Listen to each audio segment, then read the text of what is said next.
In response to requests representing millions of listening friends, the National Broadcasting Company is pleased indeed to bring you again The Adventures of Sam Spade, Detective.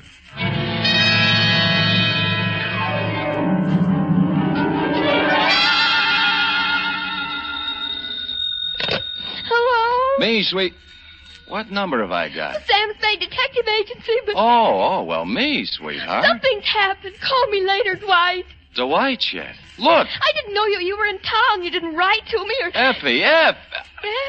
This is me in the flesh, Sammy the Spade. Oh, now what? Goodbye. Effie, I'm in a payphone. My nickel is running out. Oh, Dwight, how can you be so cruel and play jokes at a time like this? Wait, listen. Ella, you listening? Yes. I am not dead. Don't believe everything you read in the papers. Huh? Or hear on the radio. Yes. You were at my funeral. Is that what you were about to say? Yes. And it was lovely. Don't believe that either. Stay right where you are, sweetheart, because I'll be there, alive and handsomer than ever, with an account of a caper which proves you can kill some of the people part of the time. My exaggerated report on the death of Sam Spade.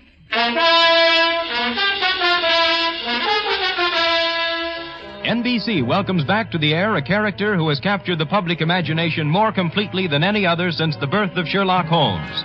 William Spear, radio's outstanding producer-director of mystery and crime drama, brings you the greatest private detective of them all in The Adventures of Sam Spade. Ain't it grand to be bloomin' well dead? Candles at my feet, candles at my head. We're not open for business today. I mean, Mr. Spade's office is closed right now because... I'll wait. Oh, you look just like Mr. Spade. What's your name? Spade. S-P-A-D-E. Spade. Sam never told me he had a twin brother. He doesn't. But then you... I'm me, Sam. Oh, no, Oh, wait, come here. Now do you believe me? Well, I know. Oh, what's the use? Oh, you're so much like him. Oh, never mind. Now get your pencil and paper and take it. Date November 17th, 1950. To Miss Effie Perrine. That's me. From Samuel Spade. That's me. License number 137596. You must have been the last one to see him alive. Did he tell you to give me a message? Shut up. Subject, my death. Dear Effie, since the sight of me in the flesh, breathing, hungering, and living doesn't convince you, maybe this report will. Think, if you can, back to last Monday. Now, if you recall, it was about 11 o'clock when, on the flimsy pretense that we needed stamps for the office, you drew $2 from petty cash and stepped out to buy a pair of step-ins. And that's when my client materialized.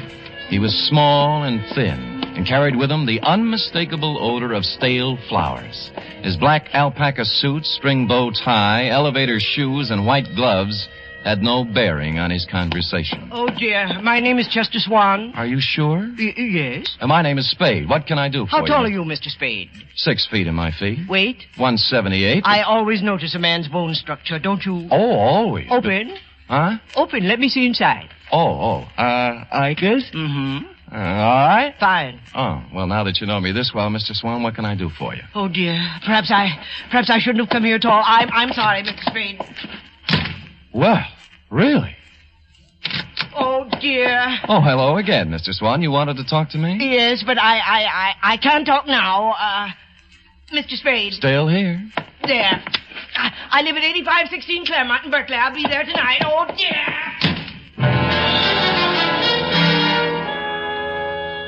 This time, as he made his exit, he left $50 on the edge of my desk. And so, stupid me, I was at 8516 Claremont at the close of the day. It was a small white cottage with green shutters and a white picket fence. There was a hill in back and a brook in front.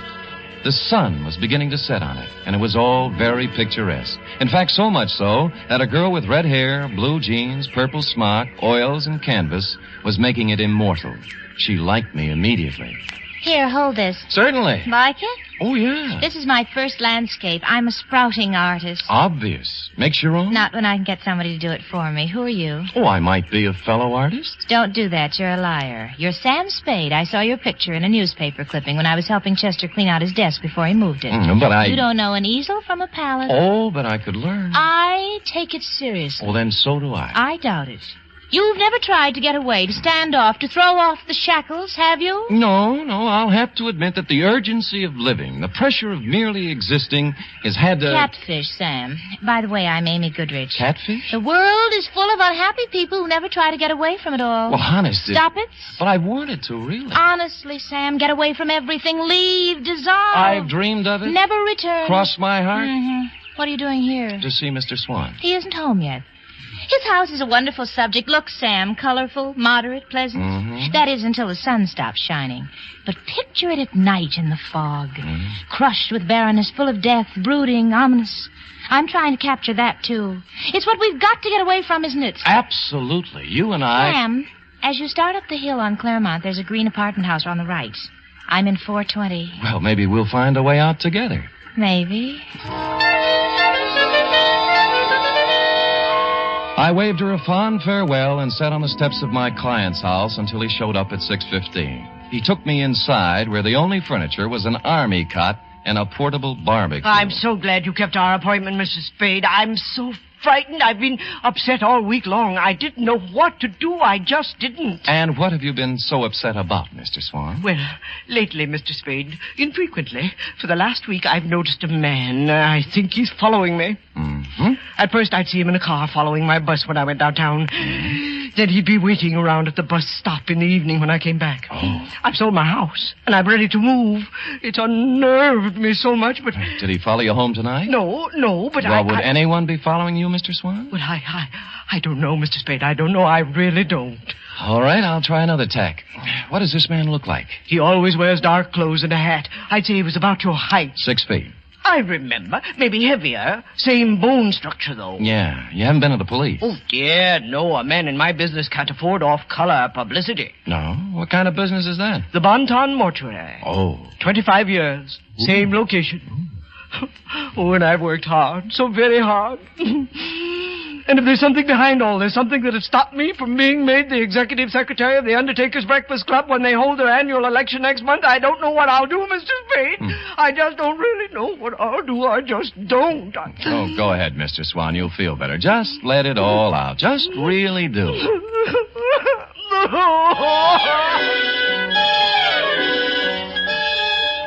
And he did. When he stopped crying, I instructed him to go about his daily habits as always and left, assuring him I'd get to the bottom of it all. I walked down to the corner ostentatiously, which is a neat trick well calculated to throw nefarious observers off the track and lull them into false security. And when the bus showed up 10 minutes later, I got on it, rode 3 blocks, walked back, and took a plant across the street. A clever ruse, as you see, to invite a showdown. 2 hours later, a man about my size in dark clothes appeared over the hill and crept stealthily to the front of my client's cottage. He had his eyes glued to the window when I walked up behind him. Hey, let go of me. Come on, you're going inside. Listen, I'm no peeping Tom. No, you're the bloodhound type. I'm inviting you in for a real sniff at your Oh, no, party. you don't. Well, all right, then I'll go quietly. Okay, that's better. Now we'll just walk on. The kick he landed on me wasn't according to Queensberry. I couldn't move for 3 or 4 minutes, and by that time he disappeared. When I recovered my faculties, I reported the incident to my client, who cried himself to sleep. After I bolted him in for the night, I stopped on my way down the hill at apartment 420 in the little green apartment house. She was still wearing the blue jeans and the purple smock. And she still had the same ideas. Come in, Sam. You said you were serious about getting away from it all, and a whole day has passed. It was that pressure of living. I'm here to apologize. You are not, but go ahead. I'm sorry, Angel. I love to be fooled, Sam. You're forgiven. How's the painting coming? The one of Swan's cottage. Slow. Fog is always tough. Looks nice, though. How long you been on it? 3 weeks all told. Well, then you've had a pretty good plan on the house, haven't you? Ever notice a tall, broad-shouldered guy in a dark suit casing the place? Tall, broad-shouldered. Pretty much like me. Could anybody be pretty much like you, Sam? No, you're right. Sam, is there something wrong? No. Well, then don't stand there doing nothing. Do something. Who, me?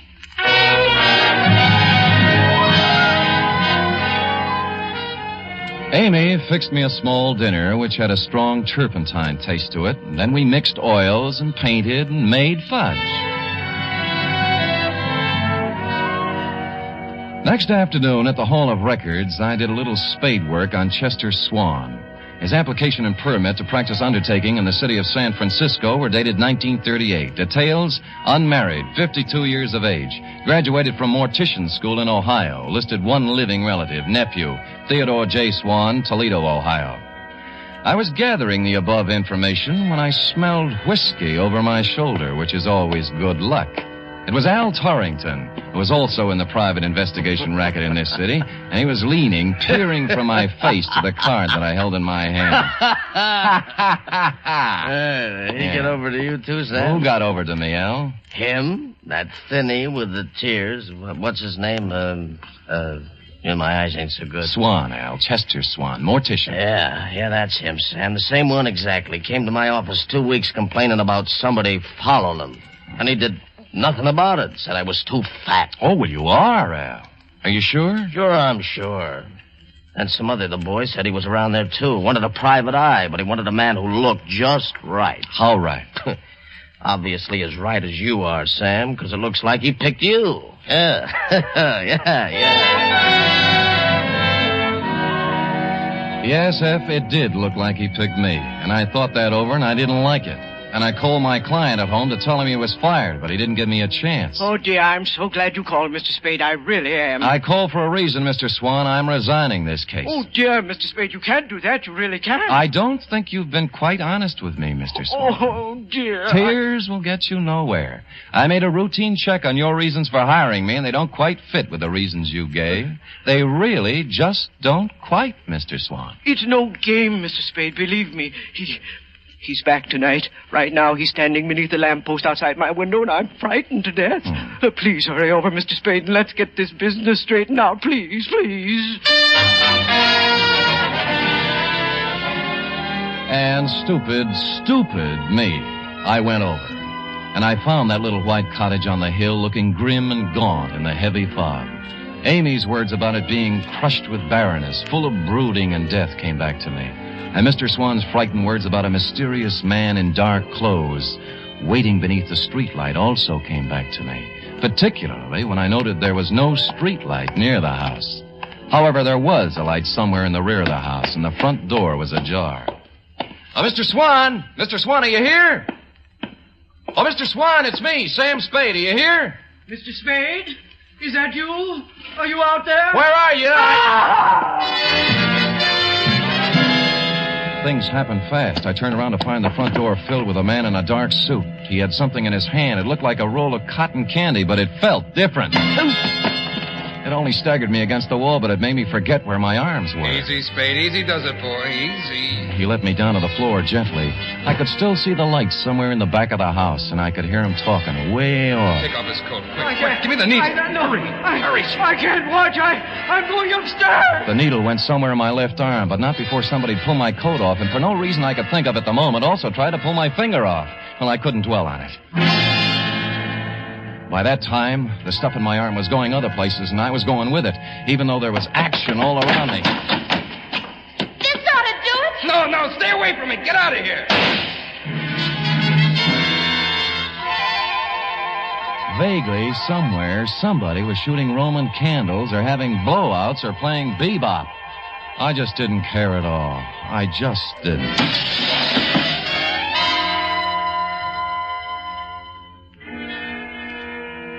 The first thing I saw was sunlight. It was the kind you see in a picture. It was a picture of a little white cottage with green shutters. You guessed it. I was in Amy's apartment, where we made fudge together. I got to my feet somehow. Right here. I've had it here for 2 days. We'll have to figure out the best thing to do with him, though. I knew the best thing to do with me. There was a fire escape in a window. I got out there and I weaved against the wall. He's gone. What do you mean he's gone? He couldn't have gotten away with that load he was carrying. I don't know. He was unconscious when I left. Well, don't him. just stand there. We've got to do something. There might be trouble. Now, let's get to it. I didn't wait to find out what they were going to do. I made my way down the fire escape and started walking for the street, and that's when I noticed my shoes didn't fit me anymore. They weren't mine. And neither was the gray flannel suit with the label marked Tidkeys. Neither was the blue shirt. While I was at it, the ring on my finger engraved Emerson High, 1936, wasn't mine either. My new belt buckle had a big letter T on it. which is not my initial. It really isn't. And I didn't have any use for the eyeglasses in my coat pocket either.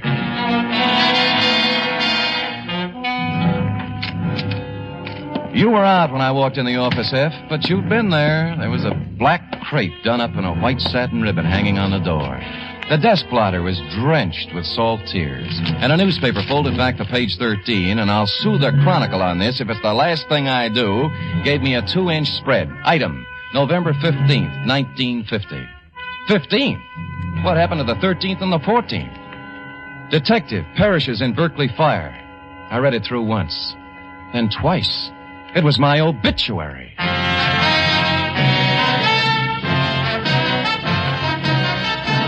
You are listening to the first in a new series of adventures involving radio's most famous detective, Sam Spade.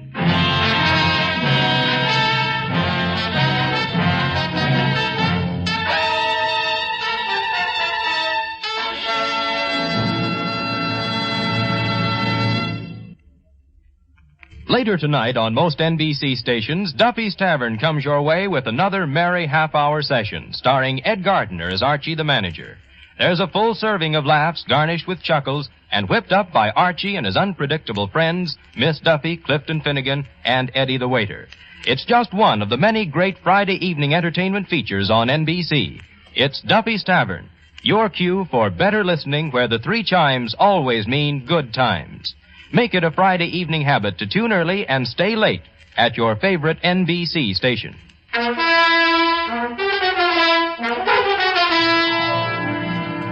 And now back to Caper Over My Dead Body, tonight's adventure with Sam Spade.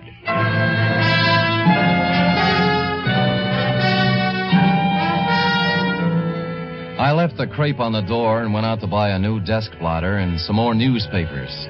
The Hobo News had the best story, which wasn't much. Samuel Spade, licensed private investigator, perished Wednesday night in a fire in a vacant house in Berkeley.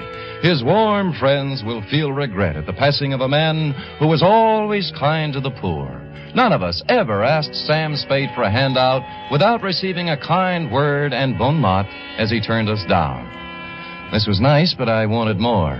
Figured I was fairly safe to wander about unrecognized. My ill-fitting attire acquired from my unknown benefactor would be disguise enough when combined with my 2-day beard. Engine Company 16, Berkeley Division, had handled the fire, and half a block away was a grog shop called the Shamrock. I waited for a fireman to come in. Bartender! Bartender! What kind of a place are you running now? I've been here 5 minutes already. All right, shut up, Patty. You just arrived. Well, it seemed like 5 minutes. A wee bit more there, if you don't mind. That's enough for you, Patty. You're still on duty. I am not. I'm off now. The chief said I could be off. It ain't every day I receive such a shock to me system. You received your shock 3 days ago. And I'm still shaking, man. Oh, the sight of him was terrible, terrible.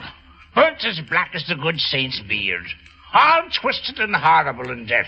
He was probably dead drunk and didn't know what happened to him. And were you there fighting the flames and finding him like me? Oh, it was terrible, terrible, terrible. Terrible. It wasn't that bad, and you've had your limit. And who says so? I say so. Oh, you do you? And who are you? Your brother-in-law. Well, now. Well, maybe I could spot you one, Patty. I never drink with strangers. What's your name? O'Doolin. Well, you heard the man. Go ahead, pour. Cheers. Yeah. Fireman, you had a terrible experience 3 days ago. Oh, that I did, Mr. O'Doolin. That I did indeed, that I did. I've heard it a dozen times. I'll be at the other end of the bar. 'Twas 3 nights ago, Mr. O'Doolin, and we get a call to the house on Claremont is afire. Well, sir, when we get there, it's about all gone. Can't understand why it went up flames so fast. Wood. It was the funeral pyre of a man who lived in sin. Huh? A detective fellow. Sam Spade, he was identified as. Oui. Oh, one moment, Fireman. I've heard fine things about him. Some of those uppity police fellows from the Division of Homicide said he was a nice fellow. But some of the boys at the fire station and myself, well, we got our own ideas about that. Oh, what kind of ideas, Patty, me boy? What kind of good can any man be accomplishing in an empty house late at night, I ask you, Mr. O'Doolin? Oh, he was done to a turn, he was, when I burst in the door with me axe. Save Satan the trouble. Charred. Empty whiskey bottles scattered all about. Sin, O'Dolan, sin. He'd gone to sleep with a smoke and cigarette that set the whole place off. Vice rampant.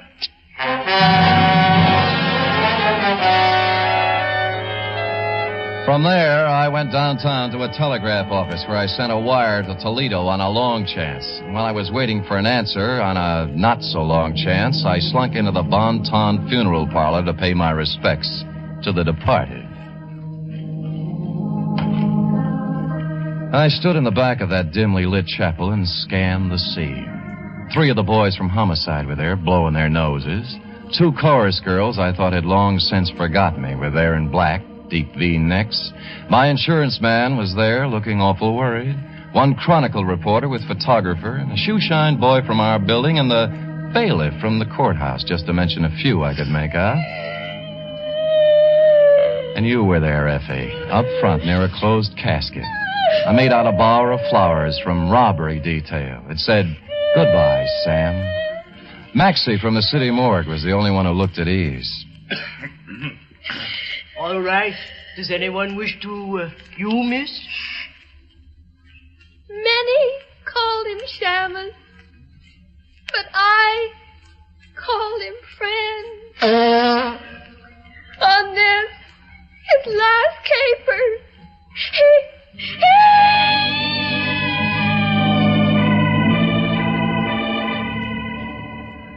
I was touched, Effie, and I would have stopped the whole thing then and there, but I had to find out who was in that casket. I reeled out the front door with tears in my eyes and slid around to the back door and into Chester Swan's private office. And there I made a phone call and got an answer to my telegram, which caused me to make another call to his bank. By that time, most of it was right in place. A search through his desk revealed nothing, and a safe standing in the corner the same. But then my answer walked right in the door. Oh, Sam, darling, I was so worried when I found you'd left, but I saw you at the funeral and I thought you'd be here. And the guy was with you? Was he worried, too? Oh, him. That was Dr. Jesslyn. Sam, you'd been out for 2 days, and I didn't... Oh, Sam, you're safe. You got away from it all. You've escaped, darling. Yeah. They're burying me right now. I'm dead. It's so wonderful, Sam. Only one thing. Where do you fit?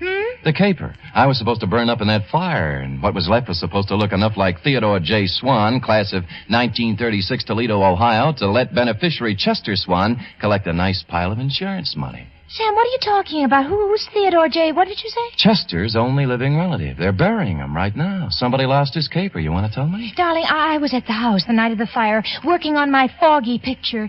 You didn't see me when you went in, and later on you didn't come out. And I went over... And I was on the floor, and a man was bending over me. He changed clothes with you, Sam, and I screamed, and he pulled out a gun, and I hit him with a hoe. And I drug you out on the lawn. And then what happened? I put you in my car and took you home. I was going to phone the police, but I decided it was something you were working on, and I went back to the house, and it was burning, and you knew the man you'd hit on the head was in there. Believe me, Sam, I didn't know the house was going to burn down. I wouldn't kill anybody, Sam. I only wanted to... You only wanted to help me, and you did right, Angel. Oh, Sam. That's all right. I'm your witness. You didn't start the fire. You mean somebody really started it? Chester. He thought it was me lying on the floor in there. The bank tells me he's about to go busted. He figured this one out with his nephew to scare up some insurance, though. I'm about the same size. Hold me, Sam. Hold me. It's been horrible. This is the kind of thing I was trying to paint. Now I'm smack dab up against it, and I'm sick. I'm scared. Easy. Sam, you're really dead. There's our way out, Sam. Just leave now. Let it go the way it is. They all think you're dead. Oh, dear. Huh? But we know different, don't we, Mr. Spade? He was holding a Navy Colt revolver in front of him with both hands. I couldn't make up my mind to rush him and count on his bad aim or stand still and be a perfect target while I tried to talk him out of it. Either way, he was a crazy man with a gun, and he was getting ready to use it. Sam, he's going to kill us. Mr. Quiet, Spade, Amy. because my nephew was stupid enough to wear your watch and your suit when he exchanged clothes with you, I'm going to lose the Bon Ton. And that puts you in quite a spot, doesn't it, Mr. Swan? Until a moment ago, yes, but now... Mr. Spade, the newspapers all say you're dead. A death certificate says the same thing. All of your friends are following your casket and my nephew's corpse to the cemetery at this very moment. Everybody expects you to be dead, Mr. Spade. Thanks to you, Mr. Swan. But now, nobody'd miss you if I killed you. I'd miss you, Sam. But I'd have to kill you, too. Oh. Did you notice you were still wearing Theodore's clothes, even his ring? Why, Mr. Spade, I could kill you and put you in a fire somewhere and collect my insurance on Theodore now, couldn't I? No. Why, that's a terrible thing to think. Huh? Oh, you're not reasoning properly, Chester. You really aren't. How would you explain Amy? You just said you'd have to kill her. And what about the coroner's office? You know how they are. But And really... don't forget the medical examiner's got something to say, too. Not to mention the fact that you'd have to really burn me up to cover up the bullet hole. And furthermore, Chester, when you shoot me, if you happen to hit a rib and chip off some bone, they'd know I was shot before, and then homicide'd be in on it. Oh, no, stop. Nothing works for me. I'm a failure. Oh, go ahead, Mr. Swan. Let it all out. You'll feel better.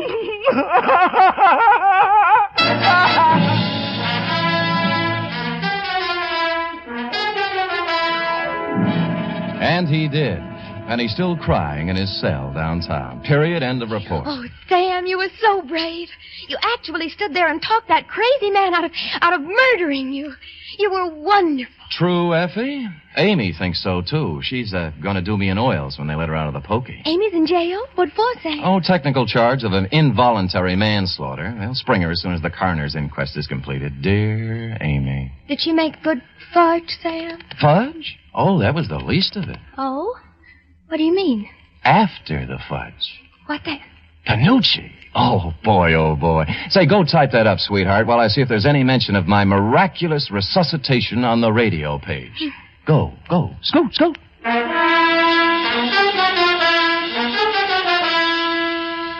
There certainly is a mention of Sam Spade on the radio page for Friday. Sam Spade is one more in the list of great shows to join up in NBC's Parade of the Stars. Have you heard The Big Show? This Sunday, The Big Show comes your way once again on NBC. Listen to just a few of the star names who will be appearing this week.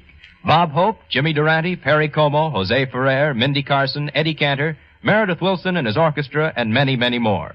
And, of course, your MC once again will be the lady who invented the snappy retort, Tallulah Bankhead. Yes, it's The Big Show. It's big in music, big in drama, and big in comedy. Be sure to hear The Big Show Sunday.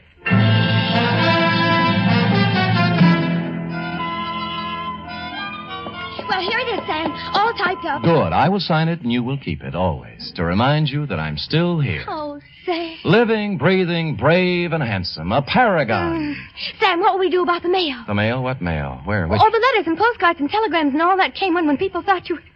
Oh, when you weren't good... When they thought you were... Oh, there have been enough tears tonight, Effie. Oh, Sam, it's so good to have you back.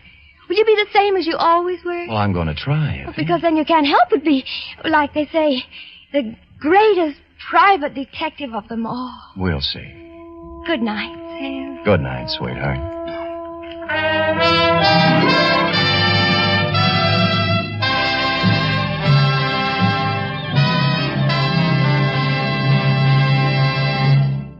The Adventures of Sam Spade are produced, edited, and directed by William Spear. Sam Spade was played by Stephen Dunn. Lorene Tuttle is Effie. Script for tonight's adventure by E. Jack Newman. Musical scoring by Lud Gluskin, conducted by Frank Worth.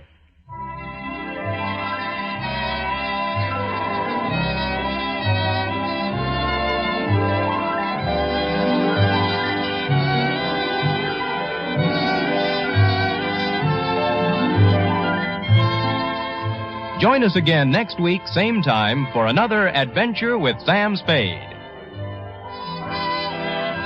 Hear the magnificent Montague, then visit Duffy's Tavern on NBC.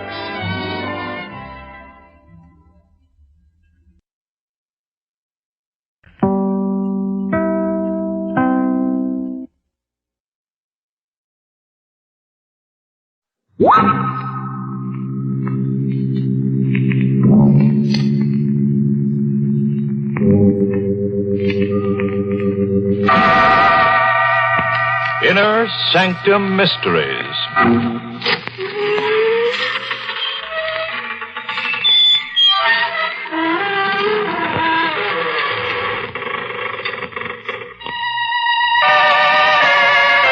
Good evening, friends of the creaking door. This is your host to welcome you again into the Inner Sanctum. Come in. Come on in. No, please don't stand on ceremony. We're all informal here. No ties, no collars. In some cases, no heads. Now, that doesn't mean we're complete boors, though. We study our Emily ghost faithfully. You wouldn't catch one of us eating his peas with a knife. Oh, no. We've been caught with knives before. Sowing, you might say, our wild throats.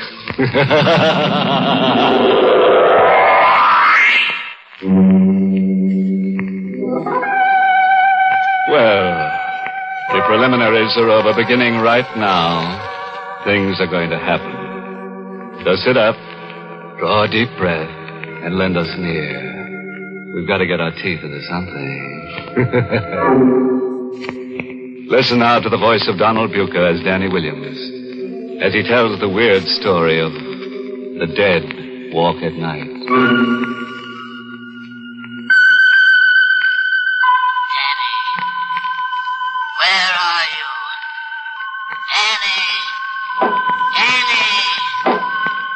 There it is again. Annie! My uncle calling to me. Just as he used to when I was a boy. Where are you, Danny? My blind uncle tapping his cane and calling. Danny, where are you? He's dead. I wish I could join him. Answer me. I've tried to 1,000 times, but they've always prevented me. Danny! Tap. Tap. Tap. It goes on incessantly. It never stops. Even when I sleep, I hear it every minute, every second. Sometimes soft, crashing thunder. Danny! Can't you stop it? Can't you give me 1 minute's peace? Danny! Why don't you stop it, you blind old fool? Danny! Leave me alone! Haven't you done enough? Leave me alone!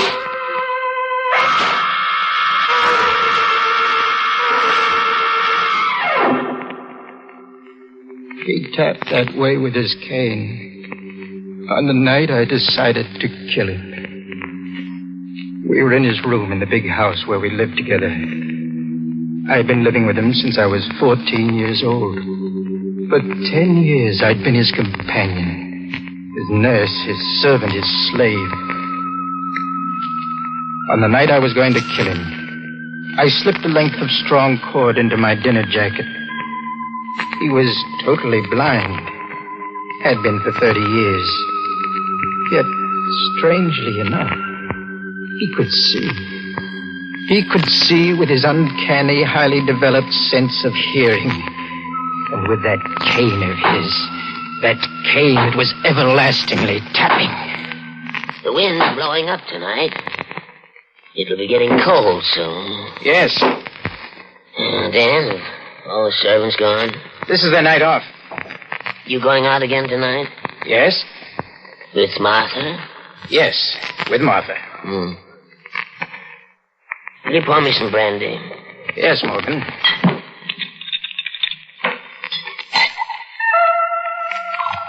I poured out the drink. In my pocket, I felt the cord, and as I handed the drink to him, I took it out and walked behind him. Now, this was the time. Slip the cord around his neck. Twist it. It would be over soon. He sat there, holding the glass in one hand. Very good brandy, this. I raised the cord over his head. All I had to do was drop it over his neck. Why are you standing behind me? How did you know? I heard you walk there. Why, Danny? I just wanted to look out of the window. One quick move, it would be over. But I didn't want to kill him, so I suddenly mixed it. I'd make a clean breast of it and give him a chance. Well, Dan, how long are you going to stand there? Morgan, there's something I want to speak to you about. Well, what is it, my boy? I want to marry Martha. I thought that was on your mind.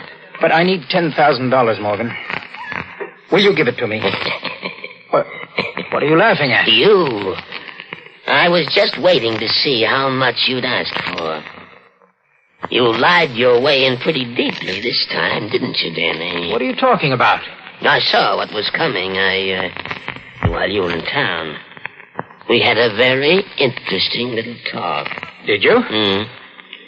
She told me that her father's worried about her marrying a fortune hunter. Seems he's a very wealthy man. Yes, that's right. And it seems that he won't give Martha any money when she marries unless her husband is a man of some means himself. It also seems that you lied to her. You told her you're wealthy. Why? Did you tell her the truth? No. You always were an incorrigible liar. Morgan, she got the impression that I had some money because I lived in this house. And now you have to live up to that impression so you can marry her. But you'll give me the money, won't you? Why'd you lie to her? Well, I did it without thinking. I wanted to tell her the truth, but I couldn't. I was afraid that if she found out that I'd lied, she'd hate me. Morgan, are you going to give me the money? Danny, I'm very fond of you. I took you in to live with me when you were a poor, penniless gutter snipe. I educated and taught you to live like a gentleman. I even named you sole beneficiary of my estate. But that's why I'm asking you for the money now. If you're going to leave me all of it, why don't you give me a little of it now? Because I don't want you to marry Martha. Why not? I don't think she's the girl for you. You stupid, blind old fool. And Martha's the finest girl I ever met. I won't have you talking about her like this. you won't have a penny of my money to marry her. You're doing this because you want me to stay with you. Now, what are you talking about? From the very first day I came here, it's been Danny do this, Danny do that. Danny, read to me. Danny, pour me some brandy. You've made me a servant and a slave. How can you talk this way after all I've done for you? Done for me? Did you ever teach me to work? Did you ever teach me to do anything except live in luxury when I didn't have a penny to my name? You made me someone who's of no earthly good to anything or anyone except you. Well, what are you going to do about it? Leave? No. I'm not going to leave, Morgan. You are. What do you mean? I'm going to kill you. Don't be ridiculous, my boy. You'd probably make a bungling mess of it. I don't think so. You see, I planned it very carefully. Danny, if you think you can frighten me into giving you that money, you're quite mistaken. I don't intend to frighten you. I intend to murder you. You're not serious. Yes, I am, Morgan. Danny, you got up, I heard you. Yes. Now, don't lose your head. Perhaps we can come to some agreement. It's too late for that. Don't think you can stall me and then turn me over to the police. Danny, where are you? You'll know in a minute, Morgan. When you feel something on your neck. No. Let go of me. It'll be over in a minute. Let go of me, you idiot. Let go. Not now, Morgan. All right, Danny. I'll admit it. I wanted you to stay with me. I'm blind, old, alone, but I'll let you go. I'll give you the money you want, only don't kill me. It's too late now. I know you, and I don't trust your promises. I'll give you anything you want. You hear anything? Now, please, Dad. No, Morgan. Oh, if I could only see. If I could only... I'm going to be merciful, Morgan. It'll only take a few seconds, and this cord will crush the life out of you.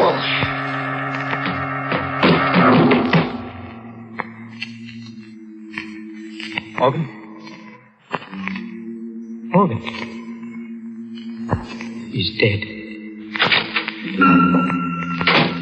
I heard the front door open and close. I had told Martha to come at 9 o'clock. I ran out of the room and looked down the long stairway. Hello, darling. Martha! Shall I come up? No, wait there. I'll come right down. All right. I rushed back into the room. My uncle was lying on the floor, the rope twisted about his neck, his face streaked with purple. I picked up the cane and began tapping on the floor. Then I placed the cane near to him. I went back to the door again and called. Good night, Morgan.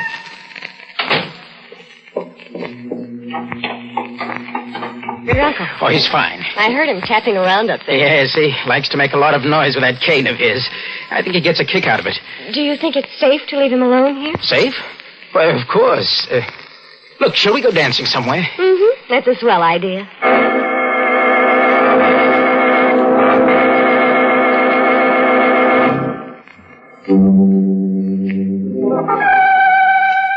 Well, friends, do you think Uncle Morgan will stay dead? Oh, you do? Well, that shows how much you know. On this program, the dead never stay that way. So get ready for the worst, because in the next few minutes, you're going to find corpses that walk in the dead of the night. Oh, yes. They do, all right. They do. Don't you worry. All right. Let's listen now to Donald Bucher as Danny, as he finishes his story. It was easy to lie to the police. When Martha told them that she heard my uncle tapping in his room, I was cleared of all suspicion. I suggested that the murder was committed by some thief who broke into the house to rob it after we had left. The police agreed. I received the inheritance, and Martha and I planned to go to California to be married. I had lied my way out and fooled everyone. Everyone. Except myself. I knew what I had done. I couldn't forget it. I became nervous and morose. And then came that last night before Martha and I were to go away. I was alone in the house, preparing to close it.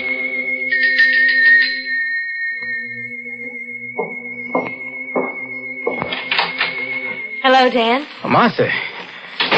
But it's so late, I didn't expect you. I know, darling, but I was afraid to leave you alone in this huge old house. I decided to come over. Well, that's very sweet of you, darling, but there's nothing to worry about. You can't fool me. I've noticed how you were behaving these last few days. Have you? Ever since your poor uncle was killed, you haven't been quite yourself. Well, I suppose I have been a little upset. I'm glad you came, darling. Look, I can put you in the guest room next to my uncle's old room. That's the only one beside my own that hasn't been dismantled yet. Come on. I'll show you the way. All right. When we get to California and we're married, you'll forget all this. I hope so. What was that? I didn't hear anything. I thought I heard a noise. I was right. This old house is affecting you.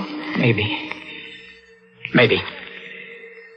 You know, Martha, last night I thought I heard him tapping with his cane. Did you? Well, it was just my imagination, I guess. I wonder. You know, darling, I had a rather strange dream about him. You did? I dreamed he came to me and told me he wasn't dead. Well, that's a crazy idea. Isn't it?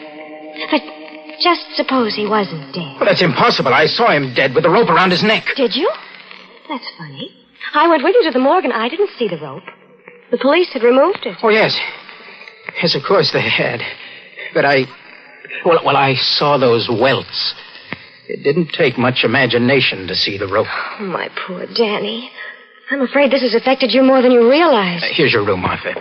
Danny, you've been kind of cold and distant lately. You do love me, don't you, darling? Of course, Martha. There. Good night, Dan. Good night.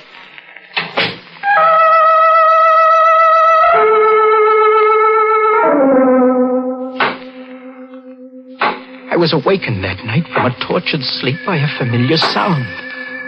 The sound of my uncle's cane, tapping on the floor above me. At first I thought I was dreaming, but then I heard it again.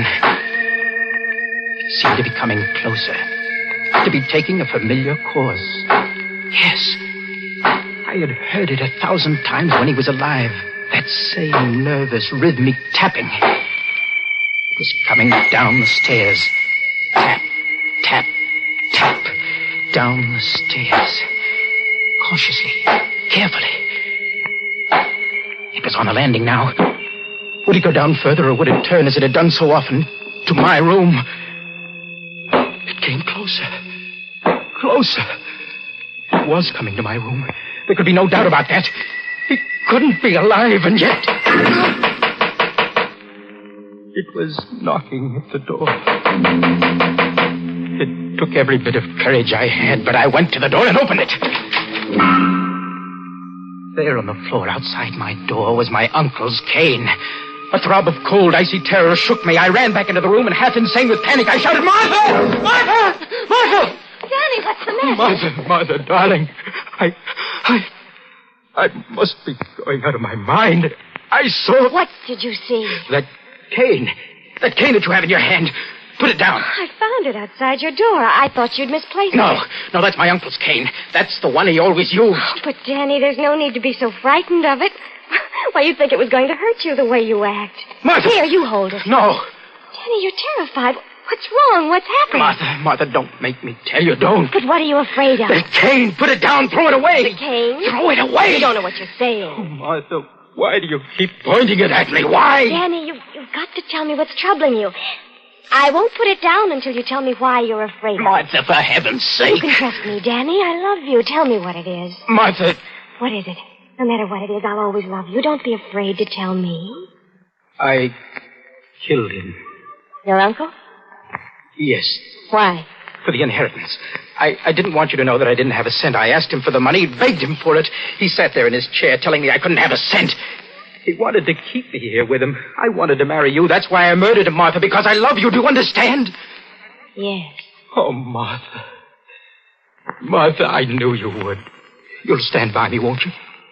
Why are you smiling that way? How much money did you inherit? $200,000 in this house. You'll transfer that money to me in the morning. When the house is sold, you'll turn over that money to me, too. If you don't, I'll tell the police what you just told me. Martha, I don't understand. I thought I was pretty clear. Oh, I see now. You think I'm too upset to manage the estate, and you want to take care of it for me until we're married. There isn't going to be any marriage. No marriage? No. Now that I can get the money without marrying you, there's no reason for me to tie myself down. Why should you want the money? Your father's... He's been dead for 17 years. Martha, you told... You were lying to me. Yes, Dan. But you were lying to me, so it comes out even. And stop cowering at this cane. There's nothing queer about it. I made that tapping noise tonight. I thought it would make you confess, and it did. This is a joke. It's a monstrous joke. I wouldn't think it was so funny if I were in your position. You know, the money isn't quite all. I can use you, Danny. I might need certain things done sometime. And if you'll remember that I can send you to the electric chair whenever I choose to, you'll do them. I see. The slave merely changes masters. Where are you going? Back to my room. Oh, no, you're not. Dan, let go of me. I want to show you something, Martha. Something about this cane. You said there was nothing queer about it. Well, there is. Let me show you. You didn't know, did you, that if you press a button in the handle, the outer covering slips off, and you have a sword in your hand? A sword? Yes. Look. Yes. See? It's a sharp sword, forged in Italy during the Renaissance to be used by men with less conscience than I about murder. Dan, what are you going to do? I think you know. No, Dan, you can't. Did you think I would give you that money after I murdered a man to get it? I'll let you keep the money. You think I believe you? I know liars. I won't tell the police. I swear I won't. I'll do anything you say. I'll marry you. Do you think I'd marry you after I found out that your love was a lie? Do you think I'd let you live when I know you have a secret that can enslave me? No, Dan. Take that sword away. Don't do it. I love you. Liar. Dan, don't. Please. I beg you. I'll do anything you say. Don't.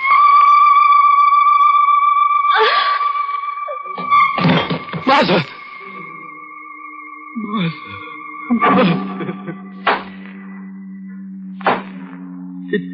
It was then that I first began hearing it. In my mind. That tapping. That incessant tapping of the cane.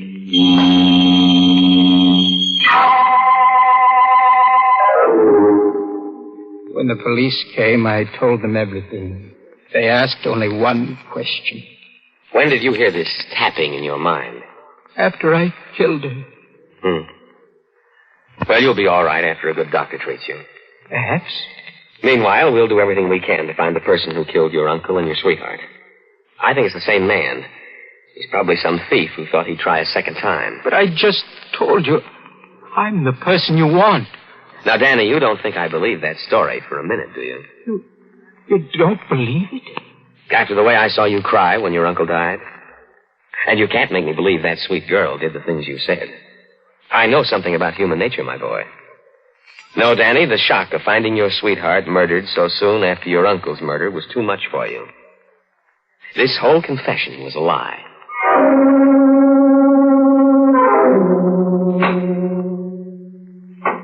For 20 years now, I've been in this cell at the state asylum, waiting to die. I, who told the truth, because I wanted to die. For 20 years, I've been hearing that tapping day and night every second. For 20 years, I've been hearing my blind uncle call me as he used to when I was a boy. Dan, where are you? Why don't you come to me, Dan?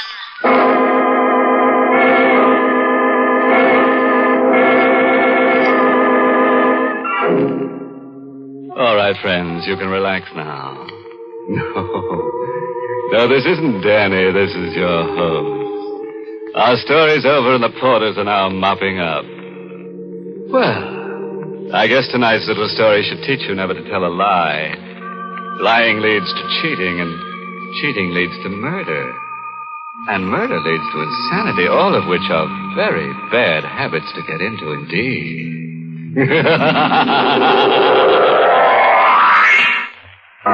Well, friends, it's time once again to close that creaking door. Until next week at this same time, when we'll be back with a little hunk of horror. You'll be sure to listen, won't you? Until next week, then. Good night. Pleasant dreams.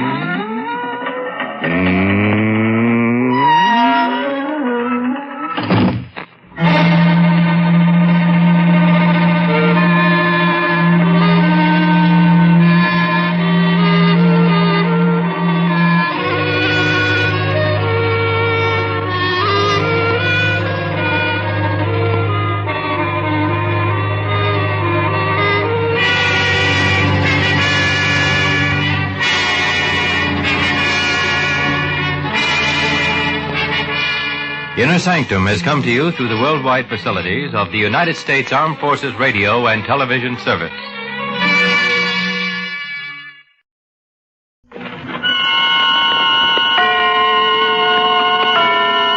Autolite and its 96,000 dealers present Suspense.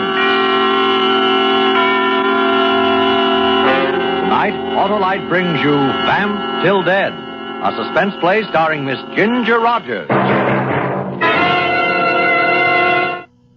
And now, with Vamp Till Dead and the performance of Miss Ginger Rogers, Autolite hopes once again to keep you in suspense.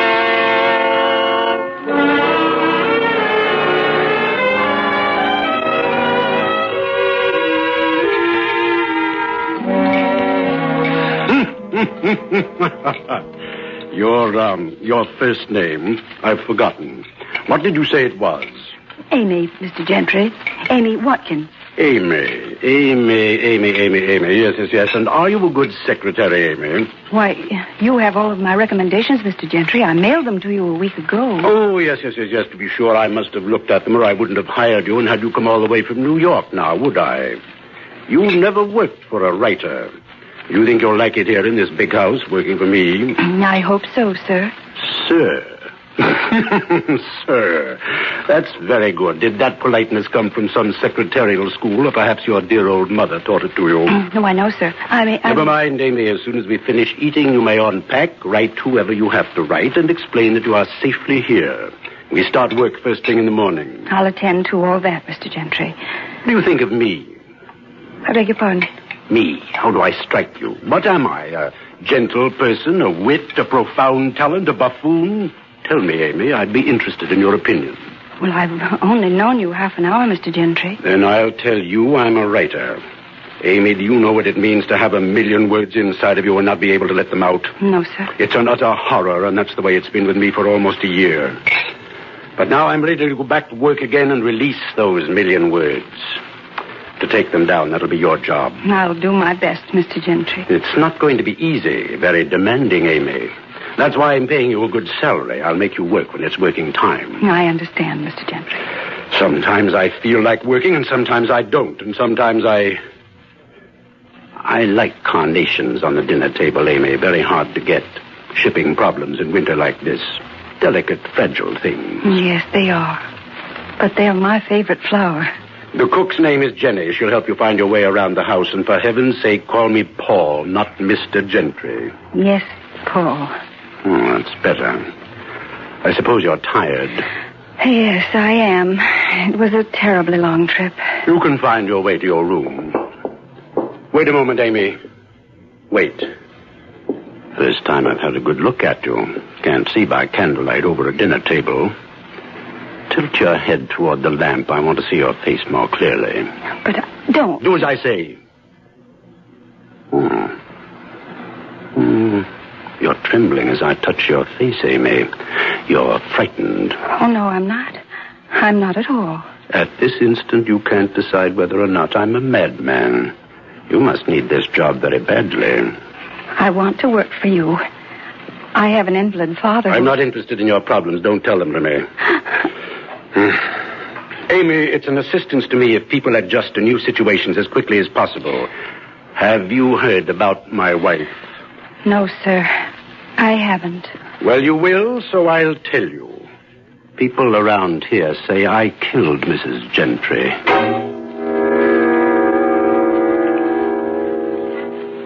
His great black eyes, set deep back in his head, seemed to be laughing at me when he said that. As though he expected me to run from the room and get as far away from him as I could. But I didn't move. Somehow, in that moment, I knew that I wanted to be near him, no matter what he had done. Good night, Amy.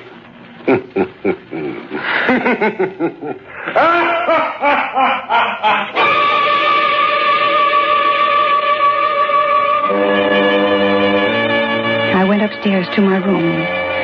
I could still hear laughter even after I closed the door. And then, finally it stopped. And I was lying across my bed when I was aware that someone was standing beside me. He's like that, child. You mustn't mind him. What? It's his way. A way you'll come to know and understand if you remain here and work for him. I'm Jenny, the cook. Oh, yes. I'm glad to meet you. He said you'd show me around. Somehow I didn't imagine you'd be like this. Oh, my dear. Well, I find more satisfactory inspiration in serving meals for a fine writer like Paul Gentry than I ever found in the 23 years I taught a high school English class. Mm-hmm. Jenny, I'm going to like you. Don't let him upset you. He really doesn't mean it. He can be as gentle as he is harsh. No one really understands him. Did Mrs. Gentry understand him? No, she didn't. She never made an attempt. There's a question in your eyes, Amy. Was she murdered? Yes. In that little guest cottage down by the bridge. You can see it from this window. There?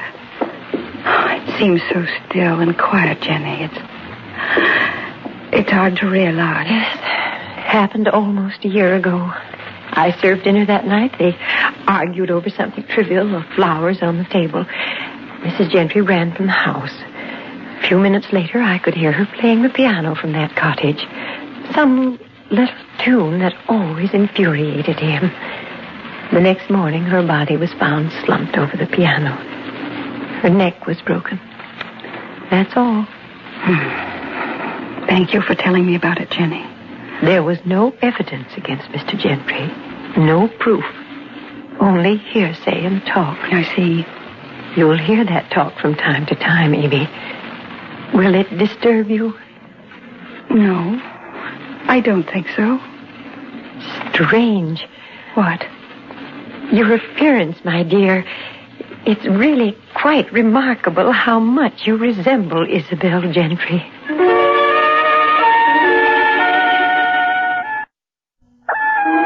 I didn't go right to bed that night.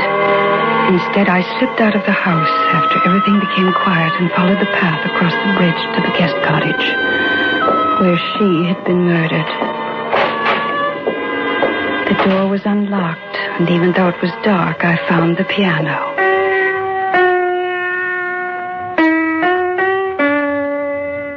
As I played, I wondered how much of Paul Gentry I might have understood if I had been Isabel.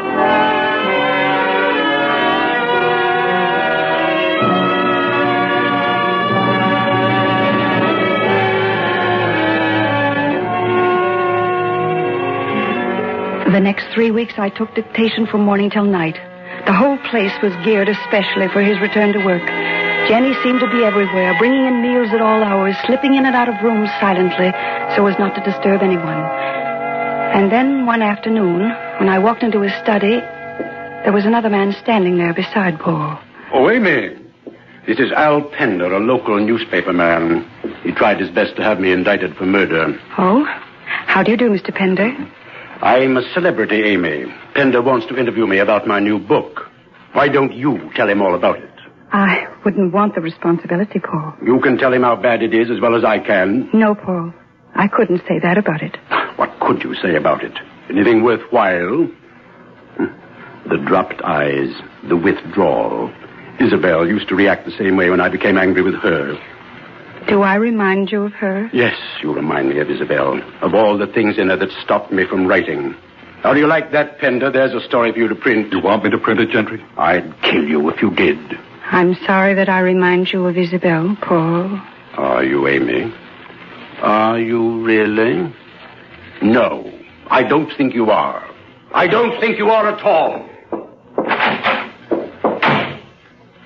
Well, has he been like this much? I'd rather not say, Mr. Pender. Al. Oh. I'm glad he left, Amy. I think you're a nice person. Thank you. Too nice to work for him. How'd you meet him? How'd you get this job? I found out he was going back to work and needed a secretary. Did you know that no one in town would work for him? Yes, because of Isabel Gentry. And still you came here? Yes. He killed her. Everyone knows it. It was never proved. No, because of a technicality.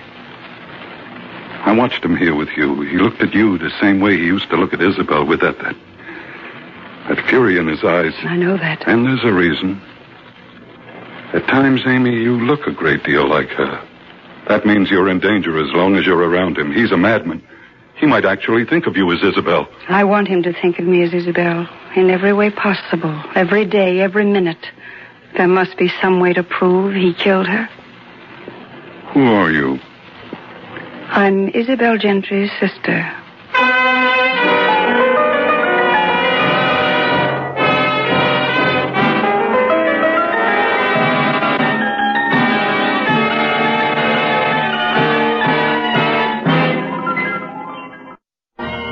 And now, Autolite brings back to our Hollywood soundstage Miss Ginger Rogers in Elliot Lewis's production of Vamp Till Dead, a tale well calculated to keep you in suspense.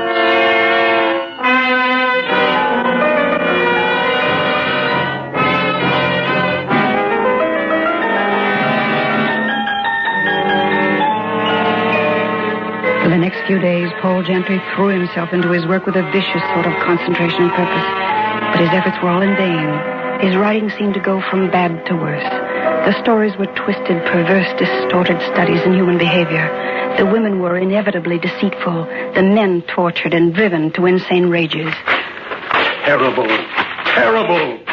Not a word, not a single word in the whole mess that's printable at all. Perhaps you're trying too hard, working too hard, Paul. How can you accomplish anything worthwhile if you only half try? I'll ask Jenny to bring us some coffee. I don't want any coffee. I don't want anything. Maybe I expect too much, want too much, need too much. What is it that's the matter with me? What is it? Tell me, tell me. I can't tell you, Paul. I don't understand you. You don't even try, Isabel. Why do you smile? You've just called me Isabel. I did. Well, I'm sorry. It won't happen again. It was an accident. Yes, Paul, of course it was. It was an accident.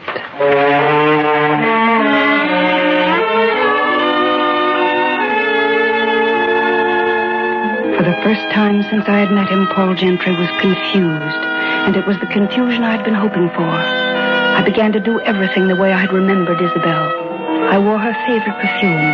I held my head to one side and smiled the way she used to. I started dropping her expressions in my speech.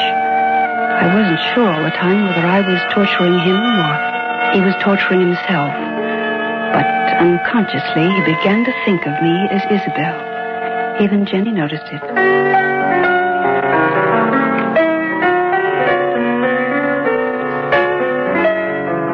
Amy! Oh, I didn't notice you come in, Jenny. What are you doing? Here in the cottage. Practicing? It was the little melody she used to play. He's been calling you by her name, hasn't he? No, it's probably because his mind is on his work, and an old habit is difficult to break. And you're not thinking about it. You've fixed your hair the way she used to wear it. Have I?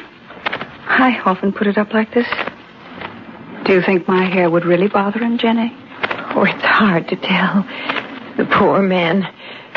She was such a part of his life. I guess he can't quite give her up even yet. Oh, maybe it'd be better if he didn't even try. A memory is sometimes a wonderful thing. Not hers. There was something about her that killed his inspiration to create and left him with a feeling only to destroy. And he's done a good job, starting with himself. His writing is very bad. What do you think I could do to help him? Leave. Because no one can help him but himself. But if he's going to write, he needs me. Do you want to go through life with a picture in your mind of man being eaten alive by the acids that are burning inside of him? Jenny, why do you stay? Oh, I'm like his desk or the chair he sits on, just a piece of furniture doing a job. He doesn't think about me one way or the other. Someday I'll be able to see him get back to writing the way he used to. You mean without her? Yes. Do you think he killed her, Jenny? That's something I don't dare think about, Amy.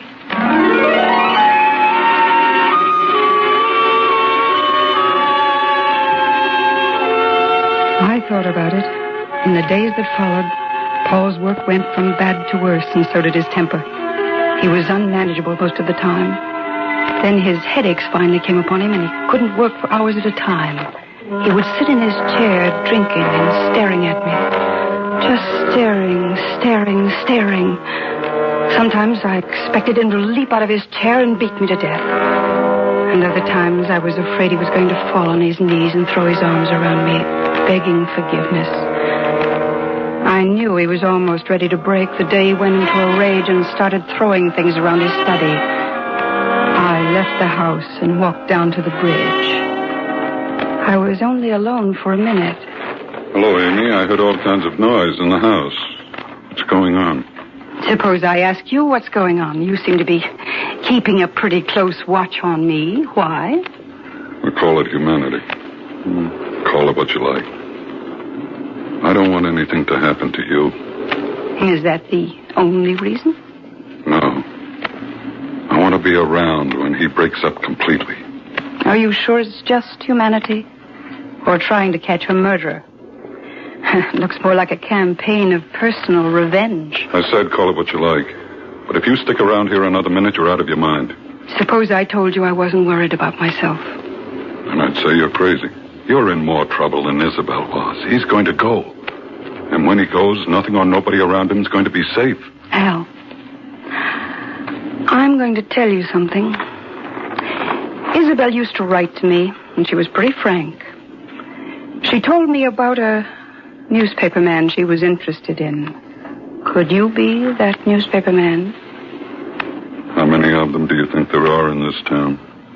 Is it because you loved Isabel that you want to see her murderer caught? Or would you just like to sacrifice Paul Gentry because he was married to her when you wanted her? All right. So I knew your sister.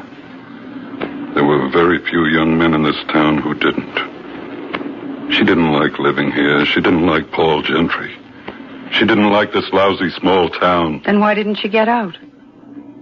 You can't walk when you're dead. I mean before. Because she was afraid of him. Cowed by him, mentally beaten down by his peculiar form of sadism. You really hate him, don't you? Look, I brought you something. This gun. What do I want that for? Because if you're foolish enough to stay on in that house, you need some protection. But not a gun. Everything's on your side, Amy. The first time he comes at you, let him have it. No jury in this town would ever do a thing to you. I came here to get proof that Paul Gentry killed my sister. And I want him to pay for it, under the law. But it seems to me that you want me to be judge, jury, and executioner. Take it, you little fool. He's dynamite. What did you come here for? To play games? Take it. Hurry up. Put it in your pocket. All right. And are you aware that this land belongs to me? What are you doing on it? Talking to her. What does it look like? Paul, please. How many times do I have to tell you to leave my wife alone? Your wife? It's bad enough that I have to tolerate you in public places. But this land is private. And it's mine. Go on, get off it while you can still walk. And Isabel, you get back to the house where you belong. I ran back and locked myself in my room. Downstairs, I heard Paul moving around in his study. Then I heard a bottle crash against the wall. And then his heavy steps coming up the stairway. And then, suddenly, before I could do anything, he was standing in my doorway. Isabel! Isabel! Paul, come to me. Isabel, why did you make me do it? Why did you do it, Paul? I couldn't help myself. It was those men all the time, especially Amy. Isabel's dead. You're Amy. Why do you keep making me think that you're Isabel? Please let me go, Paul. What's this all about, Amy? Let me go, Paul. All right. A few weeks ago, you came here and began talking and acting like her. Or is it my imagination? Maybe I'm going crazy. Paul, I think it's mostly your imagination. Maybe I happen to be a little like her. No, there's something more to it than that. Something I can't figure out. Something in the air or inside of me. I don't know what it is. But I do know one thing. Another week of this and... Amy, why don't you leave here while it's safe? I think it is safe, Paul. You aren't afraid of me the way you were that first night. You aren't afraid of what I might do to you? No, Paul. I'm not afraid. If you really want me to go, I will. I'd rather stay. I want to be close to you. Closer to you than anybody in this world has ever been. I don't want you to go, Amy. Ever. I love you. I know. You love me the same way you once loved her. Isn't that so? Yes, Amy, that's so. And I want you to marry me. Of course, Paul. Of course. I've always wanted to be your wife. Amy. Amy.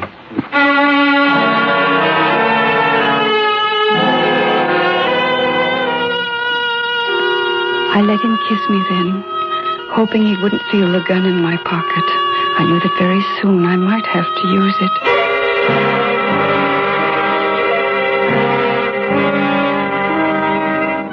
The next evening, when we came back from the Wedding License Bureau, he planned a wonderful dinner for two. The table was beautiful with candles and flowers and expensive silver. When I walked into the dining room, I was dressed in the perfect image of my sister, as I remembered her. Isabel, you never look more beautiful. Thank you, Paul. Your chair. Thank you. We're having roast mallard duck. I shot them myself and kept them in the deep freeze. Are you ready for dinner, Mr. Gentry? Yes, Jenny. Yes, sir. Oh, Jenny, use the large soup bowls, please, for Isabel. I understand, sir.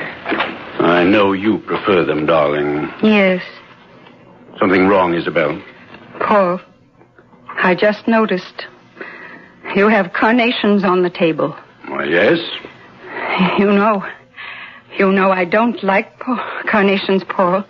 I don't like them at all. Isabel, they were all I could get. I'm afraid you'll have to like them, darling. I don't have to like anything. Have Jenny take them off the table. Now, see here.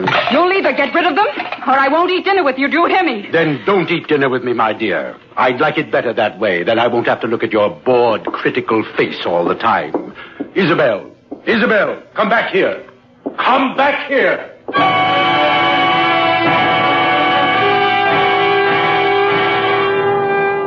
I rushed out the door and down toward the cottage.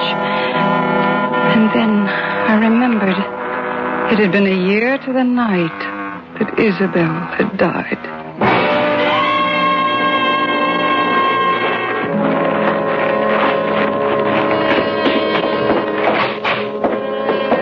And then I was in the cottage where it had happened, sitting at the piano, playing her tune.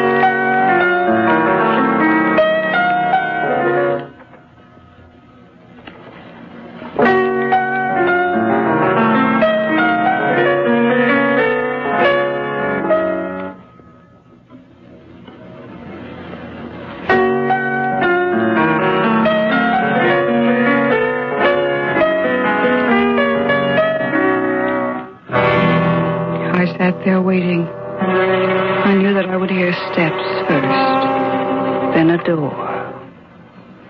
But I heard nothing. Nothing but the wind outside.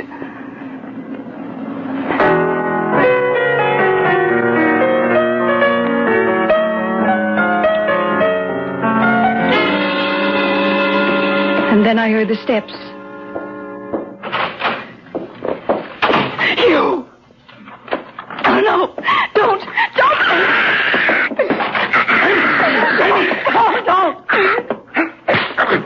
Amy, are you all right? Yes, Al. Yes, I had to do it this way. I had to. Don't try to talk to me, Amy. It's all right. Stay where you are, Pender, or I'll blow your head off. You're wrong, Paul. It wasn't me. Paul, darling. She was the one. Jenny. She tried to kill Amy the same way she killed Isabel. She thought Amy was going to take you away from her. Amy, my darling, I'm sorry you had to go through this. Oh, Paul, do you know who I am? Who I really am? Yes, I know you're not Isabel. I've known all along. I had to pretend as you pretended. Oh, I'm sorry, Paul, for the pain I've caused you. It's all over, my darling. Ended. Yes, Paul. It's all over. Isabel is truly dead.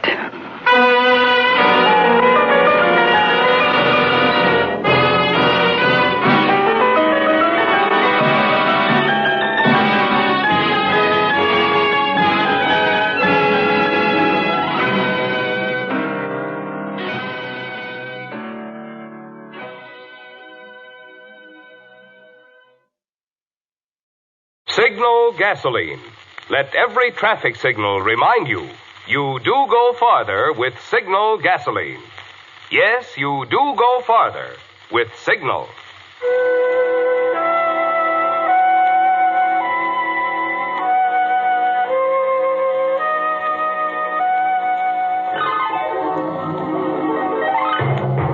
The Signal Oil Company and your neighborhood Signal dealer bring you another curious story by The Whistler.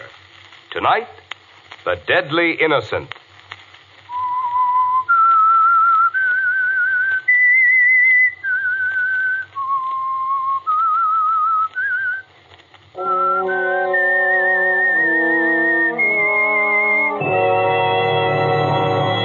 I am the Whistler, and I know many things, for I walk by night. I know many strange tales hidden in the hearts of men and women who have stepped into the shadows. Yes, I know the nameless terrors of which they dare not speak.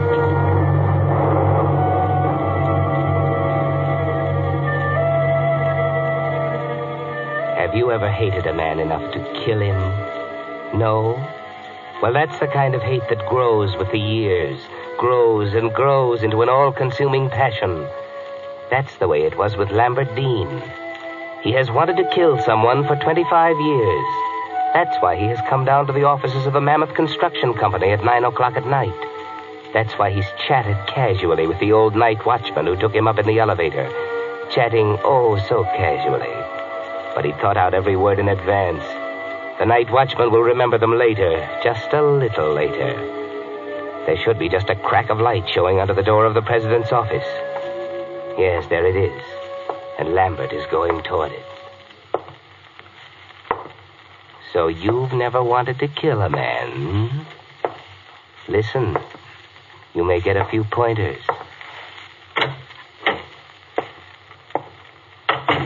Hello, Joe. Huh?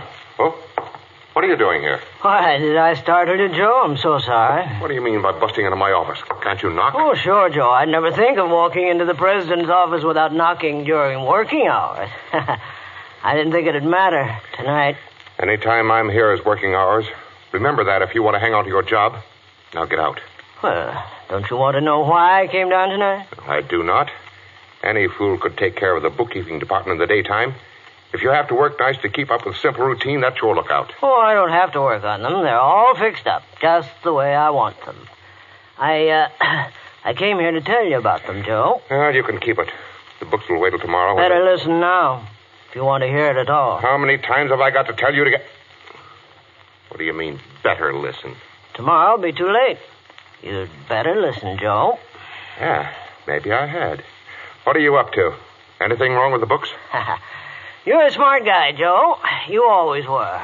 Even back when you were a kid in knickers. Oh, for the love of Pete, if you're going to start raking of past history... The sooner you let me talk, the sooner you'll get it over with. And if you've got anything to say, say it. My time's valuable. Is it? Yes, you were smart, making up to me when we were kids. You were my pal. You looked after me. Never let anybody bully me. Your dad had dough. Mine didn't. Uh-huh. It was worth having you hung around my neck if it got me the kind of life I wanted. And it did, didn't it? Pretty soon you just about moved in on us. When I went to college, Dad sent you too. Good, kind Joe Carson, who always looked after poor little me. All right. So you finally tumbled to it. What of it? When Dad got wiped out and we had to leave school and hunt work, you didn't drop me. I'm no fool. You still belonged on the right side of the tracks. You knew the folks that counted. Sure, Joe, sure. You were smart. I knew the men with the jobs to give. I found out about old Jennings needing a bookkeeper down here at Mammoth, only when I got around to applying, they already had a new bookkeeper. You. Well, if you were dope enough to tell me about it, you deserved what you got. Maybe I wouldn't have seen the future in a piddling little bookkeeping job if you hadn't run off at the mouth about that, too. I'm going to be the bright young man who catches Jennings' eye, Joe. I'm going to marry Betsy Jennings. Someday I'll own Mammoth, lock, stock, and barrel. You haven't got Mammoth yet, smart guy. No, just all the rest.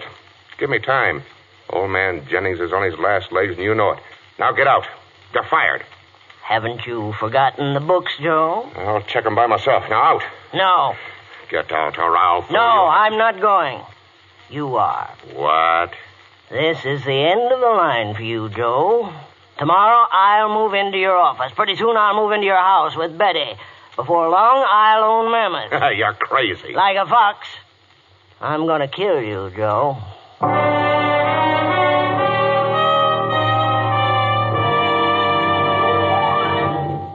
Signal goes as far as before the war. Yes, Signal gasoline still goes as far as before the war. But how can it, I hear you asking?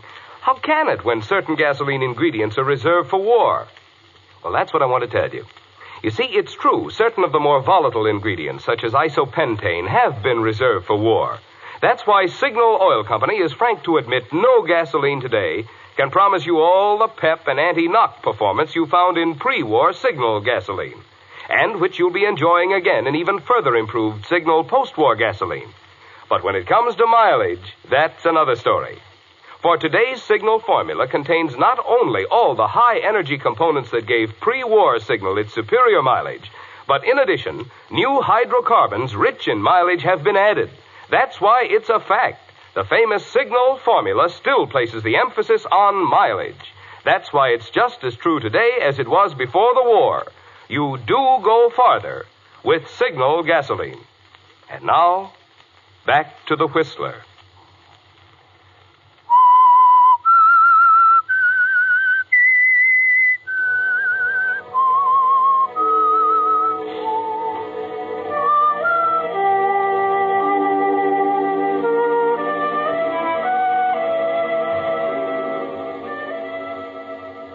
They say even the humblest worm will turn if you step on him hard enough. You didn't think of that, did you, Joe Carson, when you used your pal for a stepladder, stole his job, his girl, the life he planned? You weren't quite smart enough. You're alone in your office now with the night pressing around you, alone with the turned worm. He's going to kill you, Joe. Sit down, Joe.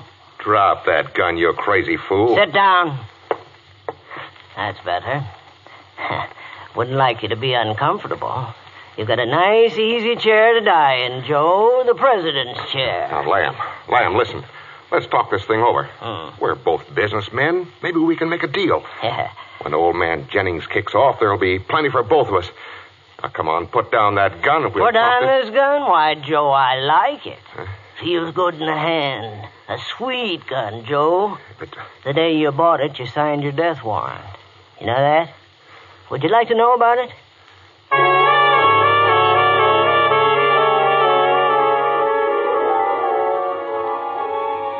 That's right, Lambert. Tell Joe about it. Don't let him die without knowing how smart you've been for a change. Remind him of the day Mr. Jennings retired from the business. The day Joe put that gun in his desk drawer and bragged that the payroll would be safe. Joe's own gun in Joe's own desk with Mr. Jennings for a witness. Convenient, wasn't it? But don't stop there. Tell him your whole plan. Tell him about that day 2 months ago when you started on your careful, deadly trail. Hello, Mr. Dean. Have a good lunch? No, not very, I'm afraid. Nothing seems to agree with me these days. You may go to your own lunch now, Miss Neal. Okay. If you ask me, your stomach would be a lot better off without all those pills you keep stuffing down your neck. I was not aware that I'd asked you, Miss Neal. Yeah, that's your stomach. Bye. Back soon. Miss Neal.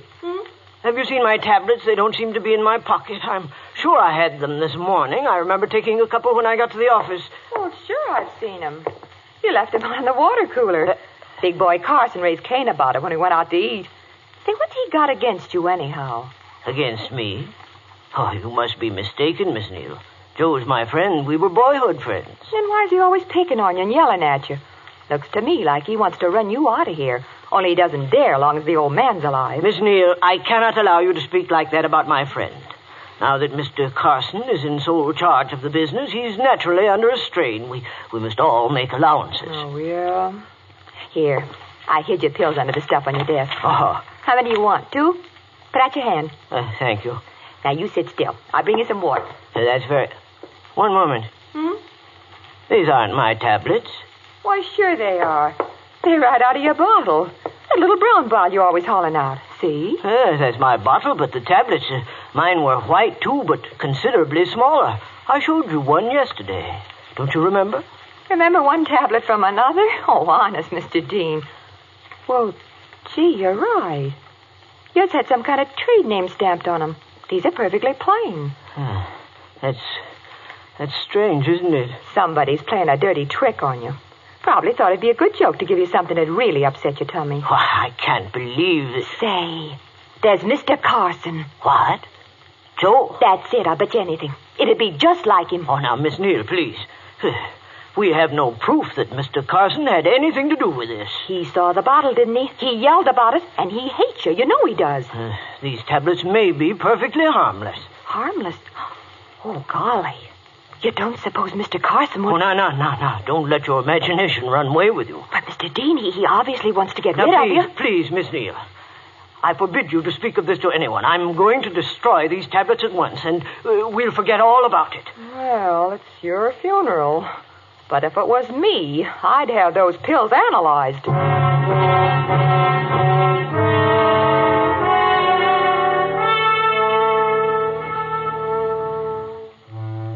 That's right, Lambert. That was step 1 along the trail leading to Joe's untimely death. But don't stop there. Before you pull the trigger, tell him the whole story. Tell him about step 2. Hey, look out!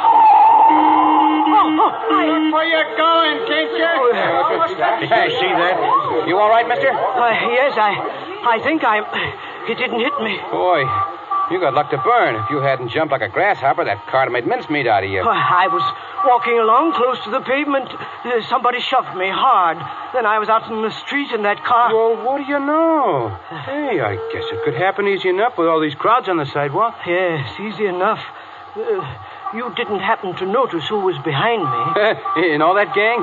Look, mister, there were dozens of people. Businessmen and ladies shopping and... Well, I thought you might have seen one special person.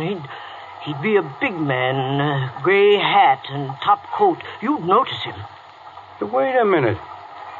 You mean that shove wasn't no accident? This guy was out to get you? I'd rather not say any more. Well, that's the way it was. Let me think here. Seems to me I do remember a gray hair. A big man, around 45, with a red face. Yeah, he'd have to be big to stand out in the crowd, wouldn't he?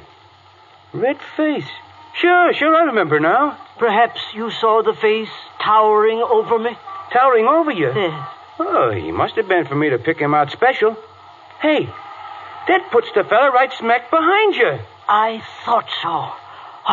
Thank you, Mr. Robinson's the name. D.L. Robinson. Robinson. You're going to report this to the police, ain't you? I could go along with you and tell them what I seen. Well, not just yet. I can't be sure. If I was in your shoes, I wouldn't wait to be so all-fired sure. Anybody start shoving me under cars, boy. Please, I'll call on you if I need you. In the meantime, perhaps you'd better have my name, too. It's Dean, Lambert Dean. You remember? In case of accident. Lambert Dean. You bet I won't forget. Darned if I could take a thing like this in my stride. If I was you, I'd be yelling for the police so loud they'd hear me in Jericho.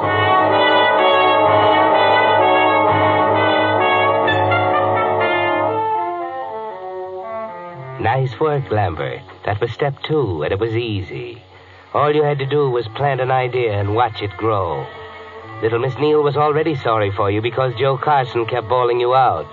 Easy to make her think a few soda mint tablets might be poison, especially since you destroyed the evidence.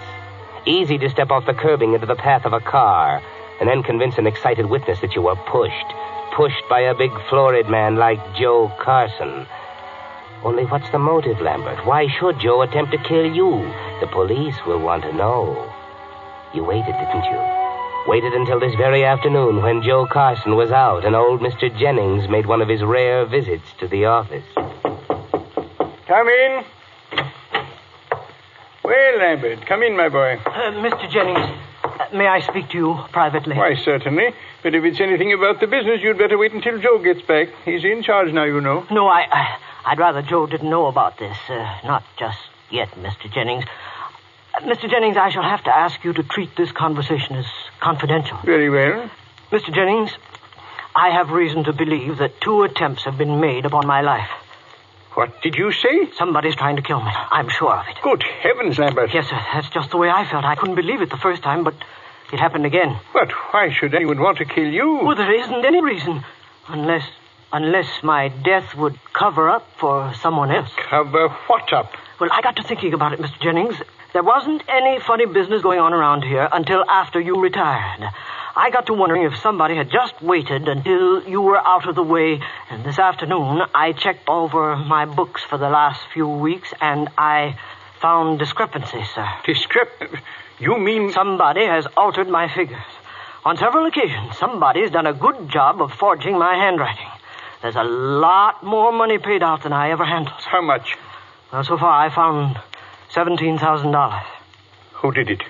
Someone in the office? One of the staff? That's just it. The books are locked in the safe right here in your office. Perhaps I should say Joe's office, except when they're actually in my hands. Then it had to be someone who knew the combination of the safe. Well, now you can see why somebody wanted me out of the way, can't you? These altered figures look like mine. If I died, you wouldn't hunt any further, you see. Everybody would believe that I took the money, gambled it away, and committed suicide. Someone who knew the combination. No one knew it except you and me and Joe. That's clear enough for me. What are you going to do? I'm going to call the police. This is my company. Whoever steals from me will pay for it, even if it's a member of my own family. Mr. Jennings, you promised to keep this confidential. You can't expect me to keep a thing like this to myself. But you can't afford to make a mistake. It might not be the person we think. No, I wouldn't want to. What shall I do, Lambert? Leave it to me, sir. I've got an appointment tonight with the person. If he did it, I'll get the proof. You're going to see him alone? Yes, sir. Well, that could be dangerous. You say he's already tried to kill you twice? I know, but I've got to clear my name, sir. If anything should go wrong, I've written the whole thing down for you. The attempts on my life, the names of the people who were with me at the time, the altered books, and... Here, sir. I thought if you'd put it in your personal locked compartment in the safe, it would give you the whole story. To be opened in case of my death. Lambert, the risk, I can't Now, let don't you... worry about me, sir. I can take care of myself. If you'll just give me the keys to your compartment. The safe's already open. Very well. Take them, Lambert. Put the letter there yourself. I think I'll rest a few minutes before I go home.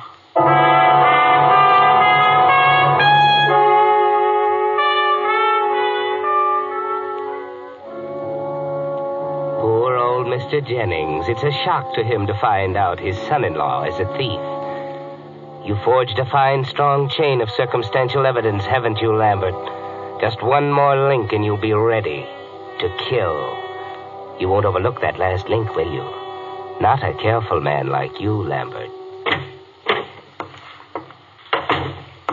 Evening, Mr. Dean. You working late tonight, too? Good evening, Bill. Not exactly working. I have an appointment. Mr. Carson here yet? Yep. Took him up about a half hour ago. Come on over to the elevator. I'll ride you up. Thank you. I'd sure steer clear of Mr. Carson tonight, though, if I was you. What? Why, he told me plain as a whistle he didn't want nobody coming near him. Didn't want anybody to come near him, except me. Looky here, Mr. Dean. You don't mean... There's been some mighty funny talk going around this building. Talk?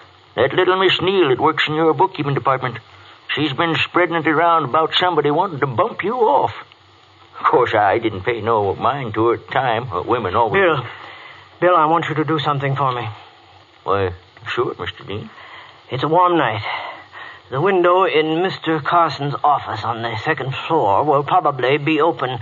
Now, you stay in your cubbyhole on the first floor and keep your window open, too. If you hear anything, well, out of the way... Don't you worry. I'll get up there so fast you can't see me for dust. No, call the police. You want to get killed, too? Killed? Me? Oh, Mr. Dean. No, you'll be all right if you do as I say. Get the police here if you hear anything funny. Yes, sir, Mr. Dean. Oh, sure. Now, take me up to the second floor. Yes, sir.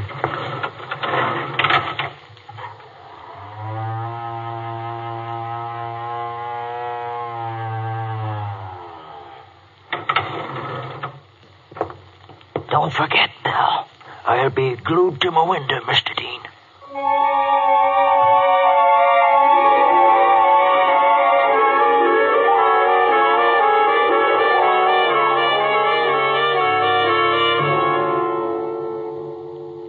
That's right, Lambert. Now you've done it. Now you've told Joe the whole story right up to this minute. Well, it's almost time to pull the trigger, Lambert. But don't be in too much of a hurry. Yeah, well, there you are, Joe. That's the whole story. The watchman's waiting downstairs right now. I worked the whole thing out, as you can see. Why, you framed me. That's a smart boy, right the first time. Why don't you congratulate me? You ought to appreciate smart work. I never stole anything. Just my job, my girl, my whole life. I came up here to check the bids. I didn't make any appointment with you. Who's going to believe that? You planned to kill me. You could claim you discovered a shortage. That when you accused me, I went for you. You had to shoot me in self-defense. But, Lamb, I didn't. I never... Only you won't be around to put in a claim. Old Bill is going to hear something, all right. Just one shot, just one. When the police get here, they'll find you dead. I accused you, Joe, you see? You went for your gun, and I went for you. In the tussle, the gun went off. So sorry, Joe. Oh, you're crazy. You're crazy, Lamb. Am I? Well, somebody's going to run the business after your regrettable demise. I've been here nearly as long as you have. Who knows it better than me? Somebody's sure to console your widow one of these days. I've known her since I was a kid. I'm stepping into your shoes, Joe. Now... Wait, Lamb. Listen to me. That letter. You're counting on that? Oh, yes. I'm a careful man. Lamb, the police won't find that letter. It's gone. And you haven't got a case without that letter. Ah, come on, bright boy. Can't you do better than that? But I tell you, it's gone. I destroyed it. I found it tonight. In old man Jennings' compartment? Don't make me laugh. But I've got a key to it. He had it made for me when he stopped working. Look, Lamb, I'll show you. Keep your hands out of your pockets. Oh, I only want to show you. I've got it right here. Get your hands up. I warn you. Right here in my pocket.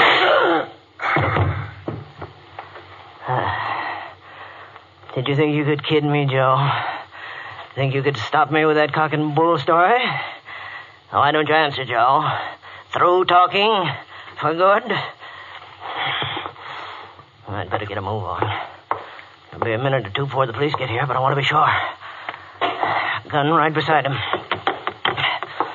Won't matter if my prints are on it, too. We tussle for it. Let's see now. His pockets. Now, what was he going for in his pockets? If he had another gun, better make sure.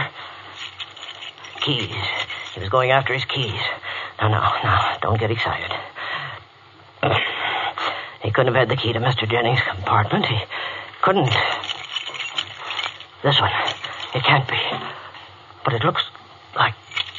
If that letter's gone, it can't be the key. But it is. The key to Mr. Jennings' locked compartment in the safe.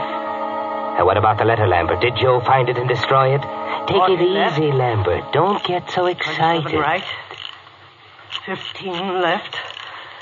35 right. 5 left.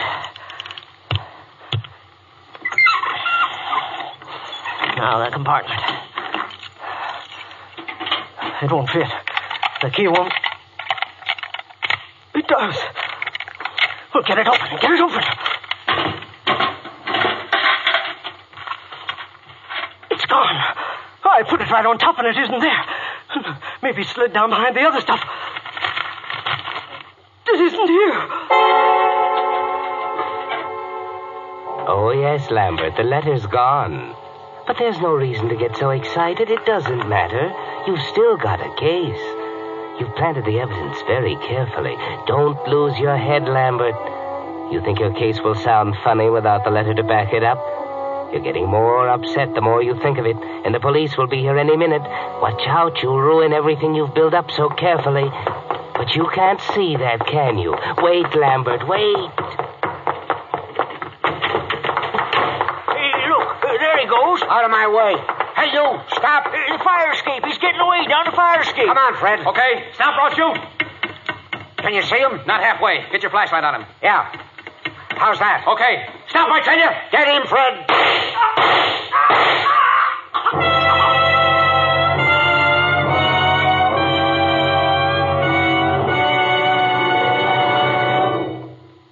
The Whistler will return in just a moment with the strange ending of tonight's story.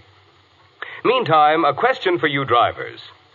Does your windshield look different lately? Has something new been added? I'm talking about the new 1945 Federal Use Stamp. It's time for it, you know. And it's also time to pick up one of Signal's free use stamp protectors if you want to be sure of getting yours. Signal Oil Company had these neat, transparent little shields made up to protect your use stamp from moisture and scuffing, so it will stay on without peeling through a whole year of wear and window washing. Every car needs one. But like all things in wartime, quantities are naturally limited.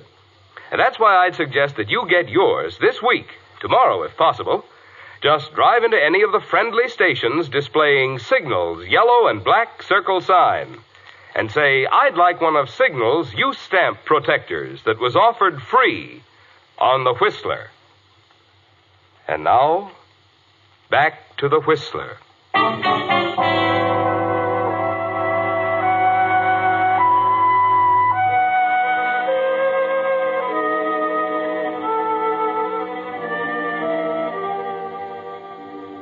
So Lambert's revenge wasn't complete.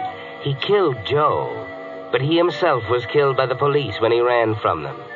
He'd counted on that letter to prove he'd killed Joe in self-defense. When the letter was gone, he lost his head. You see, the unexpected had happened. It so frequently does. In murders. Remember that when you think you'd like to kill somebody. Poor Lambert, if he'd only had a minute to think. Oh, we're through with the books, Mr. Jennings. The figures had been tampered with? Sure, the original figures have been changed. We talked to the witnesses, too. That girl in your office, the fellow that witnessed the street accident, and your watchman. I guess there isn't much doubt about what happened. There is none to my mind. Lambert must have accused Joe of theft. Perhaps he was even unwise enough to tell Joe about the letter he had left in my care. Lambert was a good man, a responsible man, but mentally a little slow. Yeah. The way I figure it, Carson knew the game was up. He must have got the drop on Mr. Dean and held him up while he got set for a getaway. Oh, the safe was open and the stuff in your private box was scattered all over the place. I kept money for my personal use there. Sometimes fairly large sums. Joe knew it. I'd had a key made for him so that he could bring me cash from time to time when I was unable to get to the office. Well, I can understand Carson's death. That was an accident when they fought over the gun. What I don't get is why Lambert Dean ran out on us. I don't like shooting down innocent men. You mustn't blame yourself. You couldn't have known. As I said, Lambert was not quick. I suppose he thought he could not prove Joe had attacked him. Oh, we might not have either, without that letter. Yes, it's a fortunate thing I remembered that Joe had the key to my compartment. Of course, I removed the letter at once and took it home with me. A very fortunate thing. Otherwise, we might never have known what happened.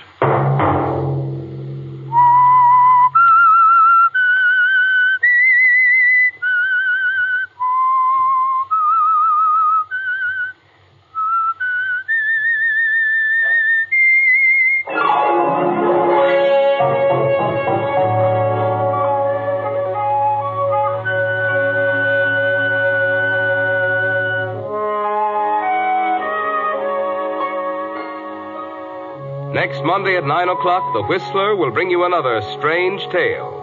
The Whistler is broadcast for your entertainment by the marketers of Signal gasoline and motor oil and fine quality automotive accessories, and by your neighborhood Signal dealer. This program, directed by George W. Allen, with tonight's story by Sally Thorson, music by Wilbur Hatch, is transmitted to our troops overseas by the Armed Forces Radio Service. This is Marvin Miller speaking, and suggesting that you let every traffic signal remind you that you do go farther with Signal gasoline. Yes, you do go farther with Signal. This is CBS, the Columbia Broadcasting System.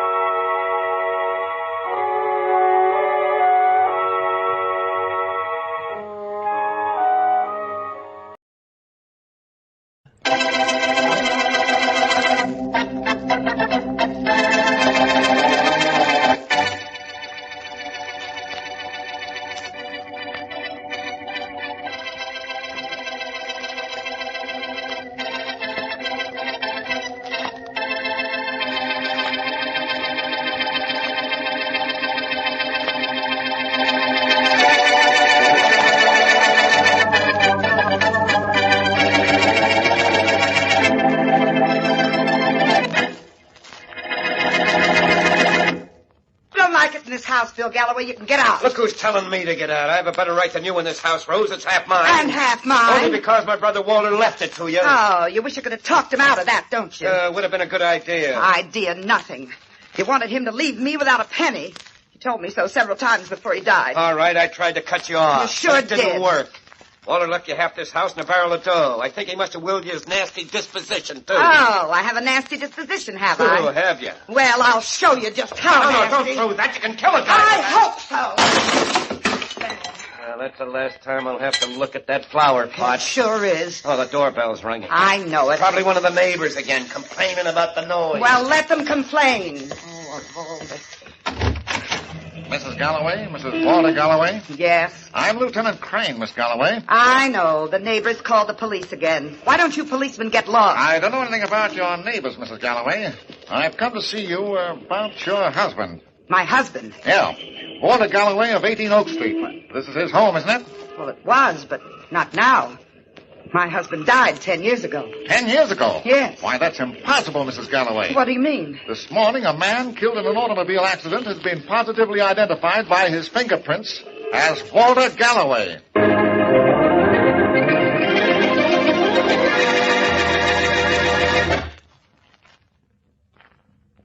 And now meet Dick Calmer as Boston Blackie.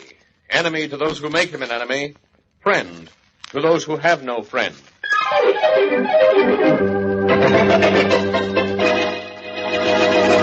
Well, Mary, those are the facts. What do you make of them? Well, let's go to a movie, Blackie. This situation's too intriguing. No. Walter Galloway was killed in an explosion 10 years ago, and the police were satisfied then that he was dead and buried. And today, a man is hit by a car and killed, and the police are equally satisfied that that is Walter Galloway. That's right. I'll let you in on a little secret. What? I'm satisfied it is, too. You didn't know Galloway, Mary. No. He always said he was too tough to die. Or maybe he forgot to tell after the car that hit him this morning. Yes. An obvious oversight. Too bad. Mary, listen to me. Galloway was a gangster. So? He was on the spot, and when that explosion happened 10 years ago, and his wife identified him as the victim... Excuse me, but just how was the identification made? I don't know, personal belongings, clothing, what was left of the guy. Oh? Anyhow, from what we heard just now on the radio, his fingerprints positively identified the man hit by the car this morning as Walter Galloway. Well, maybe the fingerprints were just wanted to confuse everybody. Well, they did a good job then. All I know is we're going out to the cemetery where Galloway was buried 10 years ago. We're what? You heard me.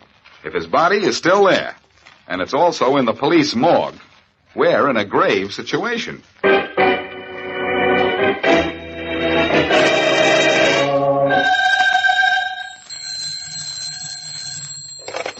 County Morgue, Tom Francis speaking. This is Blake out at the cemetery. Hello, Blake. Hi, Tom. Oh, pretty good. What's up? Oh, nothing. Just wanted to have somebody to talk to and figured you would, too. Yeah, sure. Always glad to talk to somebody who can answer back. Hey, it's a funny thing about that Walter Galloway body, ain't it, Tom? Well, no funnier than any other body.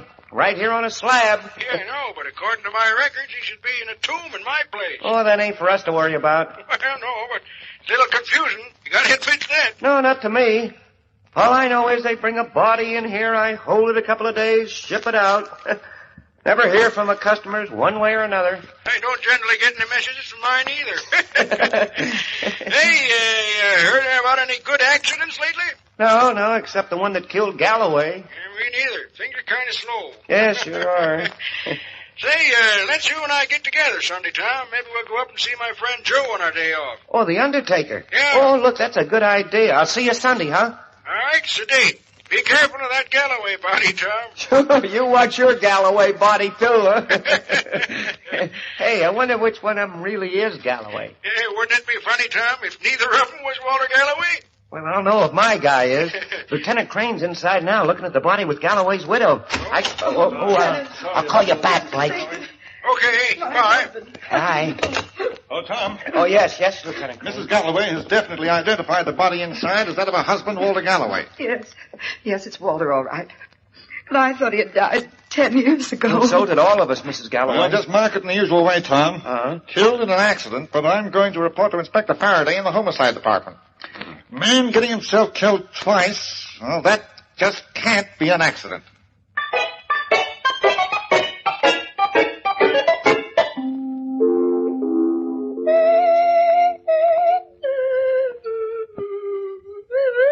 Yeah, that's great. Will you quit with that slide whistle, Cotton? I've heard enough racket for one day. You had another fight with your sister-in-law, Mrs. Galloway, I take it. Fine. Well, you know there's nothing fine about it.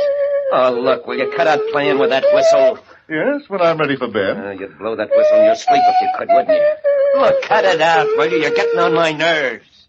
Now, what's the matter, Bill? Don't you like music? Yeah, that's the trouble. I do. Besides, we're in a jam. Are we? Oh, you know we are. Not if you did what I told you to. I did what you told me to. And have you made plans to do what you're supposed to do next? Yes, the plans are all made. Then we're not in a jam. But, Cotton, if things don't work out, we're in plenty of trouble. Things are going to work out. You never did anything wrong, and no one knows where to find me. Yeah, but... No one heard my name for 8 or 9 years. The police will be mentioning your name now that my brother got himself killed for the second time this morning. My dear fellow, everyone knows poor Walter died 10 years ago. Yeah. We hope everybody thinks that. But then who got killed by that car this morning? Let's not go into that. Let's just say that before we're through, it'll be a well-known fact that Walter Galloway died twice and came to life again each time.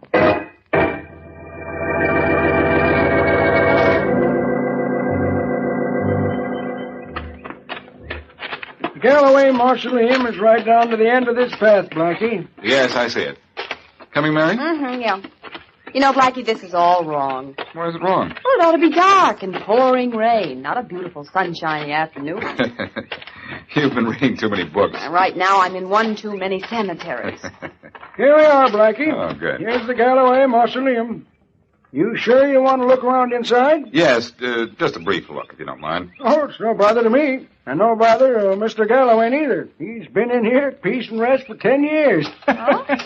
You were the caretaker here when Mr. Galloway was buried? Sure was, lady. Was the biggest funeral I ever saw. And I've been watching funerals and burials for 42 years, come next snowfall. There you are, Blackie. Go in and have your look around. Thanks. You want to come in too, Mary? No, I'll wait out here. What's in there? Nothing much. Darkness for the most part. Yeah. As soon as my eyes get used to it, I'll be able to see a Oh? What's an oh-oh? Something I'm going to remember. There's no body in this mausoleum, Mary. What? It's gone. But believe me, it isn't forgotten.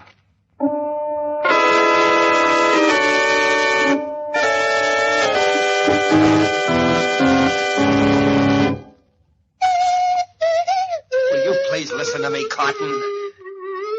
You like the idea? Well, it's a variation of my own, so I must like it. When can you start, Bill? Right away. Oh, good. Good. It's going to mix everybody up so they won't know what's going on. Just so long as you remember, Bill. What does that mean? It means that just because this little idea of yours happens to be a good one, don't get any thoughts about big ideas. Oh, you're a little afraid of me, aren't you, Cut? Wait. Hey, what was that for? Oh, just another noise I happen to like. Providing you didn't mean what you said, Bill. And if I did mean it? Then it's a sample of things to come. What? I'm not afraid of you, Bill. I'm not afraid of the police. I'm not afraid of anybody. Remember that. I've outsmarted everybody so far. And it'd be so easy to take care of you. Okay, Cotton. Just relax. Everything will go just like we decided. Just like I decided? Okay, just like you decided. That better? Well, that's good, Bill. Good. Good.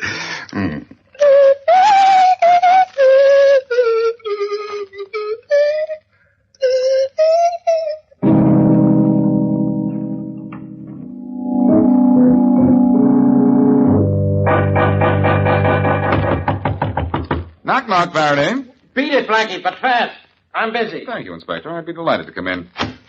Well, you're looking fine, Faraday. Why shouldn't I look good? I haven't seen you in a week. I'm sorry. What do you want here? As if anybody cared, especially me. Faraday, my friend, what do you make of this Walter Galloway situation? I'm not making anything out of it. And that's okay with everybody concerned. Except me. You're not concerned. No? No. Then how do you account for the fact that I'm frowning? What? This is mystifying me. Couldn't it mystify you just as much? Out of my office. No, it's more consistent to be mystified in here. You're so confused all the time. Yeah, now you are. Okay, so it's catching. Mm-hmm. What about the Galloway case, Blackie? If Galloway was killed this morning, who was knocked off in that gangland explosion 10 years ago? Unfortunately, it wasn't you. That's right. Well, whoever it was, old pal, has taken a walk from the cemetery. His body isn't there. I know. I happened to look. A peeping Tom in a graveyard. Blackie, is there anything you won't snoop to? Oh. The body is missing, huh? That's what I said. And after I saw that, I went to the morgue. Don't tell me Galloway's body is missing from there, too. No, it was there all right. And it was Galloway all right. But the body in the cemetery has disappeared. How would you like to make like that body? Thank you, Harry Houdini. Look, Blackie, the next thing I know, you'll be telling me Galloway came to life after his funeral, lived for 10 years, was killed this morning, and tomorrow he'll come to life again. No, Faraday. I think by now Galloway is tired of making the trip between the living and the dead. What I really think is that it was someone else who was killed 10 years ago. Somebody else? If we can find out who, we might find a murderer who's gone free all this time. Blackie, couldn't you arrange to get lost? I guarantee nobody will look for you. That's your phone, Faraday. You do know something, don't you? Blackie, you amaze me. Hello. Hello, Inspector Faraday. Yeah? This is Tom Francis, Inspector Faraday. Tom at the morgue. Yeah, Tom, what is it? We'll get some men down here right away, Inspector. A corpse just got up and hit me on the head. What are you talking about? What just happened down here? I was knocked out from behind when I came to. The slab was empty and it was gone. What it was gone? The it they brought in this morning, Inspector. The same it we had 10 years ago, too. Walter Galloway. It's alive again.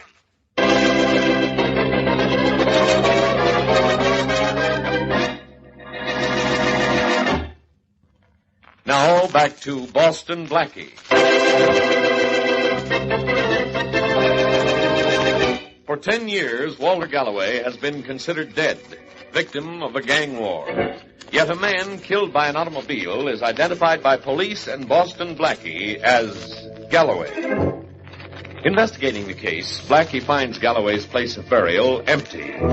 He theorizes that someone identified as Galloway was killed 10 years ago. To add to the mystery and confusion, the body of the man just recently killed is missing from the morgue. As we return to our story, there's a knock at the door of a music-loving character named Arnold Cotton.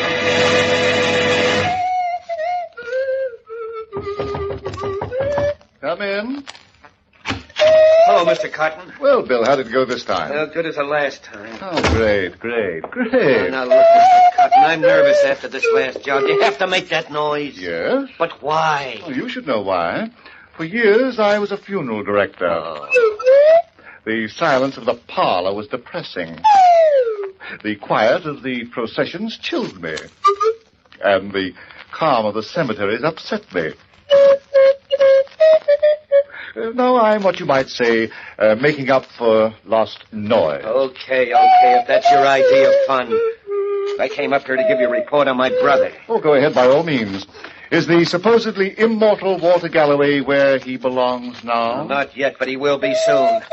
As soon as I get to the cemetery, he'll be where he won't go walking around and getting himself killed again.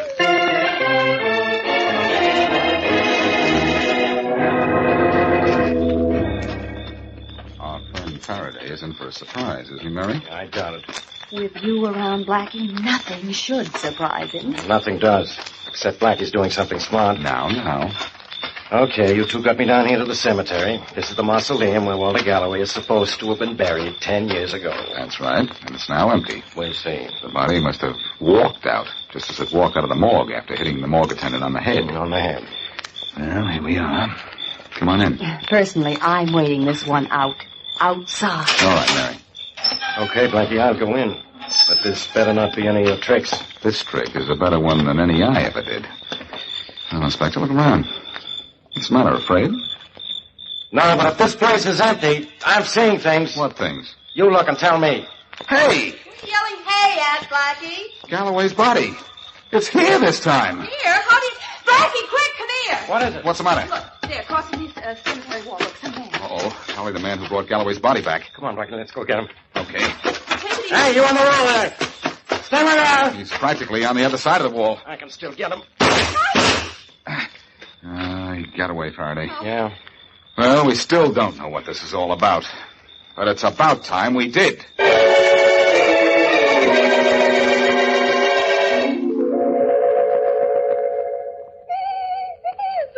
You gotta help me, Cotton. I got hit by that bullet Faraday fired.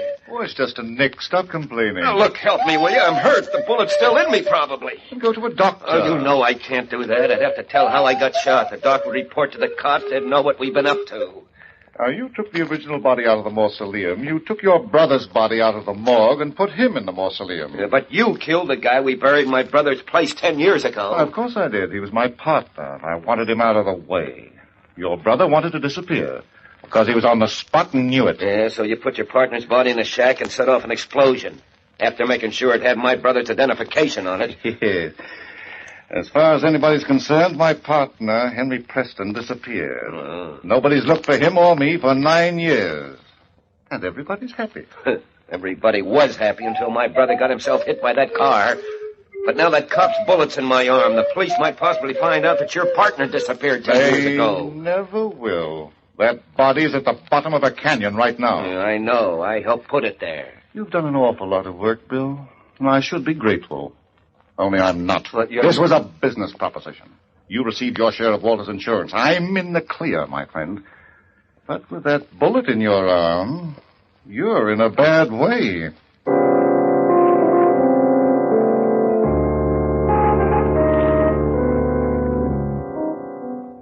You know, Faraday, I'm now convinced that Walter Galloway didn't die 10 years ago in that explosion. Mm-hmm. But somebody did. Brilliant, aren't you, Blackie? I better put on my dark glasses. Listen, The man who might tell us who was buried as Walter Galloway 10 years ago is the man who directed his funeral. Yes, I checked on that. It was a man named Arnold Cotton. He was kicked out of the profession 9 years ago. Nobody's heard of him since. Oh, fine. Hey, wait a minute. A missing person, huh? That's right. Faraday, call the Missing Persons Bureau and see if somebody else has been missing since just before that gangland bombing 10 years ago. I made that call a while ago. There was somebody else missing at the time Galloway disappeared. Well, who was it? The name was Henry Preston. Well, let's find out something about him. I know all about him. He was a partner of that undertaker, Arnold Cotton, the man nobody can find. Well, I'm going to try. And I'm going to start with Mrs. Galloway. Maybe I can convince her Arnold Cotton talked to me. That'll get some results, if Cotton is in on this. Any objections? Objections? Sure I have. I have a good mind. Overruled. What? You say you have a good mind. Sorry, Inspector. Objection overruled on the grounds of insufficient evidence.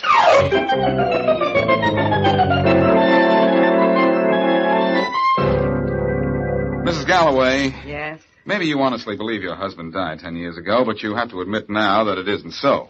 All right, it's not so, but I didn't do anything wrong. The clothes and the jewelry I identified were Walter's. Yes, and the money you've lived on the last 10 years was from his life insurance policy. Yes, but I only got half. His brother Bill got the other half. Where is his brother Bill? I don't know. Do you know a man named Arnold Cotton? I never heard of him. No? No. He was in charge of that funeral 10 years ago, with all of you pretending it was your husband who had died. Cotton told me about the scheme, Mrs. Galloway. Oh. Someone was murdered in your husband's place, and I know who that someone was. Who? You know who. Why? Henry Preston. He and Arnold Cotton were the best of enemies, weren't they? You seem to know so much. Why ask questions? Very well, I won't. Mind if I use your phone? Go right ahead. Thank you. No dial tone. Well, your phone seems to be out of order. I'll report this to the phone company for you, Mrs. Galloway. Oh, thanks. And then I am going to take what Arnold Cotton told me and report back to the police.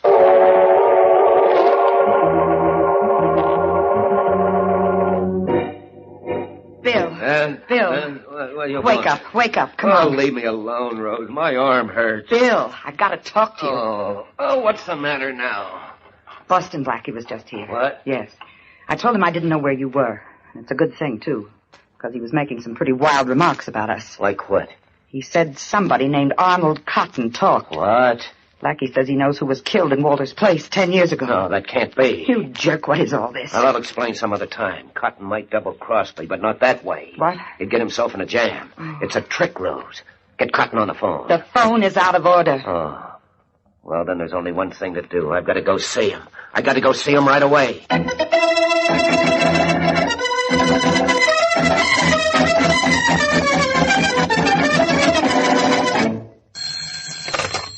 Homicide, Faraday. This is Blackie, Inspector. Busy? Always too busy to talk to you, Blackie. What do you want? How would you like to bust this case wide open? How would I like to bust your face wide open? This case? Oh. Meet me right away, Faraday. You won't be sorry. No, that's new.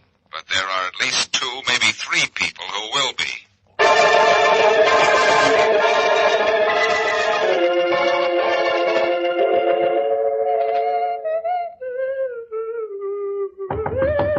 Come in. Cotton, we're in trouble.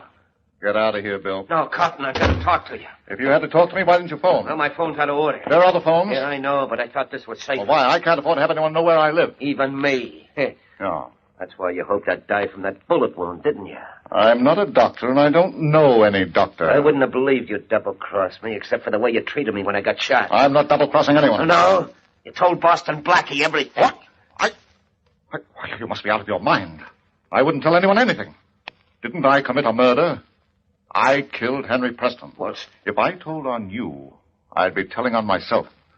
And admitting something far worse than what... Go right on, Cotton. I'm Boston Blackie, and Faraday and I are listening. Now, listen, wherever you are, Cotton. I don't think he'll move, Inspector, till we're ready to move him. Bill, I told you this was a trick. It was a way to find me. Yes, it was. And thanks, Bill. You made the way very easy to follow. Well, I wouldn't have let you hear if our phone hadn't been out of order. Faraday had it put out of order, Bill. Temporarily. That's right. It's in order now. And so is everything about this case.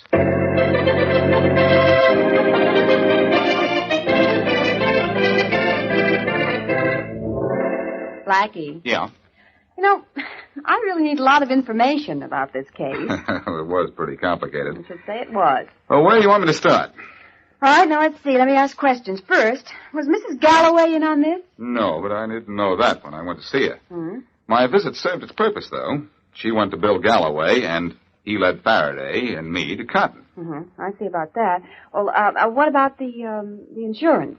Walter Galloway had a tremendous life insurance policy. Hmm? He promised he would split half of that policy with Bill Galloway and Cotton. Mm-hmm. So, Cotton went ahead with his plan to kill Henry Preston. Yeah, I see. Well, I understand that. Now, explain the disappearing bodies. Well, first, Preston's body was removed from the Galloway vault as soon as the real Walter Galloway was killed in the auto accident yesterday. Uh-huh. Cotton and Bill Galloway knew there'd be an investigation and didn't want Preston's body found. But how did the body that disappeared from the morgue turn up at the tomb? Bill Galloway slugged the morgue keeper and took his brother's body out to the cemetery where it belonged. That's when we almost grabbed him. Well, Arnold Cotton was a pretty clever fellow, Blackie. You know, he almost got away with all this. Yes, he did. For 10 years, Arnold Cotton really pulled the wool over everybody's eyes. Oh,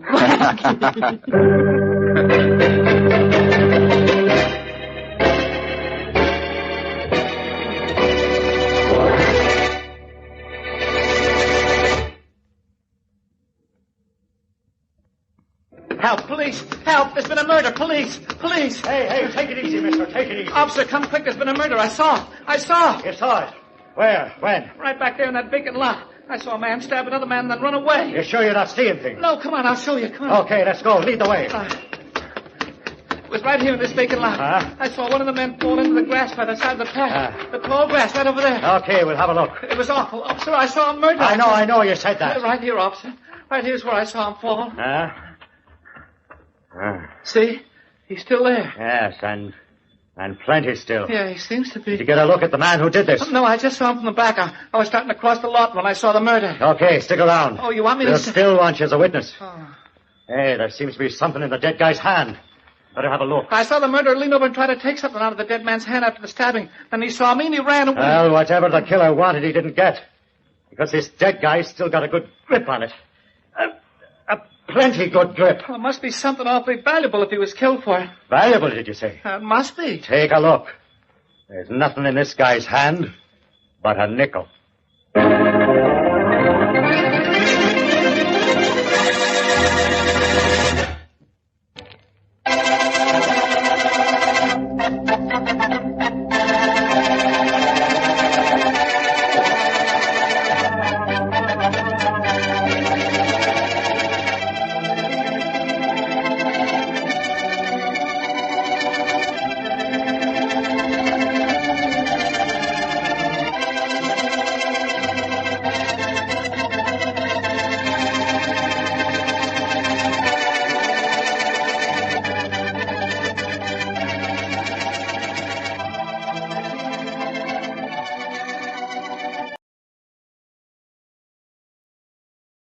From the Mutual Studios in Washington, I'm Fulton Lewis, and that's the top of the news as it looks from here.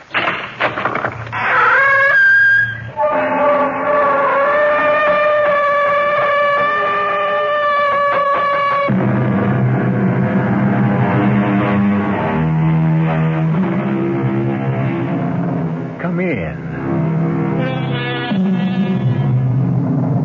Welcome. I'm E.G. Marshall. Welcome to the sounds of suspense, the fear you can hear. Vengeance is traditionally supposed to be the province of the Lord.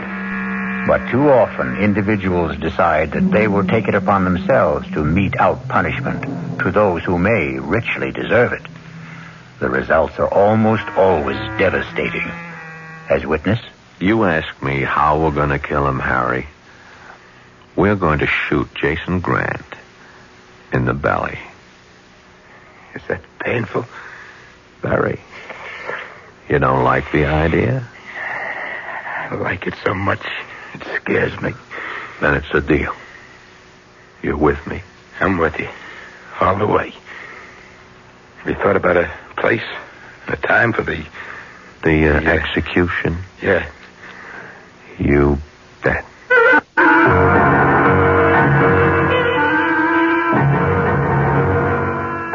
mystery drama Dead for a Dollar was written especially for the Mystery Theater by Murray Burnett and stars Paul Hecht. It is sponsored in part by Anheuser-Busch Incorporated, brewers of Budweiser, and by the Kellogg Company, makers of Kellogg's Special K cereal. I'll return shortly with Act One. Ever see a beer drinker pour his beer real easy down the side of the glass? Maybe you do it yourself. If so, the Budweiser brewmaster thinks you're missing something, especially if you're a Budweiser drinker. You see, Bud is brewed, so it will kick up a healthy head of foam. Exclusive beechwood aging and natural carbonation make it a lively brew. Well, anyway, pouring Bud plunk down the middle of the glass helps bring out the best in that clean white Budweiser foam and real beer aroma. It also helps you get the full benefit of a taste, smoothness, and drinkability you'll find in no other beer at any price. Remember, brewing beer right does make a difference. Next time, pour that Budweiser right down the middle and see for yourself. Anheuser-Busch, St. Louis. This is WOR New York, your station for the Mystery Theater. No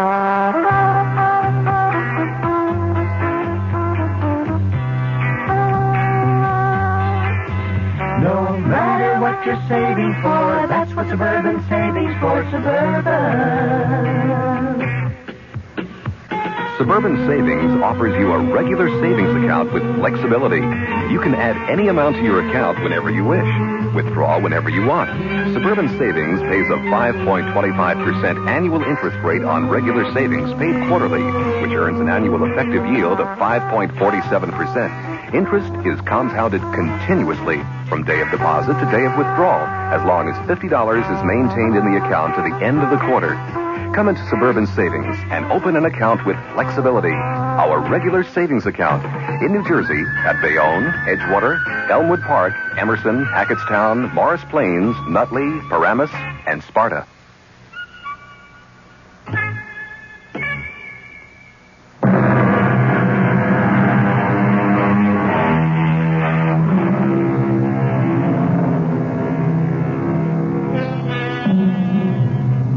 In today's world, the golden key to success is too often unfortunately attained through absolute ruthlessness and utter disregard of ethics, morality, and the rights of others. Jason Grant was a symbol of such success. A multimillionaire and a power in the world of international finance. Grant sat on a golden throne built on the ruin of many lives and many hopes. Along with his millions, Jason Grant had earned the hatred of more people than he bothered to remember. This day, two men in whom the fires of hatred burned sat in a bar. Another toast, Harry. Why not? To Jason Grant. May his soul rot in hell. Amen. How long has it been, Harry? How long has what been? How long have we been meeting in this bar and drinking the same stupid toast? Let's see. Denise divorced me in 69. I ran into you here about a year later, so I'd say 2 years, give or take a couple of months. What do you think Jason would say if he heard us? I'll follow you, Wen. Here we are, two men acting like a couple of sniveling school kids. Now, what do you suggest we do? Kill him. Just like that. Kill him as slowly and as painfully as possible. I want to hear Jason Grant screaming and begging for mercy. Just like my brother screamed when Jason left him to bleed to death on the road to Busan while he bugged out to save his own skin. Yeah, we'd be sure and get caught. So what? So what? Yeah, so what? We'll just tell our story to a jury. We can... That still doesn't give us the right to kill. Look, does Jason Grant deserve to die for what he did to you? It wasn't only breaking up your marriage. You and Jason were partners. And he not only stole Denise, but the business you built up for 11 years. I know what he did. So what did you do about it? Win, get off my back. If you're so dead set on killing him, why don't you go ahead and do it? Because I need you, Harry. For what? Look, Harry, I'm willing to go to prison. But I don't see any sense in walking in if there's a way of staying out. How will my going along with you help keep you out of jail? We'll give each other an alibi. We'll swear we were together when Grant is killed. Have you thought about how we'd do it? I have. You see this? Hey, put that away. It's so uptight. It's a gun I picked up in Korea. I figured I might have a use for it someday, so I kept it in good condition. Put it away. Harry, you asked me how we were going to do it. We're going to shoot him in the belly. That's painful. Very. You don't like the idea? I don't like it so much. It hurts. Then it's a deal. You're with me? I'm with you. All the way. We thought about a place and a time for the execution? Yeah. You bet. But, Harry, I need you to check some facts for me. I can. Now, you once told me that Jason worked late every Monday night. That's right. He still does it? I'm not sure, but I guess he does. That's when we're going to do it. Late on a Monday night. He'll be alone. I'll walk in, shoot him, and walk out. Oh, I thought you really had something worked out. You can't go into the building at night without signing in and signing out. Who said anything about getting in at night? You just listen. I walk into the building about 5 o'clock carrying one of those tool boxes that telephone repairmen have. Yeah? There won't be any tools in it, just work clothes. I'll hang around till about 8 or 9 when I'm sure Jason will be alone. They're cleaning women. Sure. But by that time, I'll have changed clothes. All you have to do is look like you're working or going somewhere to do something. They won't bother you. How will you get out? After I leave him bleeding. The way he left Mike in Korea. I'll just walk out the door. Take the elevator. Walk by the night guard. It might. It just might work. It will work.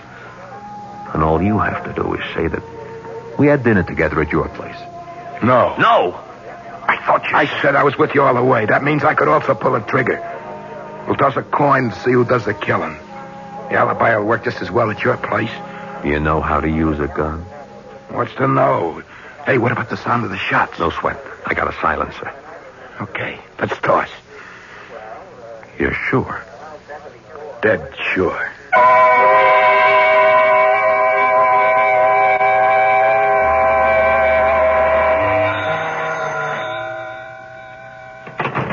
Jason Grant's office.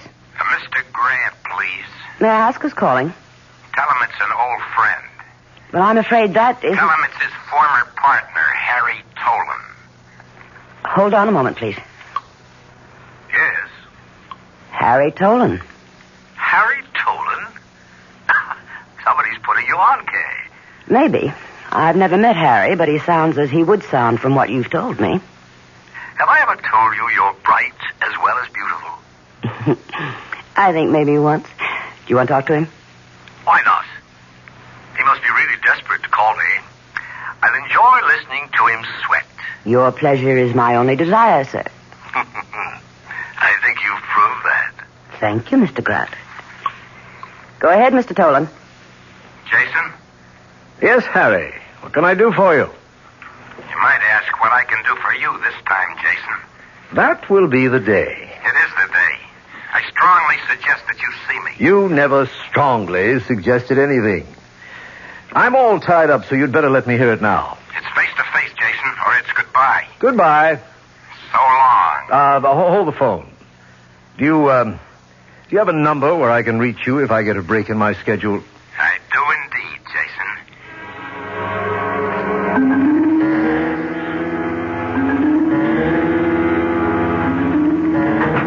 Jason, that secretary of yours is something else.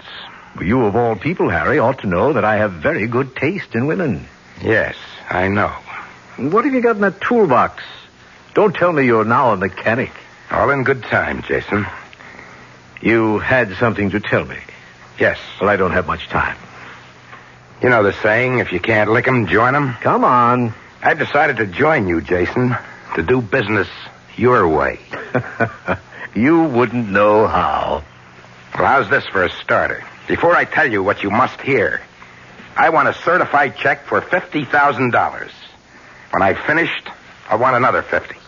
And you know me well enough to realize that I'm not going to give you $50,000 just because you asked for it. Not even to save your life? Are you trying to blackmail me, Harry? I'm trying to do you a favor. Your life should be worth at least $100,000. You're serious? You think anything else in the world would have brought me to your office? Now, before I agree, answer one question.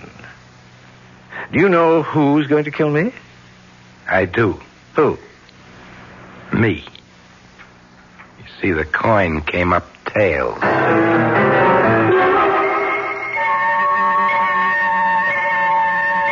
The check will be here any minute. I suppose you start telling me about it. Suppose we wait for the check.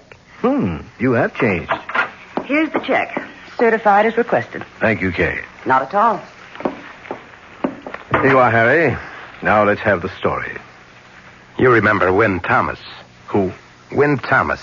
You served in Korea with him and his brother. Oh, yes, I remember him. He's never forgiven you for running off and leaving his brother to die. He's a damn fool. The kid would have died anyway. I had my own neck to save. He doesn't agree with you. Well, this isn't worth $50,000. And how about this? Put that gun down. It's Win's gun. We tossed a coin to see who was going to use it. On you. You're crazy. You're lying. Am I? You asked me about the toolbox I'm carrying. If you care to look in it, you'll find a repairman's uniform.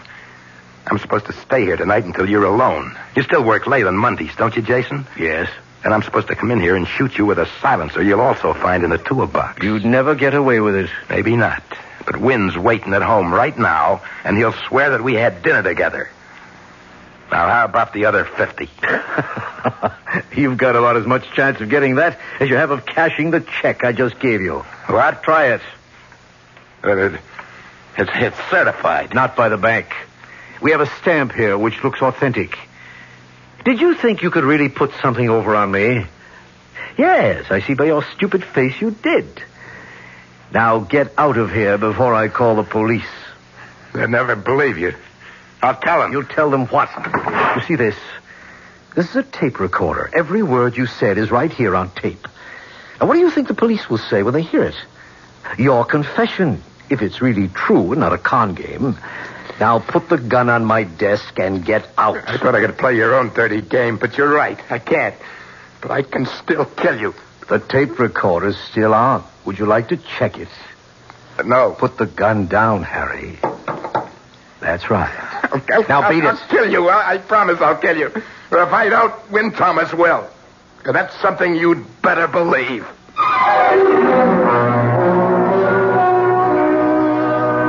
A murder has not been committed. Jason Grant, as you've heard, is an expert at riding roughshod over people. Believe me when I tell you that he was certain he had nothing to fear from Harry Tolan, nor was he too much concerned with Win Thomas. We'll learn whether Jason judged his men correctly when I return shortly with Act 2. Hi, son. Hi, Mom. Hi, Dad. Hi, Junior. Kellogg's Special K presents Junior Gives Up. Junior, why aren't you eating your Special K? It's your favorite cereal. Oh, just 'cause. Just 'cause why, honey? Just 'cause Darla said some evil things about it. That's just 'cause why. Hi, Mom. Hi, Dad. Hi, Darla. Hi, sis. Hi, Junior. Darla, what did you tell Junior about his Special K? Daddy, all I told him was that Special K is good for us. Yeah, and anything that's good for me never seems to taste good. But, Junior, you already know that Special K tastes good. Who do I believe? Darla or my taste buds? What's that, son? Oh, nothing, Dad. Son, Special K is America's favorite high-protein cereal. It's got minerals, vitamins, iron, and all those good, nutritious things. But it got to be so popular over the years because it tastes good, too. You mean it's good for me and tastes good, too? Right, son. Right, Dad. Right, Junior. Right, Right, indeed. Start your balanced breakfast with Kellogg's Special K. It's nutritious and delicious. Right, Dad. This is WOR New York, your station for the Mystery Theater. Now, ShopRite does the can sell in ShopRite brand of vegetables and cans. For quality that you can trust, for tasty corn, asparagus, for peas and beans, at gourmet scenes, for beef that beat all other treats. The only vegetables that can compare at all with ShopRite brand of vegetables you feed yourself instead of taking off our shelf. Now's the time to shop at ShopRite. can blast. Don't pass time to stock up while the values last. Stock up on ShopRite soda 10 12-ounce cans for 79 cents. Potatoes that will make the meal, and carrots that have big appeal. A succotash that makes a splash. Spinach that won't finish last. Not the time to ask yourself, so why pay more? Not the time to shop right now at ShopRite stores.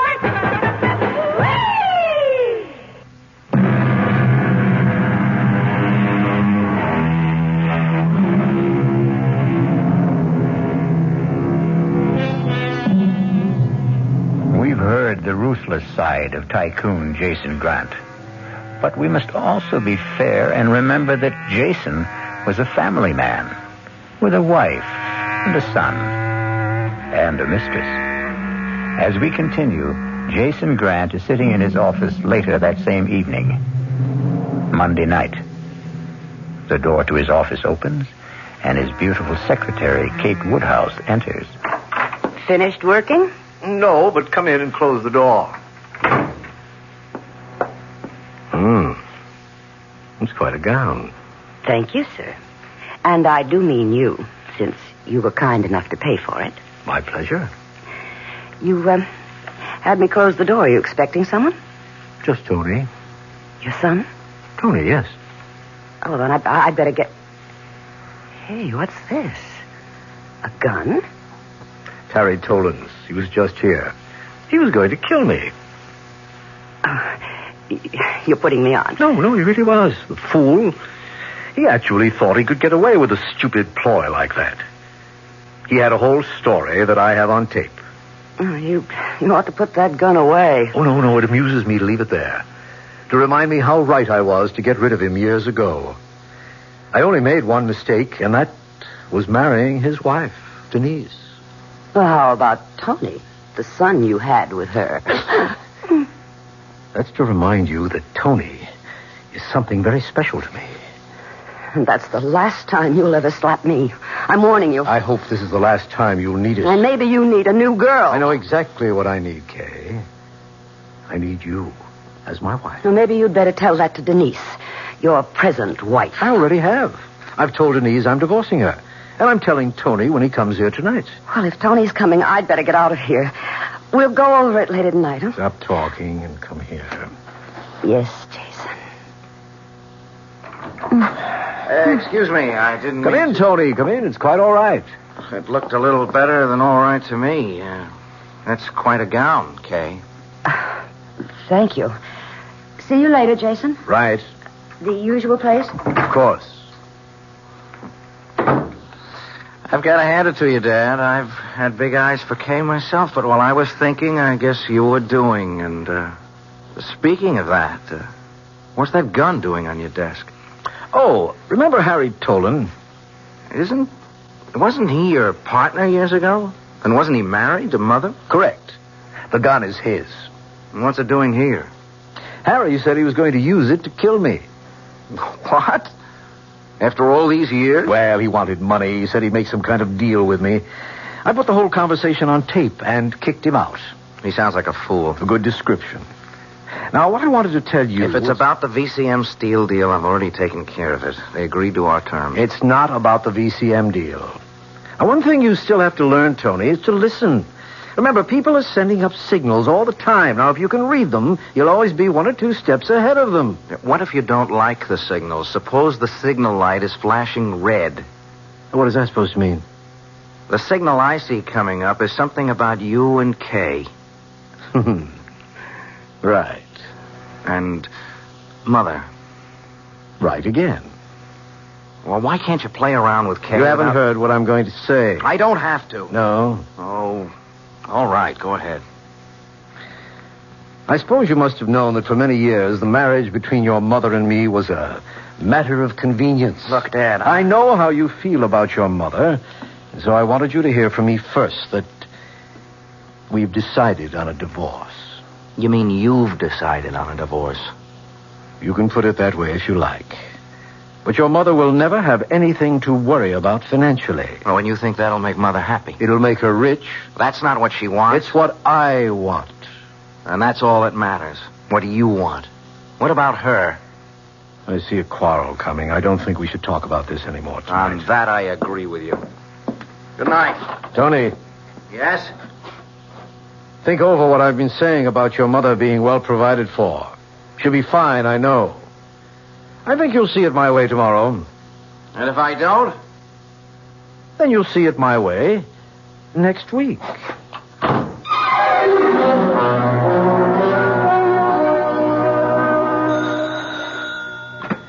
Yeah. Harry, where are you? What happened? I've been worried. I blew it. You what? I blew it. You mean Jason Grant's still alive? Yeah. How? Well, it's a long story. Have you got the gun? No. Where is it? I left it in Jason's office. You better get up here right away. Okay, as soon as I can grab a cab. Now listen, if I'm not here, sit down and wait and leave the TV on, you understand? Yeah, I got you. You better repeat it, Harry. If you're not in, I'll wait and watch the TV that you've left on. Right, and make sure you know what the show's about. Yeah, but when? Never mind. Get the cab. Goodbye.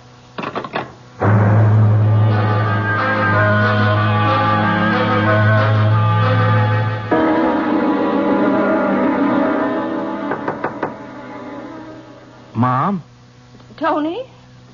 may I come in? Oh, of course, dear. Mom? I thought you were going to be at the office. I was. Dad told me. Oh. I know how you feel, and I'd rather not talk about it. That's what Dad said, but somebody has to talk about it. Why? Because you don't just throw 18 years of marriage down the drain like... Oh, you'd be surprised how many people do just that. I was surprised. Honestly? Well, yes, I could see that you and Dad weren't really getting along, but I thought... And you were wrong. Do you want it? Want what? The divorce. Of course I want it. You don't think I was very happy living with your father when... When what? Oh, Tony. Now, what's happening to us? We've never been uncomfortable with one another, and now we can't seem to talk straight. I can. Well, fine. What do you want to say? I want to know whether you're really happy about it, or whether... You see, I said we couldn't. Or whether you're just saying that to make me feel better, or whether Dad forced you to say it. Oh, don't be ridiculous, Tony. How could your father force me to do anything? Oh, you know what Dad's like. Do you, Tony? Yes, I do. Please, Mom, I just want to know how you feel about this divorce. I told you, Tony. I feel fine. Just fine. The devil you do. And this is the first time you ever lied to me.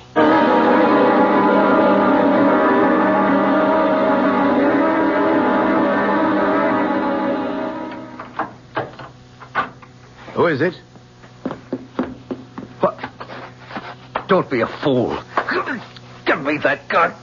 Give it to me. Don't. Maybe I was wrong the way I handled it. No. Please.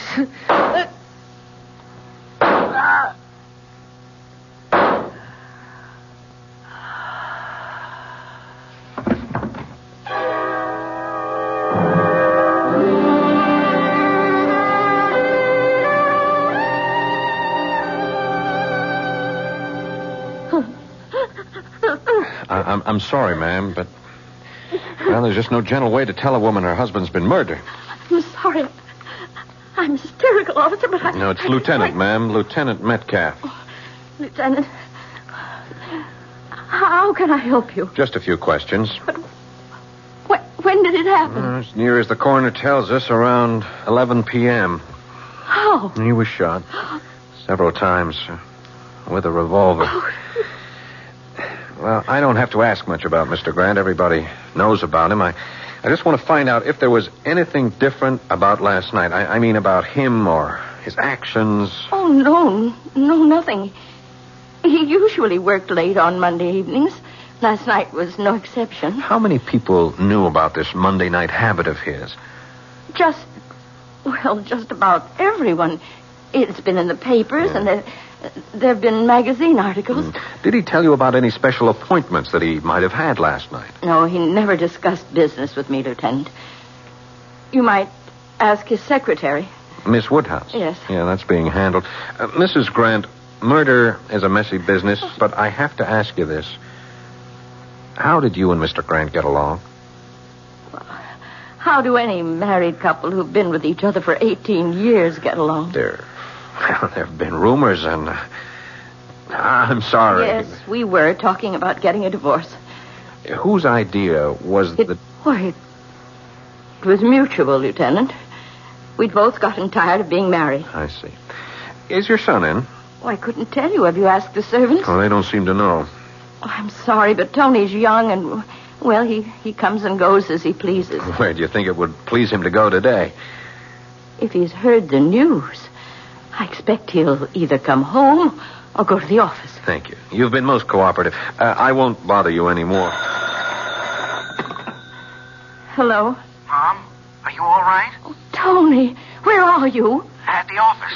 I rushed over as soon as I heard. There are cops all over the place. I didn't believe... Excuse me, Mrs. Grant, is that your son? Yes, he's at the office. Who's that? Who's there? A police lieutenant. May I speak to...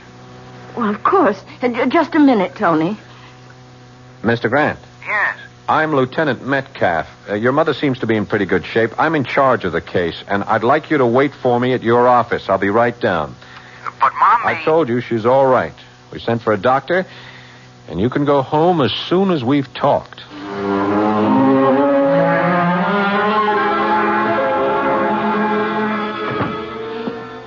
Morning, Duffy. Morning, Lieutenant. Where is he? Back in his own office. Lab men finished? They're packing up now. It's a big job, blood all over the Yeah, joint. I saw it. Which way the kid's office? Down the hall and to the left. Anyone with him?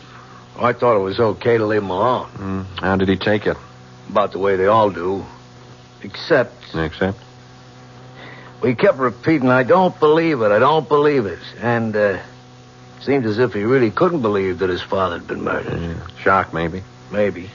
But from what I've heard about Jason Grant, he was a prime candidate for murder. Oh.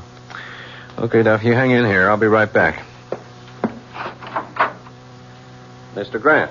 Who are you? Lieutenant Metcalf, homicide. I spoke with you on the phone. Oh, yes. Come in. I'm sorry, but I'm going to need your help. I'll do anything I can. I have to make funeral arrangements and take care of Mother, Sure. but, well, how can I help? First, when did you last see your father? Last night, about 9:15. Anyone with him? His secretary, Kay Woodhouse, but she left. Did your father mention anything about appointments that he may have had later? No. Then as far as you know, you left him alone sometime between 9 and 9:30, and he had no appointment scheduled. That's right. And where did you go? Home. Now, it's no secret that your father had a lot of enemies. Can you think of anyone who might have... Look, Lieutenant, it'll come out sometime, so you may as well hear about it now. But first, I want to tell you that I still can't believe it. Believe what? My father's former partner, Harry Tolan, who was also married to my mother before she married Dad. Harry was in yesterday and threatened my father with a gun. What happened to the gun? Now, Dad took it from him. It was on his desk when I was there earlier. I see. And on Dad's tape recorder in the desk, you'll find the entire conversation between them. Thanks. We'll check it. But I'd like to know what it is that you can't believe. Well, I can't believe that Harry Tolan murdered my father. I've known him for years, and he just hasn't got the guts to kill a man.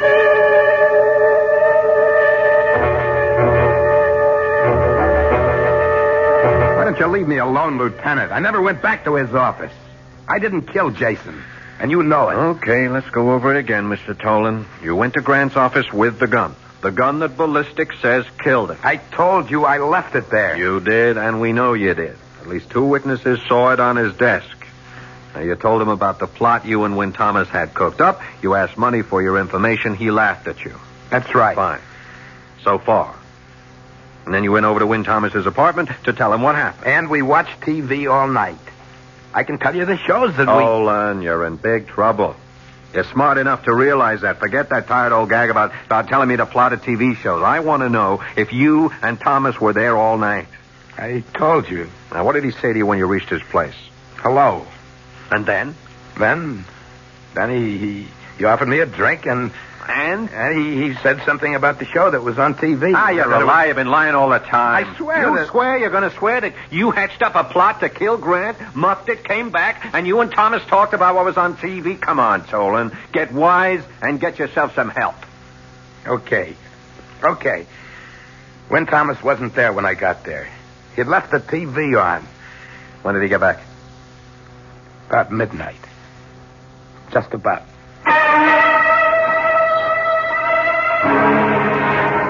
Win Thomas and Harry Tolan had their revenge. Jason Grant is dead. Before the body was quietly buried, the police had arrested Win Thomas for first-degree murder and named Harry Tolan as an accomplice.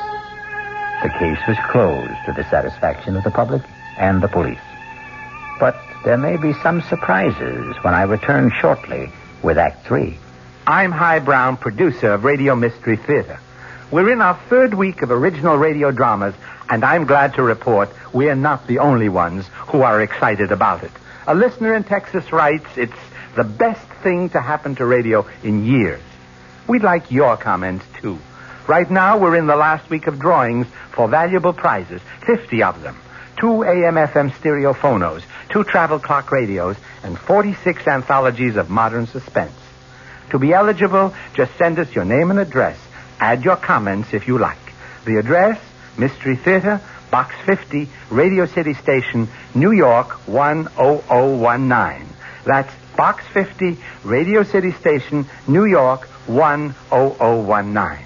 Entries must be postmarked no later than Saturday, January 26th. Offer good everywhere unless locally prohibited. This is WOR New York, your station for the Mystery Theater. Time magazine calls it the most outspoken and honest play about homosexuality that has ever appeared on Broadway. Clive Barnes of the New York Times agrees. Kevin Sanders of ABC TV said, as brilliant and ruthless a dissection of modern marriage as I've ever seen on stage. They're all talking about Find Your Way Home, the new Broadway hit starring Jane Alexander, Lee Richardson, and the sensational new star Michael Moriarty, hailed as the most exciting new performer to hit Broadway since Marlon Brando in Streetcar. It's at the Brooks Atkinson Theater, the play of the season. It's Find Your Way Home.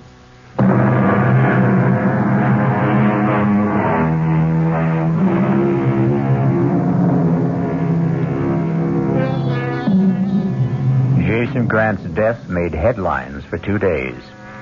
His funeral made the bottom of page 1. And then Grant was just about forgotten. To Win Thomas and Harry Tolan charged with his murder, Grant was still an important part of their lives. He was also much in the thoughts of his widow Denise, his son Tony, and in the report of Lieutenant Metcalf. Report from Lieutenant Metcalf, Homicide, 11th Precinct, on the murder of Jason Grant, to the Office of the District Attorney. 1. An elaborate plot was hatched, then botched, and it will be our contention that Win Thomas went to Grant's office to finish it off. Although we can place him at the building at the time of the murder, we cannot put him inside the office. 2. We know the gun was there and the silencer. Why then did Thomas use towels from the men's room to muffle the shots? 3. Why didn't he follow his own plot and change clothes and take the toolbox with him as planned instead of leaving it for us to find? 4. If Thomas was the killer, why didn't he take the gun with him instead of leaving it for us to find? 5. Ditto the tape recording, which Tolan admits having told Thomas was made earlier that afternoon.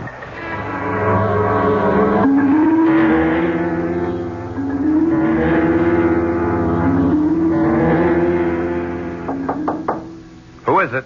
Denise. Come in. Is it all right if I sit down? You can do anything you want. After all, you own me now. That's foolish. You put up my bail, didn't you? Yes. Why? I felt guilty. Guilty? About you. About the way I left you. Oh, if it's any consolation to you, Harry, I had about 2 months of happiness with Jason. The rest was all a bad trip. We were getting a divorce. Why didn't you get off? I guess I was ashamed to admit to myself or to anyone else that I'd made a mistake. Okay. And that's why you put up the bail bond money. Partly. The other part? I know you, Harry. I lived with you. You're not a murderer. I went along with Wynn's idea. But you didn't kill Jason.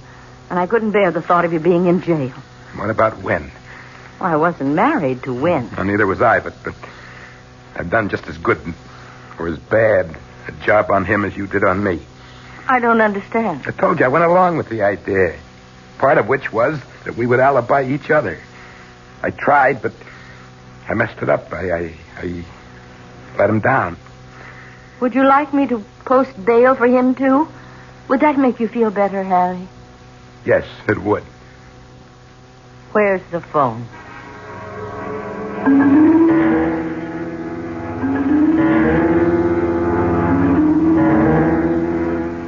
Will you have a drink, Lieutenant? No thanks.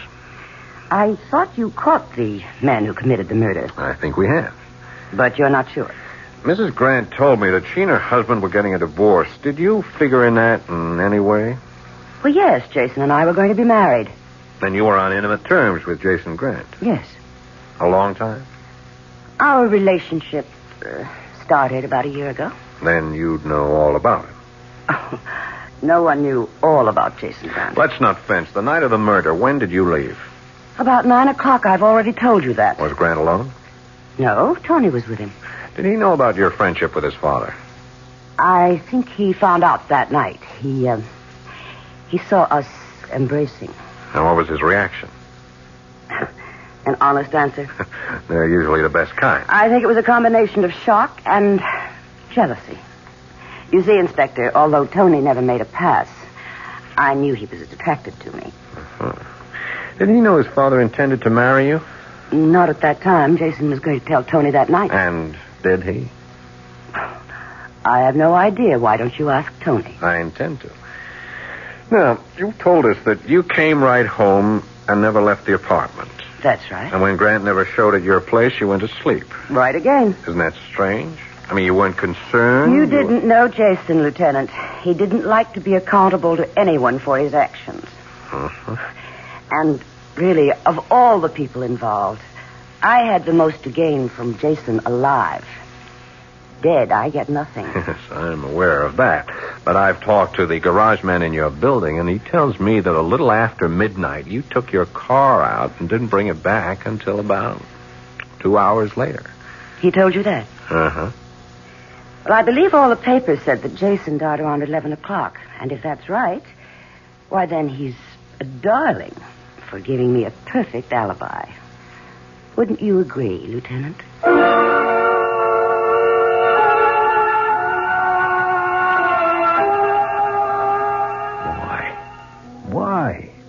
Why would she put up bail for me? Told you, Wynn, because I asked her to. I don't buy that. Well, you don't know her the way I do. And she doesn't know me. Nobody puts up that kind of money for a stranger, no matter what she tells you. How does she know I won't skip? She took my word for it. I don't buy that either. All that talk about how she felt she had done you wrong and the guilt she said that she was... Of course. Why didn't I think of that before? That's it. What? Guilt. That's the key word. Guilt. She feels guilty because she killed Jason. Are you crazy? I'm just getting smart. She said Jason was divorcing her. Didn't you tell me she said that? I said they were getting a divorce. Sure. And we both know Jason. If he divorced her, he was through with her. She'd never get a cent from him. He'd fix it with his attorney so that she spent the rest of her life chasing him for alimony or a settlement. She couldn't face up to that, so she killed him. What are you doing? I'm calling Lieutenant Metcalf. Now, you listen to me. You say you didn't kill Jason. I don't know who killed him if you didn't, but I know one thing for sure. Denise didn't. And I'm not going to let you throw her to the wolves to save your own skin. That's a noble speech, Harry. Particularly coming from a guy who threw me to the same wolves to save his own skin. You can't make me feel any worse about that than I do. That's one of the reasons she put up the bail. I told her how I felt about letting you down. Yeah? Yeah. Listen, she's got all the money in the world. She can hire great lawyers. They'll be sure to get her off. We can testify about what a louse Jason was. She's still attractive. She's got everything going for her. I don't care what you say. She didn't kill him. And you're not going to let me call Lieutenant Metcalf. That's right. Sorry, Harry.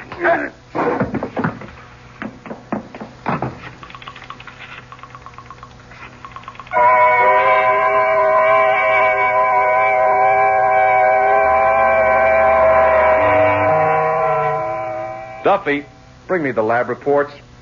Again, Lieutenant? You heard me. Coming up. Want some coffee with him? No, just the reports. Here they are. You know what you're looking for? Nope. The call from Wynn Thomas made a lot of sense. You think so? When she put up the bail, she had a motive. We got no one who'll swear she stayed home all that night. Yeah, we got no one who'll place her at the murder scene either. How about Wynn Thomas? Why don't you think he did it? I didn't say he didn't do it. It's just that there are a lot of loose ends. And I hate loose ends. Hey. You got something? Look here. From the coroner's report. Here, look. Death resulted from one bullet in the heart. 3 other bullets were fired into the body, all below the waist. Well, I don't see what... It could be, Duffy. It just could be.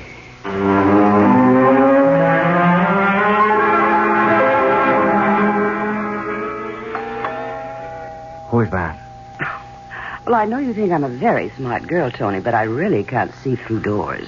Send them away, Kay. You're uptight about being here, aren't you? Yeah, sure I am. Everybody knows about you. Oh, we're never going to have a relaxed relationship until you stop worrying about what people will think. Who is it? Lieutenant Metcalf. Don't let him in. Well, it's late, Lieutenant, and unless... I think you'd better let me in, Miss Woodhouse. That sounds ominous, Lieutenant. Evening, Mr. Grant. Evening. I know you better than to offer you a drink, so what can we do for you? A few answers. I'm afraid I'm all out of answers. How about you, Mr. Grant? I'll do anything to help, but we've been over everything so often. There's been a new development. Oh? Mr. Grant, did you know your mother has posted bail for Wynn Thomas as well as Harry Tolan? No, but... Can you think of any reason why your mother would do a thing like that? I haven't given it any thought. Your mother told Mr. Tolan she posted his bail because she felt badly about the way she treated him. That makes sense. She also spoke about guilt. What kind of guilt? That's the question. Thomas thinks it's connected with her not wanting to let an innocent man go to prison for a crime she committed.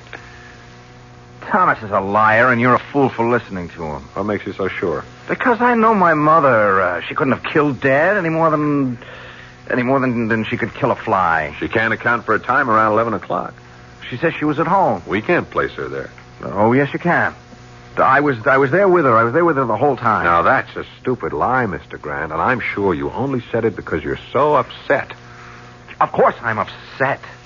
Wouldn't you be if a police officer as good as accused your mother of murder? You're rather fond of your mother, aren't you? Is that unnatural? Or a crime? Not at all, not at all. Well, then why don't you forget about Mother and concentrate on nailing down the case against Thomas and Tolan? Although I can't see what else you need. I need to know why 4 bullets were fired when the first shot killed your father. The killer hated Dad. He just kept firing and firing. We all know how much Thomas hated him and why. But the bullets were fired low. You fellas said there were signs of a struggle. The wounds weren't scattered. They were all below the waist. If you don't mind, I think I'll have a drink. It all seemed very deliberate. Well, maybe it was.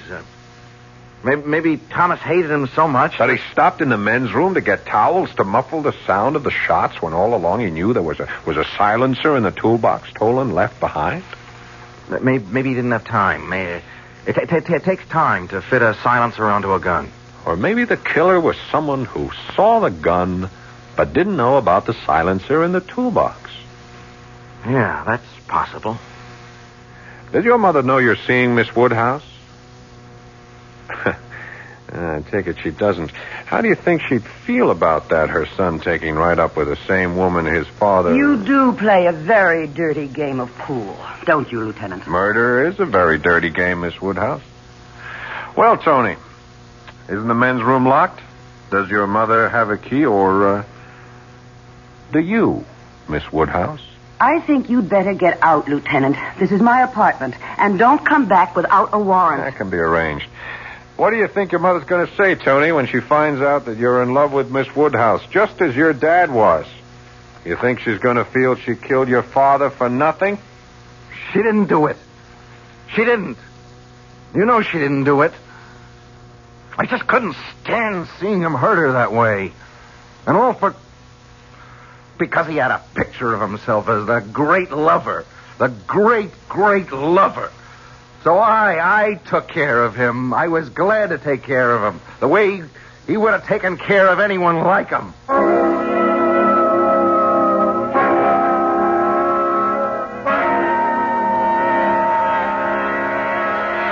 Like father, like son, Jason Grant was dead, murdered by his own son, who was driven to kill him because of his love for his mother.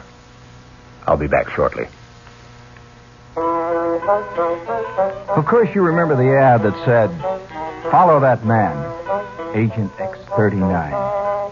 A man with a long midnight blue cape and a beautiful burgundy silk lining. Send your name and address to Box 42, Aquanamonoc, Wisconsin, Big Shot Division. Follow that man.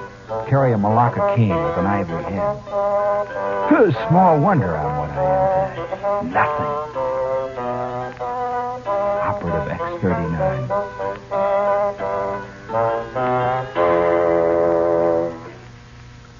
Gene Shepard, tonight at 9:15 over WOR New York, your Mystery Theater station.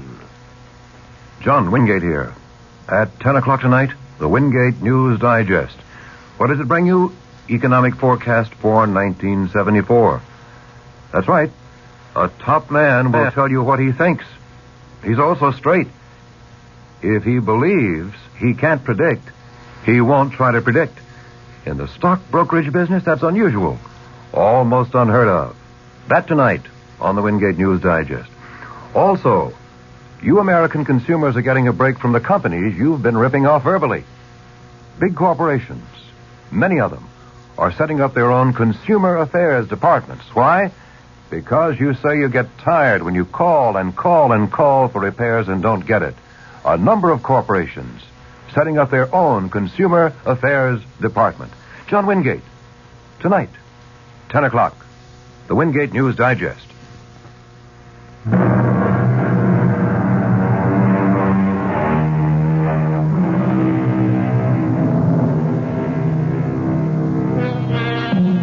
Tony Grant confessed and was sent to a mental institution. As for Wynn Thomas and Harry Tolan, they had their revenge, and they found it empty. For a while, they kept on meeting every Friday night. But strangely, after a while, they found they had nothing to talk about and drifted apart. It was almost as if with Grant dead, their lives were now without purpose. Our cast included Paul Hecht, Tony Roberts, Joan Lovejoy, Mary Jane Higby, George Petrie, and Joseph Julian. The entire production was under the direction of Hyman Brown. Now, a preview of our next tale. I'm just an old man. A very old man. Well, I took it for granted. No, I know nothing. Only what I see, what I feel. Did I harm her? No, I even think she's a little better. Her eyes, they look brighter. Not so full of pain. You did nothing but touch her. Stroke her a little and talk to her. Let me look at your hands. Your hands are warm. On a night like this, more than warm. Hot. Very hot, as though they were burning from inside.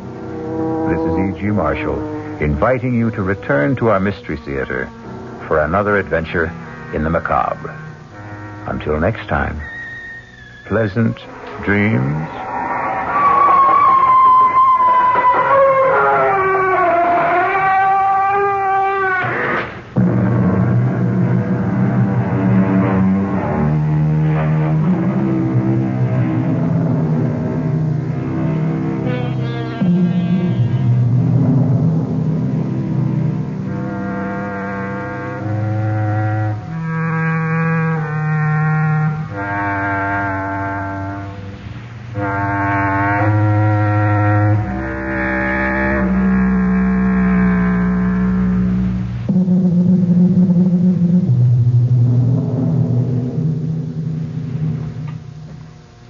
The WOR Mystery Theater was brought to you by ShopRite Supermarkets, where you get a lot more for a little less, and by Suburban Savings, with offices throughout New Jersey. The preceding Mystery Theater program was furnished by the CBS Radio Network. And be sure to be with us tomorrow night at the same time, following the Fulton Lewis commentary, for another WOR Radio Mystery Theater, A Very Old Man.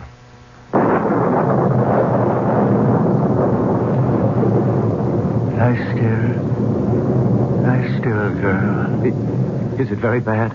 I don't know. She's very dear to me. If I should lose her... She's trying to raise her head. She knows I want to help her. Do you think you can?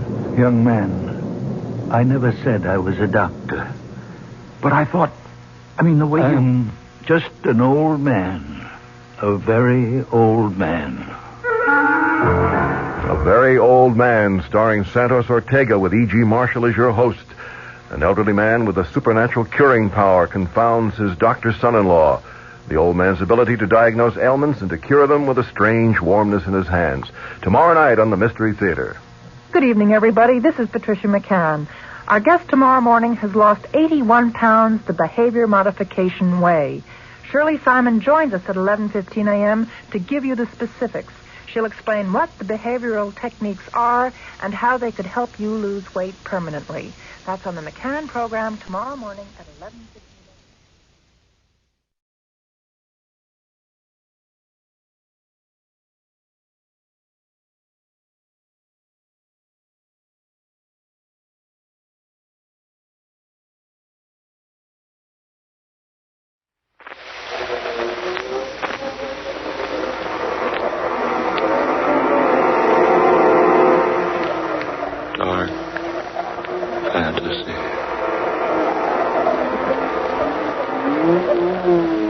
I am the master of the headless den.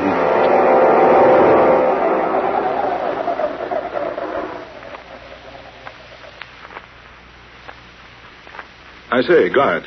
Just call me Swiss, sir. Spelled with an E at the end. Yes, of course. You reminded me before. What were you about to say, sir? I was about to observe that this Tower of London is quite a historic place. That it is, sir. Historic indeed. And haunted, I have heard tell. Oh, have you now, sir? Oh, yes. Don't tell me you haven't heard stories about the Tower's ghosts. Perhaps I have. Perhaps not. Of course, I don't believe that sort of rubbish, you know. Rubbish? Certainly rubbish. Don't tell me, Mr. Swift, with an E, don't tell me you believe in such things as ghosts and haunts. What I believe, sir, I believe. Certainly not the legend of the gambling spook of Wycott Hall. The ghost invariably appears whenever a gambling game is in progress at Wycott Hall here in the tower, and always wins the stakes. Yes. Don't tell me you believe such a fantastic yarn as that. Or such an unbelievable story as the one about the pig-faced spectre of the rectory. I imagine Brother Randolph would tell you there's nothing fantastic about the story at all. Brother Randolph? Yes, sir. He's the overseer of the rectory. He's seen the spectre many times. No, he's probably just superstitious. Brother Randolph says the thing is always dressed in a long black cloak. Has the body of a human, but the face is that of some grotesque and repulsive animal. It sounds like an old wives' tale. Oh, mind you, sir, I'm not trying to convince you about such things. That's the entrance to the choir loft, the chapel over there. Chapel. Didn't know there was one in here. It's the chapel of St. Peter Adventira. Is it possible for me to go in there? Begging your pardon, sir. That's what the climb up the stairs was for. We always like to show visitors the choir loft, the chapel. Well, then, let's have a gander at the place, shall we? Yes, it is, sir. Yeah, the key. You always keep this locked. More habit than anything else. Nobody ever climbs those steps unless they're showing them through the tower.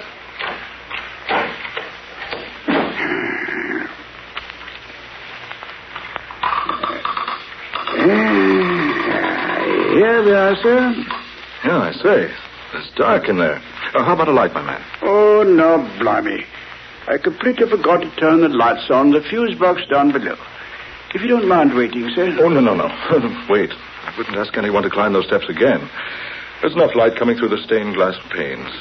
I say, would you lead the way? Yes, of course. Watch your step, sir. Step up here. There you are, sir. You can observe the chapel below, sir. Yes. Deserted looking, isn't it? It isn't as deserted as you might think, sir. What was that? You see only as far as you permit yourself to see, sir. I don't believe I understand. If you look for emptiness, sir, you see emptiness. But it is empty down there. Is it, sir? I suppose you're trying to tell me this chapel is haunted, too. Hasn't it a right to be, sir? Right. Yes, indeed. You see, sir, it's the burial place of the headless dead. It's another of those idiotic legends. Hardly a legend. You see those flagstones down there in front of the altar? Faintly, yes. Those stones form more than just the sanctuary floor, sir. They are also tombstones. Why do you tell me such a thing as that, Mr. Swift? Because it's truth. You mean people are buried beneath those flagstones? Including, I might add, 2 of England's queens. Not actually. Oh, yes, actually. I've never heard that before. Few people have, sir. Then that's why you say the place down there isn't deserted. In a manner of speaking, that's what I mean. Yes. Have you observed the huge pipe organ here in the loft, sir? Oh, yes. I noticed when we came in. But getting back to what you were talking... It's quite a famous instrument, I must say. Been played by dozens of famous people. Oh, it has? Could I play it? And it's against regulations, sir, but, well, if you play softly, sir. Oh, now, I say, that's mighty good of you. I do have somewhat of a reputation for playing the organ.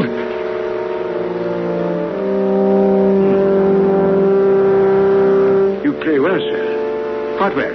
Thank you. A rather old instrument, isn't it? Beautiful tone, though. Beautiful. Et verbum erat in principio. What's that? Agirat in principio apud verbum. Keep playing, sir. Keep playing. What? Quickly, sir, before it's too late. Play. In testimonium. That voice. What is it? No one knows. He always speaks like that in Latin whenever a stranger plays his organ for the first time. Et testimonium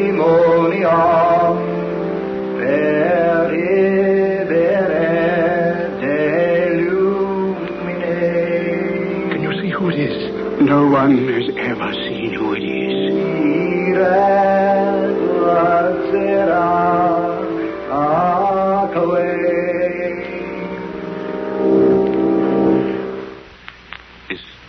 Is he gone? Yes.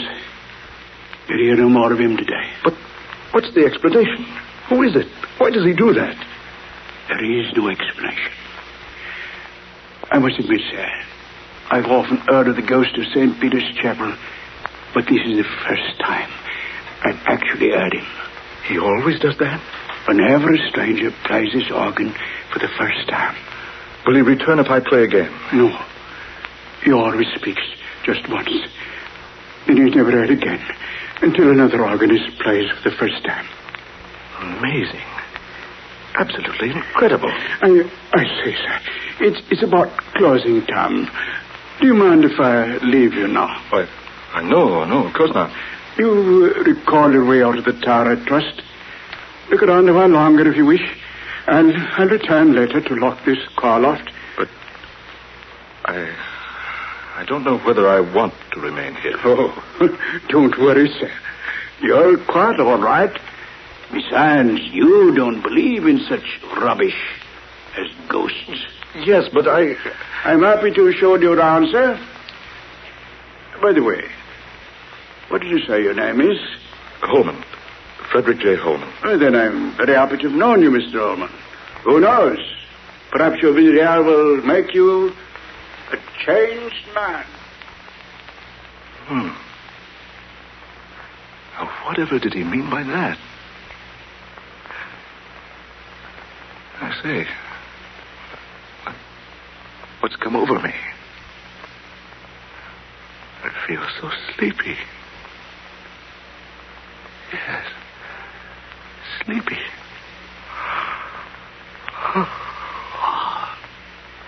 I'd best sit here in this pew. Strange. Never felt like this before. I'll sleep here a while, then go home.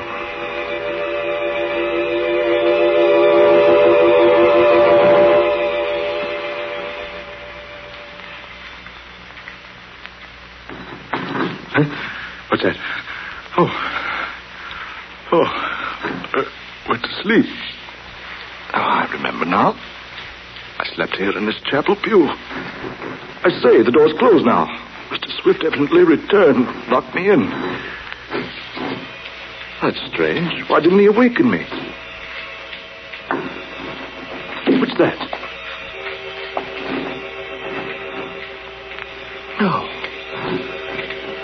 No, it can't be.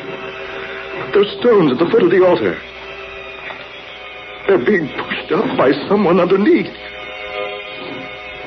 Hands and arms. Long, bony arms. Pushing up the flagstones. And over to the right. Two ghostly figures rising out of the tombs in the floor. No, it's not possible. It can't be. Figures. Dozens of them now. Leaving their tombs. Forming a procession down the middle aisle of the chapel. And each of them is headless. And carrying his head before him in his hands. Look at them. Marching in a slow procession down the center aisle. Marching.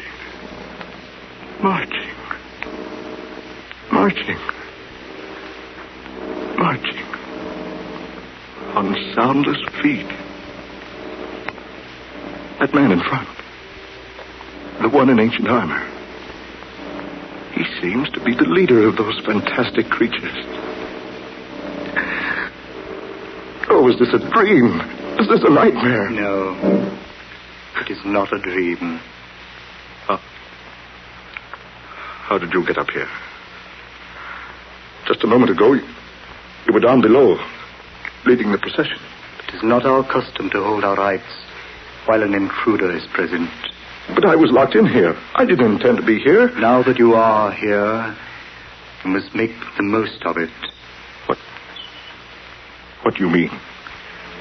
You are now as one of us.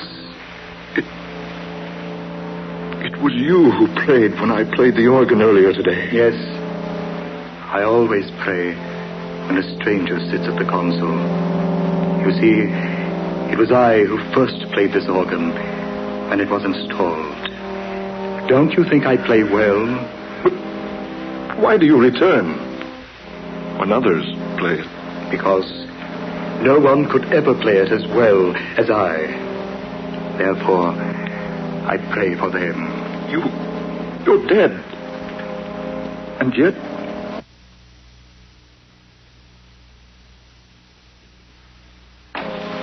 And yet...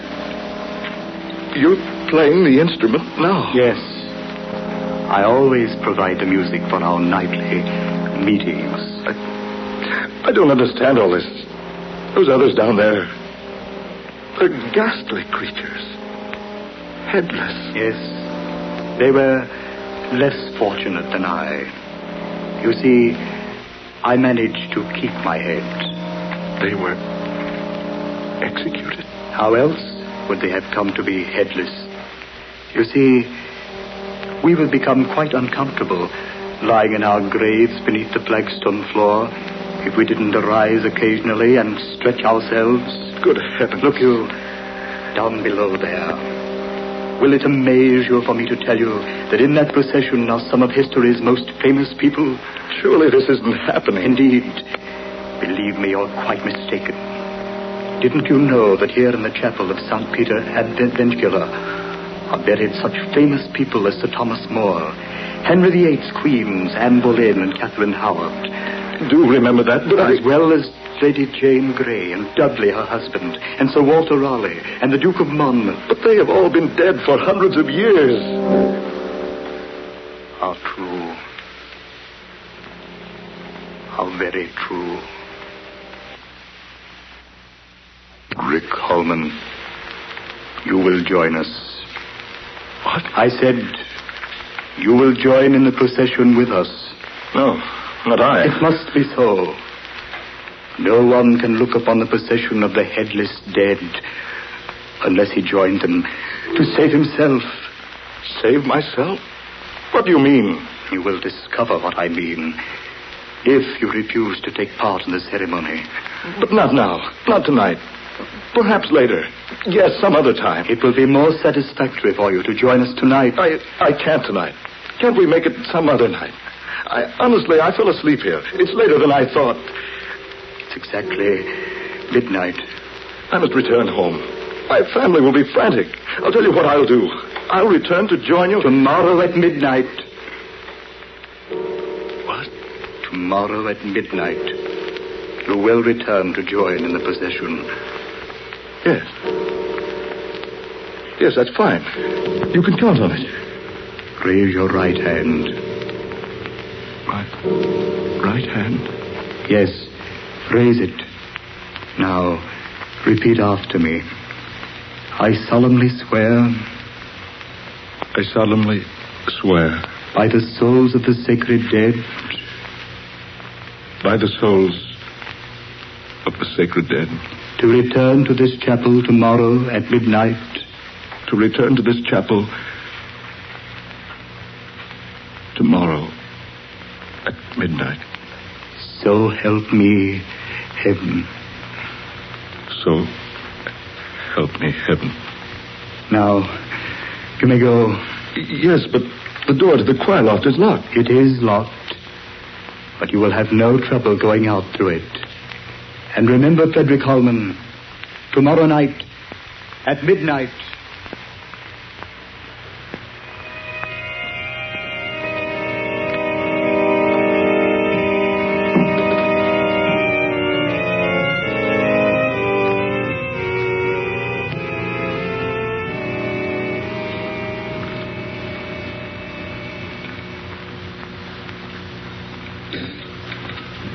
Frederick, dear, you're worried about something. I know you are. It was 1 o'clock when you came home last night. You've never done that before. Oh, I know, Laura, my dear, I know. You acted so strangely when you did get home. What's more, you didn't sleep. You tossed all night long. Laura, I must tell you something. Well, I certainly think I have some explanation coming. Yes. Yes, you have.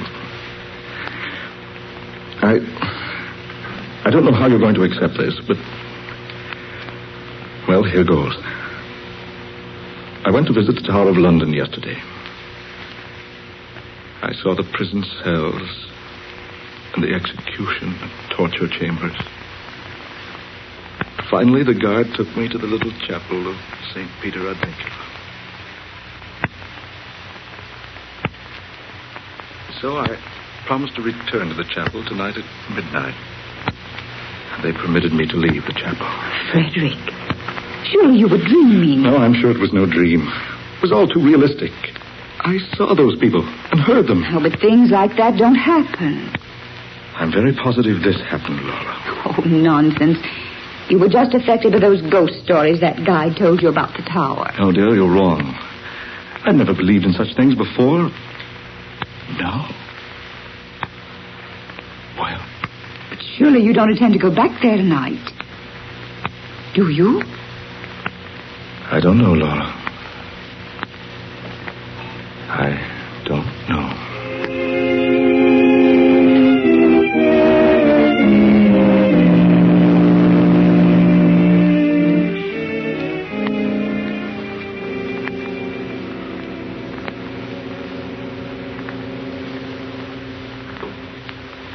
Hello.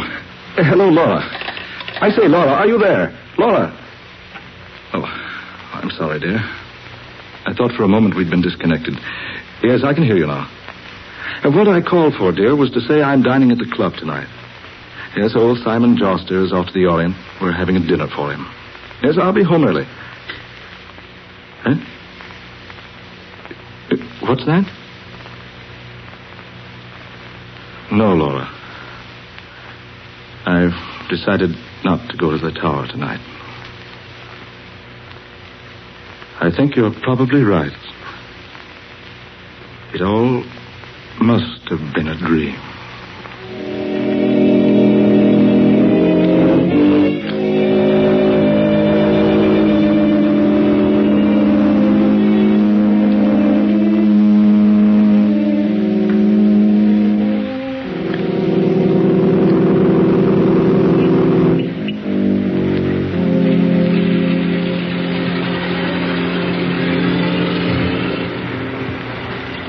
Good evening, Mr. Holman. Your car, sir. Oh, thank you, Henry. Shall I drive you to the tower, sir? Tower? What? Of course not, Henry. Drive me straight home. Whatever made you think I'd want to go to the tower at this time of night? I don't rightly know, sir. Begging your pardon, Mr. Holman, I don't know what made me ask you that. Really, I don't. Don't drive me home, Henry. Yes, sir. Oh, by the way, what time do you have, Henry? It's just a minute or two before midnight, sir. Oh, very well. Take me home at once.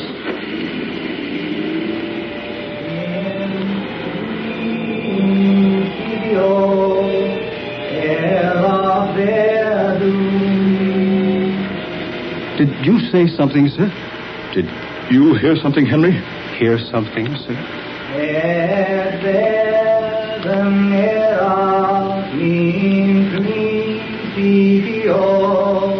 Yes, the voice. Voice, Mr. Holman. Don't you hear that voice? No, sir, I don't hear nothing, sir.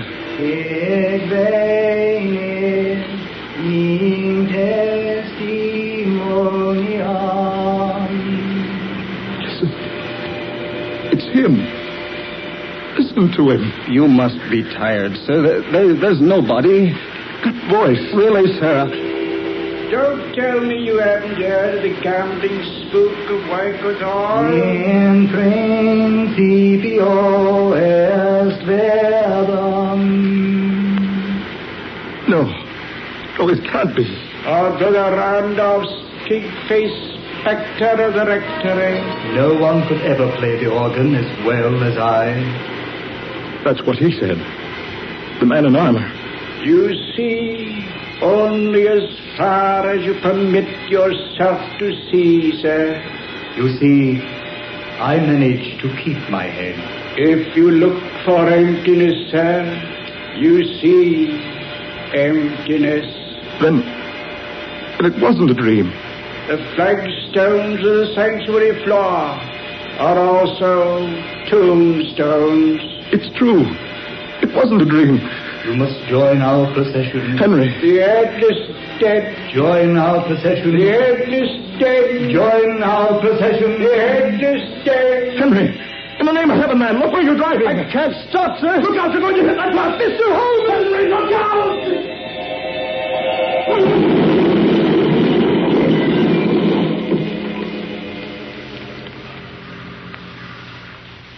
Mr. Holman. Mr. Holman, are you all right, sir? We hit that truck and... Mr. Holman, we hit that truck broadside and... Mr. Holman, look at him. Greetings, Frederick Holman, and welcome. I am pleased that you have kept your appointment with us.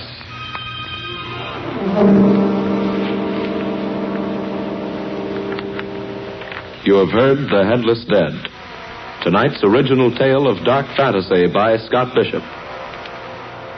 Ben Morris played Frederick Holman. Eleanor Naylor Corrin was Mrs. Holman. Fred Wayne was Swift. Garland Moss was the leader of the Headless Dead. And Murillo Schofield was heard as the chauffeur. Next Friday night at this same time, we'll bring you a strange and weird tale of the unusual. Death is a savage deity, based upon Scott Bishop's novel of the same name. Listen for this breathtaking tale of witchcraft and black magic. Dark Fantasy originates each Friday night in the studios of WKY, Oklahoma City.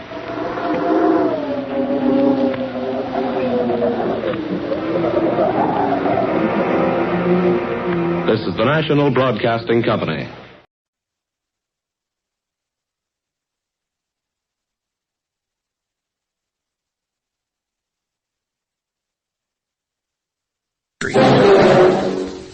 Deadline for danger.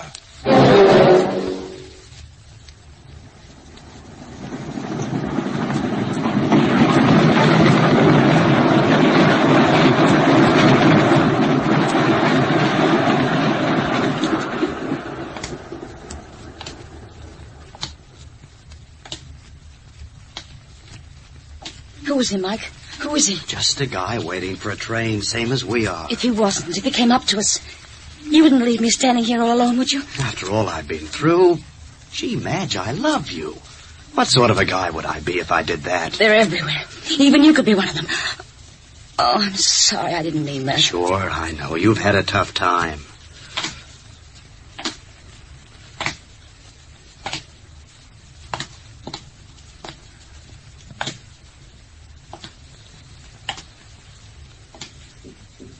Guy waiting for a train wouldn't walk like that.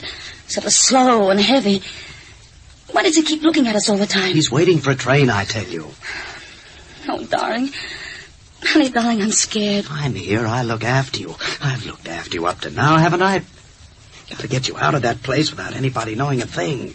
As soon as that train comes, you can forget it ever happened. You're so darn clever, keeping me in that place.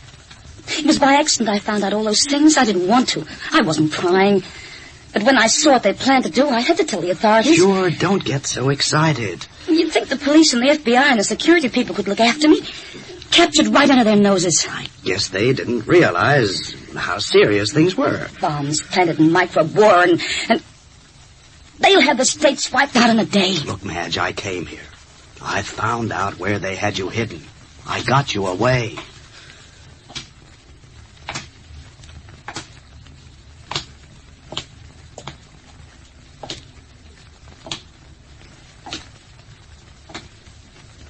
You've got to get me to Washington, Mike. You've got to. I know all about their organization, what they're going to do, when and how. You don't think they'd have kept me locked up in that place if I didn't. You don't think... Quiet, kid. Hold on to yourself. I know you've been through a horror. I know what they've done to you. I also know how clever they are. And any yelling will give us away. Hold on to yourself. If you don't, we'll never get away. Oh, gee, Madge, I love you. Since they grabbed you, I've been through 7 different horrors of my own. I'm as jittery as you are. It's coming, Mike. It's coming. Main line. Trains pass through here all the time. We got a time yet before the local stops. Well, couldn't you stop it? Couldn't we get away that way? Not a chance. If we don't get away in a few minutes, we'll never get away. When's the next to the city? Hour and a half. There's 5 expresses pass through before yours stops. Well, honey... That's it.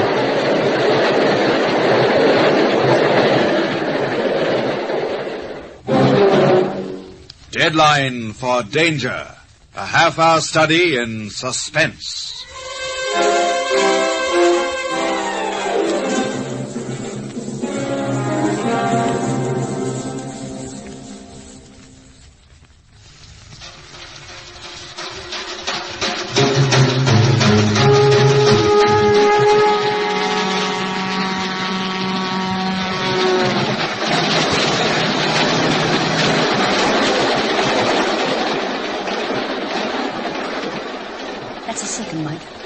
Only 3 more trains and we're safe.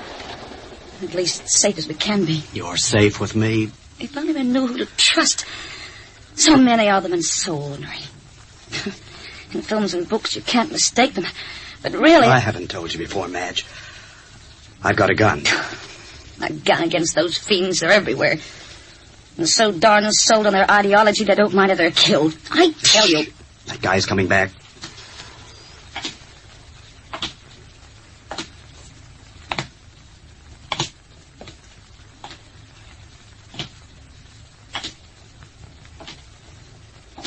He's one of them, I tell you. If he is, they won't get their hands on you again. Don't you see, Mike? Maybe they won't capture me again. And if they can't, they've got to keep me quiet. And there's only one way to do that. Oh, not here. Look, passengers not 20 feet away. Any gunplay and, well, how are they going to get away? The train. The next train passing. The noise it makes, and the shot wouldn't be heard. If the train had passed, and I'd be dead. Nonsense. Maybe we'd better go and talk to somebody. If that guy is one of them, he wouldn't do anything if we were talking to somebody. They wouldn't mind, as long as they got rid of me. Don't you see, honey? If they shot you, I say if, then the authorities would know what you told them was the truth. Yes. Yes, that's true. Which one are we going to talk to? The man and woman over there? They're clever, Mike. They're everywhere and ruthless. Elderly couple like that are just the sort of agents they'd use. I tell you, I saw the papers. Innocent-looking people, suburban types. Then, what about that girl there? She couldn't be one of them, young kid like that. That man's coming back again. Better we take a risk than stand in the open all alone. Oh, come on, then. Don't hurry. Walking away slow with him right behind us. Maybe he'll think we're making a dash for it and... Not with all these people waiting. Gunplay'd let the cat out of the bag, and he knows it. Oh, pardon me. Do you mind if we talk to you? Sure, if you want. Does get lonely waiting here. Thought you wouldn't mind. We're waiting for the train to the city. So am I. You're strangers around these parts, aren't you?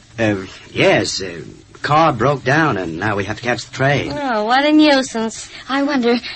Oh, I know it sounds silly, but do you mind if we stay close to you?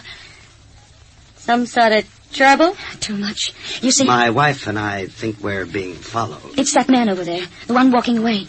That's hardly following you. Anyway, why should he? Domestic trouble? Oh, it's difficult for people to understand. They'd hardly be expected to. Just one of those things. My wife found out something by accident. And now they're after me and they're desperate. I don't think we should worry this lady with our troubles. No trouble. I have to wait here. Well, come along, honey. We'll go for a walk. Why are you so anxious to get me away? I don't think we should worry people. How did you know where they were keeping me? I found out. How? Ways and means. Now, come along. How could you find out? You couldn't possibly find out unless you were one of them. Oh, what a fool. It's always the way. The person you trust most is the person most dangerous to you. Look, honey. You find out where I'm hidden when the police can't find me. And outside of the police, you're the only person I told about finding the papers. I've stood by you all the time. Even when they laughed, I stood by you. Because you're one of them. Because you knew from the start that I'd stumbled upon the truth. Those papers. I found them in your office. Oh, first time I knew about that. Well, I did. Of course, you're one of them. Now, look what you've done. Why can't you keep quiet? I haven't done... Where did she go? For telephone. She's phoning up now. The police. She phones the police. Why wouldn't you? I've got to stop her somehow. I thought it was funny you wouldn't phone the police as soon as I got out of that place. You stay here. Don't move. I'll be back. I was a darn fool to let you talk to anyone. Mike! Mike! You can't leave me alone!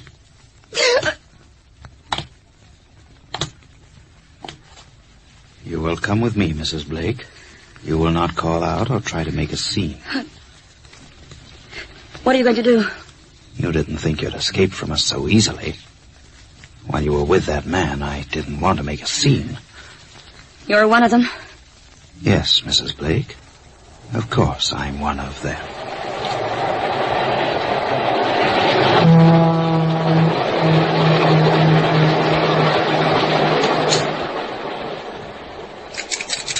Hello? Hello? Hello, Exchange. Put me through to... Put that phone down. Exchange, you must put me through. Put it down. I don't want to use this, but I will if I must. Hello, Exchange. I'm... Down. So? Now what? Come out of that booth. Give your back to me. Don't try and get help. I got through to the Exchange. They'll know something odd's happened. Act natural. Walk in front of me to where we were standing before, and don't hurry. While you've been so busy getting tough with me, your wife walked out on you. Darn it. Quick now, the main gates. I'm not moving. Oh, yes, you are. I know you've got nothing to do with this, but I'm not having anybody getting in my way. Keep moving, unless you want your spine shot in two. Right through those main gates.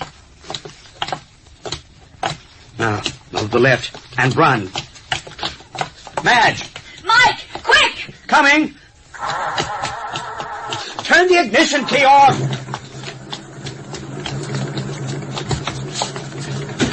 Oh, no, you don't. Switch that engine off or I'll let you have it here and now. I'll see personally that you're taken care of, Mr. Blake. I'll see personally you don't get a chance. Out of that car. All right, Madge? Yes, Mike. Oh, I'm sorry, honey. So many people against me, I got to thinking you were, too. I wouldn't have gone through what I have gone through if I wasn't right behind you, through thick and thin. Anyway, we know these two are our enemies. This girl's all right. Just got caught up in it. All right, take his arm and walk back to the station. You heard me. Don't know what either of your names are, but you do as I say. There's too many against you, Blake, for you to get away with this. I'll take my chances. Now do as I say. Walk. Do you think we ought to go back, Mike? Yes. We'll keep these two until our train gets in. And we'll take them with us to the city. That way they can't get any help. All right, now. Come on. Walk. I don't like it, Mike. There's no other way out.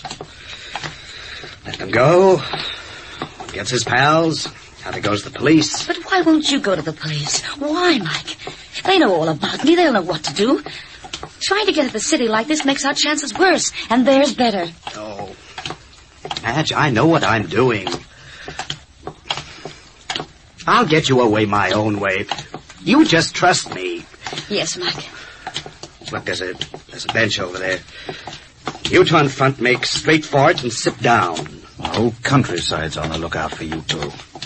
Long time till that train gets in. Sitting here, somebody will recognize you. It's true, Mike. They're everywhere.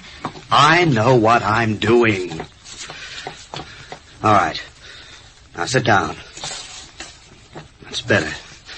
Put your arms along the back of the bench. And not one movement from either of you. She'll be recaptured. And when they get their hands on her...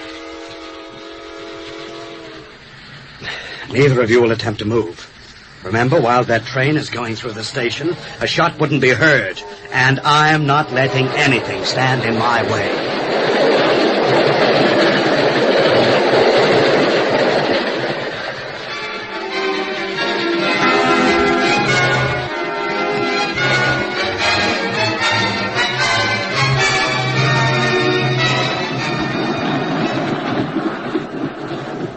All right, you two. You'll stay where you are until that train comes in. Then you're coming with us to the city. Some time to go yet, Blake. You can't keep two people under a gunpoint and get away with it. Do anything if you're determined enough. Two of them, Mike. Two of them standing by the main entrance. Closing in, eh? Can't mistake them. What are we going to do? Stay still. It's dark here. Maybe they won't see us. They won't look and go away. They'll search every bit. Stay still. And not a peep out of you two. They come close enough, I'll take a chance. They're still standing, looking up and down. They get too close, I'll take a chance, too. Those men mean business. Better you give up, Blake. Shoot me, shoot them. There's still dozens to take their places. Can't chop your way out of the forest by cutting down all the trees. They are. They're coming this way, Mike. All right, I'm right behind you. One move and I'll let you have it. I'll yell and one of them will get you. Anyway, if you kill me, it'd be murder. You know what they do with murderers. It isn't worth it, Blake. I know whether it's worth it or not. Give up your wife to us, and I guess you won't hear anymore. Mike? This far and right to the end, kid. Now, quiet. Why doesn't the train come? Why doesn't the darn train come? They'll come back before it does. They looked at us. Long, suspicious looks. 4 of us makes it safer. They're looking for 2. Hadn't we better go before they come back? Don't know what to do. It's getting too big for me. Yeah. And you shut up. It'll get bigger and bigger. You can't win. Locking my wife up. She haven't done you any harm. If you guys think you can run a whole country, you're mistaken. We don't want to run the whole country. We just want to make sure that certain people don't do any damage, that's all. Those 2 men are coming back again. And this time they'll stop and ask questions. Let them. I've handled worse situations than this one before. They'll kill me, Mike. 2 of them looking for me to kill me. They wouldn't dare. They captured me. You got me away. With what I know, they won't take a risk of my getting away again. I'll stick by you. And there's going to be no question of anybody killing anybody, except this guy here. And I'll kill him if he makes a peep. Okay, now. Relax. I'm looking for a man and a woman. Oh, hello, Vogler. Hello. Thought you might... Say, that's her. Yeah. Then why... I get it. The guy's got a gun, huh? Yes, in my back. And I'll use it unless you 2 move off. Say, I didn't know they were... Is he one of them, too? No, it's the girl we want. Well, the man's in plenty trouble. Been in so much trouble, I'll get in deeper. Unless you move off and stay away, I'll shoot your friend. I mean it. I kind of get pleasure shooting a rat like him. Yeah. And the chair. Get sense. Hasn't got any anyway. Hasn't even enough sense to keep out of this. You want to die? I want to see your wife doesn't get away free. I bet you don't. Don't let them take me, Mike. You better let her go, Blake. We don't want any trouble in a public place. And if you don't let her go, we'll have to take her. She's too dangerous. Listen to them, Mike. Too dangerous. I tell you, they get me again and they'll kill me. Things I know about them. Sorry. Better get out of it before I let your friend have it in the back of the neck. I'm getting my wife out of your clutches. What do you think, Bogner? I guess they've got us beat, eh, Cairns? Checkmate in a mighty big game of chess. Dangerous game, too. Yeah, I can't walk off and leave you. The world's a big place, and we can bide our time. Getting on that train won't help them. I guess not. All we gotta do is wait the other end. To keep me quiet, they've got to take me with them. No place to go, no hideout we won't find. Guy's got to sleep. Even a guy with a gun. The police. That's it, Mike. Phone the police. Now you've got to phone the police. We're leaving the police out of this, Madge. Get that into your head. Out of this. But why? They know. I've told them. Told them about the papers. Told them about these spies. They know what to do with scum like these. We're not going to cops, Matt. Clever boy. Come on, Madge. We're leaving them. Leaving them? You mean walking away and leaving them here? Yes. Now listen, you guys. Madge and I are backing away from you. This gun will be on you all the time. One of you moves, or goes for help, or shouts. I'm a good shot no matter how dark it is. Running away means you'll be caught all the sooner. Come on, Madge. You won't get any further than the main entrance. What are you going to do, Mike? Running away like this means we run into more. They're everywhere, I tell you. Remember the car? The one... don't move. The one he was trying to take you away in? Well, the key's still in it. I'll keep him covered from the gate while you get it started. But they'll be able to... Get busy. Do as I say. I've got you through this far, haven't I? Yes, Mike. Well, get it started. Drive to here. Now get going. Yes, Mike. Though I don't see how it's going to help. And hurry. Train after this one's ours. Yes, Mike. I'm right here behind you guys still. Any one of you looks round, I'll let you have it. If you're taking my car, it won't get you far. We've got men everywhere. I'll get away from you and your sort. Hurry up, Mike. Get in. Coming. And you guys stay where you are.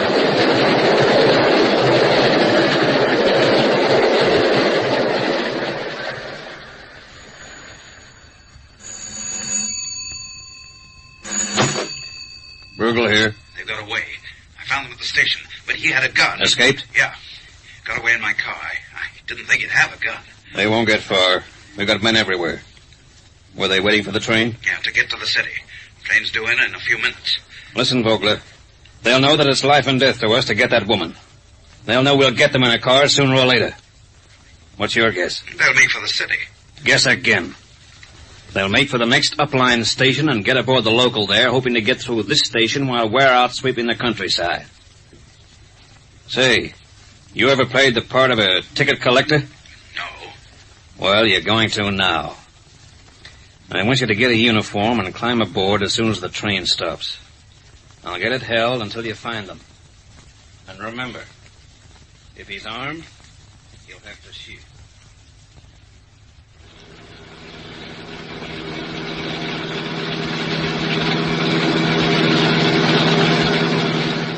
This old fool 'em. Out looking for us in this car. But we're going back to the station. They'll never think of looking in the train. Straight through to the city for us.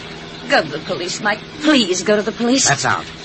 I know what I'm doing. I don't understand why you won't let me go to the police. They'll help us. They must know the danger the country's in. I've been to them before. And look what happened to you. Well, anyway, I think it's such a good idea catching that train again, having to go through that station. We're sticking to that deadline. We catch the train. Once we get to the city, I've got friends who'll look after you. I heard it. It's in the station. As to this old jalopy will go. If we miss it, then we are in a mess. I don't understand why you won't go to the police. I don't understand. Will you shut up about the police? It's almost as if you wanted to help them. Almost as if you're on their side. Station ahead. Train's still there. Any luck and we'll still make it. You'll have a smash up if you don't slow down. Get ready. As soon as I stop, make a dash for that train. We've got to catch it. Got to. Hold on to everything.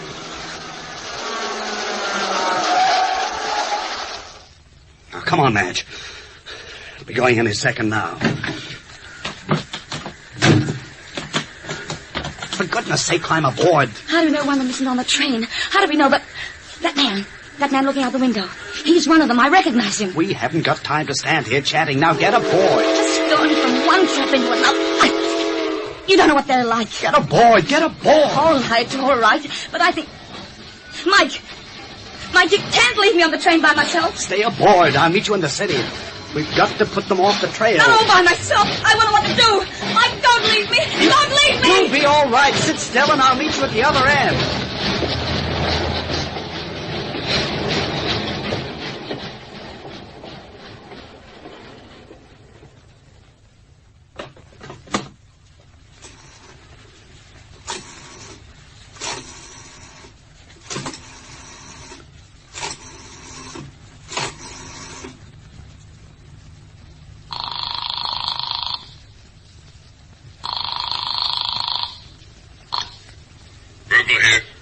It's a friend here.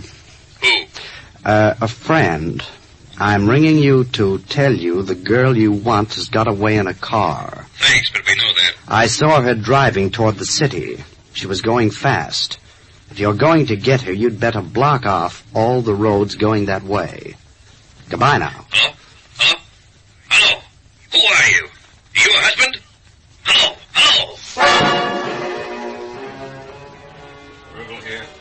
Put me through to Vogler, please. Oh, good. I'll speak to him right away. Hello, Vogler. You won't have any trouble. Blake's just rung, trying to put us off the scent. As far as I can gather, he must have put her on the train and remained behind himself to phone. That'll be the train just about to pull in at the station you're at now. All right, Chief. Try and get her off quietly. But if she gets hysterical, you know what to do. Sure, Chief. I've got Kearns there to help me. Be diplomatic about it. You know what the public are. If she gets talking to them and they believe her, we'll have a riot on our hands. She'll do no talking. Where shall I take her? Back here. She needs the treatment, and I'm going to see she gets it. She'll have to be kept quiet for a long time. Okay, I'll handle it. Leave it to me. If we don't get her this time, the Chief will shoot us both. Here she comes. Come on. According to the Chief, Blake isn't with her. I hope he isn't. His young husbands make more trouble than enough. Mind you, I can sympathize with him. In our job, sympathy doesn't pay.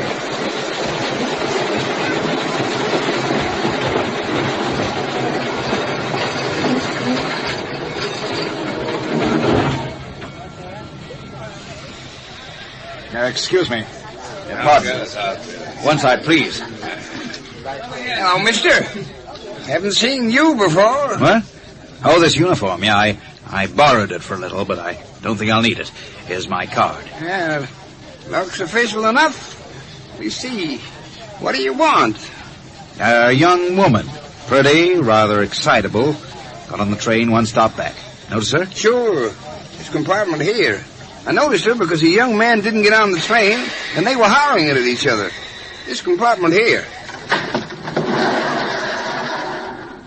Hey, is that her? Hello, Mrs. Blake. Everything all right? Oh, I'm so glad you've come. I've had a terrible time. There was a young man, and he pretended to be my husband, and I didn't know how to get away from him. He's one of them, you know. Sure. Well, you come along with us, and we'll see they don't get at you anymore. So nice of you to come to my rescue. Not at all. Thanks, guard. We'll have no trouble. I'll return this uniform. Eh? What's that? They're all against me, you know. Everybody's against me. And it's all because I'm such a famous spy. What's going on here? You didn't read my card very well. Hey? Oh, Dr. Vogler, Springdale Mental Sanitarium. You mean to say she's crazy? Pretty girl like that? She didn't look very crazy. Brother, have 5 minutes conversation with her and she'll convince you. It would have been all right, but her husband decided he wanted her home with him. Was he the crazy one?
Are you Dr. Turner?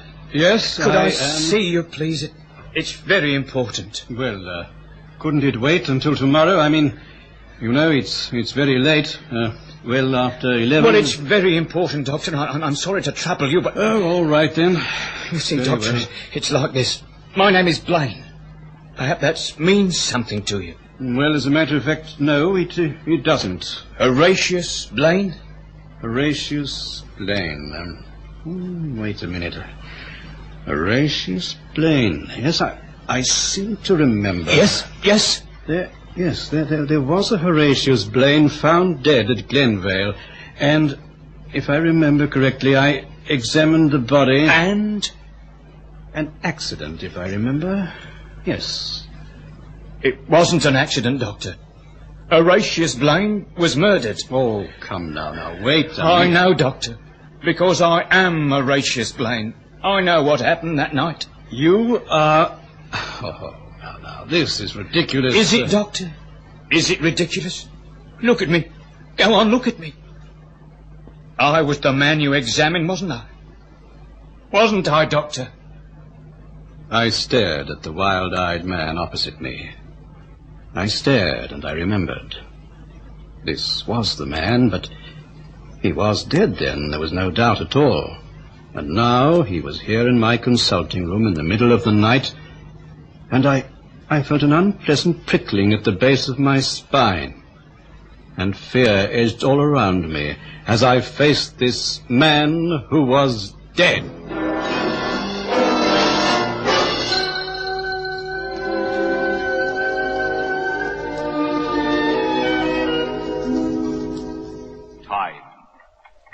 The silent herald of life and death, success or failure, the unseen force that measures man's destiny, reaching its most fateful moment as it slowly strikes the 11th hour.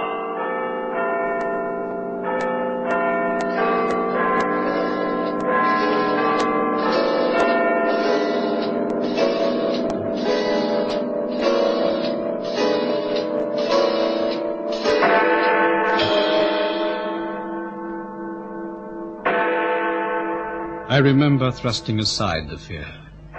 I had to be sensible about this, because obviously there was a reasonable explanation. There must be. He almost sensed the conflict raging in me. I can't accept it myself, Doctor. Oh, but this is ridiculous. Now, come along. Come along, my good man, and sit down and tell me the real story. All right. Thank you. Well, I was murdered by Marwick and that woman. I remember it all clearly, but I could do nothing. Marwick was very strong, and they rigged everything to make it look like an accident. They were very clever, the two of them, but, well, and of course they always have been. You must tell the police. But why don't you? They won't listen. You've been to them? Hundreds of times and more, but they wouldn't listen. And what did they say? They wouldn't listen to me. They brushed me aside as if I didn't exist. So then I came here to you. I see. Let's go to the police together tomorrow, and I'll explain. They will listen. It's no good, Doctor. You must go to Marwick. You must accuse him and that woman of murder. Now, look here. I can't go to them. No, but you must. Why don't you? You just don't understand, do you? And I hoped you would. Of all people, I thought you could help me. Now listen to me, Mr. Blaine. Come round and see me tomorrow at 11, and we'll both go to the police. Oh, it's no use. And you know, there's another thing. You look to me particularly healthy and strong. Now, if you'd been murdered, you'd be dead, wouldn't you? I am, Doctor. I am.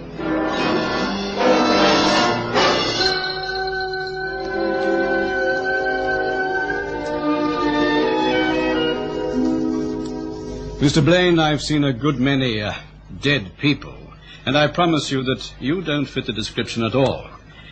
Now, please follow my suggestion. Come here at 11 tomorrow, and we'll follow this business through the correct channels. You don't believe me. You don't. It's all so hopeless. No one believes. There's no one. What can I do to make you... What can I do? I'm really feeling very tired, and if you come tomorrow, as I suggested, I'll do all I can to help you then. No one believes.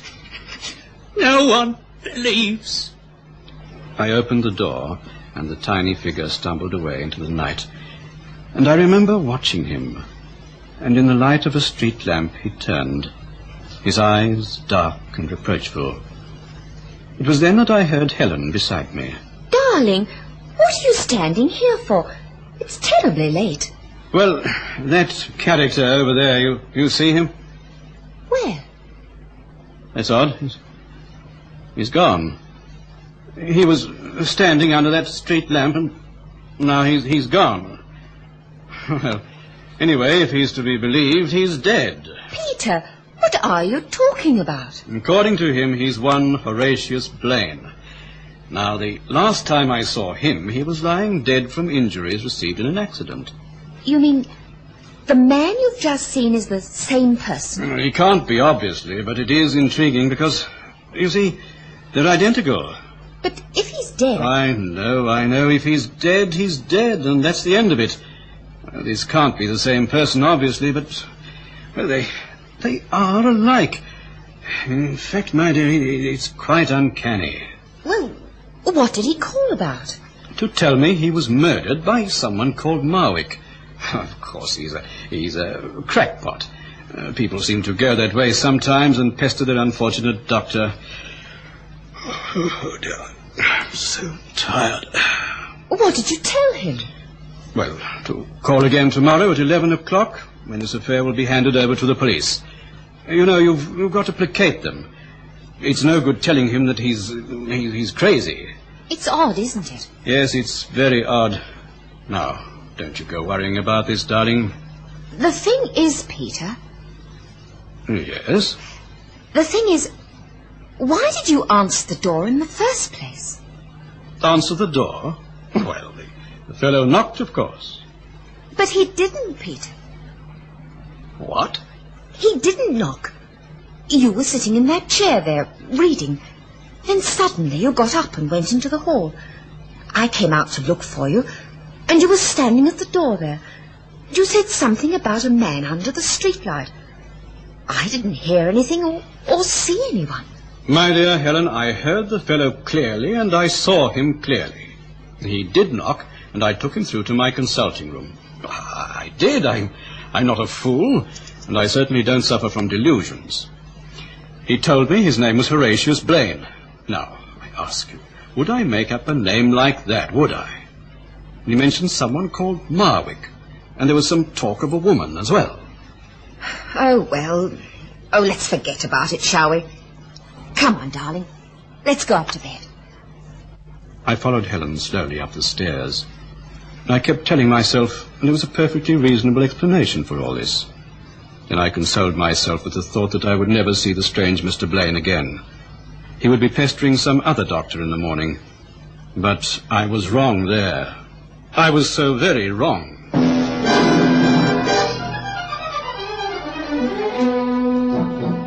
Last night. Your mysterious visitor. Oh, Lane. Great heavens, I've forgotten all about him. Liar. You were talking to yourself about him in the bath. I wasn't. Oh, but you were. I heard you. Blaine, Blaine, Blaine. You said the name a dozen times. You know what I think we should do? We should forget all about it. The man's a crackpot. Well, it would be intriguing to investigate, now wouldn't it? Investigate? Investigate what? His murder. Oh, Helen. The Horatius Blaine I examined was not murdered. He died from severe injuries. Oh, great Scott, the police were quite satisfied. McNaughton was on the job, and he's a sensible fellow. All the same, let's investigate, just in case. It would be interesting, wouldn't it? I haven't the time to play detective, and no more will I allow you to do so. All I want to do is to find out if there was a man called Marwick associated with Blaine. That's all. Look, my dear, you forget it. Peter. You're only wasting your time. Now, please, Helen, stay out of all this, will you? If Blaine comes to me at 11 o'clock today, we'll go to the police and let them sort this out. and I'll tell you exactly what happens. But, darling, Now, please don't argue. Yes, Peter. I remember waiting at 11 o'clock, half in trepidation for Blaine to arrive, but he didn't, and I confess it, I felt relief. I felt this lets me out of a lot. Well, it was at dinner that night that Helen spoke of him again. He didn't call, did he, Peter? You mean Blaine? Of course. No, but I didn't really expect him to. Just proves what I said in the first place. The fellow's a crackpot. There is a resemblance to the other Blaine, but that is possible. Perhaps he's a brother or something. Anyway, it does let me out of a great deal of unpleasantness. I checked about Marwick. You did what? Checked about Marwick. Helen, Darling, I had to, and I'm glad I did. I phoned every Marwick in the telephone book. For goodness sake, why do that? Because I felt it our duty. Our duty is to mind our own business, not get involved with some crazy eccentric with a chip on his shoulder. Well, more than likely, Blaine has some feud on with Marwick and... Oh, Peter, I wish you'd let me tell you what happened. All right. Well? This particular Marwick is GL, and he lives in Burnham Terrace. He answered the telephone. And when I asked him if he knew Horatius Blaine, he paused before he answered. Then he said, very carefully and cautiously, "Who is that speaking?" Of course, I didn't let on, and then he threw down the receiver. And what does that prove? It proves that he does know Horatius Blaine. It proves that there might be some truth in what your visitor told you. Oh, my dear Helen. But that's not all. All right, go on. I went to Burnham Terrace. You did what? Now, just keep calm, Peter, and listen to me. You went there? I pretended I was carrying out a survey for a detergent manufacturer. Oh, this beats anything. It's a broken-down sort of a district, and the house looked deserted. I knocked, and the woman opened the door. I asked her a few questions. Then I inquired if Horatius Blaine lived there. She gasped with sheer terror and slammed the door in my face. Oh, you shouldn't have risked doing a thing like that, Helen. You must have been crazy. Anyway, I'm satisfied that your visitor might have been speaking the truth. Helen, do you realize what you're saying? Do you? Yes, I do, Peter. I know what I'm saying. That the man who called last night was Horatius Blaine. And he was dead. I stared at her. She spoke quite calmly. I could scarcely believe my ears. Was this really Helen talking? Don't you see what it means, Peter? Helen, what are you suggesting? I don't understand this, Peter. Not for a single moment. But I'm sure Marwick and that woman did kill Blaine. It all works out, now doesn't it? It's crazy and it's unhealthy. Now, please forget it. You're frightened, aren't you, Peter? Yes, I am, I suppose. I don't like thoughts of ghosts. In any case, they don't exist. They can't exist. I'm sure there's some perfectly reasonable explanation for all this. What are we going to do? Well? What on earth can we do? I ask you that, Helen. I can't go to Marwick and accuse him of murder. In any case, I dare say the fellow's quite innocent. But he did act strangely. Well, perhaps he was surprised at you asking for Blaine. There are dozens of explanations. I'm going to see Inspector McNaughton. You'll be wasting his time. At least I will be doing something to help Blaine. Help Blaine? Don't you see? That's why he came to you last night. Because he wants help. He needs help. I suggested he call on the police, but he said they won't listen to him. There you see, Peter. That proves it. They won't listen. That doesn't prove a confounded thing to me. All right, then. I'm going to McNaughton. Go to him, then. Do what you like. It's obvious that you won't listen to me. I wish you'd realize, Peter, that this is something I've got to do.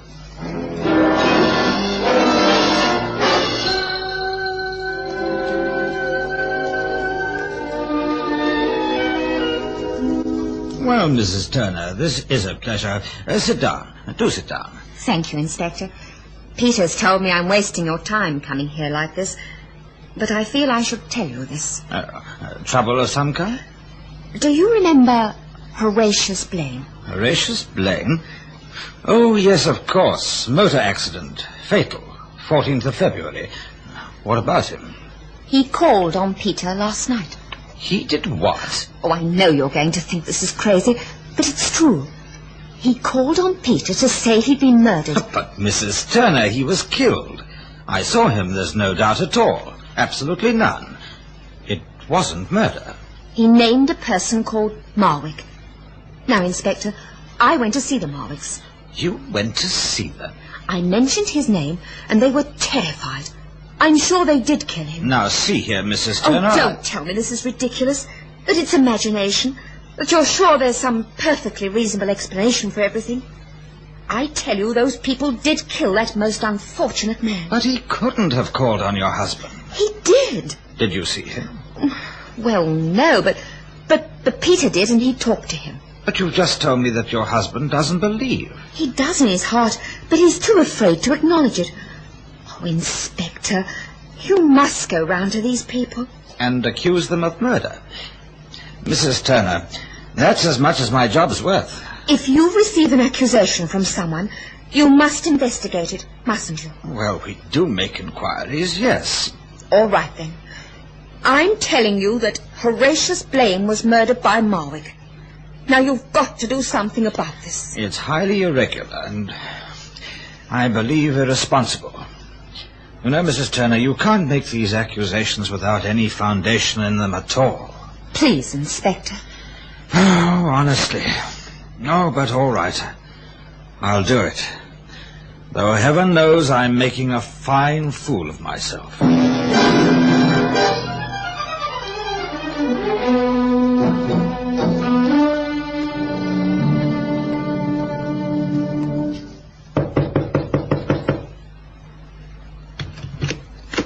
Well, what do you want? A few questions.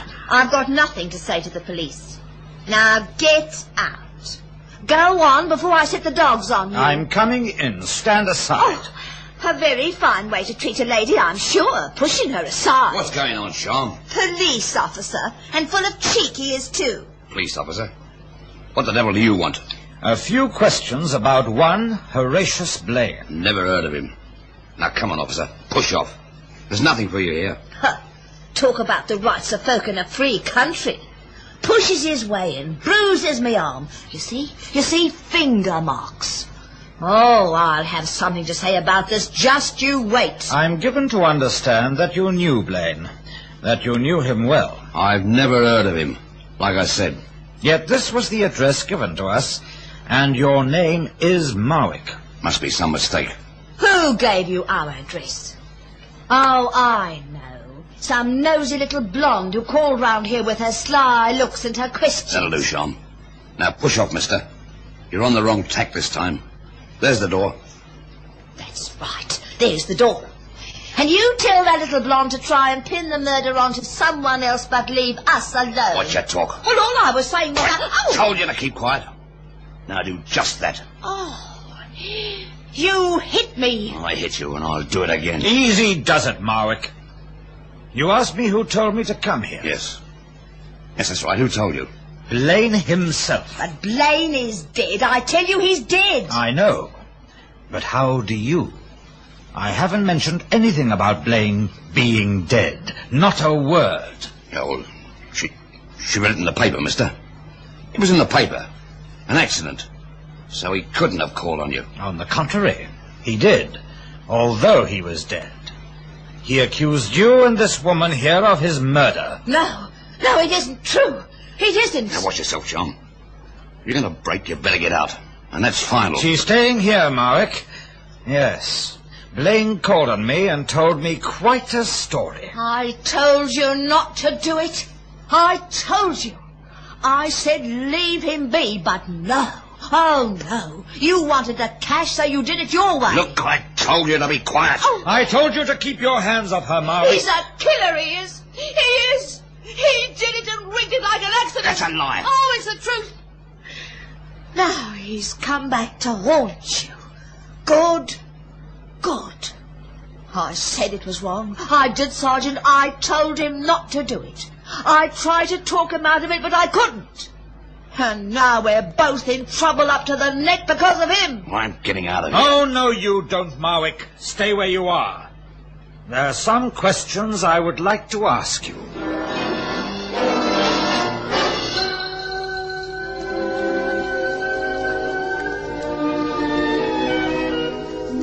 Well, that's how it is, Doctor. A full confession of murder. It's fantastic. We had no lead on them at all, not an inkling. And now we've got a fully fledged murderer on our hands. There's no doubt at all? No doubt at all. The woman broke when she heard about Blaine, told us everything. It was some money they were after. Marwick killed him, then arranged the accident. It was all very clever, and it did fool us, I confess it. If Mrs. Turner hadn't forced the issue and insisted that I visit Burnham Terrace, they would have got away with it. But there's a great deal I don't understand. For instance, did Blaine visit you? Yes, I think so. But you can't be sure, Doctor. Well, I was tired, Inspector. It had been a busy day. I seemed to talk to someone, then of course, perhaps I didn't.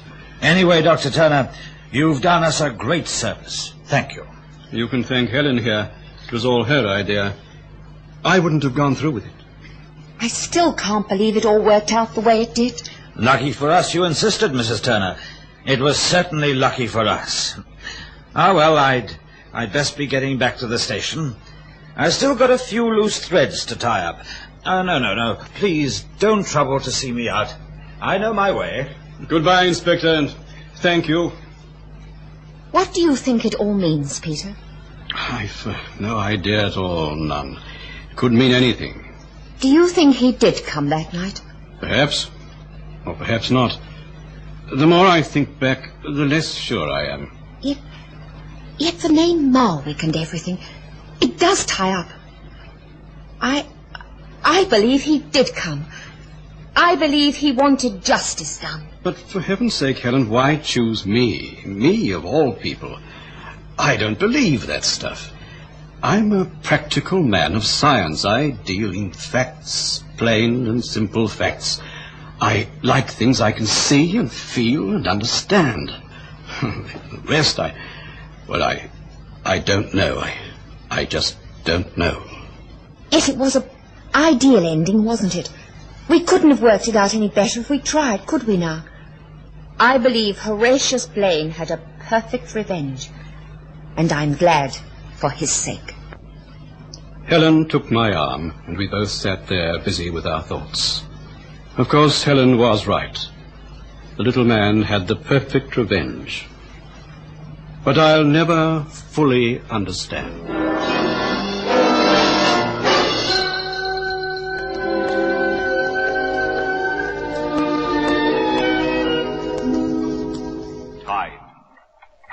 The silent herald of life and death, success or failure, the unseen force that measures man's destiny, reaching its most fateful moment as it slowly strikes the 11th hour.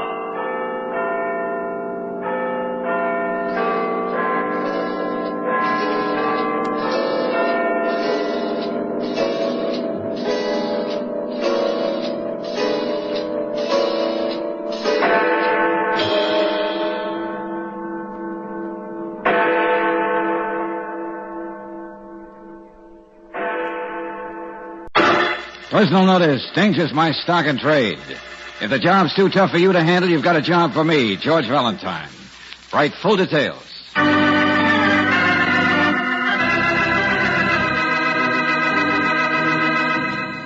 Standard Oil Company of California invites you to Let George Do It. In just a moment, we'll begin tonight's adventure of George Valentine. If you need new tires for your car, now's the time to buy and make your car safe for winter driving ahead. High-quality, first-line Atlas tires are backed by a written warranty that's honored by 38,000 Atlas dealers from coast to coast. And when you buy new Atlas tires, you can get budget terms and a liberal trade-in allowance, too. All in all, you won't find a better quality tire anywhere than an Atlas tire. Stop in tomorrow at any independent Chevron gas station or standard station where they say and mean, we take better care of your car.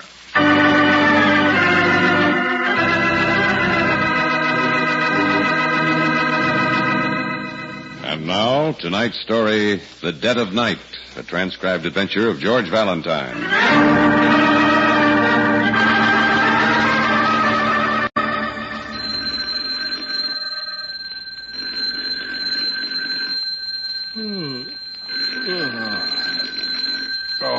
Okay. Hello. Mr. Valentine? Huh? Oh, thank heaven. Thank heaven I found you in. Well, at 4 o'clock in the morning, the chances are all with you. I must see you at your office in an hour. Please. Now, wait a minute. Not so fast. Who are you, anyway? Frank Summers. You don't know me, but I've heard about you, and I must see you at your office. Tomorrow morning. Maybe too late for us. It's a matter of life or death. Us? Me and June. We're driving in from the beach, and we just stopped by the phone. We're lucky we haven't met anybody. Police, I mean. Police? If you've ever helped anybody in your life, Mr. Valentine, you've got to help us. And you're going to give me some idea what this is all about, or I will. Later, I will. Well, waking up someone in the dead of night. Police. Matter of life or death. The dead of night could be right. George Valentine, fire horse. Ring the alarm and off he goes.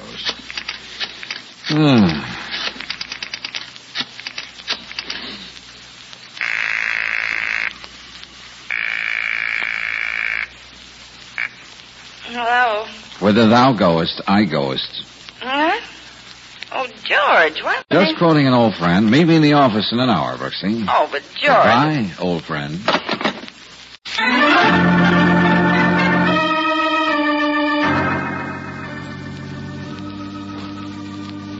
It was horrible. That voice on the phone. It was horrible. Oh, please, June, this is no time to go to pieces. It certainly isn't. Did I hear you say your name is Mrs. Milburn? Yes, that's right. And, Mr. Summers here? A friend. A good friend in need. Oh, I see. How's the coffee coming, Brooksy? I think we can all use some. Here we are. Ah, good. Oh. Please start from the beginning, June. But it was about midnight. I'd just fallen asleep and the phone rang. It was a man. Someone I don't know. The voice. You remember anything about it? No. It was just, dead sounding. No emotions, no variations. Just droned on in the night. And just what was it he said? Your husband is dead, Mrs. Milburn. And you're going to die for his murder. You have no way out. You can do nothing to stop it. Just that? Yes. At first, June thought it was some sort of weird joke. Yes, that's right. I'm separated from Mr. Milburn, but I know he has no enemies. Nobody would want to hurt him. I wonder if such a man exists anywhere. I sat there alone in the house with just the waves crashing outside, and I got more and more frightened. So I telephoned Mr. Milburn's house. It's also a beach house, some 10 miles down the coast, and there was no answer. He could have been out. Oh, Bert hardly ever stays out late during the week. He likes to get up early. I got more and more panicky, so I called Frank in town. I saw how upset June was, so I said I'd stop by Mr. Milburn's place and check. And did you? Well, by the time I passed there, I saw a couple of police cars in front of the house, and some men were taking pictures. Oh, I knew the voice on the phone meant what he said. So you went right past and up to Mrs. Milburn's? Yes. Have you, an alibi for this evening, Mrs. Milburn? Alibi? When the police determine the time of your husband's death, I'm afraid they'll want to know where you were then. Well, I was alone. It's the maid's vacation, and it's a pretty deserted stretch of the beach this time of the year. Many of the houses are already boarded up. People don't usually have convenient alibis. That's true. Well, just what did you want me to do, Mr. Summers? Is there any chance of tracing that call to Mrs. Milburn? If we could only know who called, he himself is probably the murderer. Tracing a call like that would be impossible. Well, during the evening, I called several people from my house. Would that help? The police would say you could have called from your husband's place. You mean after I killed him, I didn't kill him. I didn't. Mr. Valentine, find out from the police what really happened and find the man who called. We have no place else to go for help. Well, now, if I get into this, Mrs. Milburn, I'll have to pass on to the police whatever I find. No matter whom it hurts. Of course. Until I get a chance to talk to Lieutenant Johnson, that's about all we can do.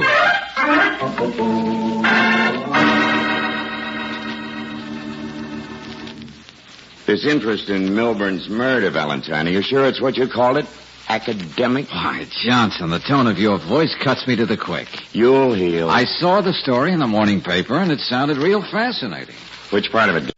Well, the setting. You know, deserted stretch of beach, fog rolling in from the ocean, violent stalking, to coin the phrase, in the dead of night. A man's as dead at noon as he is at midnight. Oh, is that when the coroner set the time of death? No, 10 o'clock. Somebody shot Milburn 4 times. 2 bullets went into him, 1 lodged in the wall, and the 4th smashed a desk clock. Stopped at 1 minute to 10. The doc says that's about right. The murder weapon found yet? No, under the ocean's so handy it may never be found. You'll find Mrs. Milburn, though, won't you? How'd you know that she wasn't? Oh, yeah. Yeah, the papers. Hey, look, any special reason for such hot interest in Mrs. Milburn's whereabouts? The paper... I know. The paper didn't say. Now, Johnson, if I knew a little more, I might help a little more. And if we needed your help, we'd ask for it. Oh, Lieutenant. Heck, I guess there's no reason you shouldn't know. Why, thanks. Mrs. Milburn left her house in a hurry for a darn good reason. The DA had a letter in the mail this morning. It was from the late Mr. Milburn. What? If anything ever happened to him, it said, he wanted his wife picked up. Cute. So, if that's all you want to know, Valentine, if there's nothing else you want to confide in me. Oh, no, thanks. You've been a pal, Johnson.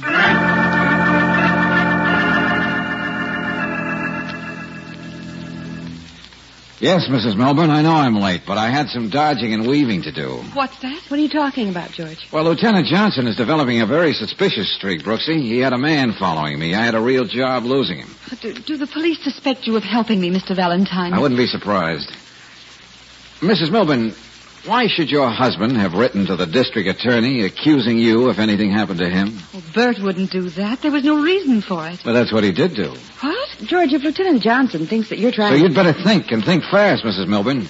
Anything you can think about for an alibi. Well, I have none. I told you I called a few people, Frank but Summers. Just what does he mean to you? Well, he was Bert's secretary, and Is he the reason why you and Mr. Milburn separated? Just one of the reasons. Bert was mean and jealous. We've been drifting apart for a long time.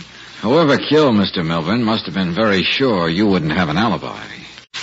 Did Frank Summers know you'd be home alone last night? I guess so, but you don't think... Well, I'm just thinking out loud. Did Frank call you last night? Early.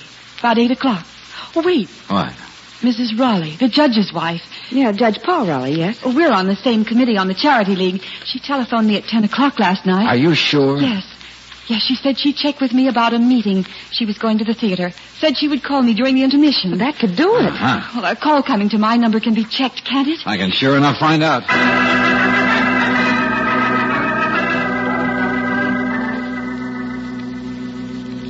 Take it easy, Mr. Valentine. It'll take a few minutes more before I can give you the answer to your question. Sorry, Mr. Varney. We're pretty efficient here at the telephone company, but within limits. Within limits, yes, sir. Frankly, when you first mentioned Mrs. Milburn's name, I thought, my goodness, not another change. I beg your pardon. And I'm afraid Mrs. Milburn is a lady, let's say a little difficult to please. Oh, in what way? Her phone's a 2-party line. We have a few out there in the beach area. As a matter of fact, some of our older instruments are out there. Obviously, we replace them as quickly as we can, but the congested city areas get first preference. And then we got... Mrs. Milburn. Oh, yes. Well, she's had her party changed several times. In one case, she said she was sure the other party was listening in on her conversations. In another, the party was using the telephone too often, and she had no chance to use it. Well, that's understandable. And she also had us change the phone from her bedroom to the living room, and from the living room to the hall. Why, to send a maintenance truck all the way out to the beach each time... Yeah, I see your point. Yes. The lady's been, to put it bluntly, an expensive pest. Of course, we're anxious to give whatever service we can to our subscribers, but... Oh, there we are. Excuse me. Yes? Oh, yes, I see. Toll call. Beachview 4586. 10:05. And 1 or 3 minutes after midnight. Yes, indeed. Thank you. And thank you. Thanks a lot.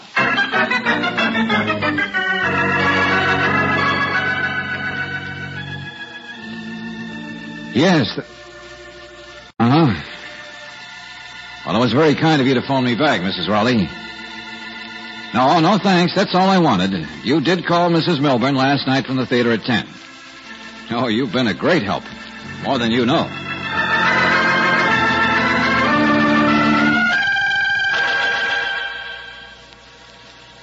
So your interest was academic, eh, Valentine? We went through that, Johnson. I couldn't betray the confidence of my client.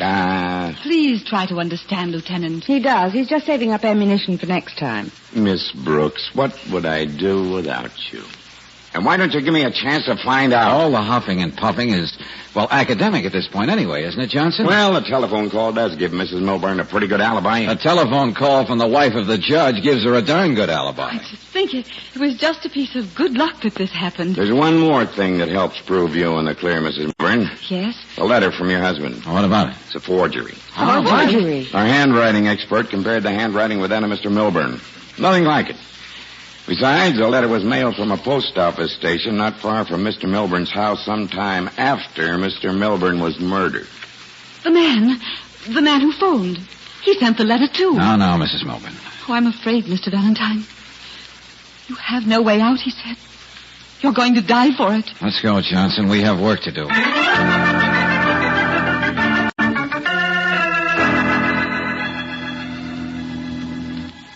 If you'll stop sputtering, Mr. Doremus, I'll explain to you why Sergeant Collins detained you here. I'm an attorney, Lieutenant, and I assure you I know my rights. I left orders that anyone who showed up here at Milburn's place be held for me to see. And so, here we are. I was Mr. Milburn's attorney and friend, I might add. So obviously I came out to see if I could be of any help in finding his murderer. Well, then that's just fine. You can tell me what you know. You have suddenly become a bit close-mouthed, Mr. Doremus. Because I find it unpleasant to implicate anyone. Even anyone I haven't particularly liked for a long, long time. You'd better be more specific. I mean Mrs. Milburn. What is your particular reason for pointing a dainty finger in her direction? Well, she stood to benefit greatly by Mr. Milburn's death at this particular time. Meaning? Mr. Milburn was about to change his will, leave his wife completely out of it.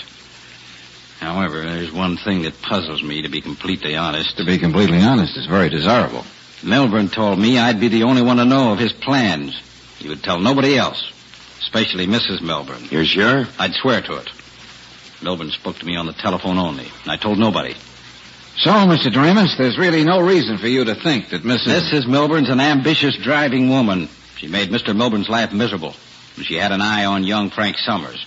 It became so obvious that Mr. Milburn and Summers had a big fight. Go on. That's very interesting. Well, I might be prejudiced. But in this case, I'd nominate Mrs. Milburn first, Frank Summers second. And yourself third, Mr. Doremus? Why, how dare you? There are only 3 people involved in this big mystery. For the time being, we can't leave any of the 3 out of our thinking. Now, can we?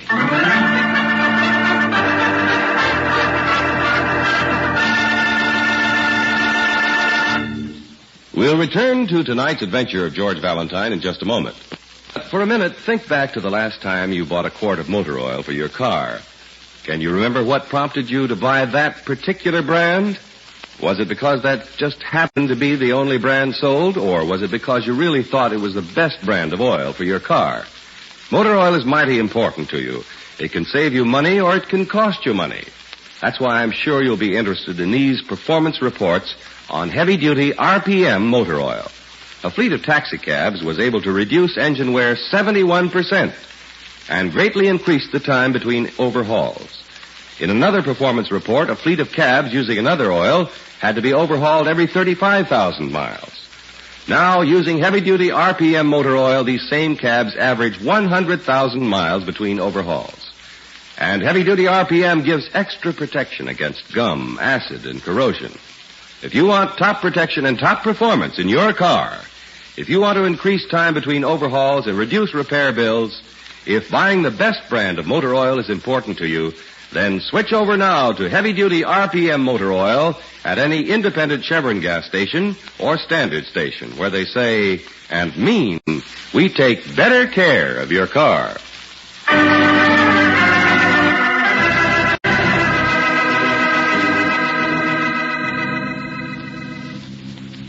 brutal murder in the dead of night. A lonely beach house in which violence flares up for a brief moment and then, like a stone thrown in the nearby ocean, leaves widening circles of suspicion. The leading actors? The widow, who has an unbreakable alibi but still has a very good motive. An earnest young man who has come between her and the husband. And the dead man's attorney, who seems to be an enigma. In one breath, he admits he hates the widow. In the second, he defends her by saying she couldn't have known about the all-important change in the will. Yes, even if your name is George Valentine, you find the case a real challenge. Well, I told you Frank wouldn't be home, Johnson. And not too luxurious a home. A bed, a chair, a chest of drawers. Being ever so humble, you can have it. Well, as I get it, Frank's only been out of college a couple of years. Syracuse. The Army had him for 3 years. Suits are still in the closet. The valises. He isn't running, Johnson. Why should he be? Just a second. Lieutenant! Lieutenant! Yeah, what is it, Fennelly? A call came for you on the car radio. Yeah? They want you to go over to 863 Marston. Huh? A place rented to a Mr. Doremus. Doremus? Yes, sir. They said it was a case for homicide.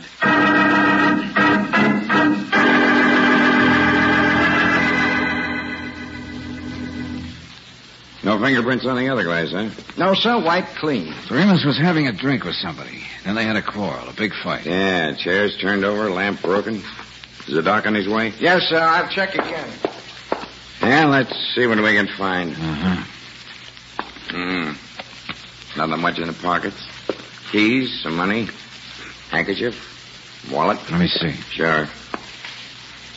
Nothing much in his jacket. Beachview 4586, Beachview 3959.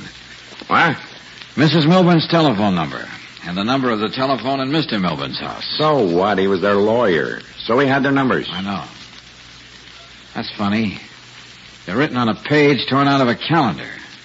A page dated today. That's nice, but... Huh? What did you find? Doremus's hand. Huh? Touched right in his hand. What is it? Phi Beta Kappa key, Syracuse. Come on. Now we're going to look for Frank Summers for real.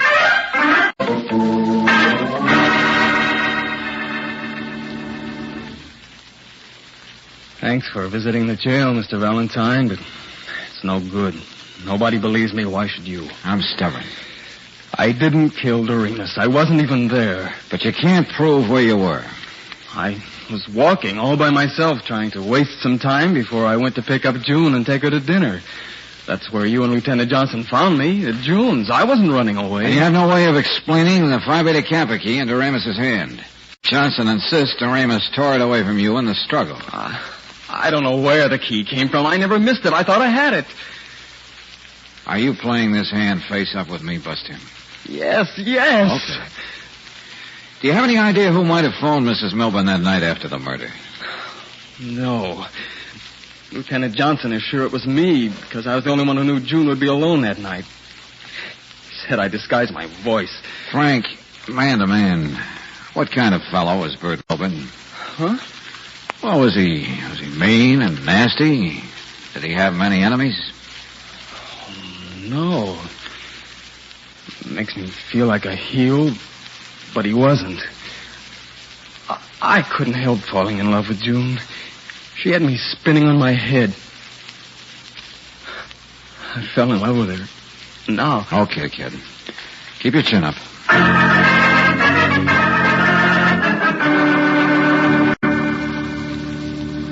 George, let's get out of here. We can't just sit here in the office all evening. I gotta think, Brooksy. There's something about this case that sounds as phony as a lead quarter. The case is closed. Why, Johnson has enough evidence on Frank Summers to lock the cell and throw the key away. Sure, I know. Oh, I feel sorry for Mrs. Milburn. Her first husband and then Frank. She just sat there in Johnson's office stunned. Yeah. You're not even listening to me, George. Well, might as well try out this new typewriter ribbon. Now is the time for all good men to come to the aid of their party. Now is the time for all good men to come to the aid of their party. Party. What? That's it. Oh, Brooksy, you're wonderful. You're the smartest, the most talented. Yeah, Don't argue. Just hang on.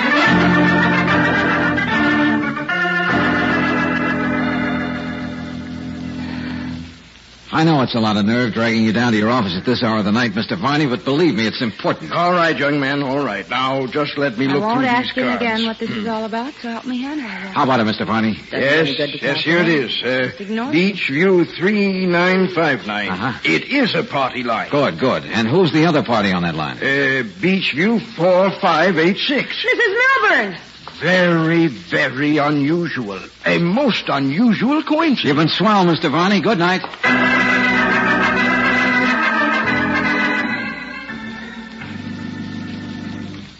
Yes, Lieutenant Johnson, we just finished the report in the Doremus case. What does it show, Doc? Cause of death, poisoning by phenylicide. Phenylicide? Something new? No, not particularly. Well, can one just, get it? No, I'm afraid not, young lady, but people have been known to forge prescription blanks. Oh. And it'll take some doing to trace down the drugstore where it might have been bought. Just a hunch, Dr. Barton. Yes? But exactly how does this poison work? What do you mean? Well, it doesn't work slowly, the way some poisons do, huh? It works instantly, doesn't it? Well, yes. As a matter of fact, it does. It had to be something like that. Listen to this, Johnson. Just how quickly does it work? Every muscle in the body becomes rigid, all at once. But, George, what are you driving at? You get it, don't you, Lieutenant? If Doremus's fist was clenched like that at the moment the poison took effect, how did that college key get into his hand? It was forced into it. And certainly Frank didn't do it. Come on, let's go to the jail and talk to him once more.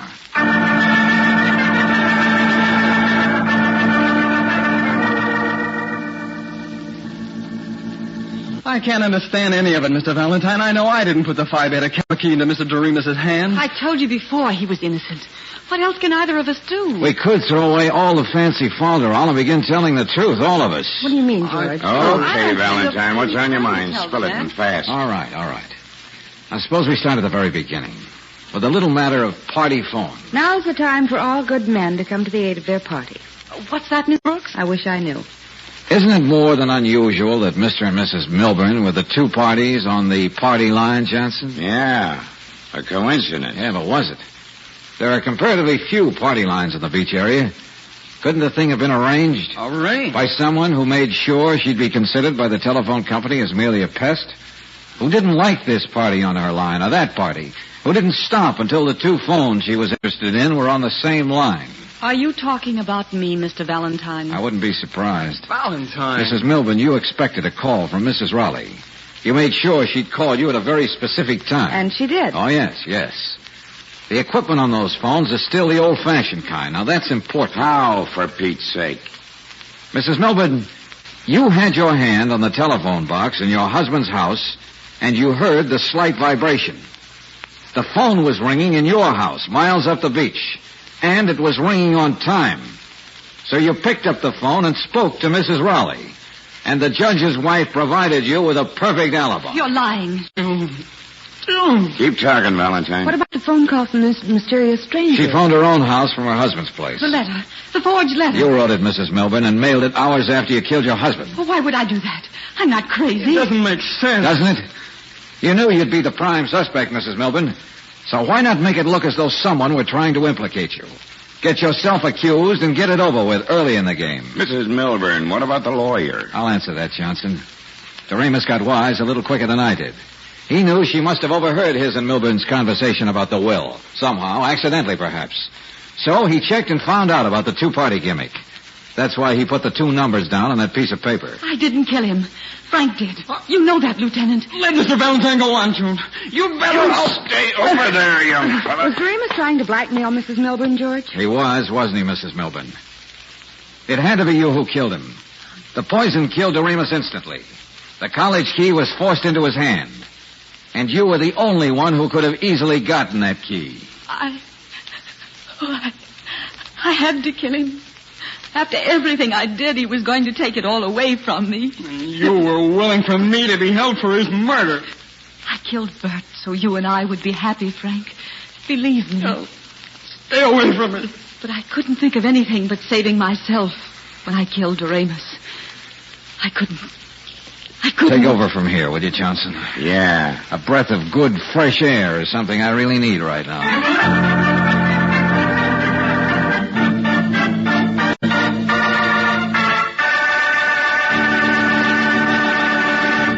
If it's peak performance you want from your engine, then it's Chevron Supreme gasoline you want in your tank. With Chevron Supreme, you get not one, not two, but all 8 high-performance qualities. Quick starting, fast warm-up, smooth acceleration, area blending, anti-knock, vapor lock prevention, economy mileage, and full power. Your engine needs all 8 to do its best. So if driving's a chore, get the gas that gives you more. Fill up with Chevron Supreme gasoline at any standard station or independent Chevron gas station where they say and mean we take better care of your car.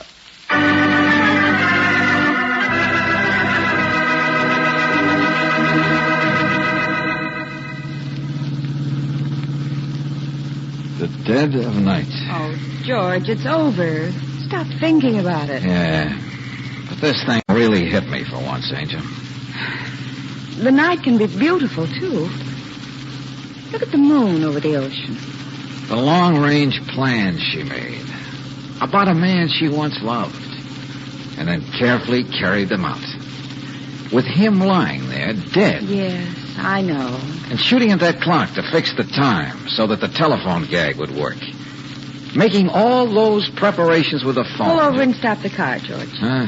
Now, don't argue.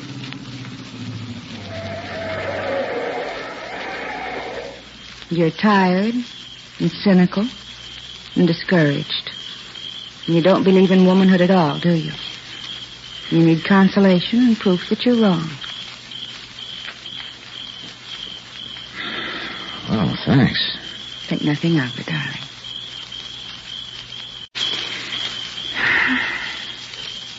Now is the time for all good women to come to the aid of their party.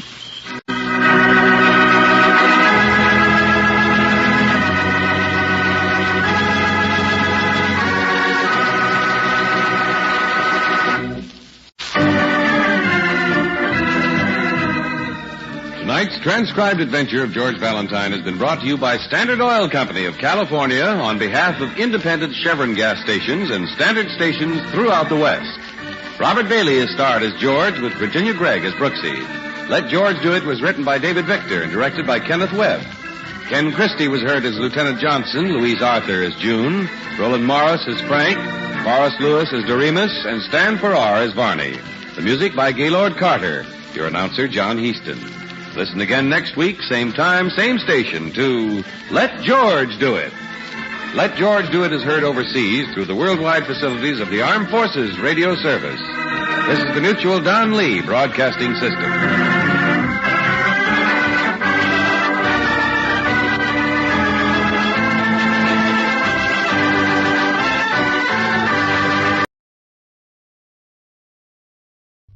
Put that gun away, Mr. Hopper. Get in the car, do you hear? We'd better do as he says, Jerry. Okay.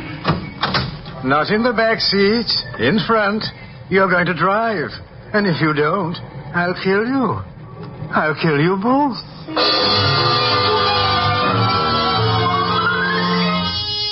Mr. and Mrs. North, starring Alice Frost and Joseph Curtin.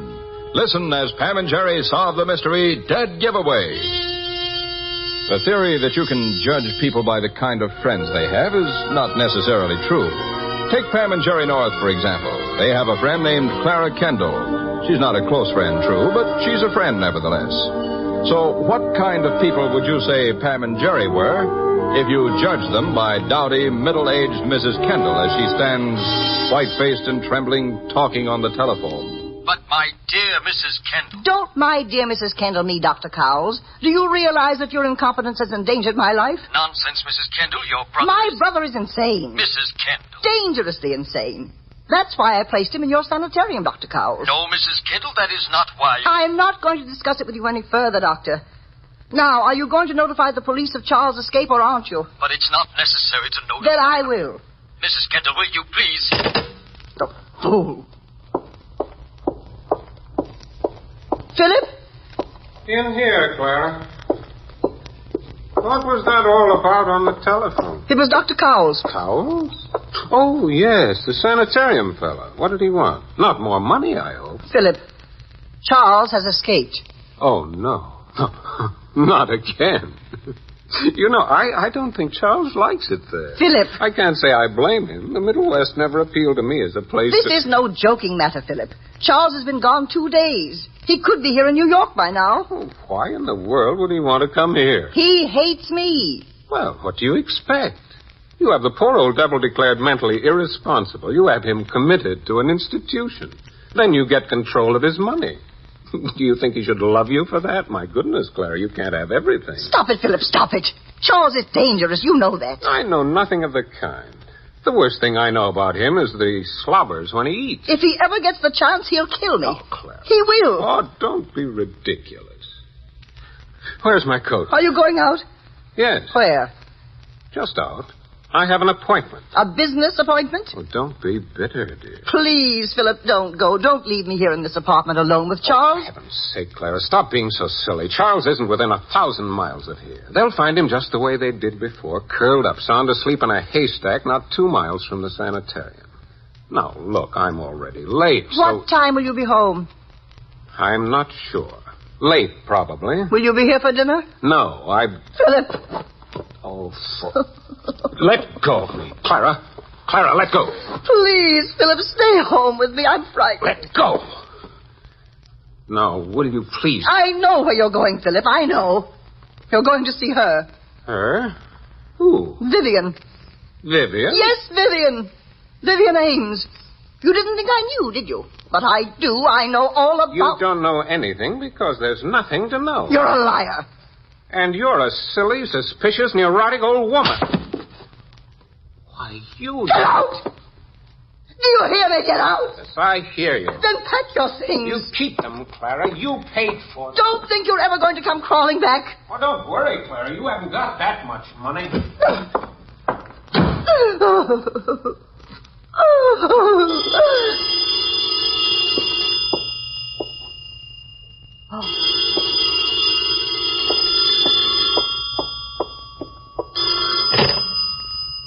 Hello? Mrs. Kendall? Yes? This is Pam North, Mrs. Kendall. I wonder if I could drop by and talk to you for a few minutes. Oh, what about?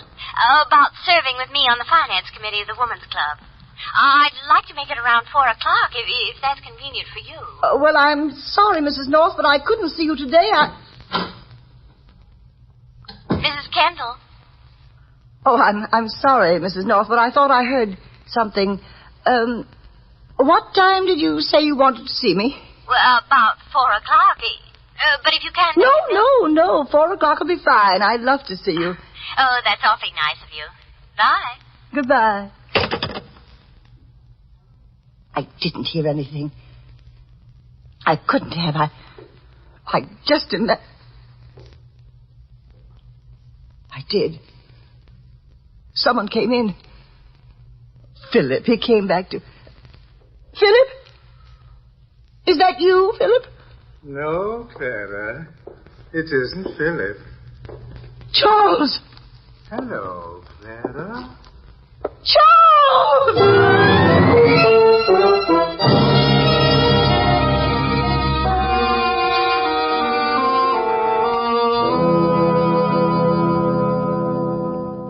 Go on, Philip. Then what happened? Oh, nothing, darling. Clara told me to get out. I took her at her word. Here I am. And you didn't admit anything about us? Of course not, Vivian. Well, then it probably isn't as serious as you think. I wouldn't be surprised if Clara's calling all over town right now, frantically trying to find you to ask you to come home. Well, it won't do her any good if she is. I'm through. Now, Philip. I am, Vivian. I mean it. For the first time in 4 years, I feel like a young man. You are young, darling. But you don't feel young, married to a woman nearly 15 years older than you are. When she pays your way, you don't even feel like a man, young or old. All right, Philip. So you're through. Now what happens? When Clara gets a divorce, we'll be married. On what? I'll get a job. Doing what? Well, you sound like you think I can't get one. Oh, of course you can. You'll have to. But what kind of a job will it be? And how much will it pay? Well, how should I know? Then I'll tell you, Philip. Based on your business experience so far, you could make $50 a week, if you're lucky. At that rate, we could just about pay the rent on this apartment. Of course, we couldn't eat, buy any clothes. Well, we wouldn't have to live like this. But I like living like this. And if I can't pay for it any longer, you'll find someone who can. I thought you loved me. I did. When you were a man.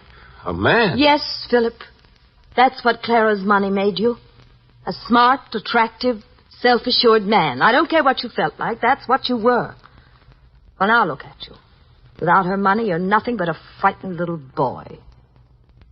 I'm sorry, Philip, but there's no use kidding ourselves. No. No, I guess not. Now, look, darling.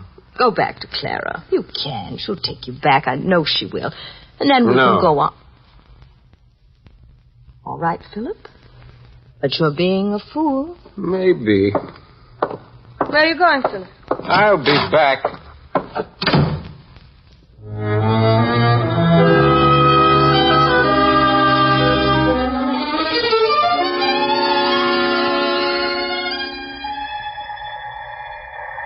Yeah, that's right, ma'am. The Kendalls are in 318. Oh, thank you. Here we are. Turn to your left, third apartment on your right. Thank you very much. 314, 316, 38. Well, that's funny. Door's open.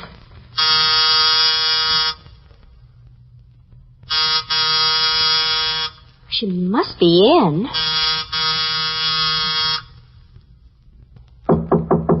Mrs. Kendall? Where in the world could she be?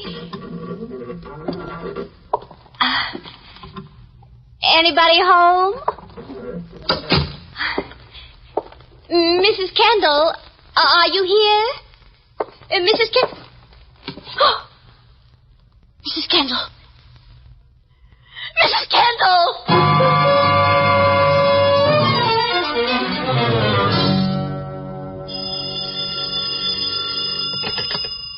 Hello? Jerry. Oh, hello, darling. Oh, Jerry, something horrible has happened. Pam, what's the matter? Call Bill Wagon and get over here as soon as you can. Over where? Clara Kendall's apartment. Oh, what is it? What's happened? Clara Kendall's been murdered. What? Strangled, I think. I had an appointment with her, and when I got here, the door was open. I walked in, and I saw her lying on the... Pam! Jerry. Darling, I just heard a noise. There's someone else in the apartment. There's someone... No! Pam!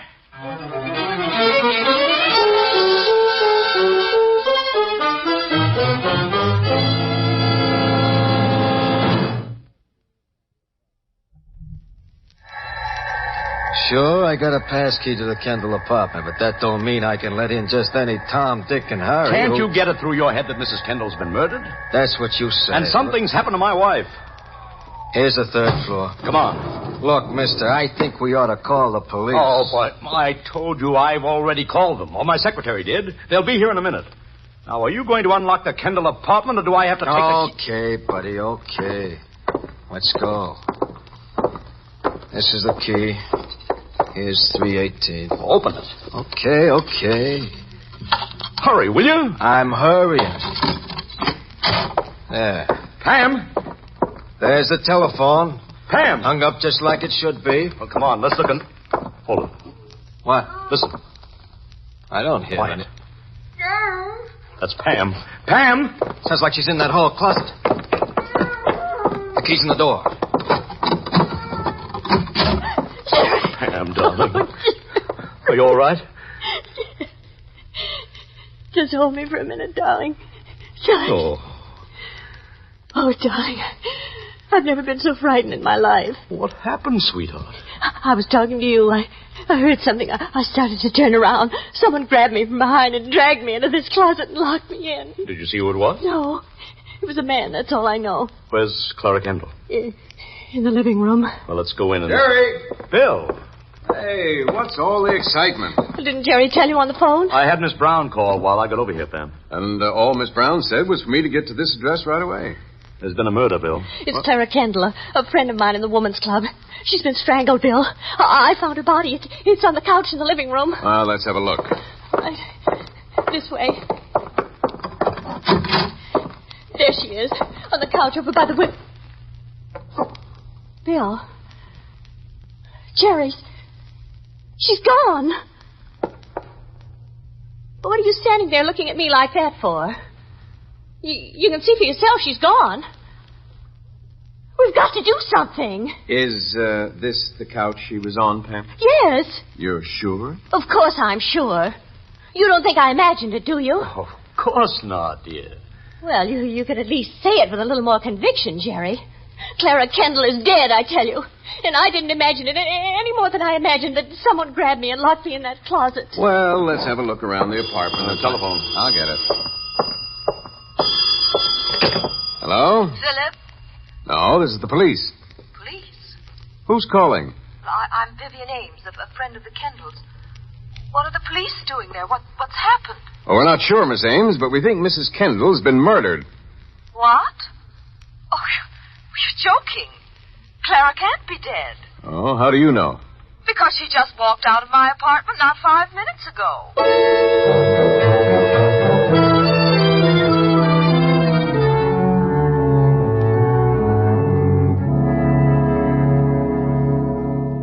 That's all I can tell you, Lieutenant. What time did Mrs. Kendall arrive here at your apartment, Miss Ames? About 4. That's impossible. Well, it might have been a little after 4. It's still impossible. Pam, dear. Well, it is, Jerry. At 4 o'clock, Clara Kendall was lying on No. Take it easy, Pam. Oh, that must be Philip. Mrs. Kendall's husband? Yes, I took the liberty of calling him at his hotel after you said you were coming to talk to me. I hope I didn't do wrong. No, not at all. Excuse me. Bill, that woman's lying. Please. She is, Jerry. She must be. Let me handle this, Pam. Philip, this is Lieutenant Wygand. Hello, Mr. Kendall. And you know Mr. and Mrs. North. Hello, Bill. Yes, hello, Pam. Jerry. Now, what's this wild story Vivian gave me on the telephone? Well, Pam says she saw your wife lying in the living room of your apartment strangled to death. Miss Ames says your wife was here in her apartment at about the same time Pam says she saw the body. Well, obviously someone is mistaken. Or lying. Well, why should I lie about a thing like Just a moment, Miss Ames. Well, I assume you searched the apartment, Lieutenant? Of course. But someone could have carried the body out of the apartment, out the back way while I was locked in the closet. Locked in the closet? Just after Pam saw Clara's body, some man grabbed her and locked her in the closet. Mr. Kendall, Miss Ames says she called you at your hotel. Now, does that mean that you and your wife had a... Clara and I had a quarrel, that's all. Oh, it must have been rather a serious quarrel if you moved out. Oh, but it wasn't, not really. That's why Clara came to see me. To see if I knew where Philip was so she could get in touch with him and make up. And you told her where Mr. Kendall was? Yes. She said she'd call him right after she kept her date with her brother. What? Her brother? Well, that's where she was going when she left here. Good Lord. What's the matter, Bill? Clara must be out of her mind. To see your brother? Yes. You don't understand, Lieutenant. Charles Harper's been in a private sanitarium, a mental institution in the Midwest. We just found out today that he'd gone away from the place 2 days ago. Is he dangerous? Oh, he is to Clara. She's the one who had to have him committed. He hates her for it. Once he threatened to kill her. Then why should she make a date to meet him? I don't know. We've got to do something. Yeah, well, there's only one thing we can do. I'm going to headquarters and get out a bulletin on Harper. Jerry, you and Pam take Kendall to his apartment. Okay, Bill. And you can give me a description of your brother-in-law on the way downstairs, Kendall. All right, Lieutenant. I'm coming with you, Philip. Oh, come on, Pam. Hey, Pam, what's the matter? Darling, this is crazy. Everyone's acting as though Clara Kendall was still alive. Oh, sweetheart, isn't it barely possible that you were mistaken? Jerry, you mean you're taking Vivian Ames' word against mine, even though you've got proof that she's lying? What proof have I got? What proof? For heaven's sake, didn't you hear me when I told you she was?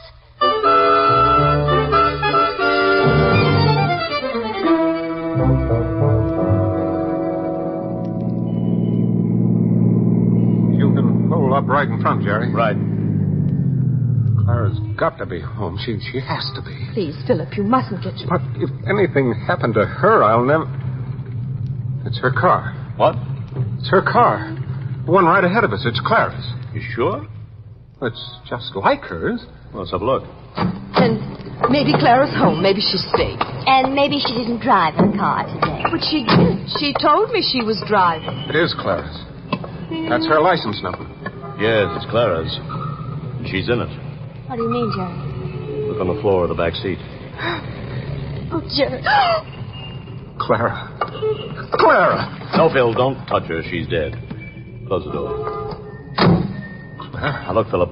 Go up to your apartment and call Bill Wygant. Pam and I'll wait here. All right, Jerry. You'd better go with him, Miss Ames. Oh, yes. You see, darling, I was right. Clara was killed up in the apartment and then carried down to the car while I was locked in the closet. That still doesn't jibe with Vivian Ames' story about seeing Clara after you found her. I don't care. Vivian Ames... Hold it, dear. We've got company. Excuse me, but you're in my way. I want to get in my car. Your car? Yes, mine. It's my car. Everything she owns is mine. She? This car, her apartment, everything. It all belongs to me. She stole it from me. My money. She stole it. Now, get out of my way. I'm sorry, Mr. Harper, but... How do you know my name? Well, we don't, but... You call me Mr. Harper. Why do you call me Mr. Harper if you don't know who I am? Now, look, You're from there, aren't you? There? That place. The sanitarium. That's where you're from. Yeah, she lied to me. She said I didn't have to go back, and I won't. I won't. Now, take it easy, Mr. Harper. You Look out, Jerry. I won't. Put that gun away, Mr. Harper. We're not going... Be careful, darling. Get in the car. Now, wait a minute. Get in. We better do as he says, No, Jerry. not in there. In the front seat. You're going to drive. And if you don't, I'll kill you.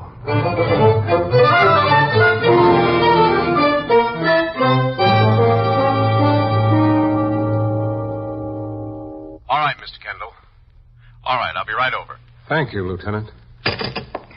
I mixed you a drink, darling. Here. I don't want it. Now, don't be nervous, darling. I'm not nervous. Oh, but you are. All right, so I'm nervous. Why shouldn't I be?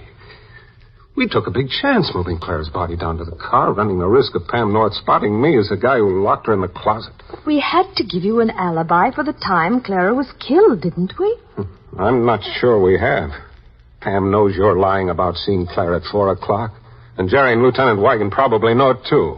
Well, they don't know anything they can prove. Unless, of course, you really didn't see Clara's brother leave the apartment this afternoon. Did you see him, Charles? I told you I did. You told me a lot of things, but... But what? Oh, for heaven's sake, Philip. You know you can trust me, so why don't you be honest? Why don't you admit you killed Clara? Don't you ever say that again, Vivian. You understand? Don't you ever say that again.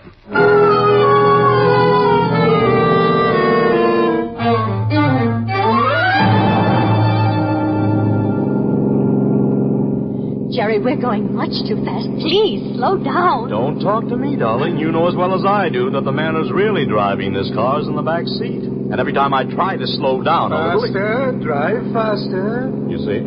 Please, Mr. Harper, we're going too fast already. This road is like a sheet of glass, Harper. Do as I say. Go faster. If we ever start to skid, Harper, we'll all... Jerry, darling, we're skidding. You're telling me... Oh, stop, Jerry, stop. I can't stop at this height. Jerry, we're going to crash. Look out, Pam.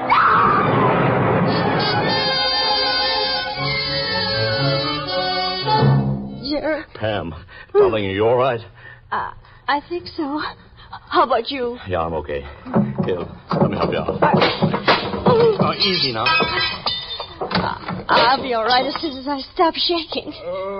Harper. Darling, you may be hurt pretty badly. Look, there's a gasoline station up ahead. Get up there and get some help and then call Bill. I'll stay here with Harper.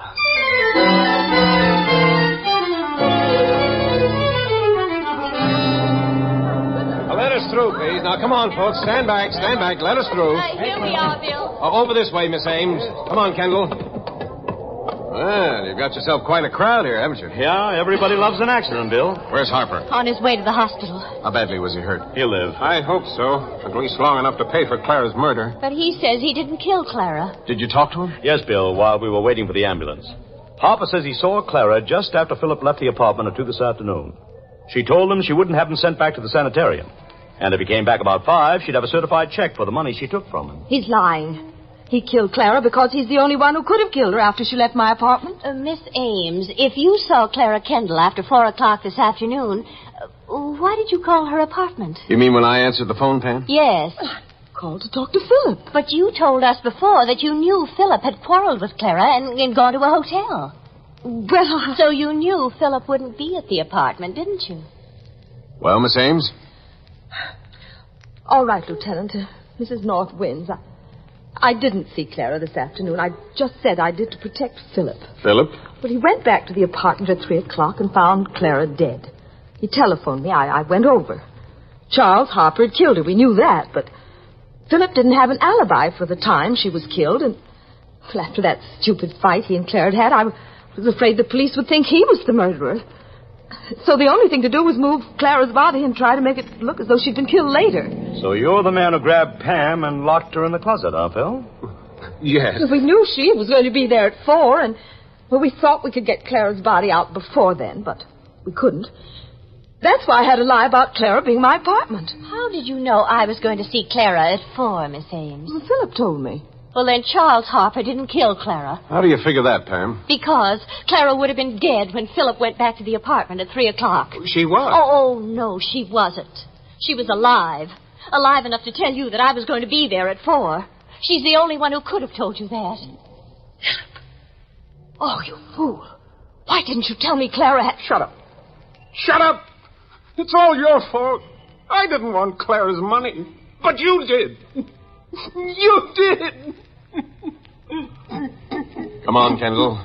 And you too, Miss Ames. What are you arresting me for? You'll probably be charged with being an accessory after the fact.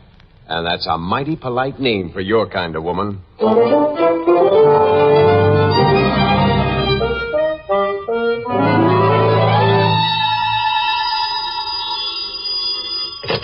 Mr. North speaking. Oh, hello, Jerry. Oh, hello, dear. Darling, on your way home this evening, will you stop in a stationery store and buy me a bookkeeping ledger? A bookkeeping ledger? What for? I was re-elected chairman of the finance committee of the Women's Club, remember? Oh, yeah. Well, we're starting a new fiscal year, so I'll need a new ledger and a bottle of black ink. Black ink, huh? Well, it sounds like you did a good job of managing the club's finances. And the other thing I want... I wish you could do as well with our personal finances, dear. We've never wound up in the black at the end of the year. Jerry, dear, will you let me tell you the other thing I'll need? How do you account for it, Pam? Why can't you manage our money just as well as you manage your clubs? But I do, darling. What do you mean? That's what I'm trying to tell you. I'll need a bottle of red ink, too. This is the United States Armed Forces Radio Service.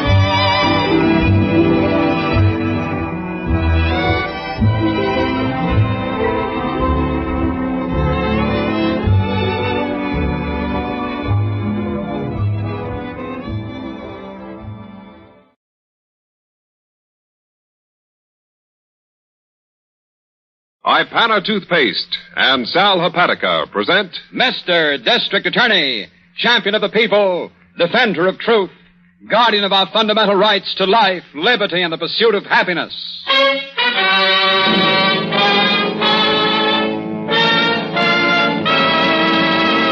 Mr. District Attorney is brought to you by Ipana Toothpaste and Sal Hepatica.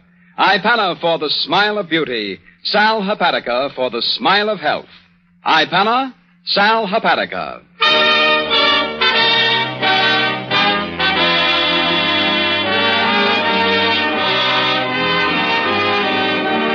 And it shall be my duty as District Attorney not only to prosecute to the limit of the law all persons accused of crimes perpetrated within this county, but to defend with equal vigor the rights and privileges of all its citizens.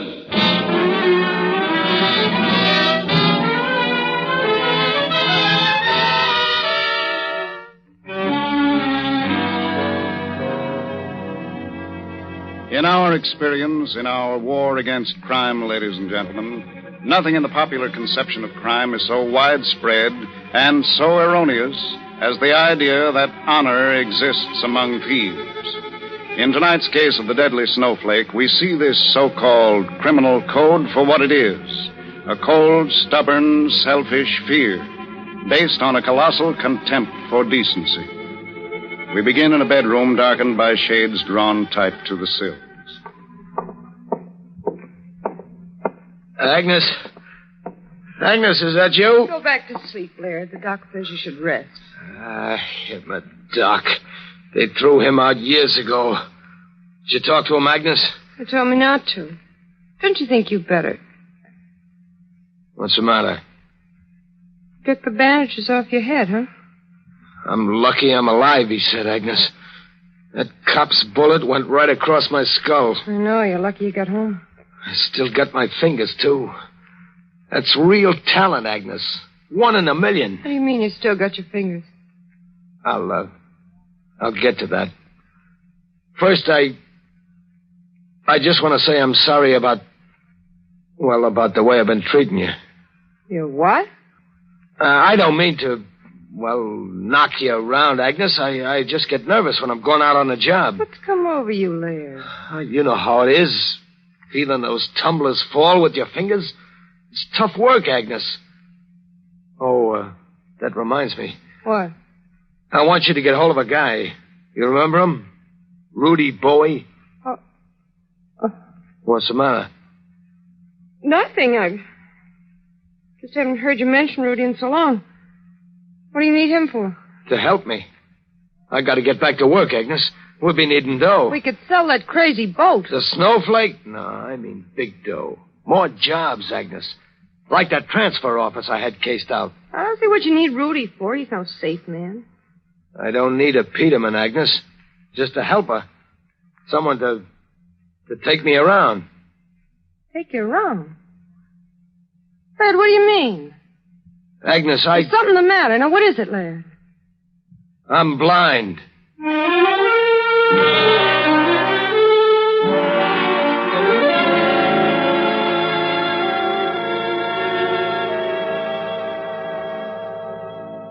There's a few more, Chief. Squad D report the total arrest on the arson case. Oh, yes, I know, Miss Minter. Send a copy of the findings over to the commissioner, if you will. It's on the way. Good. Well, what about you, Harrington? Anything on that warehouse robbery? Chief, I've been over that job with a fine-tooth comb. I pulled McHenry out of his prowl car all day yesterday just to get his story again. McHenry's the officer who shot at the men as they escaped, Chief. Right. Yeah, shot and missed, I'm sorry to say, Chief. Missed completely? I thought the officer's report a week ago indicated that he might have hit one of the men. Yeah, that's right, Chief, he might, but nobody's been showing up dead in any of the alleys, though. Yes, and that adds up to what? You've no idea at all? Well, just one, Chief. Yeah, and I'll say this before I start, Miss Miller. It ain't scientific. Harrington, I haven't said a word. I know it, but you will. The point is, Chief, I want to play this one on a hunch. Oh. Well, we've played your hunches before, haven't we? Yeah. Yes, and with good results, too. What's your thought? Okay, let's go back to this warehouse job for a minute, okay? I don't have to. The warehouse people have been on the phone about it all week. So what was it? A Peterman job. Am I right? No powder, no dynamite, no blasting, just a straight Peterman. A what? A Peterman, Miss Miller, a man who opens safes. Oh. Yeah, you're welcome. Chief, I went over that warehouse safe 20 times. The guy opened it with his fingers. Yes, you put that in your original report. Right. Now think about this, then. Feeling for those tumblers ain't easy, you know. That's very delicate work. You gotta be trained to it. Yes, go on. Okay, so it comes down to this, Chief. There's 3 guys I know who could have fingered a safe the way that warehouse job came off. Mm-hmm. Yeah, and one of them's in the Happy House. Yes, and the other 2? One's in California, Chief. At least I think he is. I'm checking on it. Yeah. And the other? The other. The boy named Morton. Laird Morton. I got his file out of the master, Miss Muller. Is that Morton? That's right. He's been quiet for a couple of years, Chief. Might take me time to find him. Now, let me get this straight. You really think you can narrow down that warehouse robbery to certain individuals just on... On technique, Chief. And like I said, on a hunch, too. So, well, can I go on? You've nothing else? Mm-hmm. No witnesses? Fingerprints? Nothing? No, not so far, Chief. I see. All right. I'll hold it over on the disposition report, Harrington. We'll say, how about 3 days? Starting now, Chief? Starting now. Let's see what this hunch of yours will do.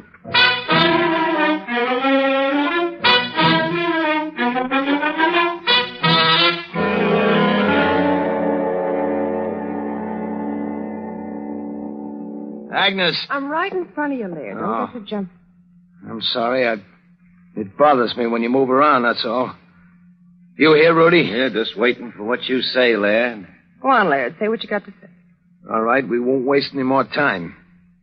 You can lead me into the transfer office, Rudy. The way I time it, it should be 3 minutes from the car to the safe. Yeah, if we have luck with the watchman, Laird. Never mind him. Now, you both got this picture? You lead me. Give me, say, 6 minutes with the tumblers, and then we beat it. Back to our car? That's right, Agnes.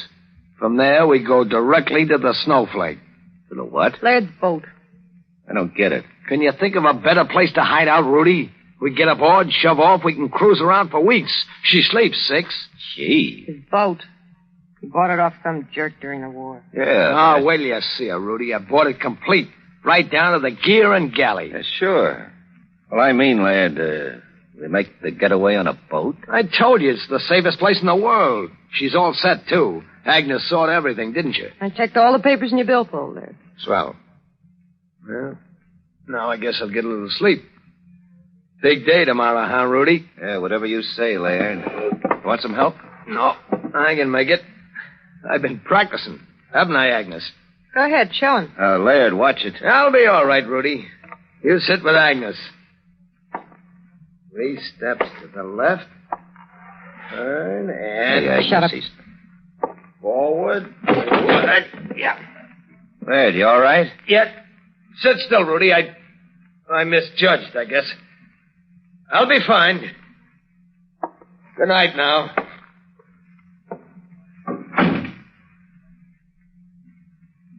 Want a drink? What's the idea, Agnes? You let him walk right into that chair. I know. I forgot to tell him I moved it. Yeah? Never mind the drink.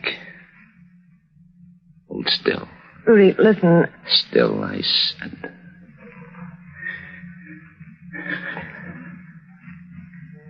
What was that for? Just wanted to be sure of something. Are you? Yeah, I'm sure. Was it your idea, Laird sending for me when he was blind? I just said it was a good idea. You didn't know then? But, for? Him? Don't be funny. I'm not. I'm just getting organized, Agnes. Yeah, watching things around here the last few days, it strikes me you're, For what? Well, you've changed. Laird used to push you around like a lawnmower. That was before he lost his peepers. Yeah. So now you let him walk into chairs. That ain't all he's walking into. I got it all planned, the transfer office job, the boat, everything. What is he walking into, Agnes? Rudy. Yeah? Now it's your turn to hold still. Baby,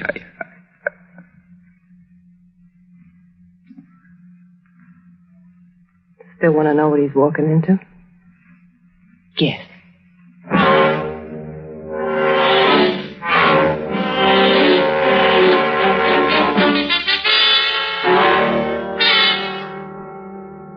Okay, Chief, so it boils down to this. Yes? Either that warehouse job was a complete outsider, or it's my boy. Laird Morton, you mean, Harrington? Right, and I'm taking bets it was no outside rip and tear job. What makes you say that, Harrington? Because, Miss Miller, when a bunch of the boys plan a job the size of that warehouse deal, they line it up, see?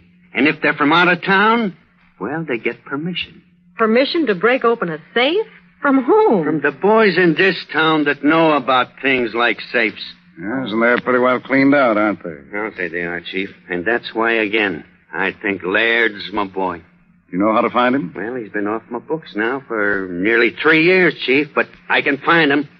At least here's where I try.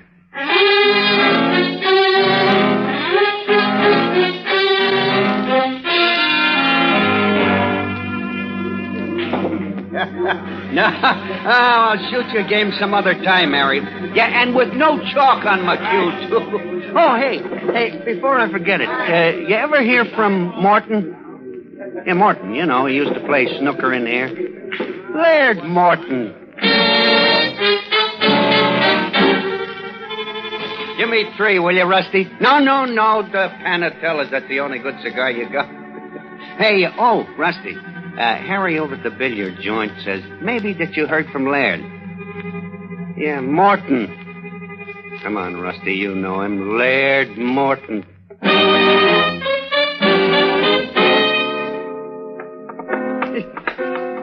Well, I'm sorry to get you out of rehearsal, Maisie. Find a new number, huh? Yeah, it's pretty good, too. Oh, I know now what I meant to ask you, Maisie. You used to go around with Laird Morton, didn't you? I mean, back before he got married? Well, tell me something, kid. Does he owe you any dough?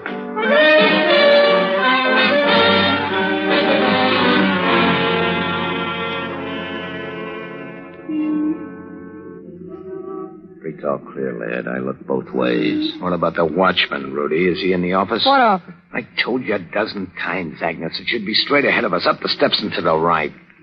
Oh, yeah. I see it, lad. No light on. Okay. That's it, then. Let's go in. You guide him, Rudy. Yeah. That's it. Keep hold of my coat, lad. It won't fall. Remember now, both of you. We come right back to the car and drive directly to the boat. We know that. Go on, Rudy. Door's open. I told you it would be. The watchman leaves it unlatched till 2 a.m. What's the matter? What's that around your neck, lad? What? These. I got hold of them. Go on in, will you? Somebody will walk by in a minute. They're binoculars, Rudy. You'll need a good pair on the boat. Be still there. Rudy's opening the door. Okay. So far. Now we take the first door to the right, huh? It'll be open, too.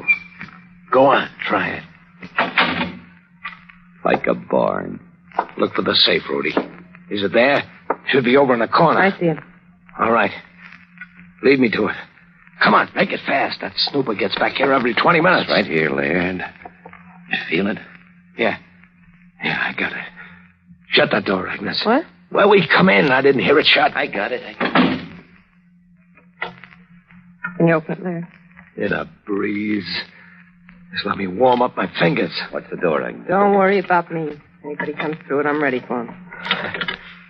Can you imagine a big transfer company owning a safe like this?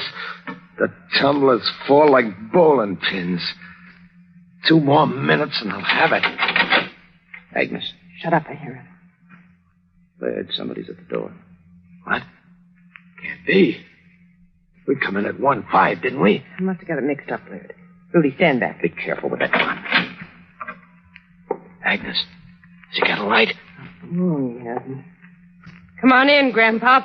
Welcome home. I told you I had this planned. Come on, give me your hand, Agnes. We've got to get out of here fast. Go on. Yeah, I'm going. Take it down to the car, fast. Agnes, take my hand. Sorry, Laird, I ain't got the time. Agnes, you're not leaving me here. Agnes, no, you can't. Can I? Watch me. Just watch me. Oh, I forgot you're blind. Hey, Agnes! Hey, Agnes, come back! I can't see! Agnes, no! No!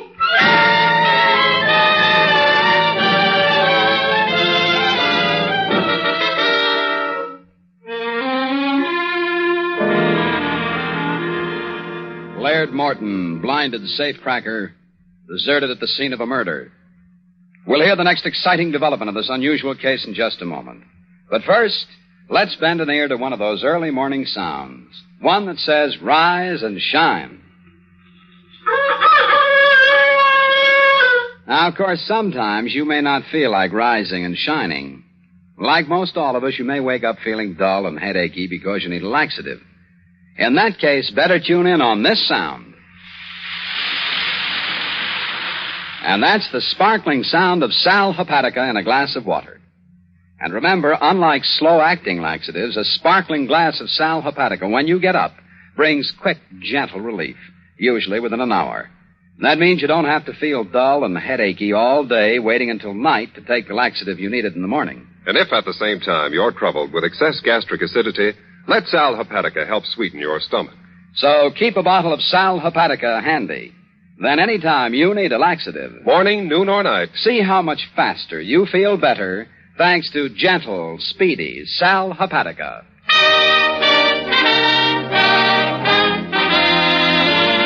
And now back to Mr. District Attorney.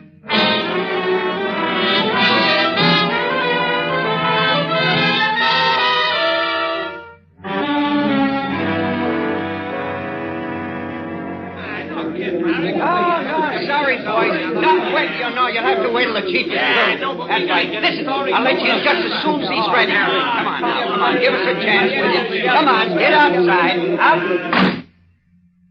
The reporters are going to wait, Harrington? I'll say they are, Chief.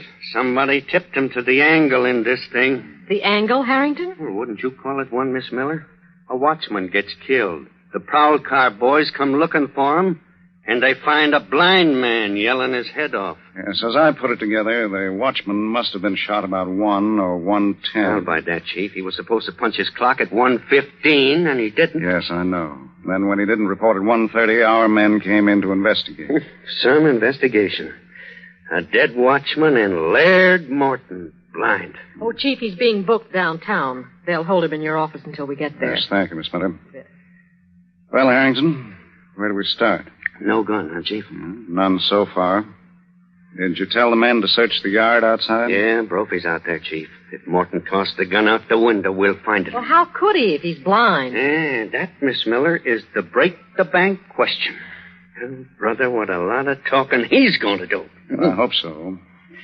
There's one thing in particular I'm curious about. Yeah, which one, Chief? If Morton is blind, what was he doing with a pair of binoculars around his neck?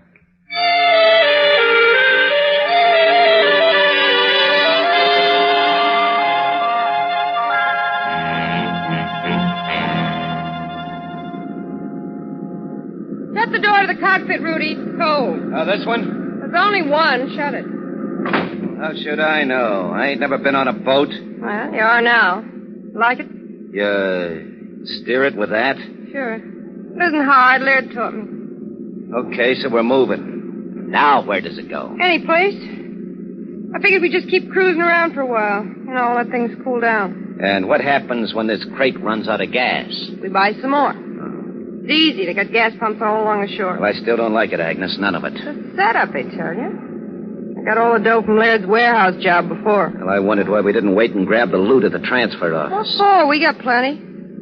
Besides, that'd only sick the insurance dicks on us. They can get nasty, too, This way we're clear. And what about Laird?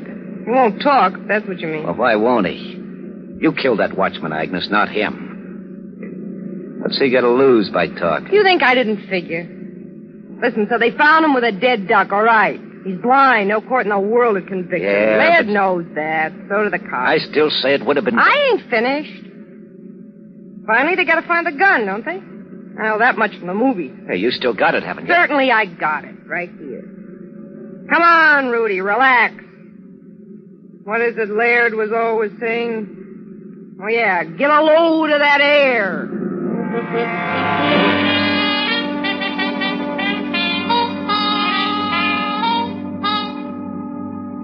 Now listen to reason, Morton. That watchman was killed with a .32 caliber slug.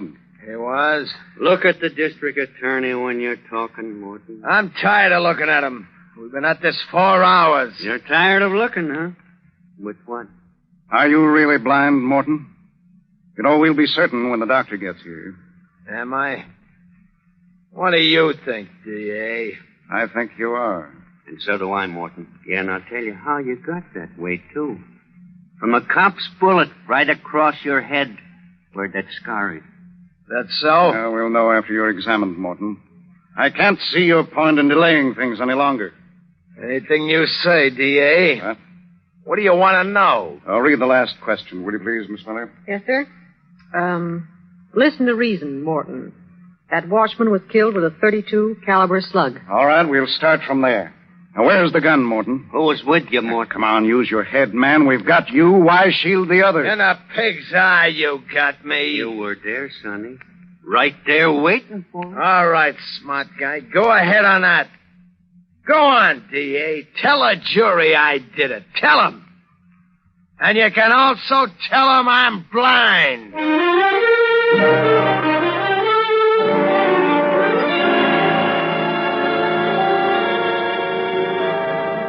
Oh, for Pete's sake, Agnes, let's turn this thing towards land. Not till we need gas. Well, I'm going nuts, I tell you. Nothing but water. That's a nice crack. Huh? I'm here. Gee, I'll say you are. Just what do you mean by that? Oh, look, Agnes. We can't just spend the rest of our lives going nowhere. We got to get back to town. What for? Well, Laird, for one thing. Oh, now, look, I could call one of the boys, Agnes. They'll know if he's singing, maybe. He ain't, I told you. But we don't know, Agnes. Oh, it's driving me off my rocker, not I told you before, relax. I'm telling you, head this tub toward the shore. No, thank you. Listen, you fleet-brained little idiot. Go on, me. Get us back to here, me, now. Go! Oh, Agnes, please. You look at my arm. I'll be black and blue. Will you listen to me, Agnes? That's it, Buster. I planned this show and I'm running it. You try any more rough stuff to help me, I'll toss you over the side.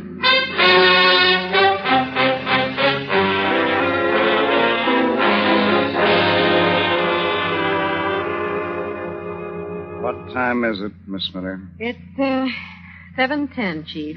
The day shift will be coming on at 7:30. Well, you ought to go on home. We can send for a stenographer downstairs. No, I'm all right, Chief, really. Is there any more coffee, Harrington? Yeah, plenty, Miss Miller, in that kitchen. Oh, thanks. How about you, Morton? Feel like talking some more? Hey, Morton. The Chief's talking to you. Aren't you guys tired yet? Boy, we got lots of time left, Morton. All day today, tonight, tomorrow, the next night. Who shot the watchman, Morton? Where's the gun, Morton? I'll get it, Chief.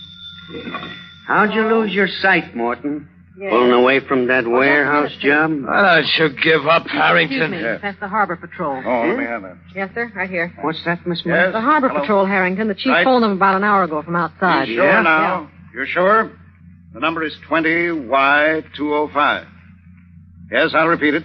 20Y205. What's the matter, Laird? No? You look excited. No, have a boat stand by, will you please? We'll be right out.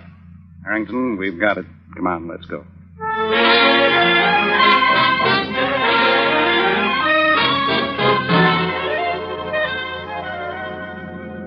No, Agnes, put away the gun, will you? I didn't mean to get rough. Shut up a minute. Huh? There's a boat.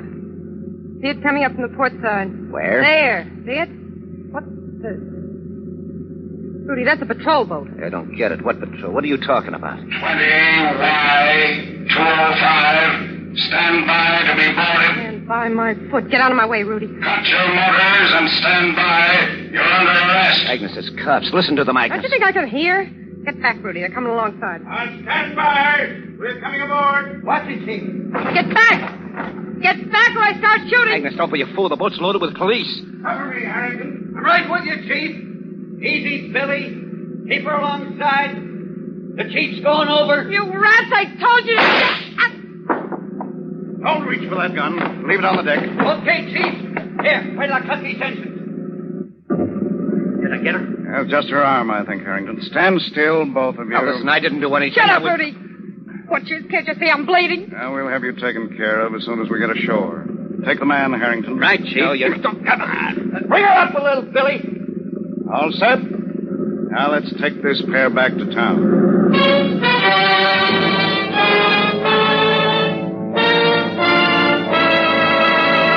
Your district attorney will return in just a moment with an explanation of his capture of Agnes and Rudy. But first, Tell me, who should know best the difference between toothpaste? who should know best the difference between toothpastes?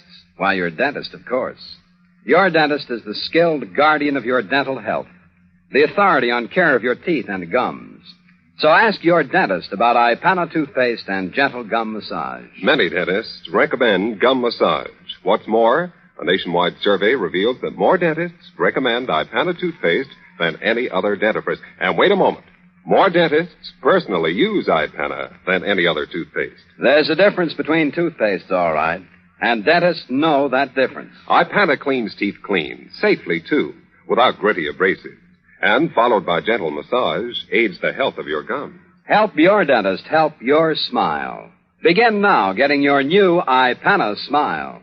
Get iPana toothpaste. Taste the freshness, feel the cleanness, see the sparkle. See how you look with an iPana smile. iPana toothpaste. Now, here is your district attorney. I should like to report, first of all, ladies and gentlemen, that all three of this unusual trio, Laird Morton, his wife, and Rudy Bowie, will pay the full penalty demanded for the murder of the watchman in the transfer company office. I'll say they will, Chief. And that's the end of all those safe-cracking jobs on the list. Yes, Harrington, it is. Oh, Chief, I think you'd better explain just how you knew Agnes and Rudy were on a boat and which boat to go after. Well, we have Laird to thank for that, Miss Miller. As you know, when we found him, he had a pair of very good binoculars around his neck. Sure, Chief. A blind man with spyglasses. Exactly, Harrington. He intended to bring them to the boat for his wife and Rudy. Fortunately, this particular pair of binoculars was of a foreign make. I don't understand, Chief. Well, during the war and before, Miss Miller, all such foreign binoculars had to be registered with the proper authorities. And when we examined the pair on Laird, I checked the registration and found them assigned to his boat. With the Coast Guard number 20Y205, right, Chief? Right, Harrington. Then when the harbor police reported sight of the vessel, we went right out. You certainly did, Chief. Well, it just goes to show what you've said so often, Chief. The crooks don't have a chance of winning, ever. Indeed. For no criminal or criminal gang has the resources of the forces of law and order. And now what about next week? Well, our story for next week, ladies and gentlemen, is another colorful and exciting dramatization. It's the case of the House of Death, and I invite you to join us for it. And so until then, thank you and good night.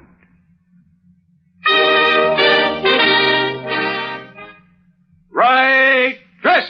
Yes, ma'am, the right dress for well-groomed hair. For your hair is Sentry. S-E-N-T-R-Y, Sentry Hair Cream. New liquid cream grooms hair without that unsightly, greasy look. What makes Sentry so different? Well, most hair creams are made with mineral oil, but not Sentry. Sentry's the only leading liquid hair cream made without mineral oil. No wonder Sentry grooms without an objectionable, greasy look. Guard your grooming with Sentry. S-E-N-T-R-Y. Sentry Hair Cream, your right dress.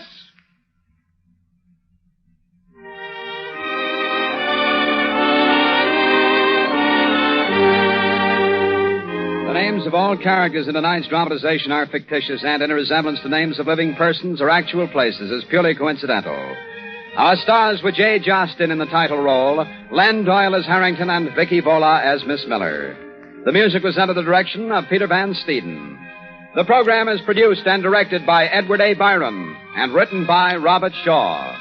Mr. District Attorney was originated by Phillips H. Lord.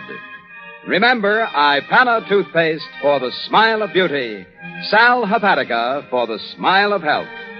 Bristol Myers invites you to tune in again next week for Duffy's Tavern and Mr. District Attorney.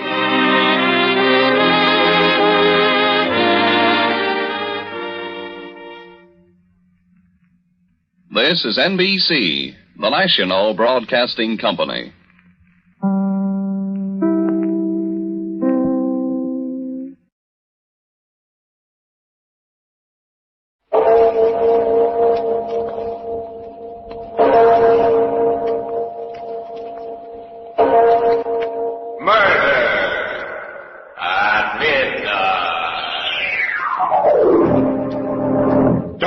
Too sure about that, Wentworth. What do you mean?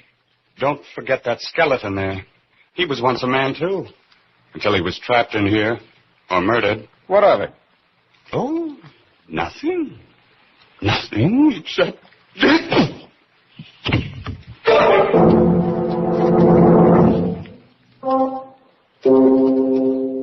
Midnight. The witching hour when the night is darkest, our fears the strongest, and our strength at its lowest ebb. Midnight, when the graves gape open and death strikes. How? You'll learn the answer in just a minute in The Line is Dead.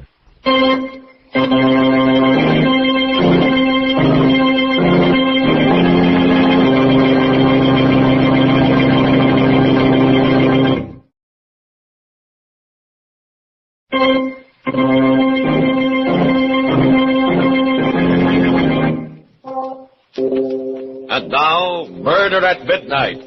Tales of mystery and terror by radio's masters of the macabre. Our story by Faith Blau is The Line is Dead.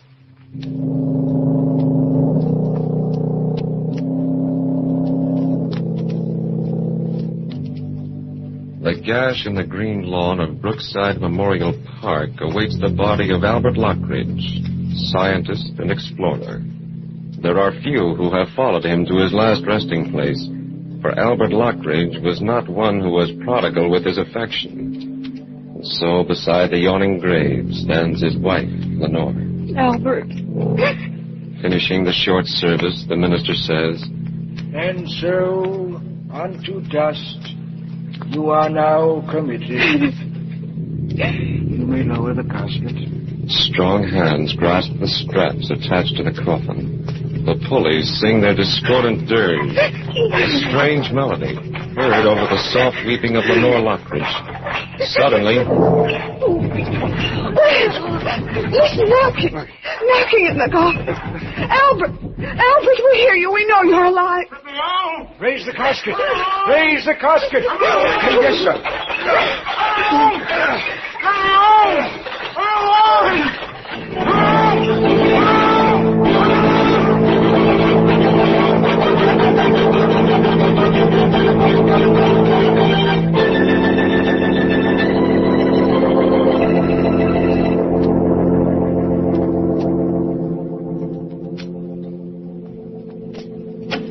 He is all right, isn't he, Dr. George? He seems to be, but... But what? Well, you can't blame me if I'm a little hesitant in giving my opinion. You mean you're not sure that he will? Yes. Oh. After all, Mrs. Lockridge, my position is a little awkward. I signed the death certificate feeling certain that your husband was dead.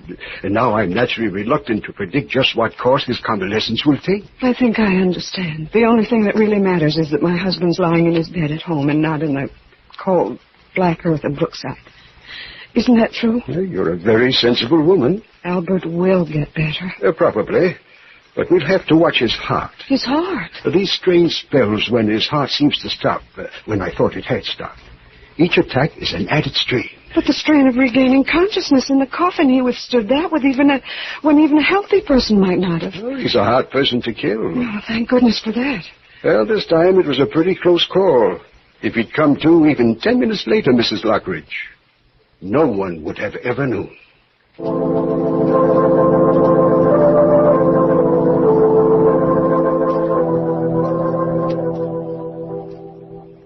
Albert. Lenore? Lenore? Is that you? Albert, the doctor says you'll be fine if you'll only rest. I can't rest.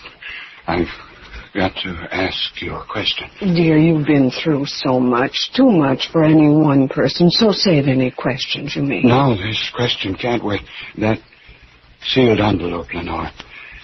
The one on my desk. The one I'm supposed to read after you're... Yes, after I'm dead. Lenore, you haven't read it, have you?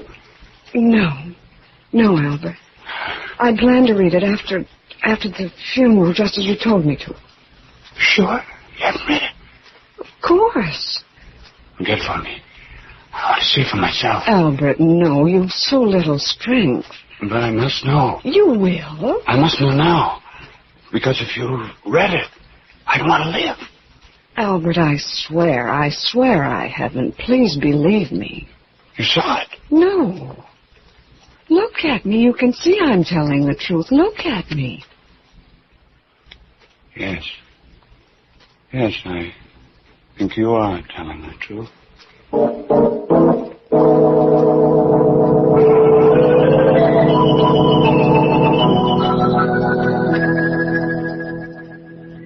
Well, Mr. Lockridge, another few days, and we'll have you out of that wheelchair. Sometimes I wonder why you go to all this trouble with me, Doctor. It's my job. Yes, but there's so many people who really enjoy life and yet die. Twice now I've been pronounced dead, only to return to life, almost reluctantly. Reluctantly? Yes. You tried awfully hard to get out of the coffin. The sheer horror of being buried alive. I've always been terrified of it. Since childhood? Yes. My nurse locked me in a closet whenever I misbehaved. I always thought I'd be left to die there. Oh, it's not the fact of being dead that bothers me. It's the fear of being buried alive. It's the choking. The futility of crying out. Yes, it would be a horrible way to die, but... Excuse me, Doctor. There's a Mr. Burton here to see you, Mr. Lockridge. Good. Show him in, nurse. Nurse, take our patient out on the sun porch. I'll send his visitor there.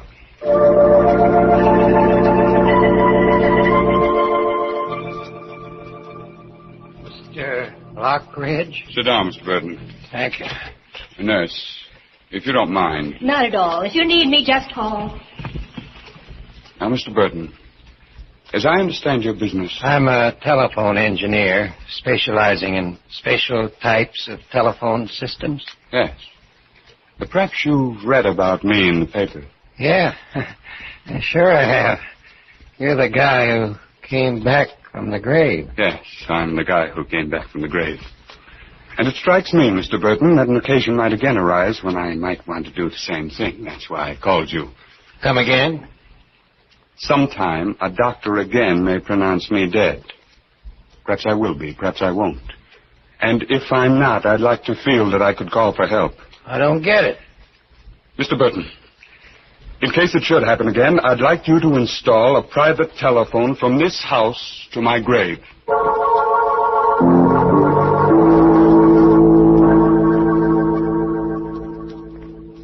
You must promise to keep the phone installed and in working condition for a year after I'm buried. A year?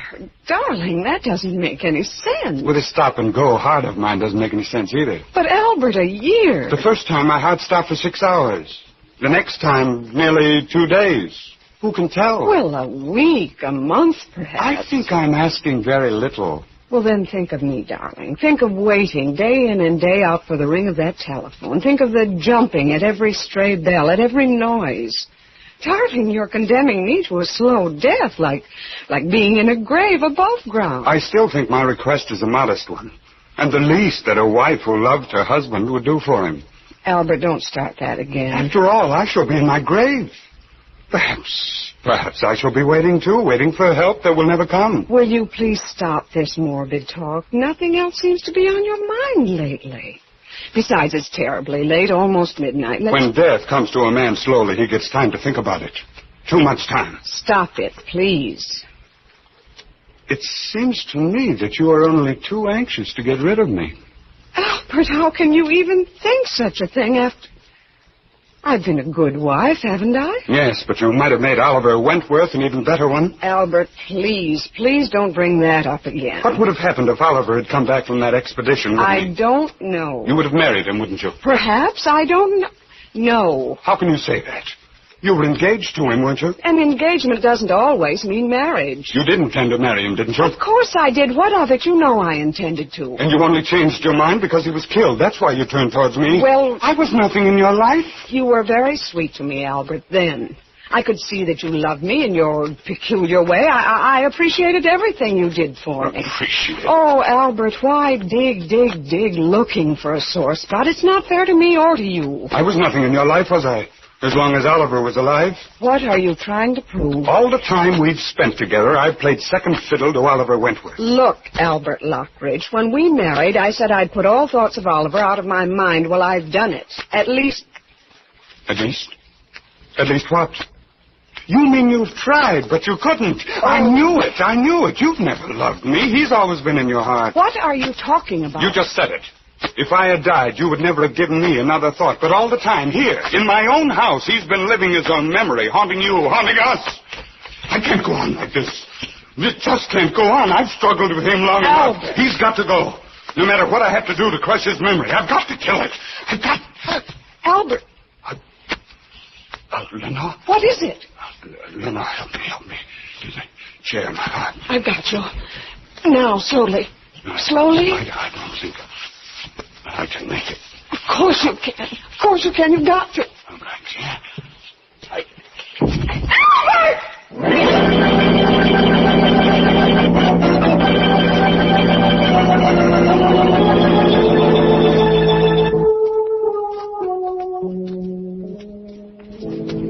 Doctor, are you sure? Absolutely, Mrs. Lockridge. And this time the two heart specialists agree with me. But, Doctor, in view of what happened before... We've tried to take that into consideration. But even so... Well, can't you postpone signing the certificate? I'm sorry, Mrs. Lockridge. My colleagues and I all agree that your husband is dead. There can be no delay. Very well, Doctor. Thank you for everything. Goodbye, Mrs. Lockridge. Goodbye, Doctor.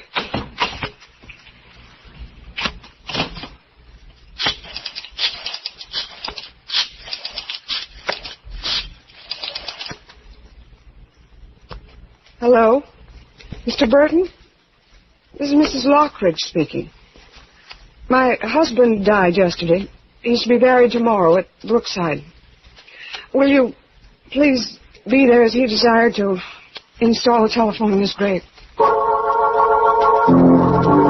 man who was afraid, not of death, but of being buried alive. A telephone to a sealed grave and the great beyond.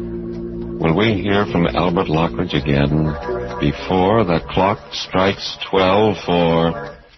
Murder at Midnight?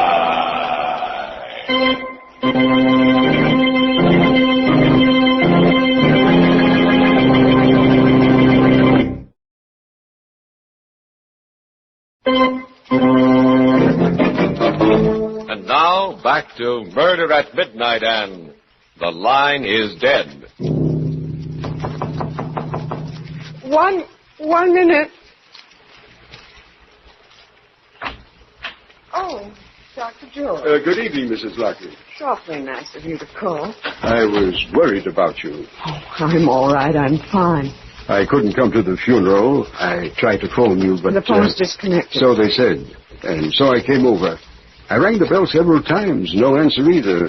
Finally, I knocked. I've had the doorbell disconnected, too. You mustn't cut yourself off from the world like this, Mrs. Lockridge. Believe me, Doctor, that's not my intention. As long as I stand guard at this telephone, I want to be sure that the only bell that ever rings in this house is the one that tells me that Albert's not dead, that he's still alive there in his coffin, that he needs help. You're really going through with this? He asked me to. It doesn't seem too much. Oh, you're only deluding yourself, Mrs. Lockridge, believe me. Waiting this way is only a perverse and completely futile sort of mourning. I know you can't understand. I can't. But I do know that this morbid watch will only deepen your grief. Prevent you from making any kind of adjustment to his death. What difference does it make? You're a young woman, Mrs. Lockridge. You have a whole life ahead of you. All the more reason for spending some of it as he wanted me to. Doctor, my husband was not the sort of person who inspired affection. I know. But in his odd, sometimes unaccountable way, he did love me. Now that he's gone, no one on earth holds any fond memories of him but me. A heavy responsibility, Mrs. Lockridge. Still, you must take care of yourself. I will, Doctor. Assume that he is dead. Mourn him as you will, but don't live in a state of suspended animation. For instance, if he's left a will, don't put off reading it. There are some papers which I was supposed to read after his death. They're in a sealed envelope in his desk. So read them. Read them immediately. No, not yet. You should. Perhaps they'll contain some message of comfort. Get the envelope now. Not now, Dr. George, but very soon.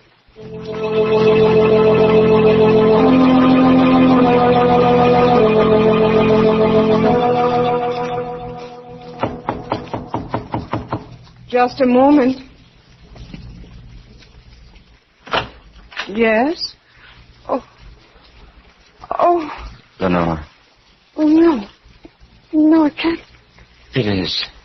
I know I shouldn't have come just like this without warning. But I've always thought... That I was dead? Yes, I know. That's what Albert told me, and you never came back. No. Why? It's a long story, Lenore. A story you ought to hear. You know that Albert died yesterday? I know. That's why I came. Why didn't you come sooner when he was alive? Were you afraid to meet him? I was afraid to meet you. Me? Why, Albert? By the time I returned, you and Albert were already married. But even so, we both would have welcomed... I wonder. You see, I knew you thought I was dead. No good would have come of such a meeting. But now everything is different. Different? Yes, of course. I loved you then. I love you now. Oliver. I've come back for you. Oliver, you don't understand. How can I even think of such things today? Lenore, I had to come. I've waited so long. I couldn't wait a day longer. Can't you see? It's useless even to think about that now. He may still be alive. I know. No, it's not right to speak as you do, not today. I was afraid you'd think so. Lenore, I wanted to avoid this, but now I see I must tell you. Lenore, neither of us knew Albert Lockridge. After all, Oliver, I've lived with I him. still don't think you ever really knew him. I never did, even though I worked with him for many years. That is, until the day we stood in the great hall of the old Aztec temple. The temple we found on that last expedition. The one from which I was not supposed to come back from. We were trying to find a door to an inner chamber.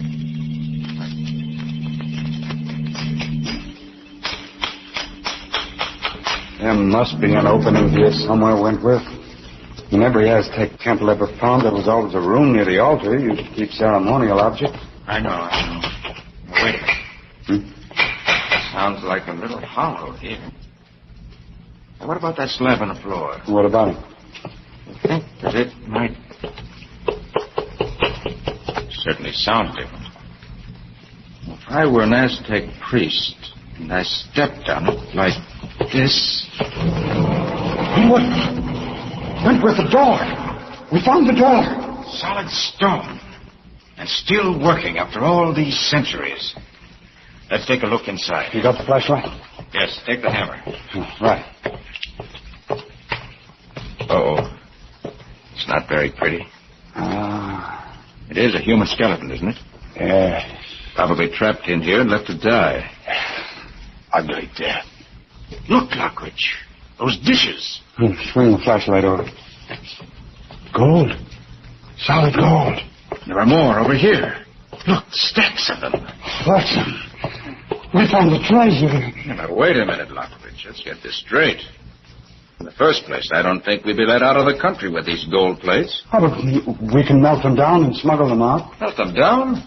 Now, these things are priceless. Besides, the university sent us here. If the gold belongs to anyone, it's theirs. No one ever has to know. Oh, yes, they do, because I'll tell them. Huh? It's all very well for you to play the heroic fool. You've everything you want. What the devil do you mean? You know perfectly well. You got all the money you need. Besides, you have Lenore. What's she got to do with it? You do have Lenore, haven't you? You act as if I took her from you. You were afraid of me. Oh, Lockridge, don't be an idiot. Lenore would no more look at you than... Oh, wouldn't she? She'd marry me if you went in the way, I know it. Are you fool? She's just being friendly to you because I asked her. We'll see. If you weren't around... But I am around. And as far as the gold plates are concerned... I said we'll see. After all, that skeleton there, he was once a man, too. Until he was trapped in here. What of it? Oh, nothing. Nothing. Nothing except...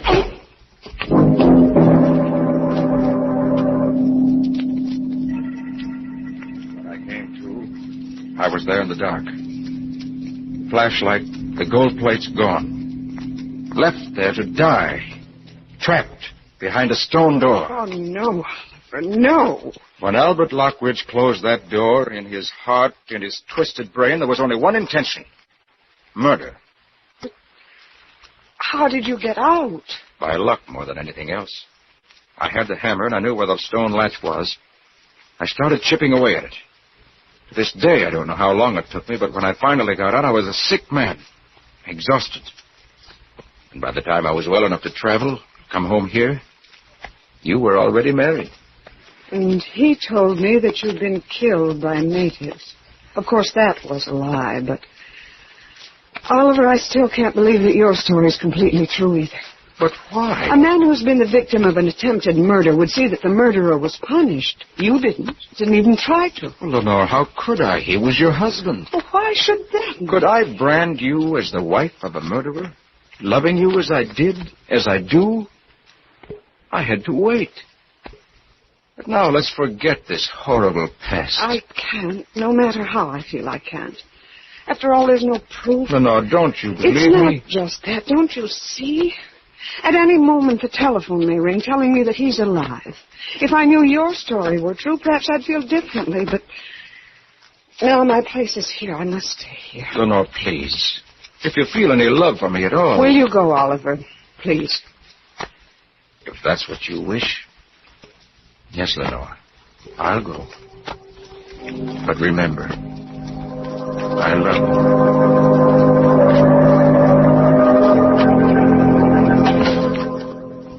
I don't know why it should matter now, but I still hope you told the truth, Oliver, for then. The papers in the sealed envelope. I promised Dr. George I'd read them.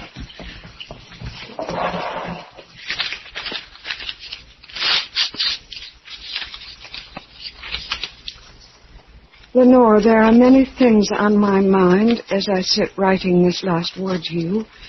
Many things which no human mind should have to bear without telling another. As I look over my life, I know now it has been an empty mountain. I've never had a straightforward human emotion and acted on it. My work has been a sort of shadow play which gave my hollow existence an outward tinge of reality. No friend has really touched me, for I cannot be reached. I married you more out of perverse vanity than love.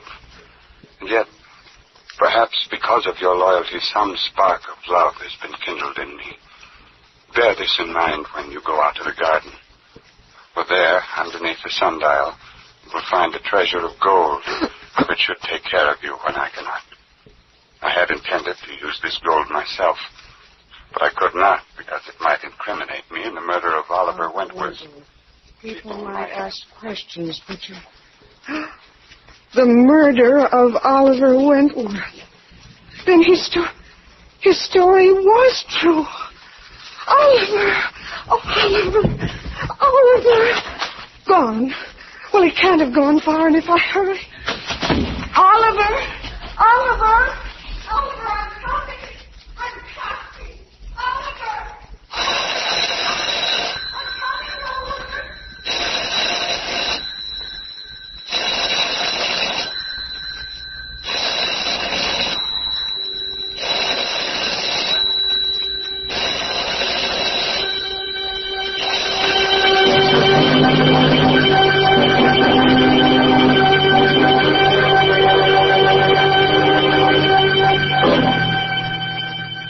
Telephone ringing in an empty house.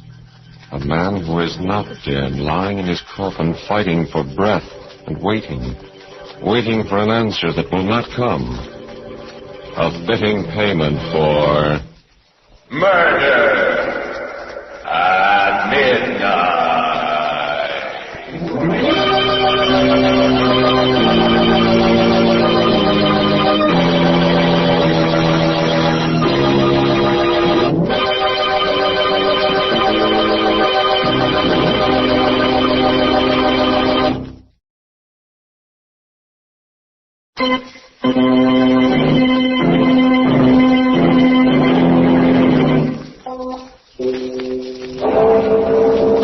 Remember to be with us again when death stands waiting at a newly dug grave, when the clocks strike 12 for murder at midnight.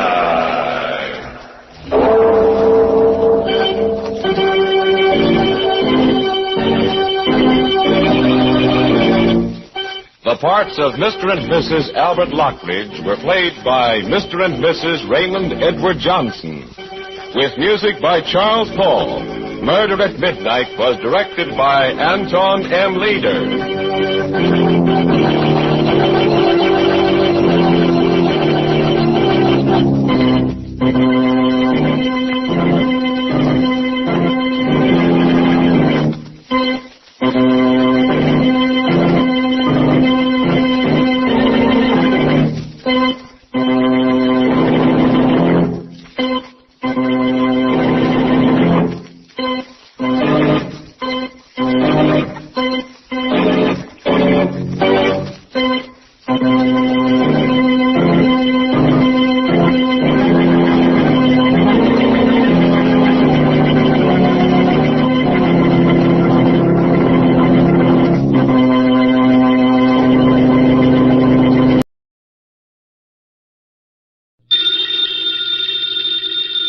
Ladies and gentlemen, the ringing of that phone bell means mystery, adventure.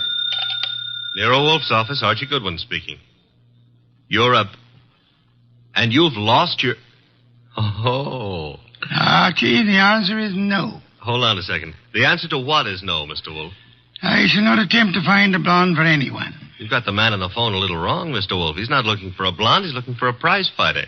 Indeed. Have him come here. Okay. Mr. Wolfe will see you at 8. So long. I was all set to argue with you about taking the case. You gave in too fast. Nonsense. I'm fascinated by the thought of anyone misplacing a prize fighter. They're usually quite large, aren't they? They are. But what this guy is worried about is not only finding his boy, but finding him alive.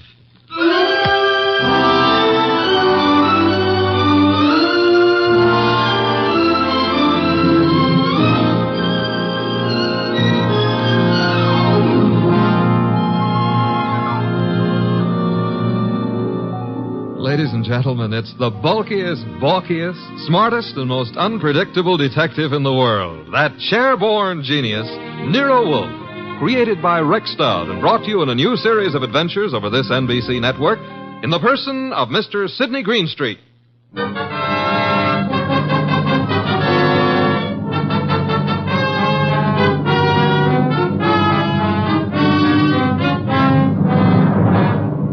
The case of the deadly sellout. That's what my boss, Nero Wolfe, called it. And it almost meant curtains for the firm of Wolfe and Goodwin. But let me give it to you straight right from the beginning. Although you ought to know that it wasn't until it was all over that I knew the very beginning of it myself. It all started in the New York flat of one Brock Rainey. Yes? The name is Jerry Fay. I'm supposed to know you? Being a very good friend of Pepe Gatto's, it's time you got to know me. May I come in? Sure. You've got a problem, Miss Fay? Pepe took a fall at the garden last night against a coffee and bum named Eubanks, right? As far as I know, Sister, Gatto met his match. Please, Mr. Rainey, do me a favor. Skip the sausage meat. It happens I saw the $1,200 you counted out to him to take a quick dive in the first. You did? How else would I know? Okay, then here's my wrist. Slap it, Miss Fay. I'm a bad bull. Now, look, who's kidding who? I don't care if Pepe makes himself a few deals on the side. I should worry whether he gives those meat-eaters on the benches a run for the ducats. What's it to me? If you're not worried, Sugar Plum, then neither am I. Also, I'm a very busy man. Not too busy to pay off, I hope. Pay off? To who? To me. For what? For keeping it to myself that you collected $5,000 from the Eubanks crowd for getting Pepe to take that dive. Certain people might not like to hear it. Miss Fay. Yeah? Drop dead. I don't think we understand each other. Which is just as well. Now get out of here. There's something Go, else. bimbo. Okay, Mr. Rainey. Have it your way. I'll go find someone with a more sympathetic ear. Someone like Lawson. Arnold F. Lawson. So long. Wait. Where does Lawson come into this? You asking is stalling. Lawson dropped a sizable piece of change on last night's two-step. No. Close the door, Jerry. Oh, yeah. $25,000 to be exact. That's a lot of corn to lose because a cheap fight manager arranges a frame. At least Arnold Lawson might think so. Sit down. Who's tired? Look, Mr. Rainey, it goes very simply in only one way. Lawson at yet knows from nothing except that your boy Gatto lost the fight. He may suspect, but he don't know. And he really don't have to know. Glad to hear you say that. And I'll be glad to see the shade of 3,000 long green banknotes. How much? You heard me, $3,000. Get out. Okay, I'm going. To the next phone and call Lawson. Look, Jerry, give me time, huh? I haven't got that kind of dough right now. Tell it to Lawson. When he gets through with you, you won't need any kind of dough. You know, I've got Gatto set for a go with Mellish, the title contender. Gatto can take him. Please believe me, he's going to take him. So? So after what happened in the Eubanks fight, the odds on Gatto will be like a war debt. We can clean up. Listen, we can make Heel, I wouldn't trust you from 11:59 to midnight. Get it up. Now. I'll give you 6 hours. After that, Lawson. So long.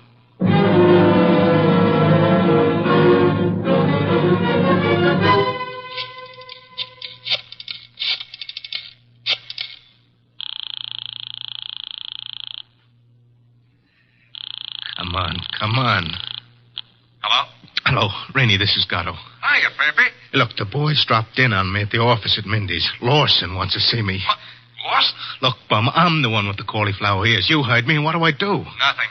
But... Don't go near him. Stay home. Let me take care of it. How? What do you do? I don't know yet, Pepe, but I'll find a way. How did he find out? Your girlfriend. What? She wouldn't do that. She hates the guy. Hate him or love him, she told him. I can't believe it. I suggest you call our little doll Jerry and give her your regards for the double cross. Meanwhile, stay put in your apartment. Don't move. But, Rainey... Hello.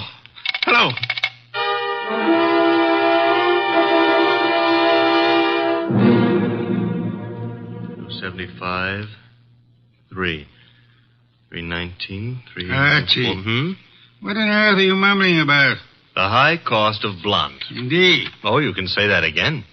I have no intention of doing so. Okay, be smug. But there must have been a time even in your life when knickknacks from Tiffany figured on the budget. Phooey. Not to mention steak dinners and champagne. Or what did you feed your girls? Peppermint lozenges? Nonsense. Nonsense? They preferred lime. Oh, I'm dying, and he laughs. Mr. Wolfe? Yes? I have decided that you are giving me a raise. Archie, this is not a period in which unilateral decisions are wise. So I'll be a dope and get a raise, huh? As for your future mental attainments, you may be right. As for a raise... You want to drive me to gambling? Like betting on fights or going... Okay, it's the doorbell, and I'm answering it. The name's Rainey. You're Goodwin? I'm Goodwin. Come in. Is Wolfe in? Mr. Wolfe is always in. Unlike prize fighters, I guess. Come on. Thank you. Mr. Wolfe, this is Mr. Rainey, the man who lost his prize fighter. How do you do, sir? I'm not doing so good. Mr. Wolfe, you gotta help me. That will depend. On what? The fee? I digress. Your problem is what, Mr. Rainey? Mr. Wolfe, I manage a fighter named Gatto. Maybe you've heard of him. I have not. However, that is of little significance. You are having difficulty with this Mr. Gatto? I'm not having difficulty with him. I can't find him. Maybe you better let me give you the whole picture, huh? Very well. Well, Gatto is an up-and-coming boy, Mr. Wolfe. He had a little upset last week with a guy named Eubanks. But everybody knows in spite of that, Gatto's heading for the big time. I think he'll prove that when he goes against Mellish. Mr. Mellish being another pugilist, huh? That's right, Mr. Wolfe. Now, Pepe, that's Gatto. Pepe was due at the Turf Club this afternoon to meet the opposition management and go over the setup. He was due, but he didn't show. I waited all afternoon, and then I started the phone calls and taxis. The results? No results. I combed every joint I ever knew him to buy a beer in, and the score was 0. Matter of fact, nobody's even seen him for 4 days. You would have tried the gymnasiums, naturally? I did. Does this pugilist have a home? Yeah, 206A Rathburn Street, a penthouse on the roof. He was not at home during all this time? It's where I tried first. It was empty as a bank on Saturday afternoon. I see. And you want me to find him for you? If Pepe blows this fight, Mr. Wolfe, it'll ruin his career. And the preservation of his career is worth a good deal to you? I got a check for $2,000 right here.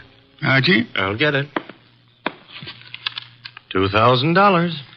Very well, Mr. Rainey. I shall take immediate steps. I got a cab waiting outside. We can get started right away. We? I shall remain here. But how do you expect to... Archie. Yes, Mr. Wolfe. You will leave with Mr. Rainey. I need information. You might try the Rathburn Street penthouse to start with. But I've already been there. With all due apologies, Mr. Rainey, suppose you restrict your activities to pugilists. Archie is a trained observer. You are not. Archie, you will pick up whatever you can at Gatto's apartment. I especially suggest a careful check on his wardrobe. Wardrobe? If his clothes are missing, Mr. Rainey, it would indicate that he left voluntarily and deliberately, for whatever reasons he may have had. If they are not, Archie, you will phone me from the apartment after your investigation is over. Okay. I shall, in the meantime, devote some thought to the subject. Huh? For $2,000, all you're going to do is devote some thought? Mr. Rainey, if I were not a modest man, I would point out to you that you're getting quite a bargain.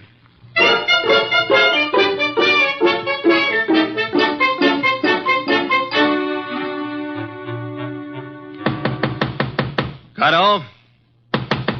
Gatto? He's not here. I told you that.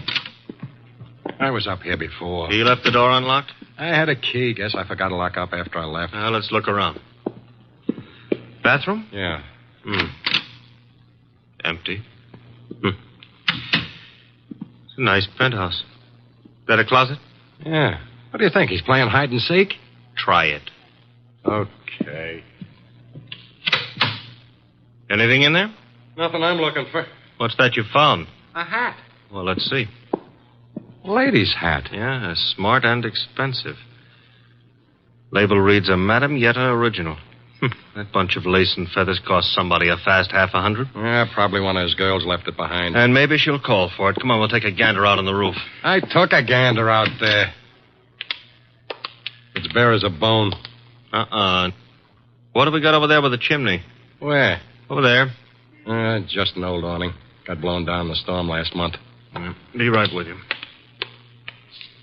What are you doing? Looking under it. Oh, brother. You found him? Yeah, we found him, chum. A little late. 2 holes in his dorsal development and dead as a clay pigeon. Yeah. Well, what have you got to say? Well, now at least the bookies will cancel all bets. We both save our dough. Yeah. I got to phone Mr. Wolfe.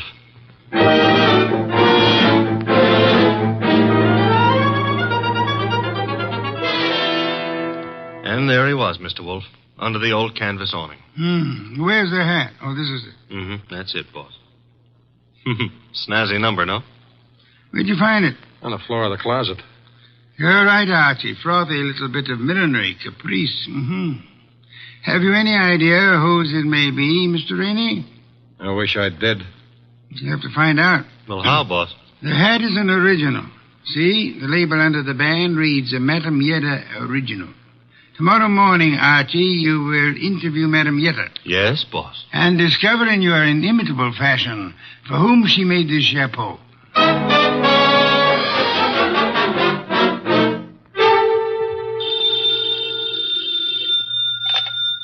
Hello? Archie again, Mr. Wolfe. Per your instructions, I have just talked to Madame Yetta. What did you learn? Madame Yetta tells me she made that hat for a Mrs. Lawson. Who is Mrs. Lawson? Wife of an ex-beer hustler who's in the gypsum puts on airs. Lives in a penthouse of the Bradford Arms. I was just about to hop a cab and go up there, boss. Good. Keep this up, Archie. And through sheer practice, you may yet develop a full-blown intelligence. Well, I'm trying, Mr. Wolfe. And after the Lawsons, I do what? Return here immediately and hurry. How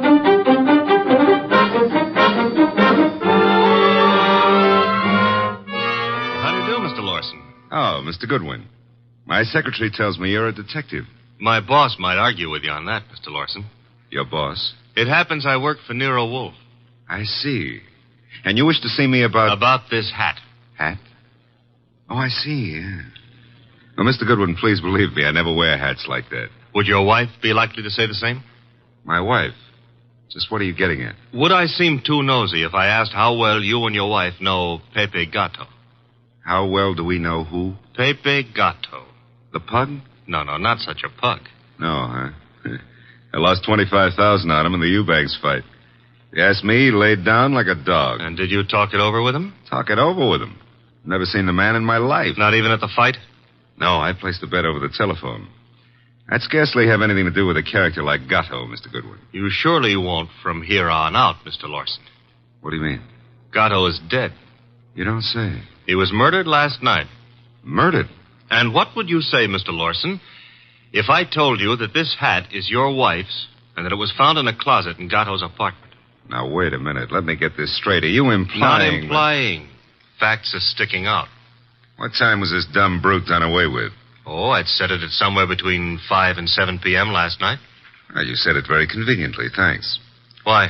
My wife and I drove out of the city at 4:30 yesterday afternoon. Didn't get back until 2 this morning. And this hat? It took wings and flew into Gatto's closet? Is that the answer? No, that's not the answer. Then what is? This is. A month and a half ago, I was with Celia on a bus top. She was wearing that hat, and the wind blew it off her head. I see. And from there, we figured that somebody picked it up, and it finally wound up at Gatto. You can figure anything you please. Personally, I don't feel in any way obligated to figure anything. Darling, I was just on my way out and... Oh, I'm sorry. I didn't realize you were busy. Yes, I am busy, Celia. Wait a minute. He's not all that Run along busy. now, dear. You'll be late. But I want to talk Run to you. along, Celia. Yes, darling. Sorry. I'll see you later. Beautiful. Really beautiful. I've always thought so, Goodwin. You, didn't give me much of a chance to talk to her, did you, Lawson? If I didn't, it's for your own good. My good? I don't get it. Celia's a sensitive person, and I won't have her bothered.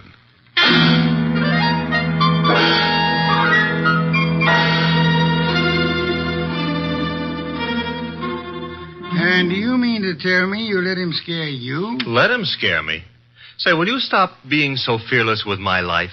The guy said don't bother my wife, so I didn't bother his wife. It was that simple. Apparently his wife is not blonde. Answer the phone, Archie. No, you answer it. Now you've hurt my feelings. Oh, well. Hello? I want to speak to Mr. Nero Wolfe. Mr. Wolfe speaking. Oh? Is it true that you're interested in the Gatto murder? Who are you, and how do you know he's been murdered? The second question is none of your business. And as for the first, call me Jerry. Jerry. How do you do, Jerry? Jerry.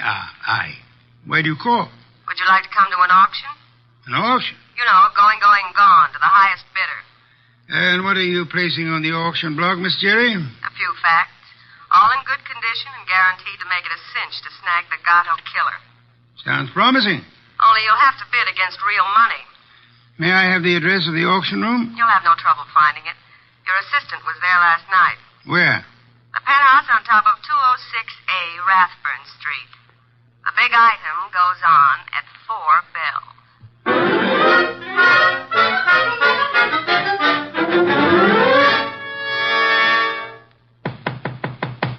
Yeah? Who is it? Man named Wolfe sent me. Just a sec. You're Jerry, huh? I was expecting the man named Wolfe. Unfortunately for me, honey, when he's expected, I usually show up. Come on in. You? See, I'm the legs of the combination. He's the brains. It makes a nice division of labor. I see. You came in plenty of time. On the nose is our custom. Where are the rest of the bidders? Any second now. Mm-hmm. How many besides me are coming? One. Small auction. But big action. How'd you happen to decide on this? I knew Gatto pretty good. And you were fond of him pretty good, huh? How did you guess? Well, you've got a key to this place of his, or you couldn't let yourself in. It adds, no? Gee, you should have been a detective. Just what I keep telling Mr. Wolfe. Look, tell me, Jerry, darling, this other person who's coming to the auction, who? The killer. You don't say. You sure the killer isn't here already? Look, I didn't kill him. The story you would like me to believe is that you witnessed the killing, huh? Called the killer and Mr. Wolfe and said, come on, kids, you can get me either to talk or shut up, depending on who pays the most. That it? Something like that. Mm-hmm. Okay. Prove you know what you're talking about. Who is the killer? Is it Block Rainey? Should also have your head examined, pretty boy. I talk for dough and only for dough. Not that I'm mercenary or anything, but... Okay, tell me this. How come you saw the killer in the act? Simple. I was here with Gatto. Called me to come see him. While I was here, the shot came through the window there from the roof. You know something, sweetheart? What? I can't understand how a girl like you, a pretty nice girl under all that paint and powder and Broadway shellac, how you could do a thing like this. You were in love with Gatto, I know that, everybody does. And still you're willing to keep your mouth shut if the killer pays enough. How come? What's the matter, honey? Did I hit a tender spot? I don't think you understand. Sure, I was in love with the goof. Then along comes this other dame. She's rich and beautiful, and she has everything to give him. Ooh, do I know her? Of course you do. She... Jerry! Oh. Jerry.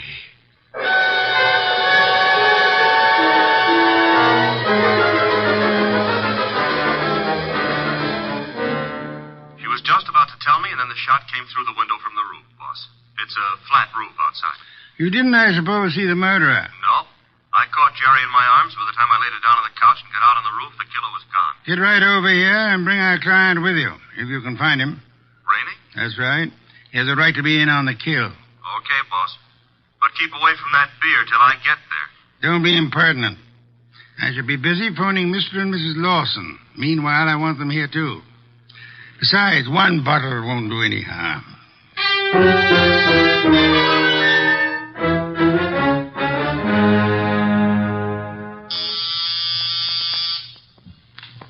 There they are. Let them in, Archie.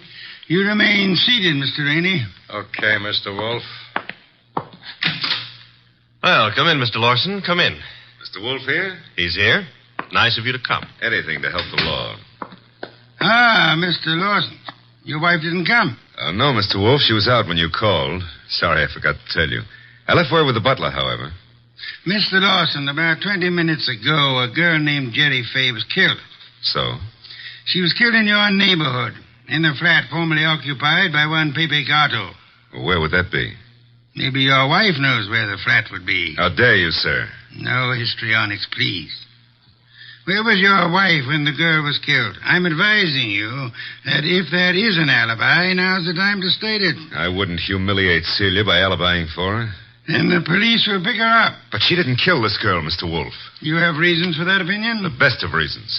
I'd be grateful if you'd state them and let me be the judge of their excellence. One should do. This one. Celia's out in the country visiting her mother. Oh? Does that settle it? Possibly. What's her mother's telephone number? Why, Merely a routine check. Well, can't you take my word? I'll take her mother's number. Well, Mr. Lawson? I'm sorry. I hoped you'd buy this story. What do you mean? Her mother's been dead for 10 years. I see. Well, I don't. What's the idea? It's known as marital devotion, Archie.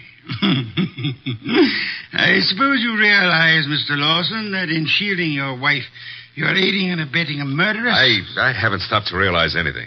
When Goodwin brought me that hat, I didn't know what to say. Oh, you pitched me a curve then, too.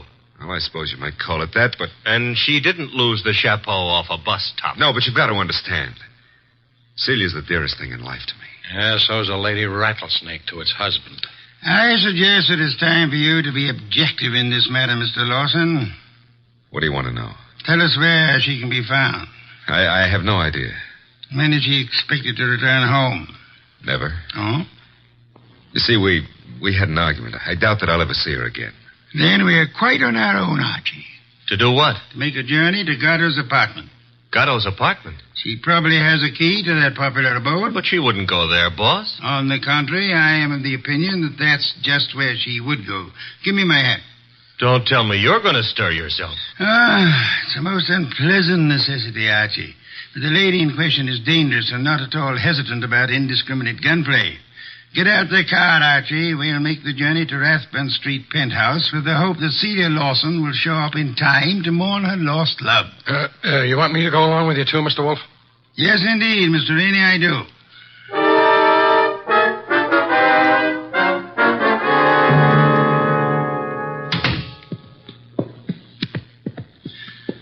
I trust this chair will hold me.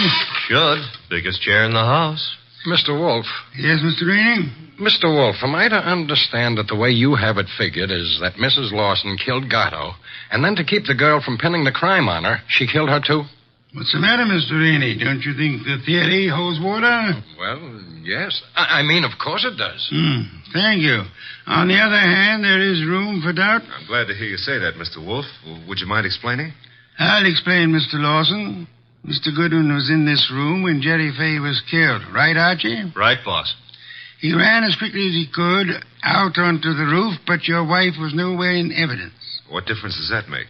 A good deal, I'd say. Wouldn't you, Archie? Yes, a detail like that would give a jury room for doubt. Oh, don't be a fool. How so, Rainey? Well, I was about to agree with Rainey. I mean on sheer logic. I'm afraid I miss your point, Mr. Lawson. Well, what if Goodwin didn't see her? That proves nothing. She fired the shots, and then she ran down the fire escape. What fire escape? The one a few feet beyond the chimney. Mr. Lawson. Yes? Who told you there was a fire escape there? Why, Yeah, who did? You can't see it from here, Lawson. Well, I just imagined there might be. Sensationally accurate imagination, Mr. Lawson. Allow me to congratulate you. I don't know what you have in mind. You have in mind to see your wife convicted of the murder of Pepe Gatto. and so punish them both for having dared to fall in love. I love Celia. I worship her. Yes, that's what you expected me to believe, hoping, meanwhile, that a hat would convict her. You worshipped her until she became fascinated by a young savage animal known as Pepe Gato. No. At that point, the worship shifted into reverse, and you went green with hate. Hate that drove you to climb that fire escape that you know so much about and shoot him in the back. You're dreaming.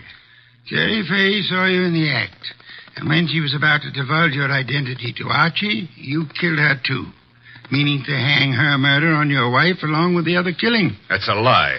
Mr. Lawson, I didn't bring you here to apprehend your wife. There's really no reason why she should come here.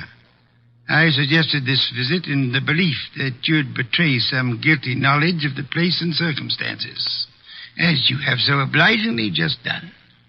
You're clever, aren't you? Monumentally. But a little hasty. So, why? This gun in my hand, haven't you noticed? Of course, sir, but yours is not the only gun in the world. What? Sit still, Arnold, and don't turn around. Your wife, Mr. Lawson. Come in, my dear. Celia, what are you doing here? I came to get a hat that I'd left in Pepe's closet. It suddenly was clear to me what was in the wind, and I thought I'd better remove all evidence that you could possibly use against me. Celia, listen, you must understand I understand one thing only. Pepe's gone, and you took him away. Listen, please, if you let me explain, you'll understand. Yeah? Please, honey, help me. Sure, I'll help you. Celia! Well, that's all, Mr. Wolfe. What now?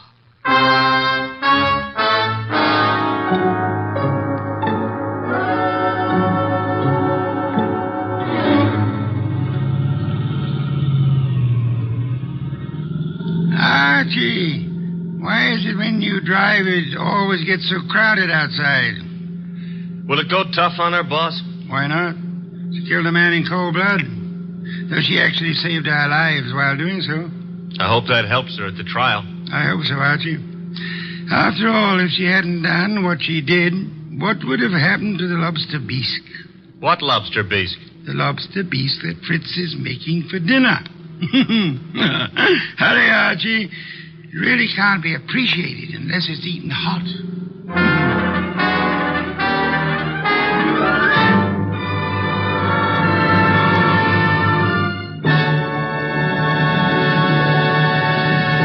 You have been listening to The New Adventures of Nero Wolfe, starring Sidney Greenstreet.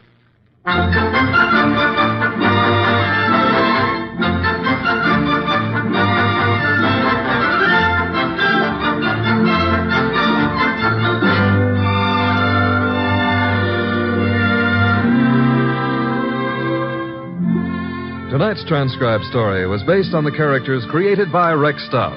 This is an Edwin Fadiman program, produced and directed by J. Donald Wilson. In the cast were Larry Dobkin as Archie Goodwin, and Ann Diamond, Charlotte Lawrence, Gerald Moore, Don Diamond, and Eddie Fields. Next week at this same time, Nero Wolfe and Archie will bring you The Case of the Killer Card.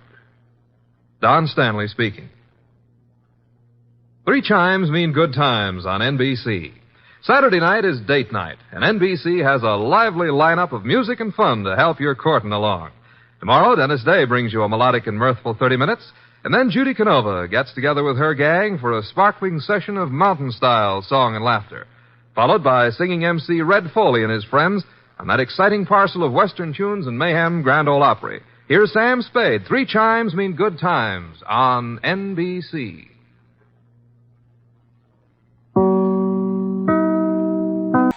All we ask is that your pose be natural.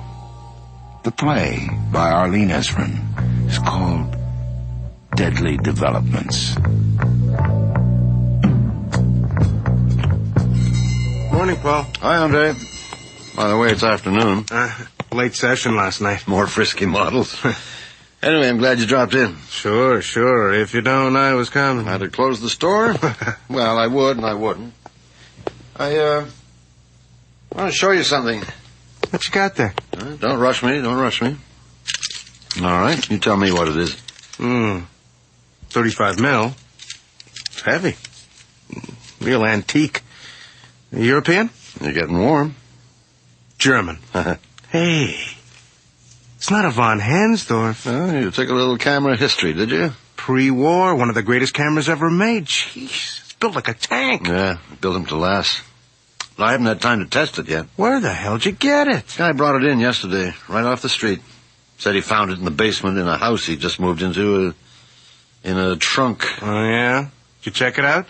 With the cops, yeah. It's clean. That's weird. It's surprising to find one outside Europe. You ever see any results? Pictures? No, but I'd sure like to. This machine's a classic. Listen to the boy who took photo arts. Paul, maybe we can... Hold it, Andre. I got a business here. What's it worth, Paul? Well, I don't really know. Trying it out in tomorrow's ad for $6.50. What, in tomorrow's paper? Yeah. $6.50, eh? Yeah.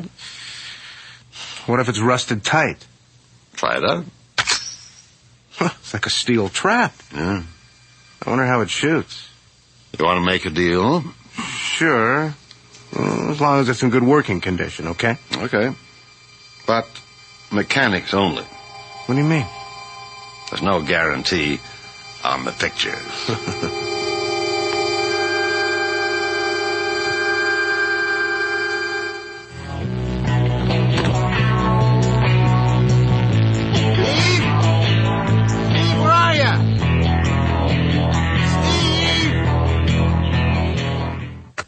Steve?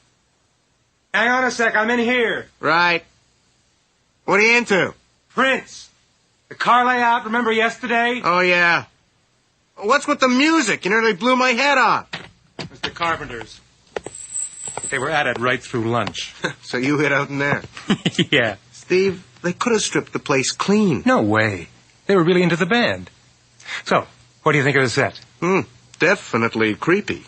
And they cleaned up pretty well. Yeah. I'll get the lights done tonight. Right. Looks like we'll want lots of lavender gels. Oh, and, guess what? What? Have a look. I stopped off at Paul Gemmel's. Oh, no, not another. Oh, what is it? A von Hansdorff. Hey. $6.50. And it looks like it's in great shape. Yeah. Well, what have you got in mind for it? Who knows? Check it out, will you? You bet.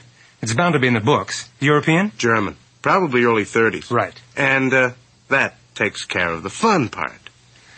What do you mean? They want the session prints for Monday morning. They've got a printer waiting.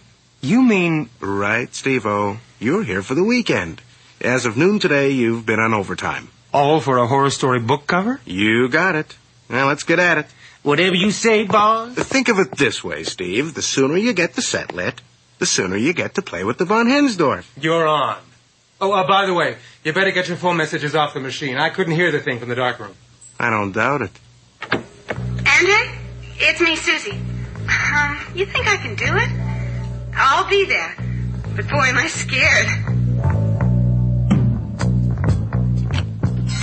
Good day, sir. Good afternoon. Can I help you with something? Please, you have an advertisement, I believe, in today's Gazette for a von Hansdorff camera. Yes, I have. Well, I did have. I do hope I'm not too late. To buy it? Well, I sold it yesterday, even before the paper hit the streets. But that was my camera. What? Here's my card. I am Felix Rupp. But your camera, what do you mean? It was stolen from me last week. It's not difficult to prove ownership. It's the only von Hansdorff in the country. I knew they were kind of scarce. Where did you get it? The guy just, brought it in. And you weren't suspicious? Well, look, every week there's a list of stolen cameras from the police. But no von Hansdorff. I did not report it missing. Why not? And what are you up to, anyway? I simply want my camera back. Like I said, I sold it. Who bought it? Mr. Rupp, I don't like being pushed. Forgive me. I'm overly concerned. You see, I'm a collector of old cameras. Well, if I could be sure your intentions were, as they say, honorable. Which they most certainly are. I might be able to get it back. I have all the papers. Anyway, if there's only one von Hansdorff in the country, it shouldn't be too hard to identify. Do you know any collectors, Mr. Gemmel? A few. Then you know something of the peculiar passion. Yeah. That is to say, if they gotta have a certain model of Zeiss icon, they gotta have it. Precisely. Even if it means pawning the wife and kids. Not only do I want the von Hensdorf back at once, I want it back untouched. Untouched? No additions, changes, alterations. Only a fanatic can take proper care of such a unique instrument. There is, of course, the question of... money. Isn't there always? Cash or charge-ex. I shall repay whoever it is, and no questions asked. You can see my position. I mean, I'd no way of knowing it was hot. No, here's $100 for your trouble. Oh, yes. Now, who has the von Hensdorf? His name is Andre Philippe, professional photographer. How can I get in touch? I'll write down his studio number. Usually there, even on Saturday. Thank you. I trust you will not mention this. No, not a word. By the way, you did not use the camera, I hope. No, didn't even load it. Good. Look, I know you didn't want the camera tampered with, but what could possibly happen if... If someone took a few shots, the von Hensdorf should only be used by someone who has mastered its peculiar characteristics.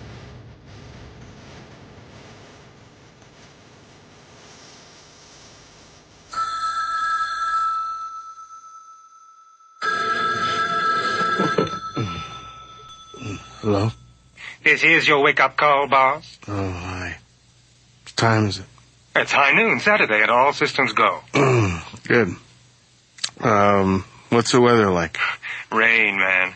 Don't look out the window for at least 10 minutes. But it should get everybody in the mood. What do you mean? The session, man. We got a horror session at 2, remember? Oh, right. Where are you? The studio. Your faithful servant has braved the elements. And that takes care of the boring part. What do you mean? The von Hensdorf. It's pure gold. Yeah? Yeah. What we have is definitely a piece of punk merchandise. Punk? In the best possible sense. The genuine article. A living antique. It's in the books. I did some instant research. And? Karl von Hensdorf was a highly respected German scientist. He developed the camera in 1935. Just in time for the war. Among other things, yes. He was a specialist, a pioneer in hard lens work, and he said... Hold it, Steve. Let me get a cigarette here. Yeah, right.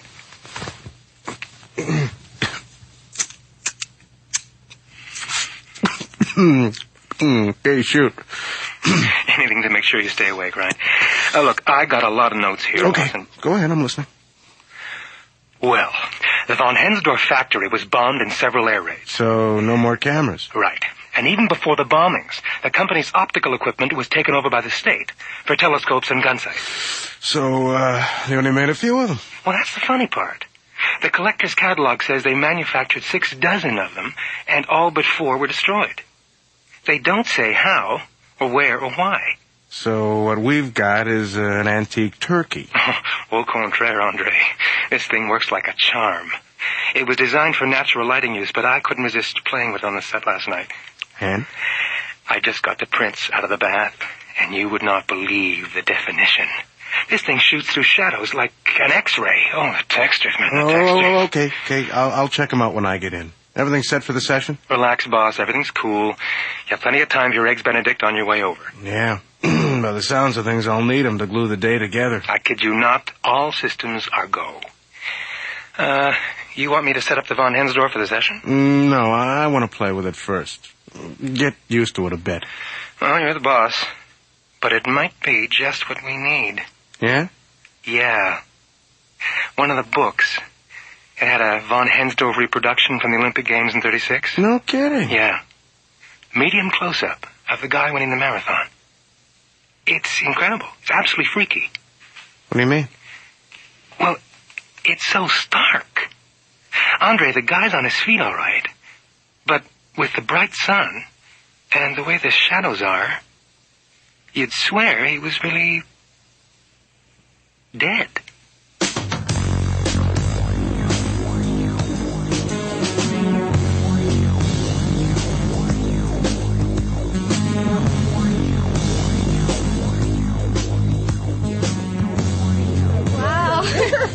Welcome to the House of Horror. What the hell's going on? Yeah, I mean, the agency wouldn't even tell us. I wanted to surprise you. And give me a worst case of jitters? No, just put an edge in your performance. Oh, what's it going to be? Home movies for vampires? The set's a haunted sorority house. Oh, charming. You three are college roommates, right? Sounds like a spread for Sears. A couple of ghosts haunt the place. Gee, and I was scared before I came. Oh, come on, what's the job for? A book cover. Well, I like reading. A grotesque novel called House of Horror. Oh, well, I always wanted to be a cover girl on a gothic novel. Right. Yeah. Have to do more than just stand around looking gorgeous this time, What is girls. the boss, tap dance? No, act. It's a horror story. A well-paying one. All right, let's get professional here. I knew it was going to be one of those days. Yeah. Okay. The three of you share a room, right? It's late. You ready for bed? How late is it? Susie, into bed and pick up the book. Okay. Barbara, you're at the desk typing. Typing. Will 20 words a minute get me the job? Kim, stand at the window peering out. Oh, yes, like the Steve, check the fan. It's all set. Mic unloaded? Haven't touched it. Could you crawl over and check it, please? You bet I could, boss. You just bet I All right, could. these positions look good, kids. Hang on to them. Okay, Steve, hit the music. It looks good, Kim. Looks good. Keep staring out the window. But cheat a little toward the camera. Open your nightgown a bit. Is this book to be sold in a plain brown wrapper? And hide my cover. Kim, you've just seen something out the window that's alarmed you. All right, good. You need the fan on the curtains? Break my concentration again, and I'll need a new assistant, Steve. Kim, raise your arms. You're pushing something away. React. Good. Now, Barbara and Susie can feel some hideous presence. Steve, now you can hit the fan.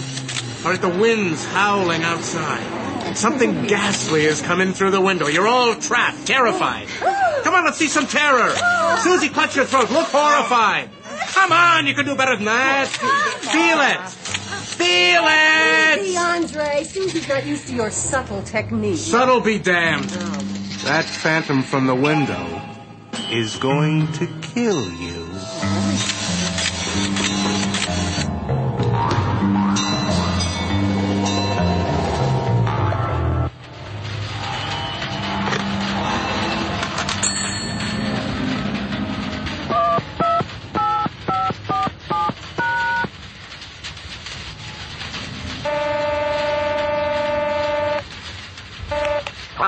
Andre Philippe here.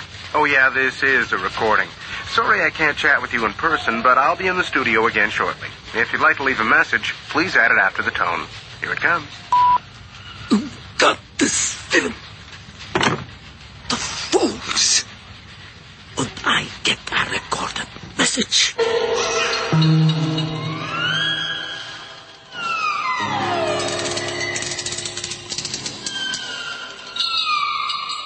Okay, break's over. Let's get back at it. Okay, Simon. All right, we got the job covered. The rest is gravy. All right, back to your places. Throw that bob and lift that thing. And we're off. Okay, girls, I'm coming at you from 50 feet. You're feeling something, but you don't quite know what it is. But a presence. You feel an evil presence in the room. You stir. Yeah. And that's it, Barbara. Protect yourself. Good. Okay, it's cooking, girls. Cooking. Kim, why don't you... Like this? Oh, damn. I'm on my way, boss. Get some more film. Girls, hold your places. Steve! I'm coming. You got anything loaded? No, I don't. How about the Von Hensdorf? Come on, Steve. While I'm loading the Nike. Hang on a second. Here. You got it? Yeah. Okay, girls, you're on. That's it, Susie. The camera's going to have to scare anyone. Quiet. Keep the concentration. Okay. The camera's getting louder because it's getting closer and more menacing. Jesus, it gets heavier every shot. Kim, I'm coming to get you first. You try to scream, but your throat's frozen. Look around for help. A weapon. Terrific. I'm coming for you, Kim. At last, you scream for help. Scream. No! Louder, Kim. Louder! There's no escape. You want to run, but you can't. The camera's hypnotized you. There's no way out. I can't. Barbara, pick up the phone and call for help. After I get Kim, I'm coming for you. There's no escape, is there? Steve, more shadows. Knock out all the lights except for number 5. I'm coming closer, girls, and the camera's getting louder. Let me Every shot you hear is a gunshot. You only have a few seconds before I reach you. Seconds, girls, before Kim dies. And Barbara. And then Susie.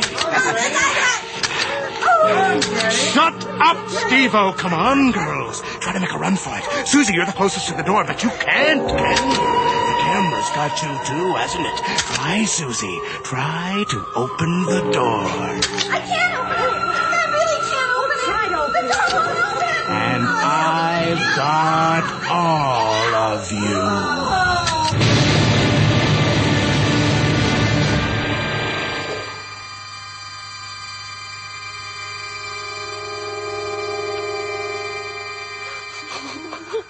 I don't believe it. God, what happened?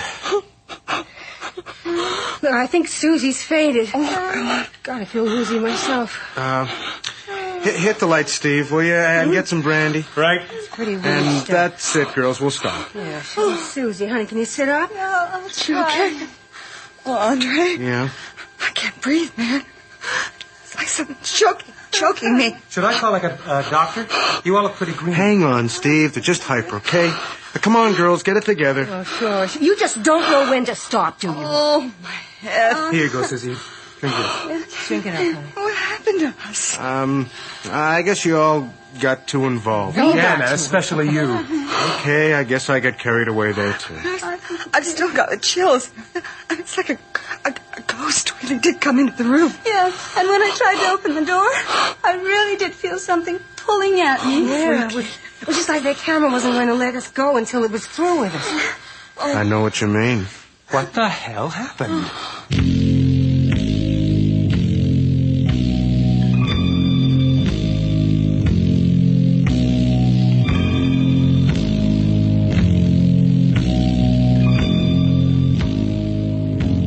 Meanwhile, we still got that deadline for Monday. Let's find out what we got. I'm on my way, boss. Hang on. Better check the phone machine, see if the clients are restless. Then phone out for some supper, huh? Right, and I'll make some more coffee. Right. Yeah, it's Paul Gemmell, Andre. I thought I'd better tell you that I gave your number to a guy who came into the shop today, a collector. Name is Felix Rupp. Seems okay. Kind of eccentric. But there's probably good bucks in it for the camera. Von Hensdorf, if you can see your way to selling it. He claims the camera's stolen. He's got some papers to prove it. Anyway, he'll probably be calling. There's no way out of it, eh? Take care and get back to me if you... Got this thing. What the hell was that? Beats me. Something in German. Yeah, I know, but what about Paul? He sounded pretty nervous. That's just Paul. But that could have been the collector there after Paul's call. Charming personality. Yeah, really knows how to set up a business relationship. Yeah. We got work to do. It's almost 4:45. How many rolls we go through today? 16. And then the one in the Von Hensdorf. Right. Looks like we'll have to crash here tonight, okay? You're the boss. You want to run it down in shooting order? No. Let's do the Von Hensdorf stuff first.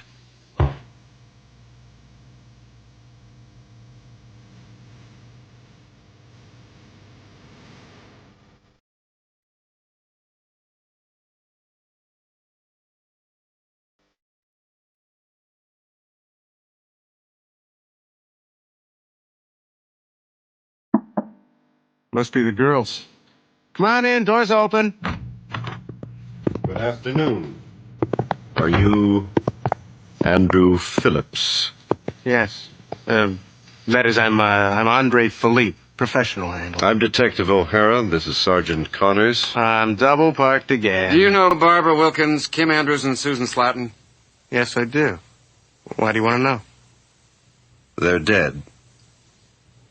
Oh, my God. I can't believe it. All three of them were killed late yesterday afternoon. How? All three in traffic accidents. Impossible. They didn't even travel together. They died in 3 different accidents in separate parts of the city at roughly the same time. Incredible. Traffic Division found that all 3 women worked for the Fabulous Faces modeling agency? Yes. And they'd all been booked by you? Yes, yesterday afternoon. Why are you... We're with the homicide division. But you said traffic accidents. I'll try to explain. Barbara Wilkins was riding her bicycle down Orchard Street yesterday afternoon at 4:45. Light was red when she got to the intersection at Brighton Avenue. Several bystanders called out to her to stop, but she didn't seem to pay any attention. She just kept right on going right through the light and straight into an oncoming truck. I see. And Susie? And Kim? Kim Andrews was driving her car on Front Street near the train yard at about 4:45. Freight train was approaching. The crossing lights were flashing. The gates were down, but she paid no attention. The whistle blared, but it was too late to stop the train. She drove right into it. God. I just can't believe it. And at 4:45 yesterday, Susan Slatton walked into the King Street subway station, only a block from here. She paid her fare, walked through the turnstile, down the stairs, and before 30 witnesses, stepped in front of the northbound train.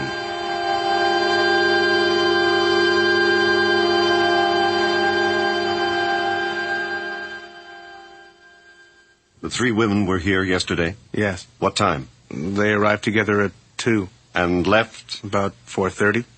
Together when they left as well? As far as the door, anyway. Do you know any of the girls' phone numbers, addresses? No, they're probably pinned up somewhere. You're running a photography business? Yes, and it was a strictly professional relationship with all three. Yeah, did you hire them directly? Never. Always booked them through the agency. Oh.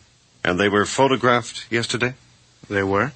What kind of photographs? Fashion? No, it was a book cover. Anything unusual? No skin, no pornography, just fiction. Full color wraparound. I see. Mm-hmm. Nothing out of the ordinary? Look, it was straight ahead, all the way. Was anyone assisting you? Yes, my regular... I'm his assistant, Stephen Balfour. How would you describe what you do, Mr. Balfour? Well, it's technical mostly. Lighting, cameras, special effects. Going for coffee. Were you here for the whole session? I was, yes. Mr. Philippe, could we see the pictures you took yesterday? Of course. Right here. They look scared to death. Well, they were supposed to be. Title of the book is House of Horrors. I see. Can we take a few of these with us? Sure. Are either of you diabetic? What? No. Do you know if any of the girls were diabetic? Medical histories I don't have. Only their measurements. What has being diabetic got to do with the girl's condition? Possible insulin overdose? How would you describe the three women? What state were they in when they left here? Exhausted. It was a tough session. And that they put a lot into it. Were they emotionally upset? I suppose they were. From exhaustion. Do any of them have a heart condition? I don't have access to medical secrets. How could they have heart trouble all in their 20s? Look, this is a professional studio. We work with proper safeguards. Everyone's covered by insurance, and I don't understand this game of 20 medical questions. We're not sure that the girls died from traffic injuries. Pathology reports back on 2 of them. Andrews and Slatton both suffered heart attacks before the accidents. What? But how? What could have... Various possibilities, all of them puzzling. Now, if there's no history of heart disease, and that's being checked out, they might have suffered heart attacks from an overdose on insulin or drugs. Now, wait a minute. None of those kids were on dope. You're sure? All those tight close-ups and I wouldn't notice crazy eyes? Never saw a trace of the stuff. I don't work that way. I want the truth in a face, and you don't shoot it glazed. Mr. Philippe, we're not here in a drug race. Well, I'm relieved. But I think I need some legal advice. I think that's all for the moment, Mr. Philippe. Unfortunately, we have to treat this case as a homicide until the real causes of death are determined. Witnesses to all 3 accidents said the girls looked stricken, as if they were drugged. One said Miss Slatton's skin was blue, as if she was dead before she jumped.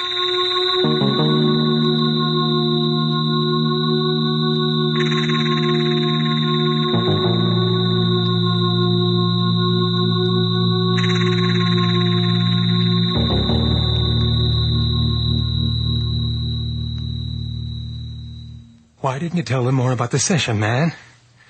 Those girls were pretty sick when they left. I don't know. Scared, I guess. Look, Andre, I'm not the most logical person around here, but I think that camera had something to do with it. It's just a horrible coincidence. I'm not so sure. Remember that shot from the 36 Olympics? The marathon winner? Yeah. Well, in the caption, it said he died the day after the race. That's crazy. Is it? Well, how do you explain it then, man? I know my coffee's pretty awful, but there's nothing in it except coffee. Steve, it's just a camera. It makes a lot of racket, and the noise shook up the girls, and that's all. That's all. Well, what else have we got to go on? What about the shots themselves? Well, we both know where the best ones came from, don't we? Yeah. The ones the cops chose came from that bunch, didn't they? Yeah. And now comes the fun part. What do you mean? Exactly when did we start to develop those shots? About 4:45. Why? Oh, my God. Oh, my God, Steve, I can't afford to buy that. There's got to be something else. Just leave it. Yeah, it's on record. But it could be... Yeah, the crowd, I know. Let's see if he leaves his number. But he could know something. Maybe he... Exactly. But we don't know that. You're the boss. Meanwhile, there's only one way we can know for sure, isn't there? What do you mean? Steve, I want you to set that thing up and take my picture.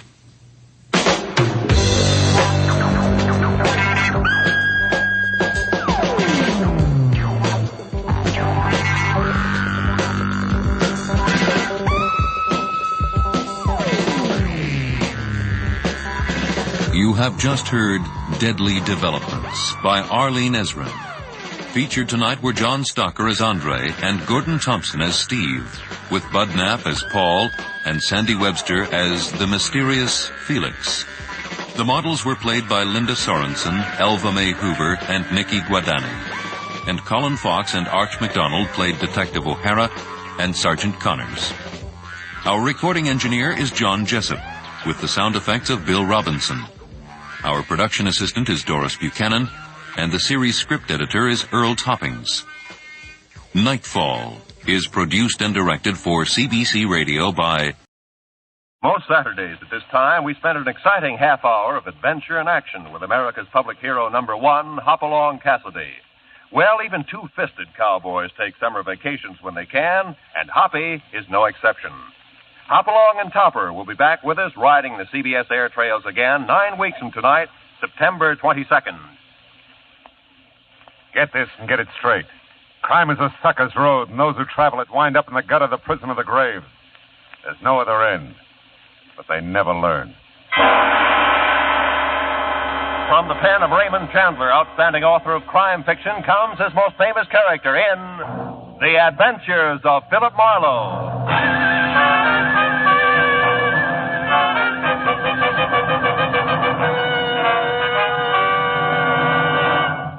Now, with Gerald Moore, starred as Philip Marlowe, we bring you tonight's exciting story, The Dear Dead Days.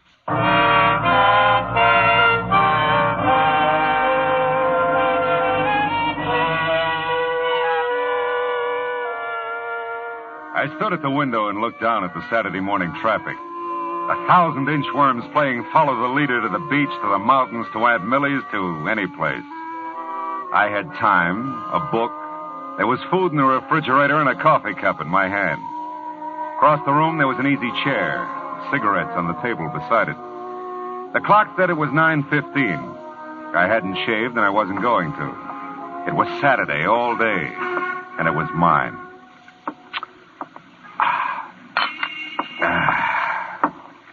Now, let's see. Where was I? Oh, yeah, here it is. She was the most breathtaking thing he'd ever seen. She lay back on the divan, stretched, smiled languorously up at it. Oh, no. Okay. Hello. Mr. Marlowe? Mr. Philip Marlowe? Speaking. You don't know me, Mr. Marlowe. My name is Phoebe Cardwell. Mrs. Phoebe Cardwell. Yeah? Well, I thought perhaps the name would mean something to you. Cardwell? No, I'm afraid not. Oh, well, no matter. You do help people, don't you? I mean, if someone is missing, you find them. Well, sometimes, Mrs. Cardwell. It all depends. Have you checked the police? Oh, no, my dear, no, I wouldn't think of that. Oh? You see, it's Stevens, my chauffeur. Oh, well, now I mustn't mislead you. Strictly speaking, he is not my chauffeur. But strictly speaking, he is missing. Yes, at least he seems to be, and I don't trust phones entirely, Mr. Marlowe. I couldn't even have called you except Matilda went to her friends, and I do need your help. Yeah, I see. If Well, you could come out right away. It's most important to me. I live in Venice, Mr. Marlowe. If you drive down Sepulveda to Washington Boulevard...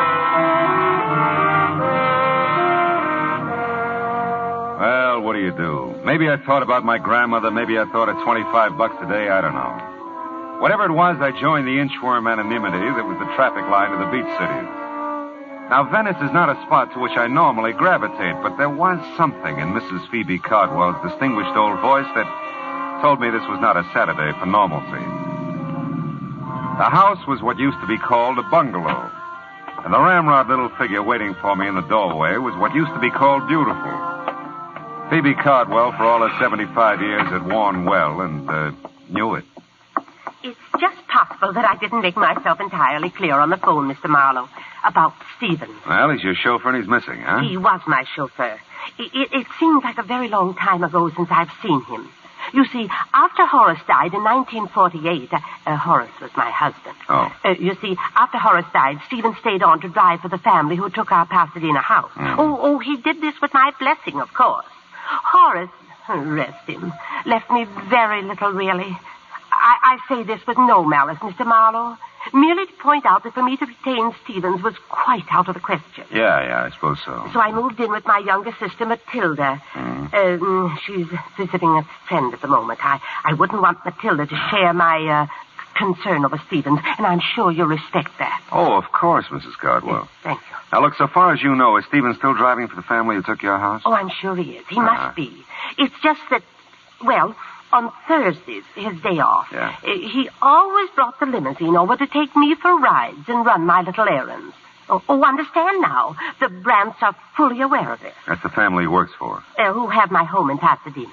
And Stevens hasn't been to see you in some time. In weeks, and not a word, you understand. I find it difficult to tell you precisely how I feel about this, Mr. Marlowe. Stevens is like a son to me. Perhaps he's ill or troubled. Oh, I'd want to know that. I might be able to help. You phoned, I suppose? Oh, I'm embarrassed to say how many times. But no answer, none at all. I've a writing desk in my room, Mr. Marlowe. I'll write the Pasadena address and phone number for you. My number, too. Oh, I shan't be a moment now.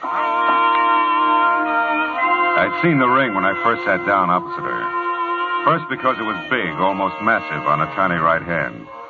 Then because it didn't fit the rest of the lavender and old lace picture that she presented. A mass of jade and gold carved with oriental figures.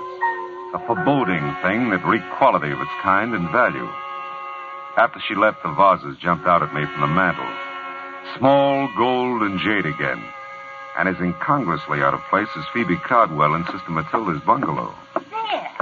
Now, that didn't take long, did it? Oh, not long at all. Oh, I like you, Mr. Marlowe.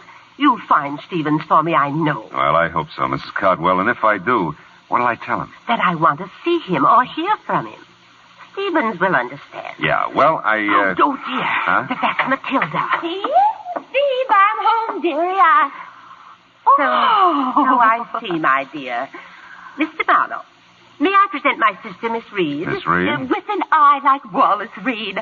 I'm sure, Mr. but maybe you don't remember Wally? Well, I tell you, Matilda dabbled in theatricals at one time, Mr. Marlowe. Dabbled in theatricals. I was in pictures in the golden era, Mr. Marlowe, when silence was golden. Oh, that Wallace Reed, yeah. Mr. Marlowe's in insurance, my dear, and some younger than we are. Did you see the covered wagon, Ernst Torrance? I had a big scene with him on the prairie, right by one of the wagon wheels. No, not first run. I'm waiting for it to come to my neighborhood theater.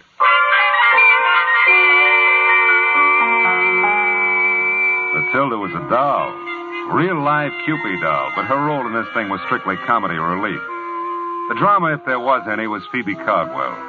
A missing chauffeur that wasn't hers anymore, and the glaring memory of jade and gold that didn't seem to fit anywhere. Well, I missed the house on Orange Grove Avenue by 2 numbers, parked the car, and walked back. The old Cardwell place was set well back from the street, and its solid red brick looked Big, important, and empty. Nobody home. Nobody home. At first I thought there were 3 honey-colored Afghans on the lawn next door. But the one in the middle was talking to me. And as I walked closer, I could see she was by far the prettiest. And undoubtedly something more than man's best friend. The Brants are at Emerald Bay for the summer. I thought I'd told everyone. Yeah, well, I'm the one who forgot to ask you. My name's Marlowe. I'm Kip Harcourt. Margaret Really. Kip's for the reserve section. Hello, Kip. I've never seen you before. Yeah, well, believe me, I'm sorry. I believe you, Marlowe. Yeah, I got a first name. I like Marlowe. Oh. Forget about the Brants. Come on and play on this side of the hedge. I don't know the Pasadena rules. Same as Texas. No. Looks like we're going to have to move over. I'll give Stevens a raise for this. Thought you said nobody was home. Stevens doesn't count. He does with me. Don't move. I want to remember you like this always. You'll be back, Marlowe? This you know. Hey, Stevens. Stevens, wait a minute. I'd like to see you. Yes, sir? I'd like to talk to you about Mrs. Cardwell. Is something wrong, sir? Oh, no. She's fine. I'm Philip Marlowe, Stevens. Is there someplace we can have a visit? We're upstairs over the garage in my quarters, sir. Come along. Mrs. Cardwell isn't ailing, she said. Oh, no, looked fine when I left it less than an hour ago. Oh, I'm glad to hear that. Yeah, here we are. Come inside, sir. Hey, nice place you've got here, Stevens. It's a bit stuffy in here, I'm afraid. I've been closed up a few days. Oh. There now. Sit down, sir. Thanks. Say, Stevens, Mrs. Cardwell misses you, and you can drop the sir with me. Marlowe will do, huh? Well, I'll try, sir. Mr. Marlowe. With a habit of 20 years or so, you know. Sure. Now, Mrs. Cardwell misses me? Is that what you've come to tell me? Oh, that's about all she told me, Stevens. I understand you skipped a few of your regular Thursday visits with her, and, well, she's concerned about you. Well, I must say that's generous of her. Of course, it's not been a few visits at all, Mr. Marlowe. I've missed the last 2 Thursdays. And for a quite legitimate reason. My employers, the Brants, have opened their Emerald Bay place. Yeah, so Kip told me.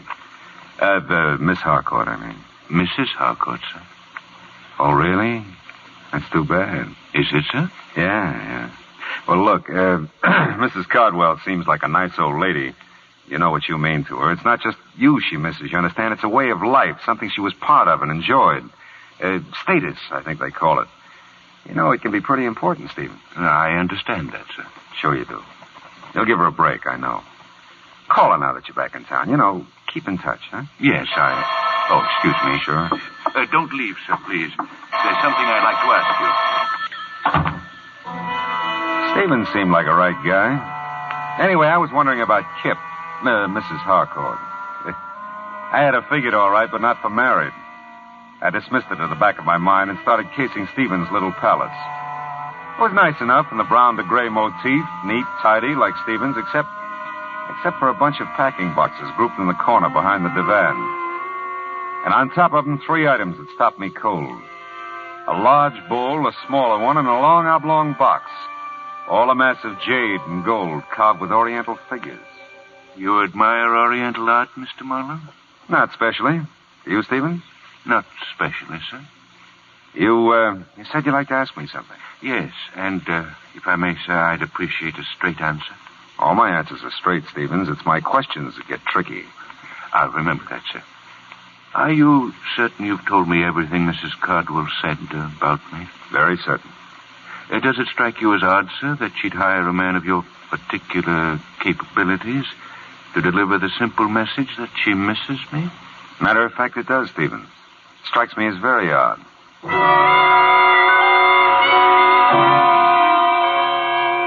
I couldn't tell Stevens anymore because I didn't know anymore. It was my turn to ask questions, but I didn't have any yet. I was closing in on a pretty good one as I started down the drive again, but it got lost in the shuffle. I knew you'd be back, Marlowe. You always arrive unannounced, don't you, Mrs. Harcourt? Henry's in Balboa. You're here. Henry's out of his mind. Don't you want a drink or something? Yes, Kip. There is something I want. Well, come on. At the moment, a telephone. Come on anyway. You know, Marlowe, you're an odd one. Yeah, everybody says so. Yeah. You're really coming into the house to use the phone, aren't you? Well, like I said, I'm an odd one. Where is it? To the right in the library. Thanks. Are you a friend of Stevens? Why? Because you're not a friend of the Brents. Yeah, well, I'm really a friend of Mrs. Cardwell's. Phoebe's? Why didn't you say so? Would it have mattered? Well, little. I lived next door to Phoebe and Horace for years. Here? Here. It's my house. Henry married my money. Poor Phoebe. Horace didn't leave her a thing. No one understood it. Liens against the estate as big as a house. Big as the Cardwell house? That's how the Brands got it. Mm-hmm. Is she still interested in art, or do you know? Oh, I think so, only on maybe not such big scale. Beautiful wings she donated to the museum. I guess she never gets over here anymore. No, not much. Say, I forgot the name of that museum. She mentioned it. Live Oak Museum on California Street. Oh, yeah. I like Phoebe. Tell her Kip says hi when you see her. Yeah, I will. You still want to use the phone, Marlowe?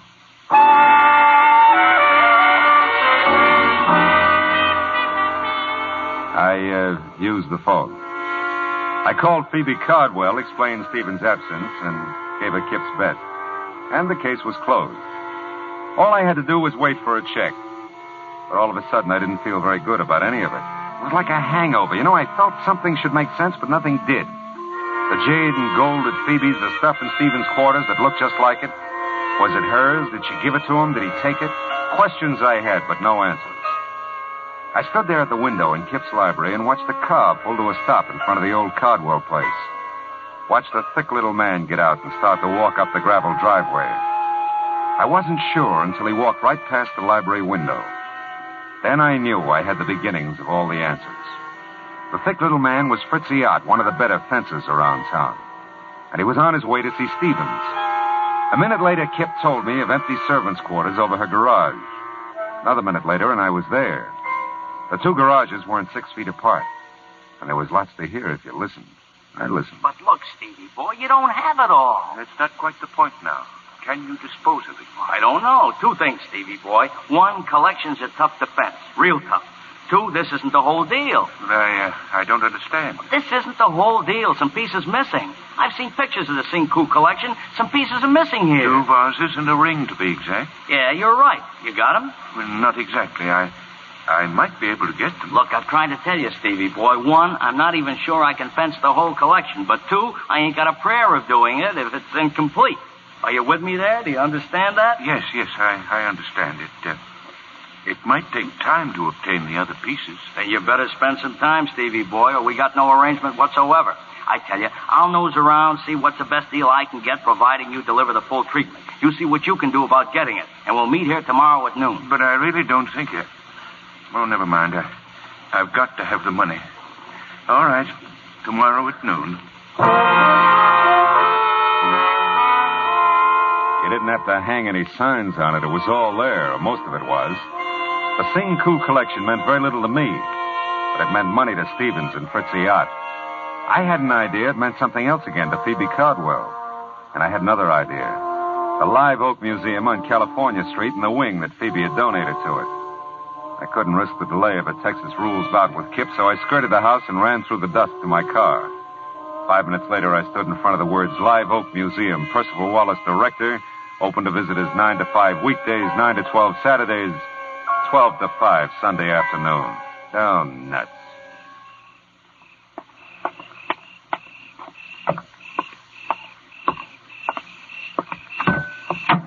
Not interested in art, Mr. Marlowe? We've done that bit, Stevens. My answer was not specially. I dislike dissuading you in this manner, sir, but I'm a quite accurate shot. I believe that, Stevens? If I can't persuade you with this warning, I'll not hesitate to use this gun. I'll not hesitate at all, sir.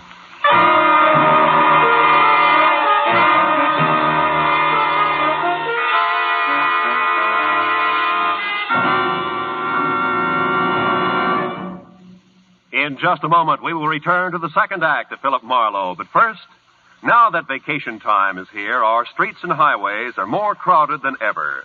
Don't take chances. Obey the traffic rules and drive carefully. The life you save may be your own. And now with our star, Gerald Moore, the second act of Philip Marlowe, and tonight's story, The Dear Dead Days.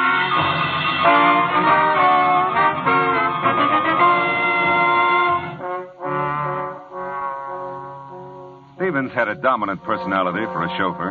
He could give orders as well as take them. And I'm not a man who's at his best tearing down the nose of an automatic. Well, we told each other a very proper good evening, and he left me with my thoughts, which were several and urgent. I bundled them together and headed for the Times office in downtown L.A. Note, there's just one thing mustier than an old newspaper file. It's the man who filed it. 1948 was a big year, news-wise, Philip. The files are heavy. Well, how was it obituary-wise, Belton? That should lighten it. Uh-huh. Local, national, or international? Local, Pasadena. Name, address? Horace Cardwell, Orange Grove Avenue. Mm-hmm. Cardwell, Horace. That's it. Mm-hmm. January 30, 1948. Page 1, part 2.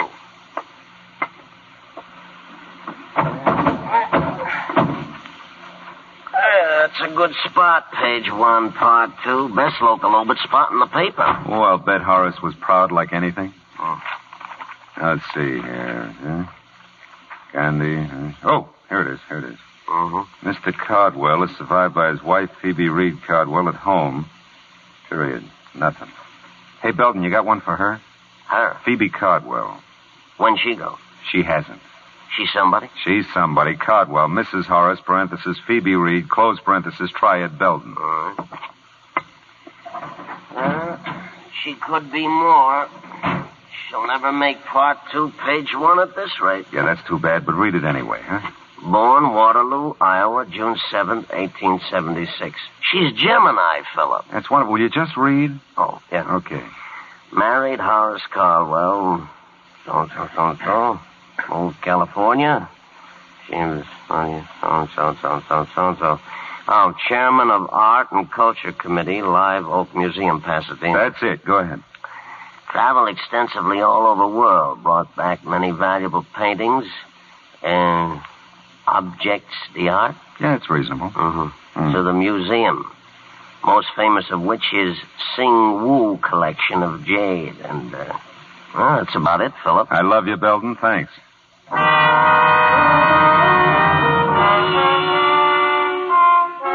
So Phoebe had brought the Sing Woo jade collection to Live Oak Museum in the first place. Now she had some of it, Stevens had more. And Fritzy Ott was even now nosing around for a taker. Where did that leave the museum? Nowhere, so far as I knew. Except closed till noon tomorrow, Sunday. And noon tomorrow, Sunday, would be too late. Fritzy and Stevens would be together by that time. Note, Percival Wallace is a quiet little man who doesn't like to talk to private eyes about museum business at home or anywhere. The museum has operated for 30 years, Mr. Marlowe, and not one shred of notoriety. Not one shred. Well, I think we can keep the record clean, Mr. Wallace. All I want to know is when the Sing Woo collection was stolen from the museum. I didn't say it was stolen. I said we no longer had it. Okay, you no longer have it. How long have you no longer had it? Well, it was since Christmas week, 1947. Would you notify the police? Certainly not. Why? Mr. Marlowe, I tried to tell you, not one shred of notoriety in 30 years. Yeah, but it's a valuable collection, and it's missing. The Board of Directors did subscribe to a reward, Mr. Marlowe. Only a fraction of the Sing Woo's real worth, of course. Mere $20,000. But, of course, this was done very quietly. Very quietly. So quietly, nobody knows about it. All right, tell me, did Mrs. Cardwell contribute to the reward? I don't recall. And you wouldn't say if she did. Thanks, Mr. Wallace. You're just downright bully.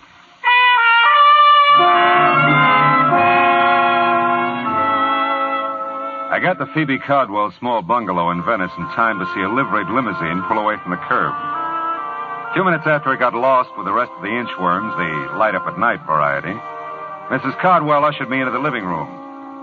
When she turned on the lights, everything in the room jumped out at me again.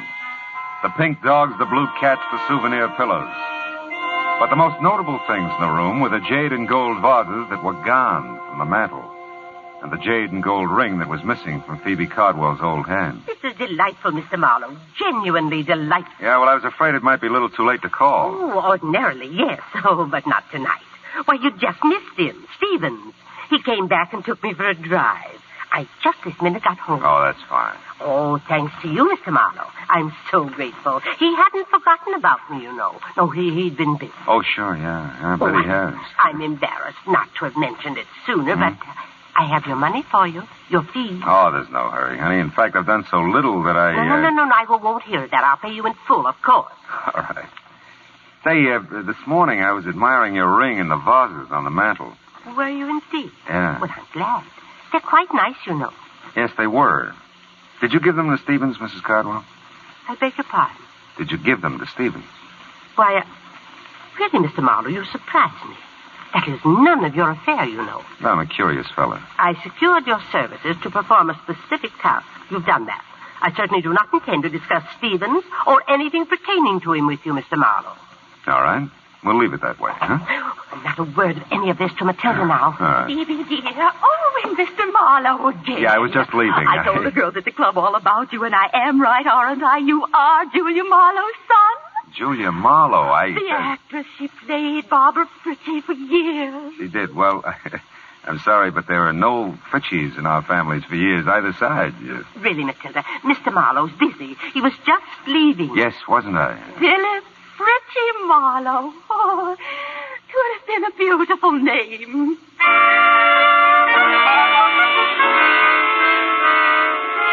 The lights in Kip Harcourt's house were off when I got back to Pasadena. Those in Stevens' quarters above the garage were still on. It was better that way. I wasn't worried about Stevens' automatic anymore. There was a very good chance he wouldn't use it. Hey, Stevens, it's Marlowe. Open up. Apparently, I didn't make myself clear, Mr. Marlowe, sir. If you still want to try your aim when I finish talking, I'll be a willing target. Come in, sir. It's almost midnight. You're meeting Fritzy at noon tomorrow. We're going to have to work fast. I warned you to stay out of it, Mr. Marlowe. Now, listen, Stevens, hear this. I know about a lot of it, and I got some good guesses on the rest. Let's make a deal. I'll tell you what I know and what I guess. If I'm right, you can get in touch with Fritzy tonight. And if you're wrong? Well, if I'm wrong, one of us deserves to be killed. Go ahead, sir. Okay. Horace Cardwell was a wealthy man, a very wealthy man. He was a good businessman, and he loved his wife very much. That's right, sir. When he died, there was almost no money. A small amount maybe for Phoebe, but the house, everything in it, the cars, everything went to pay off debts, liens against the estate. What else do you know? That Phoebe Cardwell contributed a wing to the Live Oak Museum. That she brought art treasures from all over the world to put in it, including the Singwu Jade collection. That the collection's been missing from the Cardwell wing since Christmas 1947. Horace died of a cerebral hemorrhage in January 1948. And nobody wants to talk about who took the collection. Least of all, the people at the Live Oak Museum. And, what do you guess from all this, sir? That a man, even a very wealthy man, can run out of money. Especially if he has a wife who's a wonderful woman with an eye and a hand for expensive art treasures. Phoebe's sick, Stevens. Kleptomania is an illness. I know, sir. It's been such a well-guarded secret. It took all Mr. Horace had to pay for the things she took. People to watch her, keep track of her. You know her, sir. He couldn't bear to get help for her, psychiatric help. Now, she needs money, just to live on. She has so little, and... You love her very much, don't you? Yes. Yes, I do. Well, she can't have too many more years, Stevens, and $20,000 is a lot of money. $20,000, Mr. Moore? Now, look, Stevens. You called it a well-guarded secret. Believe me, it was, and it is. Even those of you who've been protecting Phoebe all these years haven't leveled with each other. How she moved the collection out of there, I'll never know, but the museum's had a $20,000 reward for its return for several years. Well, I didn't know that, sir. I know you didn't. And it suddenly dawns on me that Phoebe's been handing you the Singwu collection bit by bit ever since she, came by it. Maybe an appreciation for your years of faithful service, huh? Well, she said it might come in handy, sir, if I ever needed money. If I needed money, Mr. Marlowe. Yeah, I know, Stevens. Hey, you got a conflict tomorrow. You can't be here meeting Fritzy and be at the Live Oak Museum when it opens at noon, too. Well, I'll call Fritzy. Tell him our arrangement is off. And Stevens, can't you just see Percival Wallace's face tomorrow when he eyes the Singwu collection again?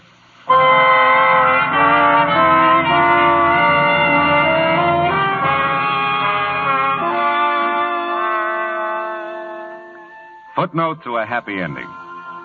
By 12:30 Sunday afternoon, the museum had the collection. Stevens had a certified check for $20,000, and we had an understanding. That Phoebe Cardwell would suddenly discover that Horace had left her some money after all. $20,000 in a checking account that had somehow been overlooked till now. Oh, well. The rest of Sunday was all mine. And I stood at my window and looked down on 1,000 inchworms playing Follow the Leader. Back from the beach, the mountains, from Aunt Millie's, from anywhere. All kinds of people. Nice people. Not so nice people. Dames like Kip, whose husbands took trips. Sweet, harmless old ladies who took collections. Oh, well, where's that book? Oh, yeah. Now, where was I? Oh, yeah, here it is. She was the most breathtaking thing he'd ever seen.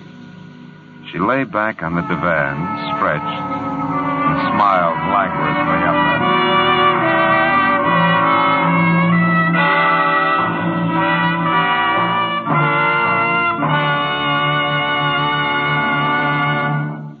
The Adventures of Philip Marlowe, bringing you Raymond Chandler's most famous character, star Gerald Moore, are produced and directed by Norman MacDonald, and was written for radio tonight by Kathleen Height and Adrian Jondeau.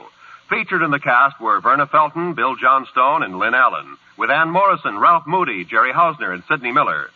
Gerald Moore may soon be seen in the Santana production, Sirocco.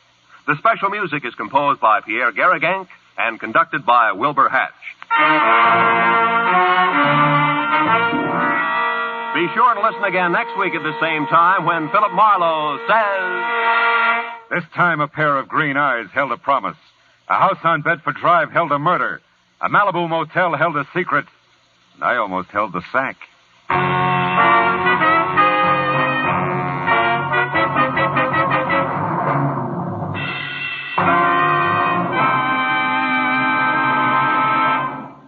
Songbird Evelyn Knight, a favorite CBS singing star, helps out vocally on the Mario Lanza Show tomorrow evening on most of these same CBS stations. Stay tuned now for Gangbusters, which follows immediately over most of these same CBS stations. Roy Rowan speaking. This is CBS, here Horace Hyde every Sunday night, the Columbia Broadcasting System.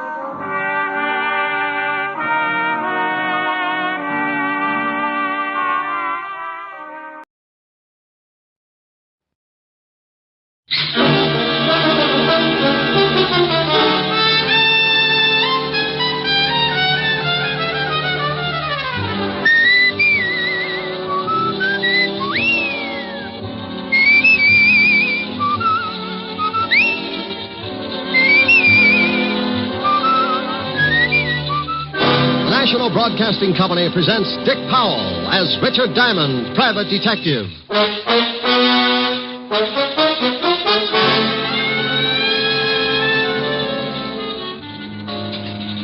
Are you Mr. Diamond? Yeah, unless there's a warrant out.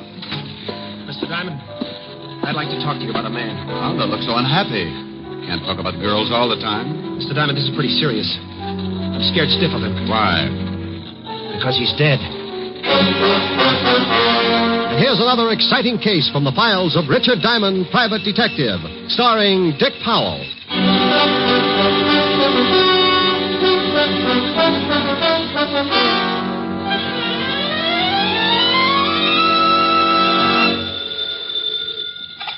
Diamond Detective Agency, homicides with class. Well, that's a pretty good answer. So what kind of a slogan was that, Shamus? Oh, my goodness. Sergeant Otis. That's right. Well, don't take any bets. I know a dozen people who would swear you were something else. Oh, now stop the gag. I got something important to talk to you about. I know what it is. You do? I bet you've lost your shoes. Oh, what makes you think that, wise guy? Well, I drove by the docks this morning and spotted 2 landing barges with laces. Oh, I give up. Here, you better talk to the lieutenant. Rick? Hello, Walt. Why don't you lay off Otis? He was just calling to ask you to do a favor for us. What kind of a favor? The 5th Precinct is having its annual dance next week. Oh, now, Walt. Well, what's the matter? Just a couple of songs, and then you can go home. Oh, sure. Just like last time. I was just going to be a couple of songs last time, too. But before those lovely cops let me go, I had a crack in my voice like the Liberty Bell. Now, this time, I promise. Only 2 songs. All right. If one of them's Mule Train. Sure, but why Mule Train? I want to whip Otis for sound effects. Oh.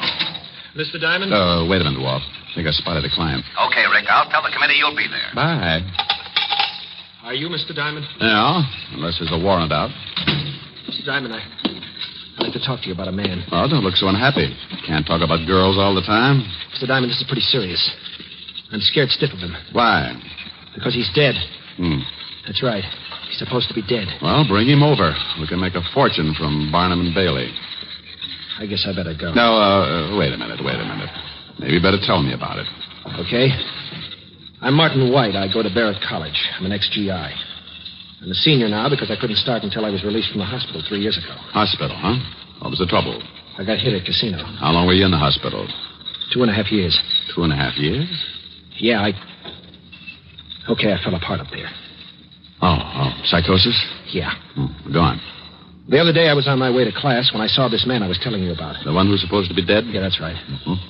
He used to be in the same outfit with me. I saw him killed at casino. Oh, well, so you made a mistake. So he looks like the guy. No, it's not like that. Maybe I better tell you, and then you'll understand. Go ahead. Well, his name was Jarvis, Paul Jarvis. I was a captain with the 5th Army when we went in at casino. And Jarvis? Private. He'd been with us since we pushed Rommel out of the desert. Everybody hated him. Why? Goldbrick.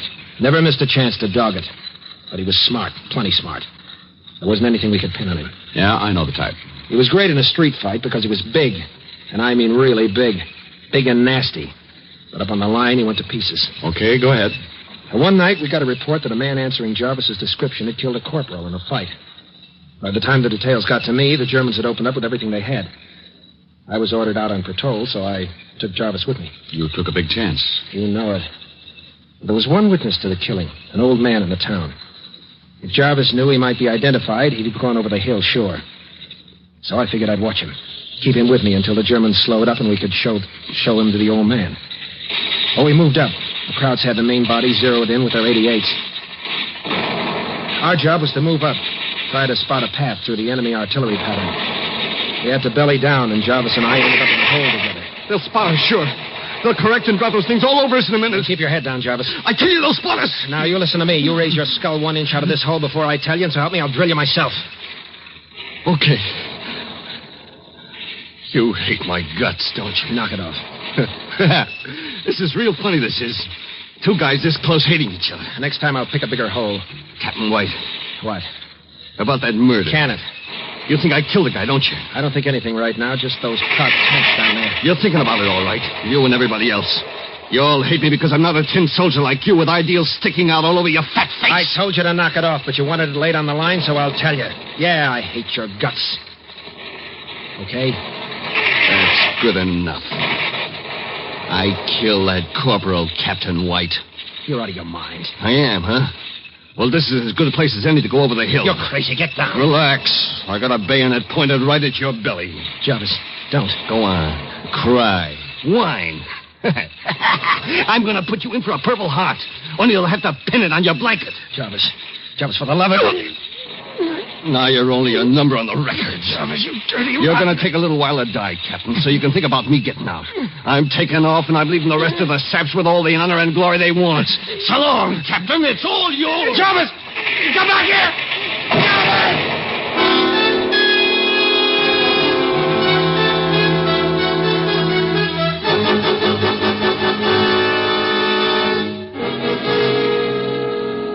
Well, it was one of those lucky things, Mr. Diamond. I got out. Spent a day and a night in that hole until the medics found me. What about Jarvis? I'd swear he got the 88 right on top of him. But now you think you've seen him and you're not sure. I'm not sure of anything right now. But I saw that 88 hit, and I saw Jarvis go down.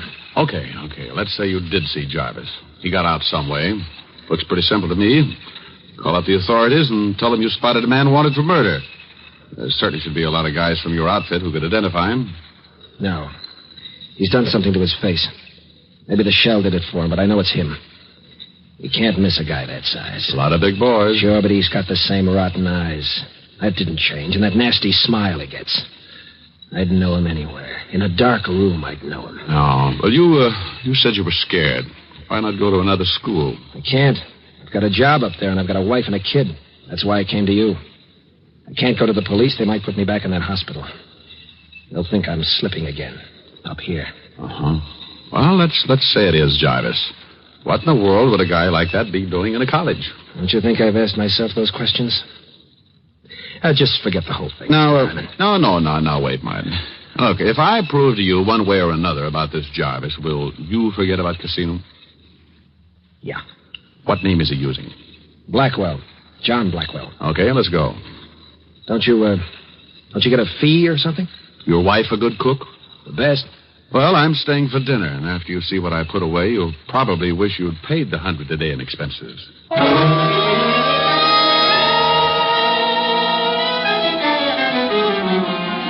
Usually I'm pretty hard about my fee because the trouble I get into has to be balanced on the books some way.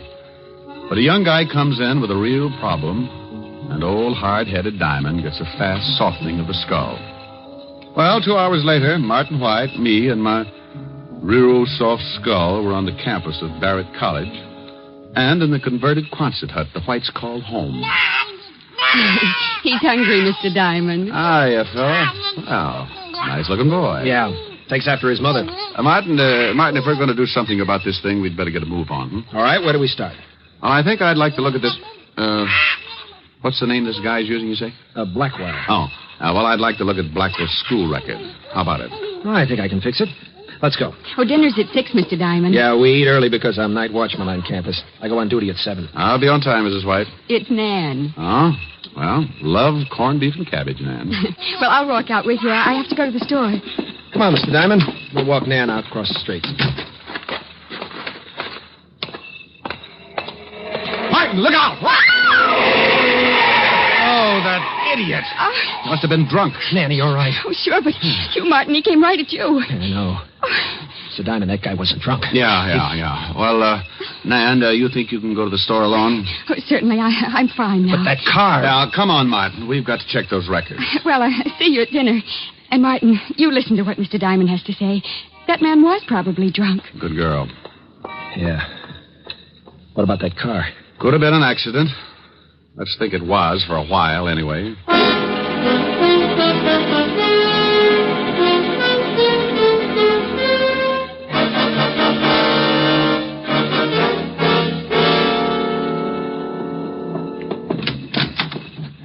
Well, this is where they keep the records.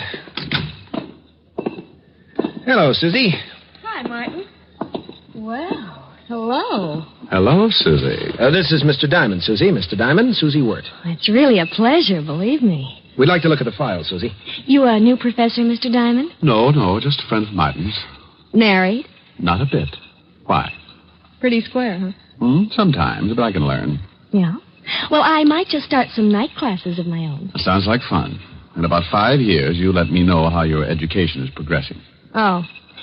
Age is a problem with you, huh? My dear, when I stumbled over 30, everything got to be a problem. Now, do you think we can, Yes? The records, Susie. Remember? Yeah, Susie, the records. Oh. Okay, which ones? We want to see the file. Everything from B to C. Okay. But if I get in trouble for this, you may have to make it up to me in some way. I'll buy you a soda. And I'll let you. Here they are. B to C. Thanks, Susie. I'll let you know when we're finished. Okay, be a recluse. Only I got some ideas about that, too. I'll be in the next room. Youth. Well, let's take a look.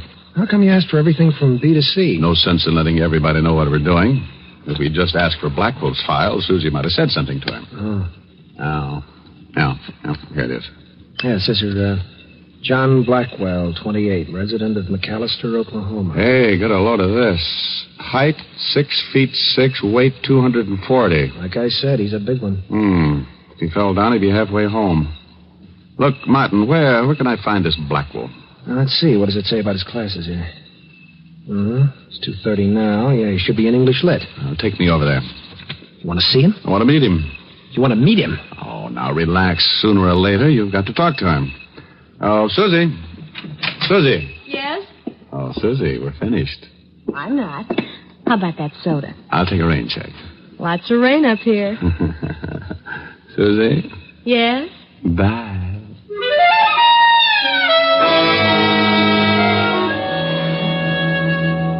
Well, we left Susie in the middle of a pout. Martin took me across the campus to another building. We went up a long hall and stopped at a door marked English Lit. Martin looked in for a minute and then pointed. That's him. That's him right there. Now, relax. Hey, he must get a bloody nose from the altitude. He's head and shoulders over the whole room. I'm sure of it. I tell you, when I get around to that guy, I'm sure of it. That's Jarvis. Get back from the door. The class is breaking up. Let's get out of here, Mr. Diamond, please. No. Now, I want you to introduce me to him. I can't. I tell you, I got the shakes. Oh, you're going to have to face it sooner or later, Martin. Here they come. Okay, I'll try. There he is. Blackwell. He sees you. Over here. Now, what do I say? Just introduce me. I'll do the rest. Yes? You call me? Yeah. You don't know me, but I understand you're a new student. I'd like you to drop by the fraternity house and meet some of the boys. Oh, well, thank you. I'd be glad to. SAE. This is Mr. Diamond, Mr. Blackwell. How do you do? Fine, thank you. You a professor here, Mr. Diamond? No, just a friend of Martin's. This your first year at college? Yeah. You're a little late, aren't you?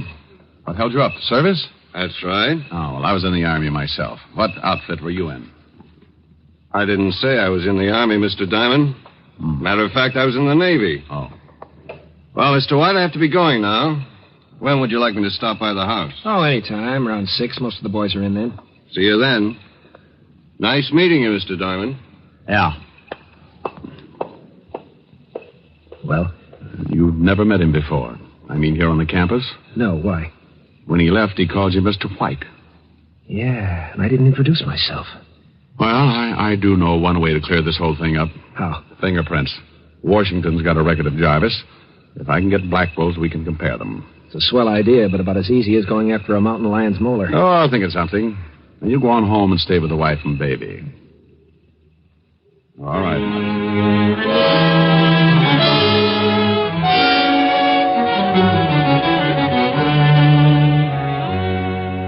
I left Martin and cut across the street to the college malt shop. When I went in, a bunch of kids were having a time playing records and making dates, so I slipped by them and eased into a phone booth and put in a fast call to the 5th Precinct Police Station and Walt Levinson.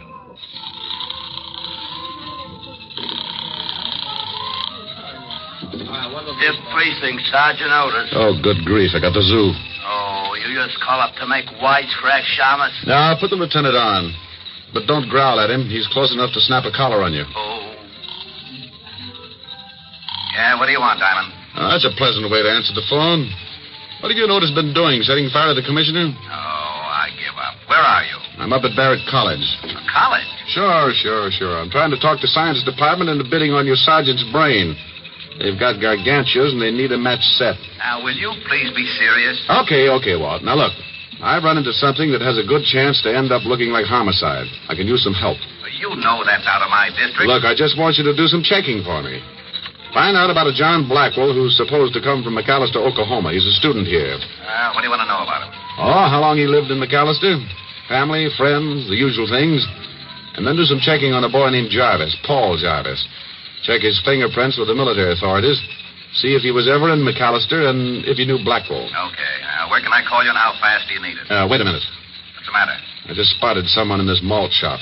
Are you in a malt shop? Yeah, and I gotta hang up. I don't want to lose this boy. Well, where can I reach you? Call the local law and tell him I'm on the campus. Wearing a beanie? Funny. Pretty funny.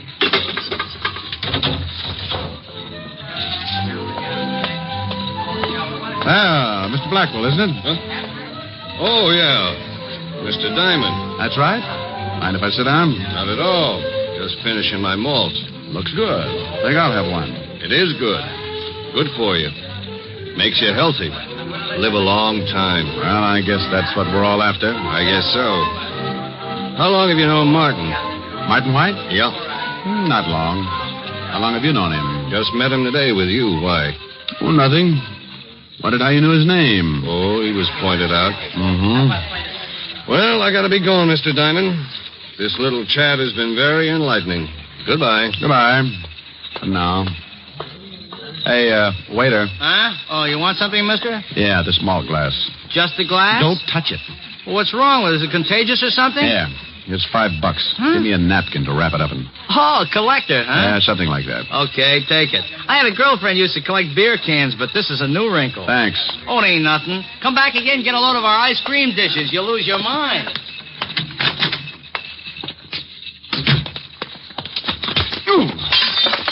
Oh, I'm sorry. I didn't look where I was going. Yeah. I hope I didn't break anything of value, Mr. Diamond. You're going to hog a sidewalk, that's for sure. Let me help you. I can make it. It's a mess, isn't it? Taking one of our famous malts back home? It might be, Jarvis. I beg your pardon. I said it might be, Jarvis. Name's Blackwell, remember? Oh, yeah, I forgot. You see, Martin White says he thinks he was in the service with you. I told you I was in the Navy. I didn't say Martin wasn't. Well, you're mistaken. My name's not Jarvis. Oh, well, now, isn't that funny? Martin's so sure. He was even going into New York in the morning to see if he couldn't find some of his old buddies who might have remembered you. I hope he has a nice trip. I'll tell him when I see him.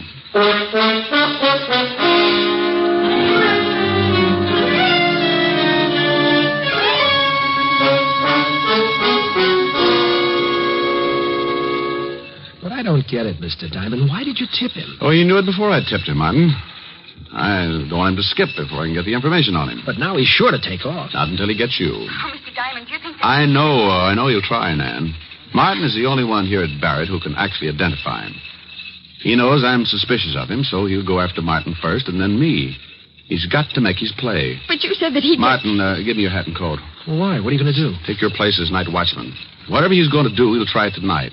I want him to try it on me. No, I won't let you do it. Look, I've pushed it this far. It's all set up. Oh, honey, don't let him do it. Yeah, Mr. Diamond, Now, you two lock yourself in, and I'll come back, huh? Oh, please, Mr. Diamond. Hey, the hat fits pretty good. How about a look? But there must be something we can do. Oh, sure. Sure, Nan, there is. What? Save me some corned beef and cabbage, huh?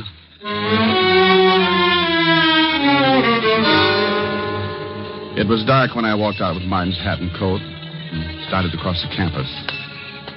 I had a flashlight. The night was black, solid black. But I had a feeling that sat on my shoulder and raised goosebumps. When you've been in this business as long as I have, that feeling is an alarm ringing inside, telling you that trouble is creeping up. Halfway across the campus, I stopped. I heard nothing but the usual sounds that come with night. Dampened, muffled sounds. I walked on. And I heard it. The sound of someone walking well behind me. I stopped again. Maybe it was Jarvis. Maybe it wasn't. There was one way to find out. Keep going. If it was anyone with no business with me, okay, he'd stop following. I cut to my left, away from the main walk and toward the shadowy bulk of the college buildings. I kept going until I reached the gymnasium building. I was leading my pigeon to me. But who was the pigeon? My toes were beginning to turn in, so I figured I was. Then the bulk of a big building popped up in front of me. I tried the door. It was open. I went in, closed the door behind me. There was no light at all. Only a funny sound that I couldn't identify. A peculiar humming, and there was a smell. Chlorine. Yeah, chlorine. Now I knew where I was, an indoor pool. The hum was the filtering machinery. I wanted to turn on the flashlight, but in a place like this, I couldn't give Jarvis the tip on where I was. I had to get out, so I felt my way carefully along the tiled floor. I kept what I guessed was the middle of the walk around the pool, and then... He was in with me. I stopped, but he didn't.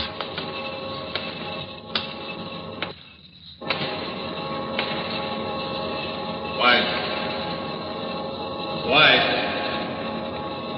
I know you're in here. This couldn't be better. You're a sap, White. Coming in here. Don't be silly, White. You know that door leads to the filtering machinery.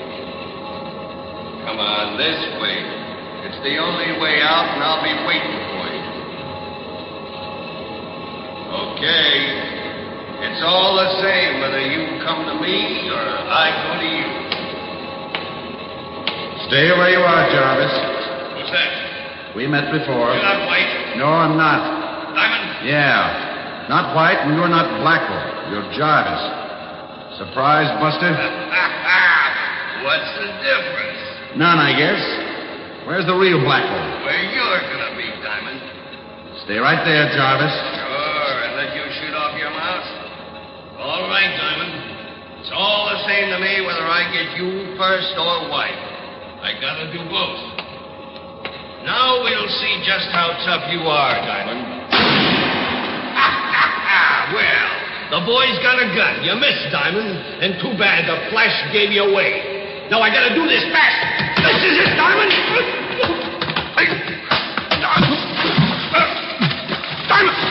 Diamond, for the I can't swim. No. Well, Buster, I got news for you. I'm not gonna teach you. This won't take long. Just enough to get you a little waterlogged. Hold your nose, Jarvis. It helps. Diamond. Martin. Lights, Martin. Get him on. Yeah. I have to come. Couldn't let you do it alone. I heard the shot and Where's Jarvis? Jarvis? No, I think we can take him out now. He's done. Here, grab him. Yeah. Is he dead? No. Here, give me your hand, Mr. Diamond. Wait. Wait, I'll get my breath. You know, Martin, Jarvis was a bad soldier, but in the Navy, he'd have just been plain lousy.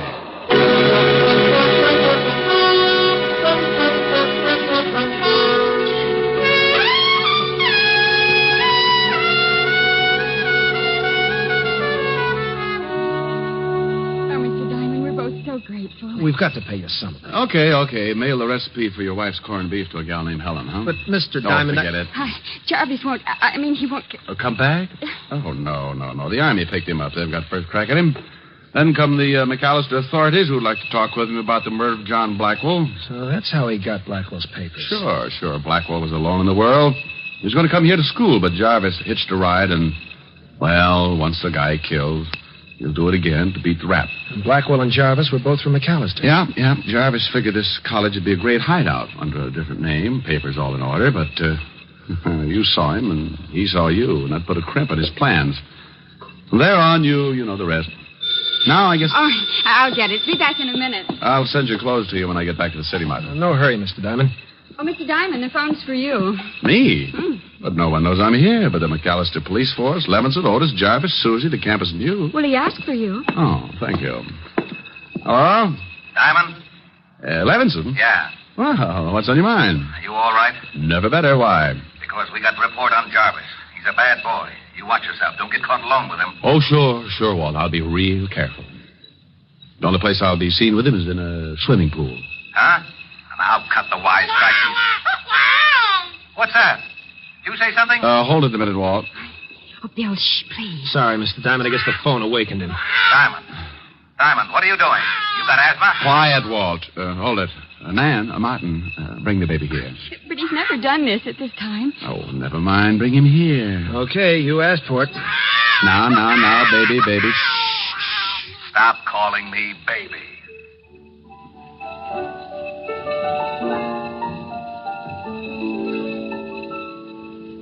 It's twilight on the prairie, and the moon will soon be high. She'll be herding every star up in the sky. We'll lope along to dreamland, and we'll bid each care goodbye, while the wind blows through the sagebrush with a sigh. So hush, little darling.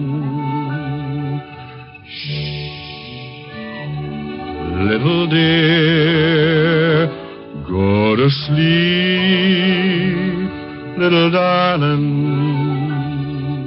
I'm right here.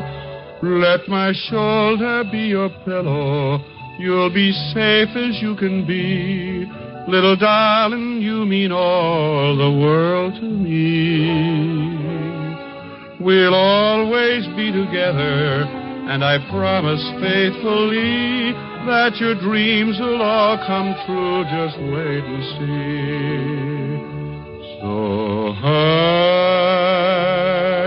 little darling. Little dear, go to sleep, little darling. I'm right here. Hello? Hello. Hello. Hello. Say, what's going on over there? Oh, now, hold it a second, Walt. I got somebody who wants to say hello to you. That's a good boy. Now, say hello to the lieutenant. Otis, get off the line. Walt. Yeah? Bye.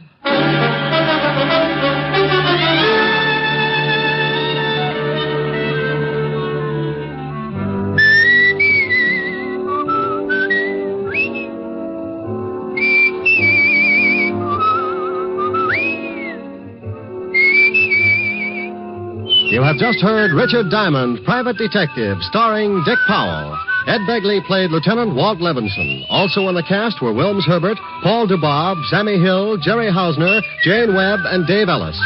Music was under the direction of Frank Worth. Richard Diamond is written by Blake Edwards and directed by Russell Hughes. Dick Powell currently may be seen in the motion picture version of the best-selling novel, Mrs. Mike.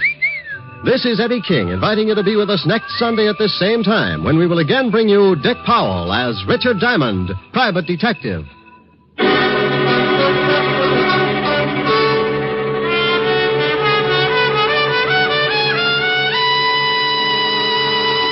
What's on NBC? Phil Harris celebrates his birthday this evening by getting into just a little more trouble than usual on the Phil Harris Alice Faye Show. Theater Guild on the Air presents Jane Wyman, Beatrice Pearson, and Mel Ferrer in the psychological melodrama The Willow and I. It's the best entertainment on the air, and it's yours for the listening today on NBC. Now stay tuned for James Melton and the Harvest of Stars on NBC. Now, starring George Raft, we bring you a world of adventure with Rocky Jordan. I'm Rocky Jordan. I run the Cafe Tambourine in Cairo. It's been said out this way, love strikes the speech dumb, the ears deaf, the eyes blind. Yeah, I've seen it happen. It's what you might call really losing your head over a dame.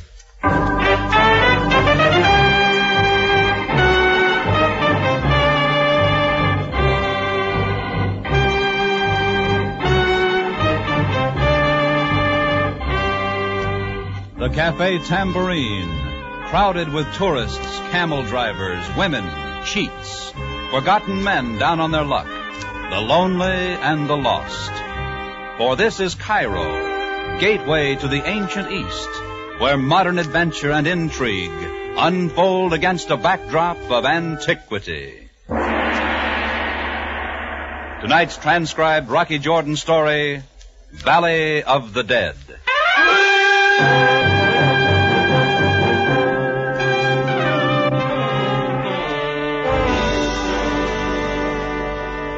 Hiya.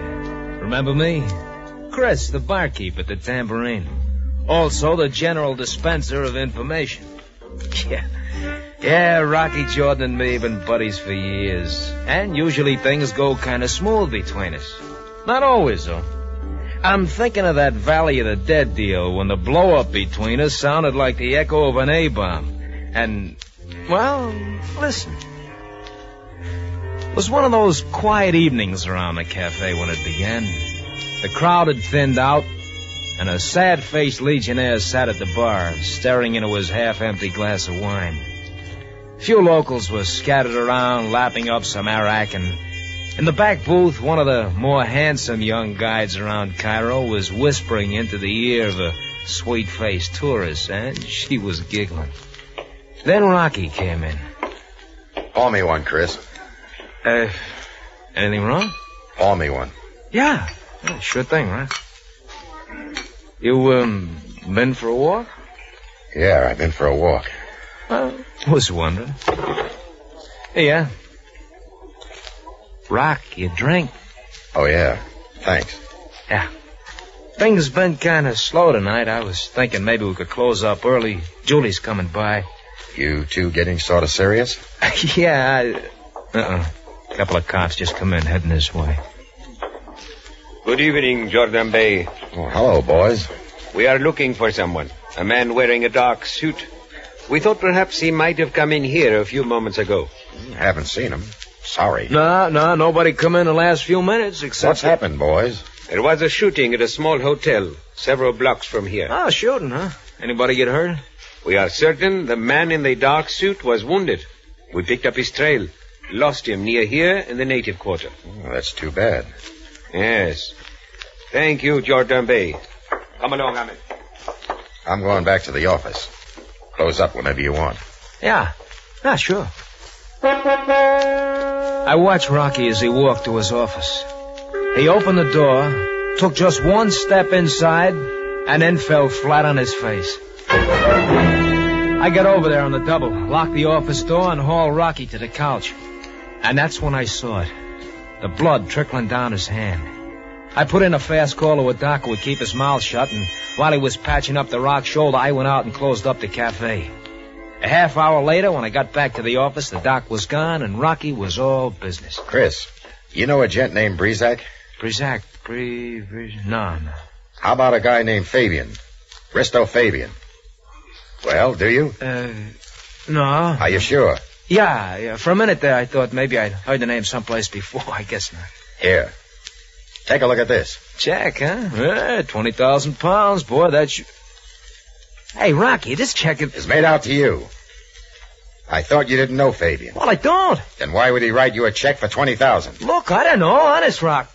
Say, does this have anything to do with what happened back at the hotel? Yeah, but we don't have time for all that now. You got to get out of here. Lay low for a few days. Oh, now, wait a minute. Don't argue. Here's 50 pounds. Get moving. Not until you tell me what...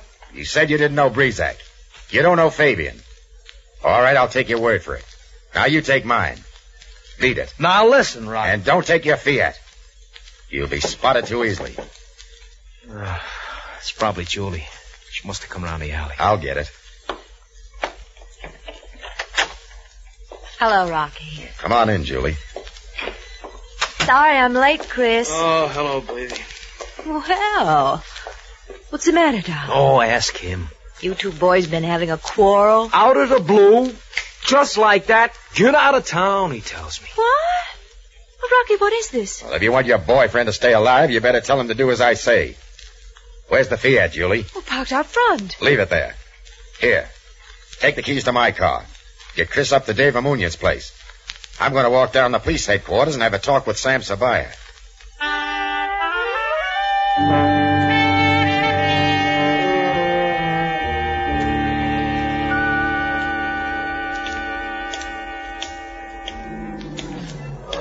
Oh, Mr. Jordan. What's on your mind? I'd like to have a little chat with you. Sorry, I have an appointment. My name is Fabian. Mr. Fabian. Fabian? That changes things. I thought it would. Get in. Okay.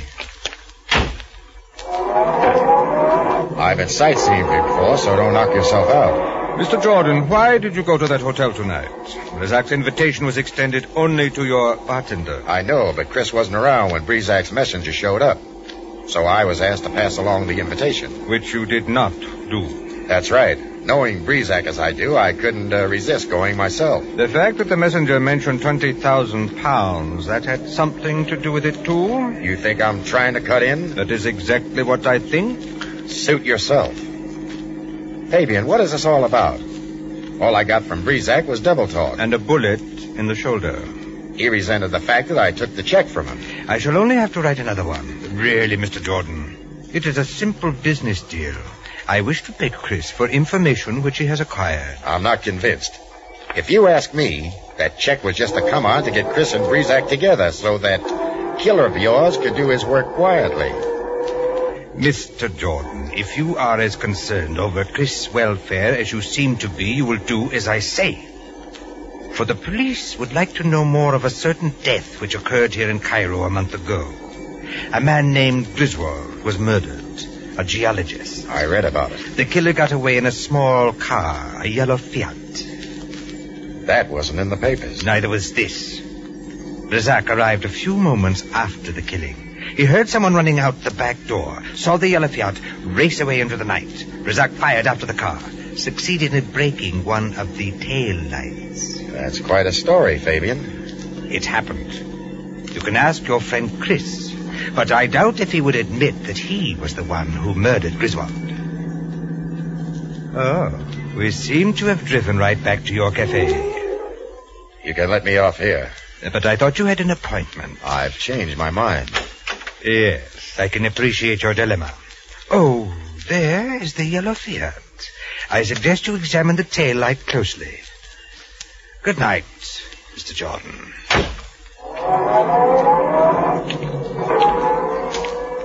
Jordan. What? Oh, it's you, Sam. Admiring the little yellow car? What are you doing here? Waiting for you. What happened at the hotel tonight? What hotel? Jordan, when my men spoke to you in the cafe earlier this evening, they were not fooled. However, they thought it wise to confer with me before taking any steps. I don't know what you're talking about, Sam. Razak, the shooting in the hotel room. What were you doing there, Jordan? And what is your connection with this man, Fabian? Fabian? Yes, Fabian. You never heard of him, eh? You stepped out of his car a few moments ago. Well, what have you to tell me, Jordan? Sam, I'm kind of confused. I can't tell you anything. Jordan, already there has been violence. I cannot allow... I can't tell you anything now, and nothing's going to make me, Sam. You'll have to give me some time. Jordan, tell me, are you protecting someone or yourself? A little of each, maybe. Don't press me, Sam. I won't give. Very well, Jordan. I shall bide my time. But if there is any further violence, I shall hold you personally responsible. Sure. Now, tell me something, Sam. Who is this Fabian guy? Risto Fabian, bachelor, age 52, fond of horses and American women, citizen of Greece, permanent residence, Athens. You seem to know a lot about him. He is not an unimportant man, Jordan. Have you ever heard of the Valley of the Dead? Sounds familiar. A great stretch of land in a country to the east owned by Mr. Fabian and now on lease to the Egyptian government. On lease? Oil? Oil. Thanks, Sam. I think you've given me something to go on.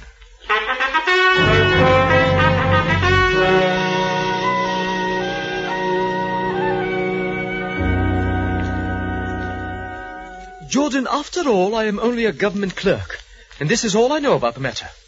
Griswold was hired by the government to do a survey on the Valley of the Dead to determine if the land had further oil potential.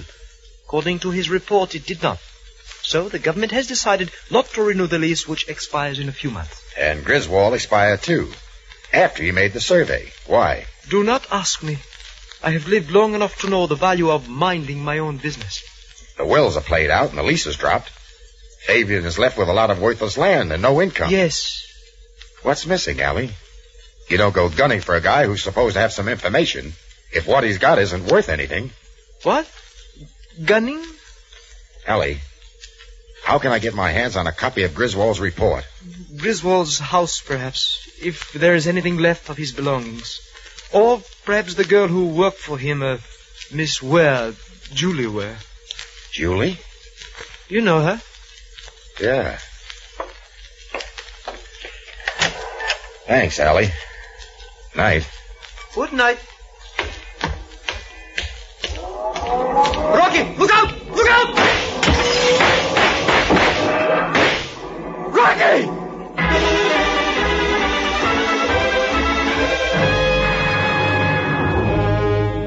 You are listening to tonight's adventure with Rocky Jordan, starring Mr. George Raft.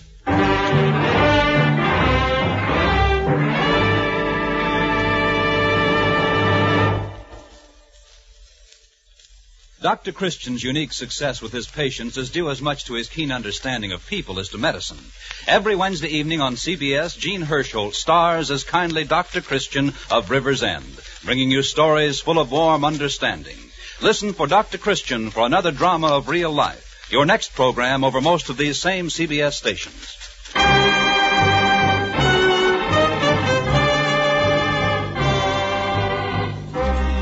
Now we take you back to Cairo in tonight's Rocky Jordan story, The Valley of the Dead.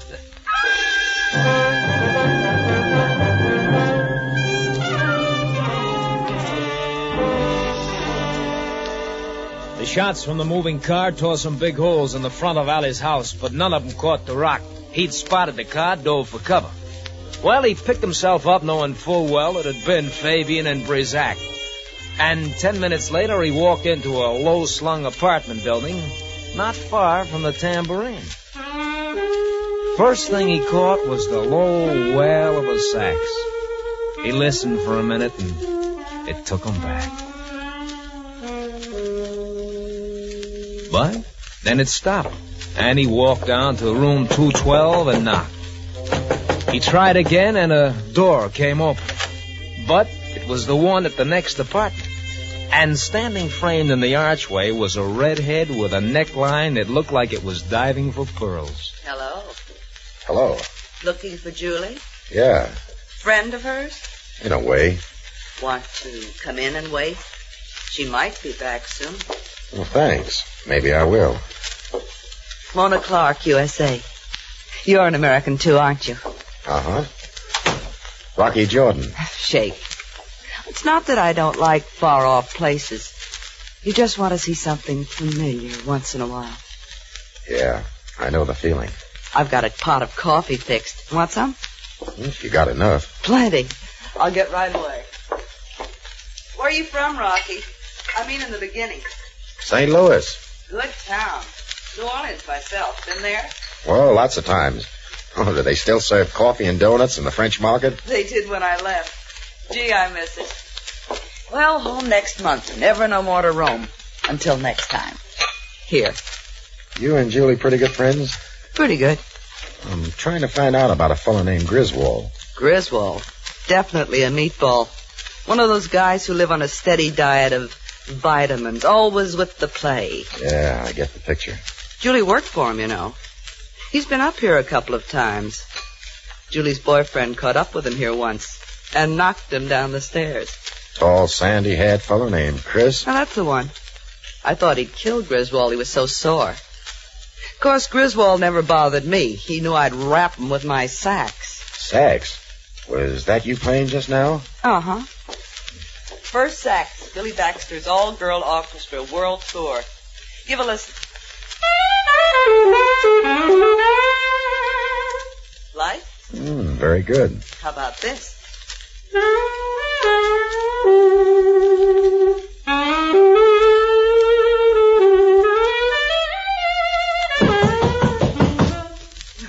Neighbors. Mona, tell me something. What kind of work was Julie doing for Griswold? He did an oil survey on a place called the Valley of the Dead or something. She typed up all the reports for him. I see. Julie uses Chris' yellow Fiat quite a bit, doesn't she? Uh-huh. Why? Just wondering. Thanks, Mona. Leaving?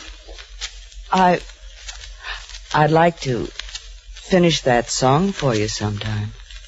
Don't worry, baby. You'll get a chance to.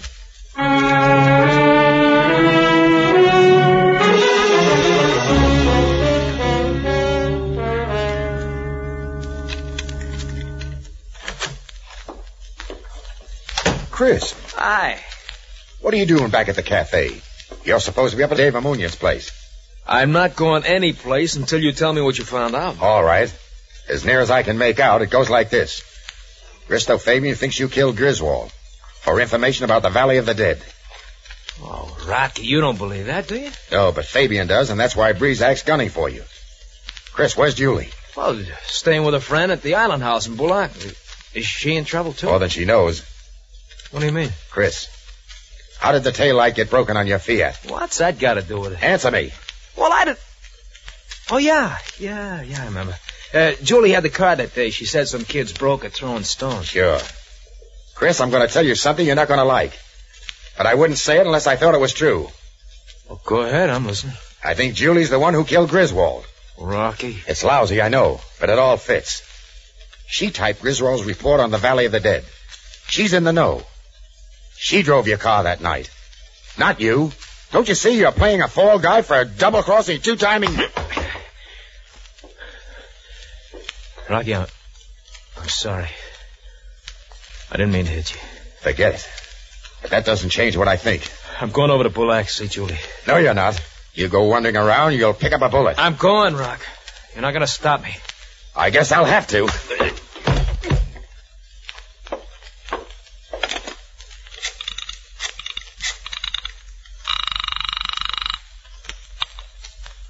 Cairo Police, Captain Sabaya. Sam? Rocky. Yes, Jordan. I just caught my bartender, Chris, dipping into the safe. I want him locked up.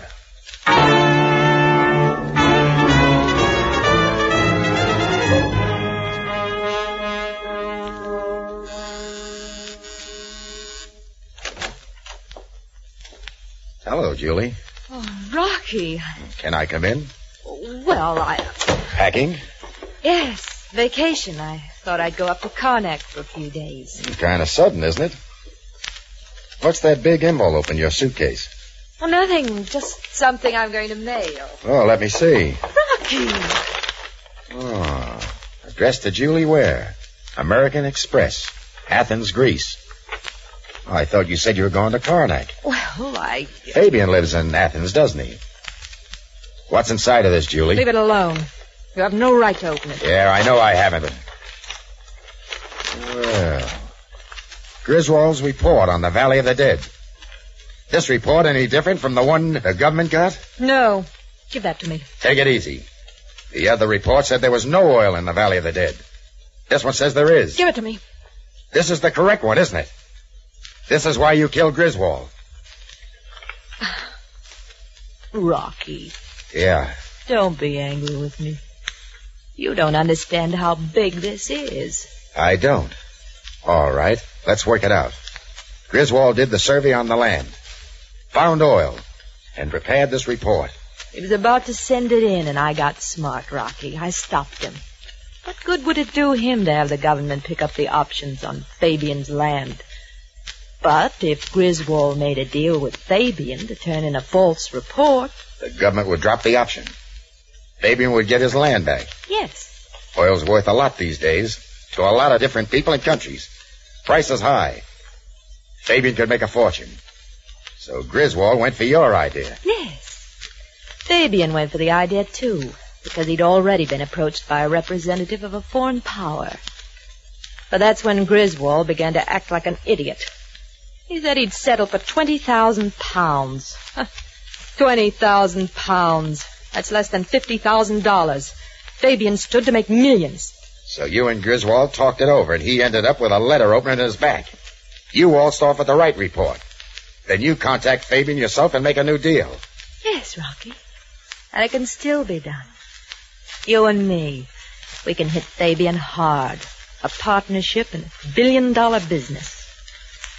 Where's Chris? In a nice, safe place.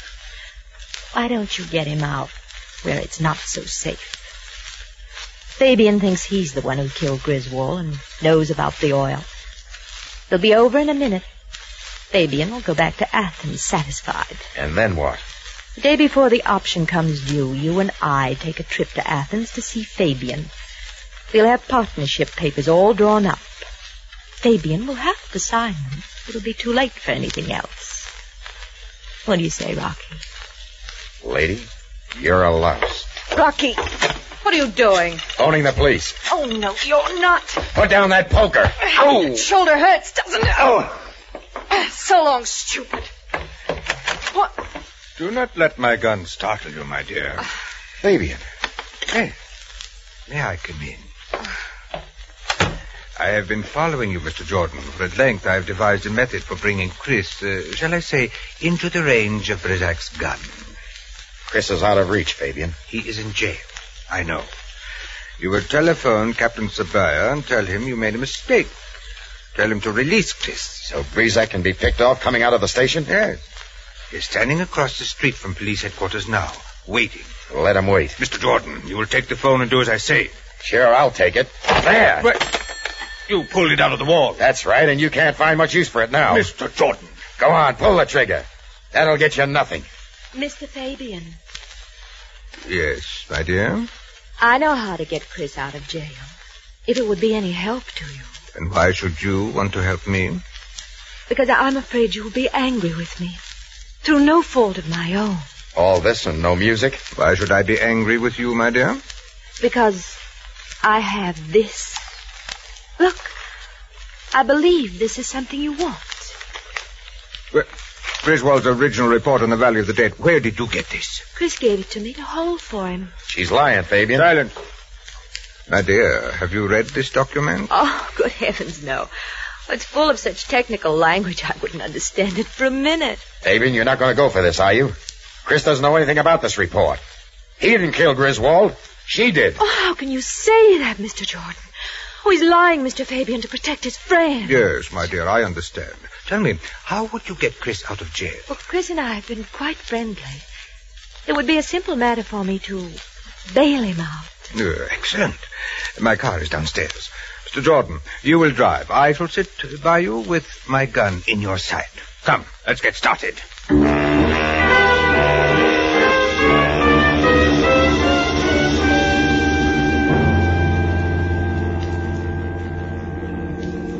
Slow down, Jordan. This is as close to the police headquarters as I want to be. Stop there by the alleyway. Razak is just... Yeah, I see him. Razak. Razak. Yes, Mr. Fabian? This charming young lady here will go into the police station after our men. They will come out together, but she is not to be harmed. I understand, Mr. Fabian. She will not be harmed. Oh, Mr. Fabian, I think it might be better if I came out of the police station a few moments before Chris. So Mr. Brazak doesn't shoot me by mistake. An excellent precaution, my dear.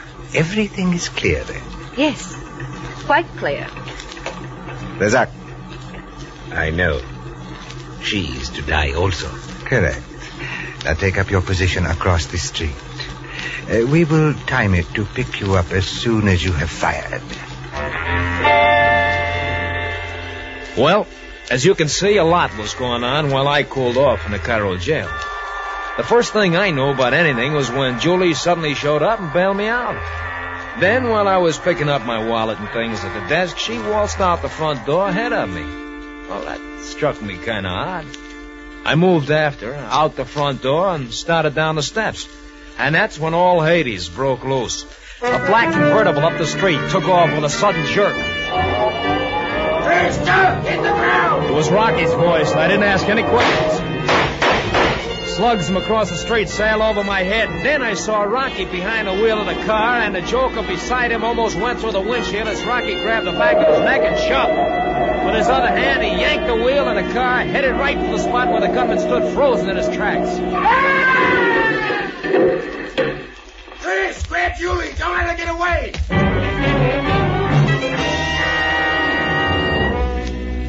Well, by then I didn't need anybody to draw me a picture.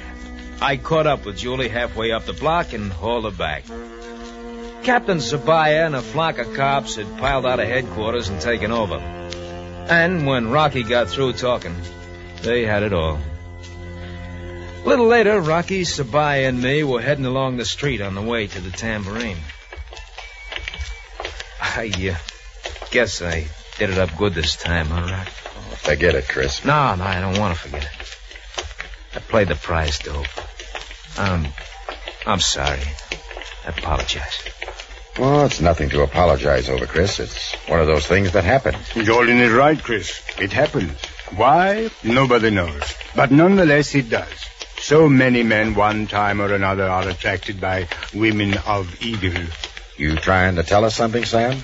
Well, as a matter of fact, Jordan, when I was a younger man, there was a dancer from Algiers who... You too, huh? Thanks, Captain. I'll turn off here, Rock, and go on home. See you at opening time as usual? Sure. See you then. He will be all right, Jordan. Do not concern yourself over him. Sure, Sam. He'll be all right. Observe, Jordan. A new day. The city of Cairo awakes. Yeah, and the tourists will be pouring out on the streets before long. And already the vendor is striving to attract them to his shop. Jordan, listen. The call of the East. What is that? That, Sam, is the call of the West.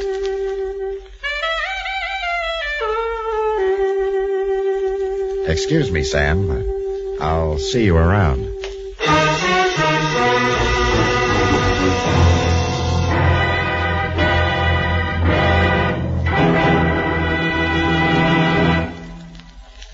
Our star, Mr. George Raft, returns in just a moment. The flood victims of Kansas, Missouri, Oklahoma, and Illinois are depending on you. Those whose lives have been jeopardized, whose homes have been destroyed, urgently need your assistance. The President of the United States has asked the American public to contribute at least $5 million through the local chapters of your American Red Cross for the relief of these citizens. So it's up to you. Give generously through your local Red Cross chapter. Help the flood victims. They need you. Now, here again is the star of our show, Mr. George Raft. Thank you. Well, Julie was quite a doll. Tall, big brown eyes, honey-colored hair. As far as Chris was concerned, she was out of this world. The law being what it is, she soon will be. Well, see you next week at the Tambourine. Until then, Saida.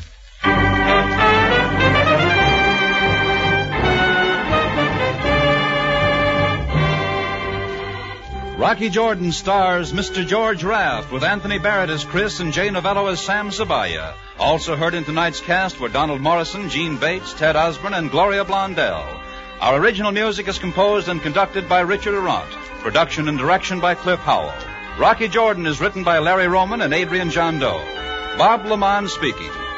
This transcribed program came to you over CBS, the Columbia Broadcasting System.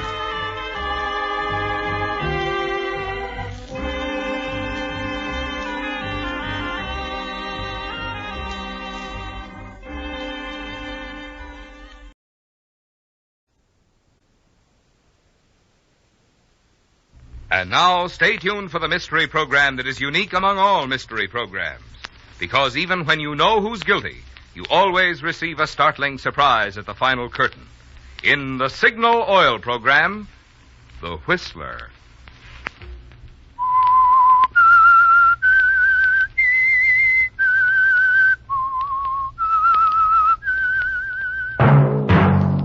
Signal, the famous Go Farther gasoline, invites you to sit back and enjoy another strange story by The Whistler.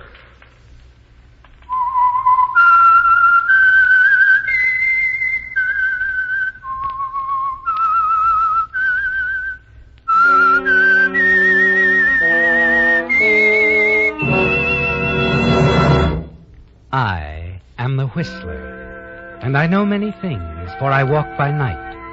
I know many strange tales, hidden in the hearts of men and women who have stepped into the shadows. Yes, I know the nameless terrors of which they dare not speak. And now, for the Signal Oil Company, The Whistler's strange story. Deadly Rumor.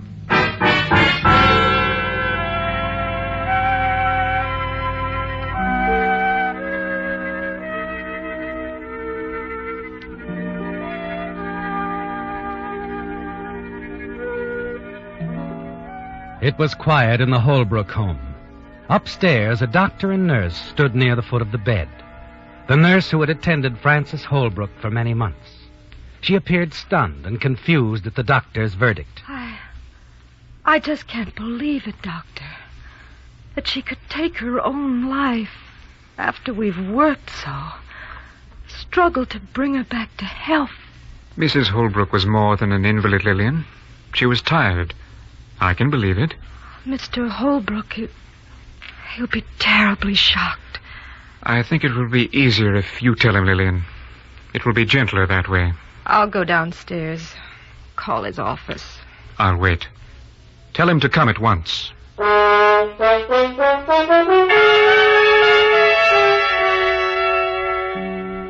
It's going well, isn't it, Lillian? Very well. And there's even a certain pleasure that you're the one to call Ralph Holbrook. Explain. You almost wish you could tell him more. Especially as you sense the relief he displays instead of outright shock or grief. Yes. You know that Ralph is actually glad that his wife Frances is dead. But he manages to put on a good act in front of the doctor when he arrives home. Frances. Poor Frances. No, she suffered for a long time, Mr. Holbrook. It isn't as if she were in perfect health. And you gave her a great deal of happiness, Mr. Holbrook. Thank you, Lillian. You'll excuse me now. I've got to fill out my report. Suicide. You've got to put that down? Mm-hmm. Overdose of sleeping tablets. You see here? Very few left. That's what she did, all right. Strange. The way she hung on all those months. Wouldn't think she'd do a thing like that. Don't you agree, Lillian? Oh, I do. I was telling the doctor the same thing. But it seems obvious. Yes. Yes, it does. Doesn't it?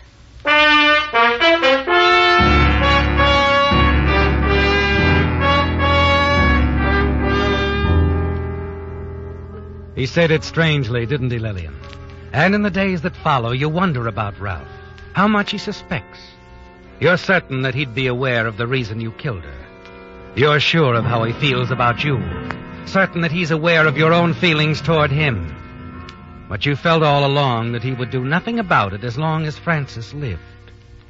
You wonder how long it'll be before Ralph comes to you and asks you to marry him. And then on the day after the funeral, you overhear him talking on the telephone. Yes, darling. I'll meet you tonight. We can plan everything. What? Nancy, you know how much I love you. I don't want to put it off. I don't care what anybody thinks. You listen, completely stunned at Ralph's words of endearment to someone else. Nancy, a girl you remember who called him once before. Yes, you remember how he hung up quickly when he saw that you were nearby. It's beginning to fit together, isn't it, Lillian? A clever calculation on Ralph's part which added up correctly. 1, he tricked you into believing he cared for you. 2, you fell in love with him. 3, and most important of all, because you thought he loved you. You put his wife out of the way to clear the path for him. Literally set him free for someone else. You continue to listen. Yes, I know. You've been wonderful, sweetheart. Sweetheart. I'll show him. He won't make a fool of me. Goodbye, darling. See you tonight. Wait. Oh, Lillian. Been standing there long? No, not very. I was just looking for you, Mr. Holbrook. Oh? Well, that's a coincidence. I was going to look for you in just a few minutes.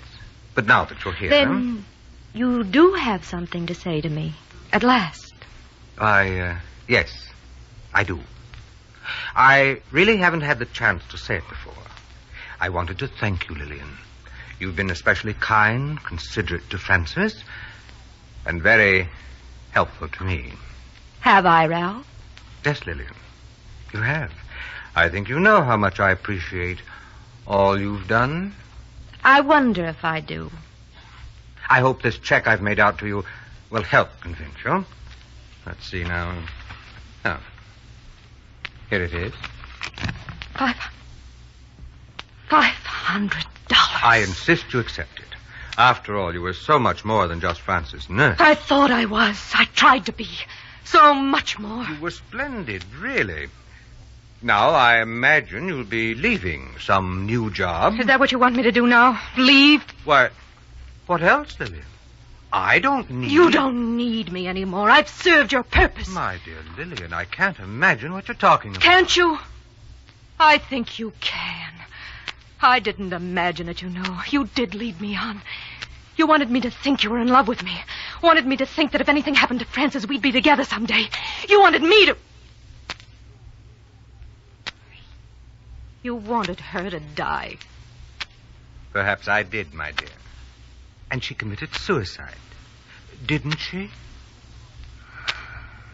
Yes. Of course. And now that you know I'm in love with someone else, I'm sure you don't want to hang around. Hang around? Of course, if you want a recommendation, I'll be glad to send it to you anytime. Just let me hear from you. Yes, Mr. Holbrook. You'll hear from me. You can plan on it. Soon.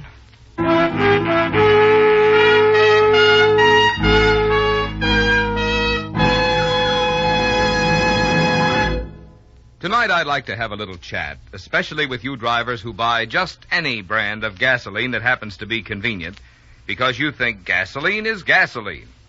You'd change your mind in a hurry if you'd spend some time around Signal service stations, as I do, listening to comments of regular Signal customers.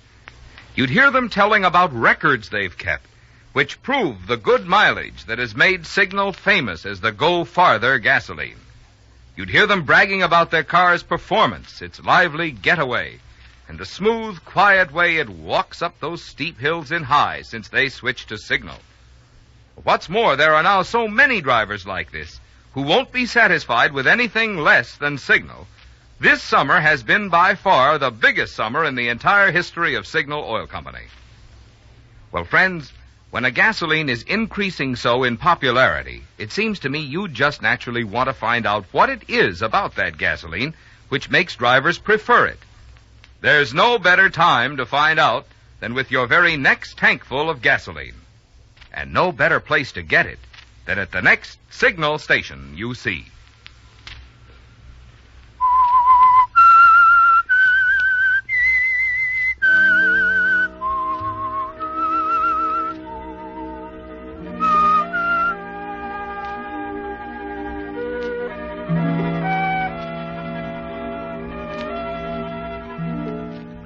Well, Lillian, it's backfired, hasn't it? Your plan to kill Ralph Holbrook's wife so that he would be free to marry you has turned into mockery. Now you know that Ralph was leading you on all the time, actually bringing you to the point of murder so that he could be free, but to marry someone else. But if Ralph thinks he's through with you, if he believes that his check for $500 is a final payoff that you'll accept, he's very wrong, isn't he? He's going to pay for his double cross, and pay in full, isn't he? Already your mind is at work on another plan, a plan for complete revenge. And part of your plan goes into action less than a week later, when you accept another case only a block or so away. Mrs. Pringle, your new employer, is one of the neighborhood gossips, and that fits in perfectly. You know what she will do with a few well-timed insinuations. Now, you mustn't think I'm inquisitive, my dear, but you were quite close to Mrs. Holbrook. Oh, yes. She was a fine woman. Very patient, in spite of her suffering. Well, now, I was just thinking, someone who'd stood so much pain so patiently, well, it seems rather strange that she'd suddenly decide to do away with herself. Oh, Mrs. Pringle, I wish you hadn't brought that up. Oh? I shouldn't talk about it. Shouldn't even think it, but... Yes? Well, I've so often thought that Mr. Holbrook, that he... No, I shouldn't say this. Oh, do, please do. Oh, you know I wouldn't breathe it to a soul. You thought what about Mr. Holbrook? Oh, well, he always seemed so kind and so devoted, and poor Mrs. Holbrook, she adored him so. Yes. Poor thing. Go on, dear. Well, like I say, he seemed devoted, but I wondered if maybe she hadn't discovered something about him. Discovered something? You mean something like another woman? Oh, I shouldn't say it. Still, she did change. She wasn't cheerful. Kind of quiet, deep in thought, just toward the end. Mm-hmm. Did you ever hear them quarreling? Oh, Mrs. Pringle, really, I don't think we should talk about it. Oh, my dear, it's just conversation, just idle conversation. We're just supposing, now aren't we? Yes, we are. And you won't repeat or even suggest that I've thought such things, will you? Oh, my dear, you know I won't. Why, I wouldn't think of it. Let sleeping dogs lie, I always say. Yes. I'm glad that's what you always say.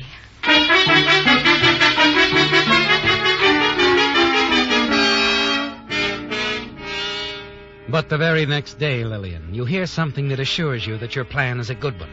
Over the back fence, two of Mrs. Pringle's neighbors are talking. unaware that you're around as they discuss a very choice bit of gossip. Now, you know, Madeline, Eunice Pringle wouldn't want this repeated. And she swears that new nurse she's hired doesn't even realize the import of her remarks. But Eunice managed to draw out some very interesting items. Really, Louise? Such as what? Such as the fact that Mrs. Holbrook's death might not have been by her own hand. You mean? I mean her husband. No. Yes. Well, go on, Louise. Well, Eunice says that she's been adding things up. Oh, the few innocent remarks from a nurse, the facts as they appeared in the papers, and a motive. Motive? Oldest motive in the world. Another woman. No. Yes. Younger and prettier. I'll bet she's the one I saw him with the other day.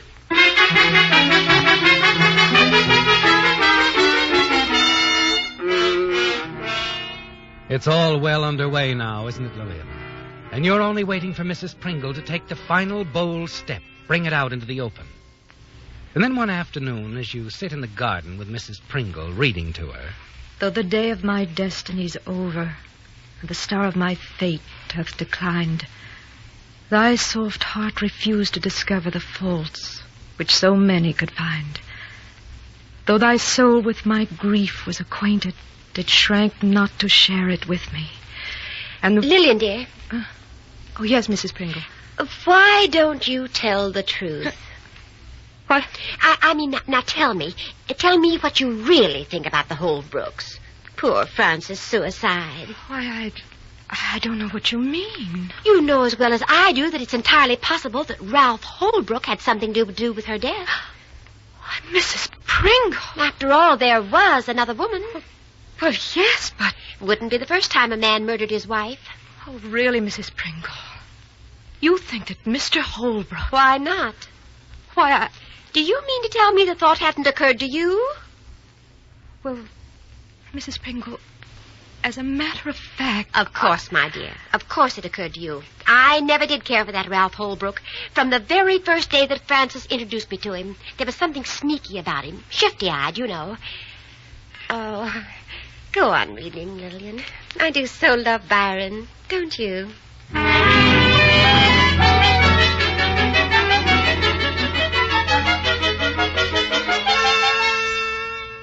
It's building, isn't it, Lillian? The case against Ralph Holbrook, and you're pleased.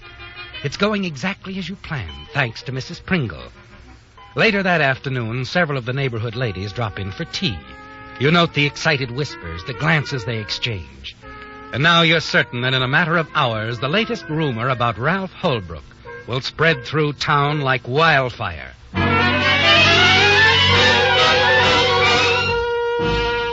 That evening at your small cottage, you stand at your kitchen window, chatting with your next-door neighbor, Mrs. Armstrong, standing outside. Well, I've always thought it rather queer all along, dear. You see, I knew Frances Holbrook quite well, and it just seemed odd to me that she'd ever consider suicide. Oh, I don't know, Mrs. Armstrong. It's rather difficult to tell about things like that. Even so, my dear, I just can't bring myself around to believe that Frances Holbrook would take her own life. Oh, excuse me. Someone's at my door. Of course, dear.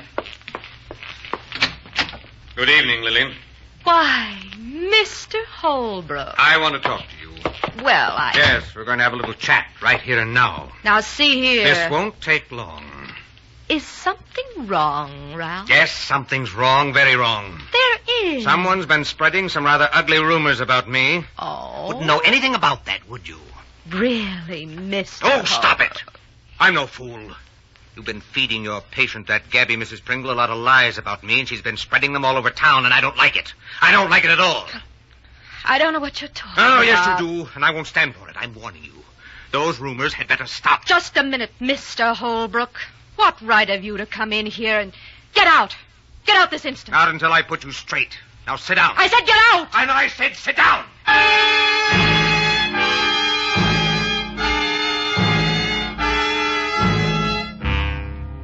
You're frightened, aren't you, Lillian, as Ralph grabs you by the shoulders and shoves you down into the chair.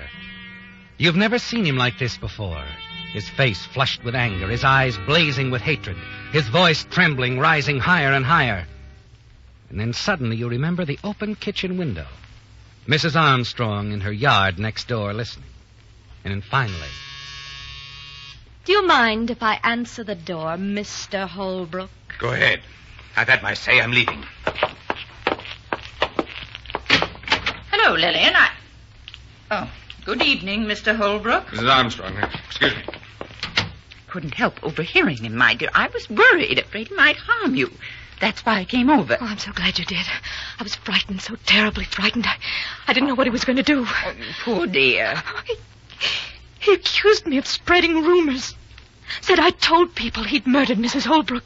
He threatened me. My dear, I think it's time you face something. I really believe it is. Face something? The rumors about his wife's supposed suicide, Lillian, heaven knows they're all over town. Be honest with yourself. What do you really think about them? Could they be true? True. Surely you can tell me, Lillian. You were there, caring for Francis Holbrook all those months. You must have noticed the way he acted, things he did. I suppose there were things I should have sensed. Yes. Now that I look back on it, there toward the last, I'm sure he didn't want her to live. He got so he insisted on giving her the sleeping pills himself every night. He insisted he give them to her? I thought it was just a kind, loving gesture, but... But now, my dear, since he's threatened you, surely... Yes, Mrs. Armstrong. Now I must think of myself. I couldn't believe it of him. But he did give her sleeping pills. And, well, there isn't anything else to think. Is there?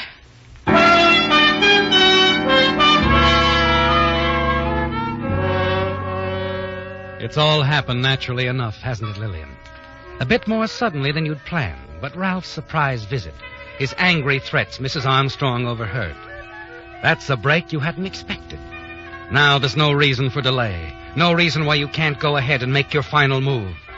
Mrs. Armstrong will make a perfect witness, won't she, Lillian?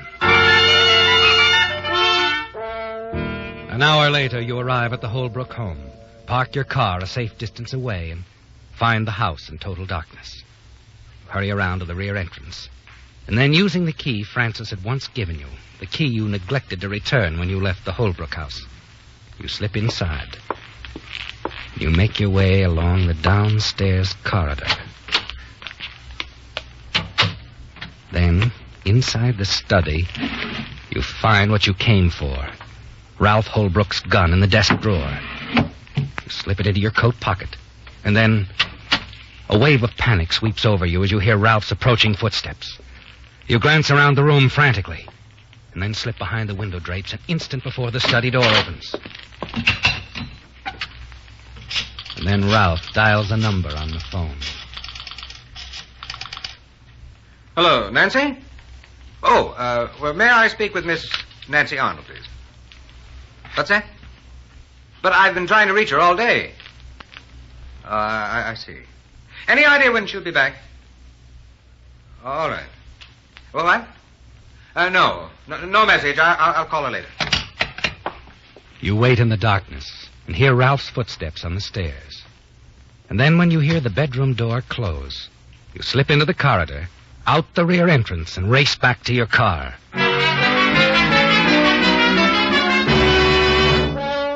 When you get to your own home, you step to the telephone and dial Ralph's number. As you wait for him to answer, you stare at the gun, his gun, lying on the table beside you. Hello? Mr. Holbrook? Yes? This is Lillian Parker, Ralph. I must see you right away. We've nothing further to discuss, Lillian. Please. It's very important. What's it all about? Well, since you were here, I've thought it over. And I've decided to leave town. Oh? I could stay here and make a lot of trouble for you, but that wouldn't be smart. I'm glad you see it that way. Oh, don't get me wrong, Ralph. You're not frightening me one bit, you know. It's just that I happen to be a little low on funds. I have some bills to pay, some things to buy, including a plane ticket to New York. I see. I wouldn't need much.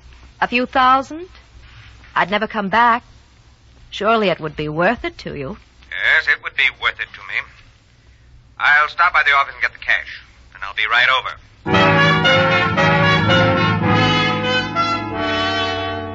It's done, isn't it, Lillian? Now there's nothing to do but wait.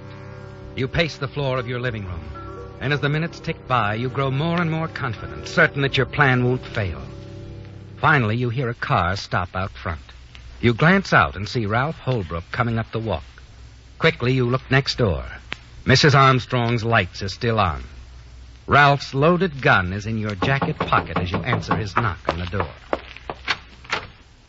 Well, Lillian, Come in, Ralph. Come right in. I came as soon as I could. I hope you're ready for me. Believe me, Mr. Holbrook, I am ready for you.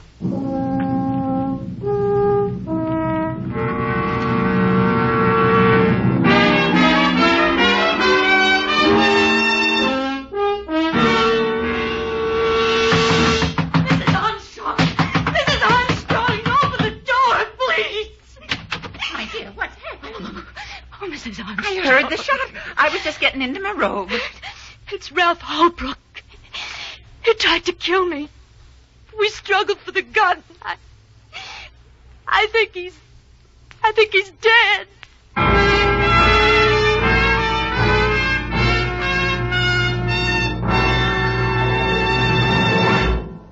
During the summer months, cars take quite a beating, what with long, fast vacation trips, in addition to frequent weekend outings.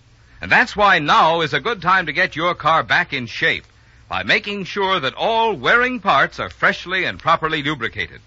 For the chassis, that means a Signal double-check lube job. We call it double-check because Signal dealers check each lubrication point not just once, but twice, to make double sure that not a single part is ever overlooked. Perhaps it's also time to look after those points on your car which need attention twice a year or each 5,000 miles, such as transmission and differential, front wheel bearings, and shock absorbers. You'll find that Signal dealers are experts at these and many more upkeep services. After all, Signal dealers are independent businessmen who have a personal interest in pleasing you. This conscientious service, plus fine quality Signal products, are just two reasons why cars run so well and last so long when serviced regularly by Signal dealers.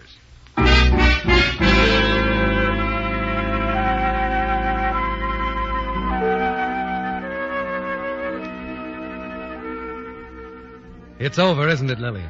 Ralph Holbrook is dead, just as you planned. You killed him with his own gun in your home. And then racing across to Mrs. Armstrong's house next door, you sobbed out the story that he had tried to kill you. Minutes later, the police arrived.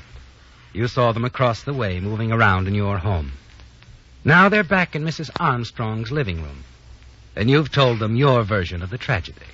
You say, Miss Parker, that he offered you money to leave town? Yes, that's right. We found over $3,000 in his pockets. Well, when I refused the money, he pulled out the gun. I grabbed for it.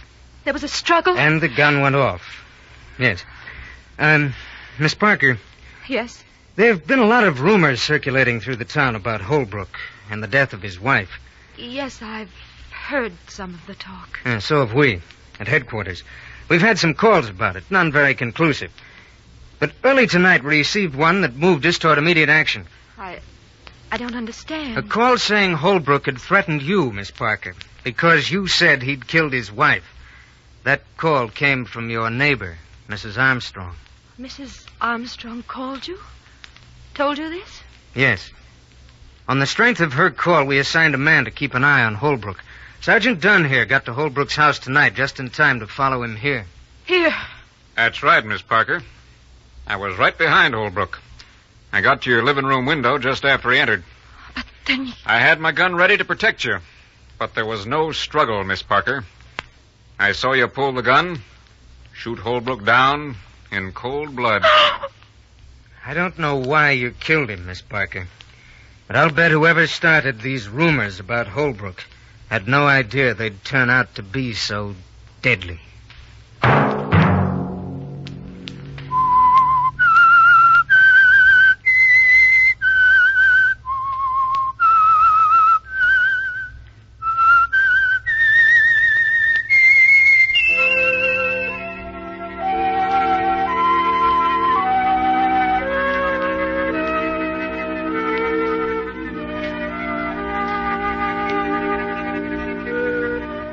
Let that whistle be your signal for the Signal Oil program, The Whistler, each Sunday night at this same time.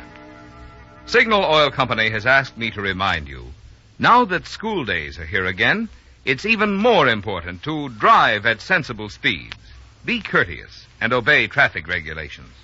It may save a life, possibly a child's.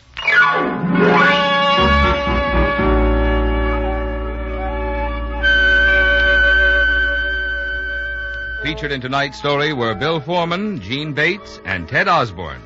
The Whistler was produced by George W. Allen and directed by Robert Hafter, with story by Joel Malone, music by Wilbur Hatch, and was transmitted to our troops overseas by the Armed Forces Radio Service. The Whistler is entirely fictional, and all characters portrayed on The Whistler are also fictional. Any similarity of names or resemblance to persons living or dead is purely coincidental. Remember at this same time next Sunday, another strange tale by The Whistler. Marvin Miller speaking for the Signal Oil Company. This is CBS, the Columbia Broadcasting System.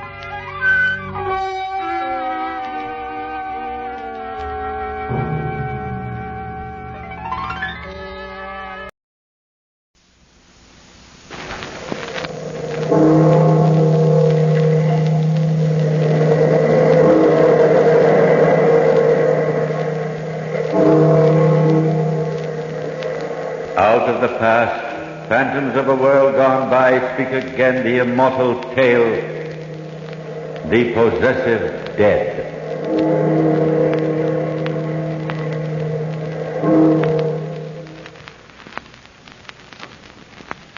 I know superstition dictates that it's bad luck for a young man to see his bride the evening before his wedding.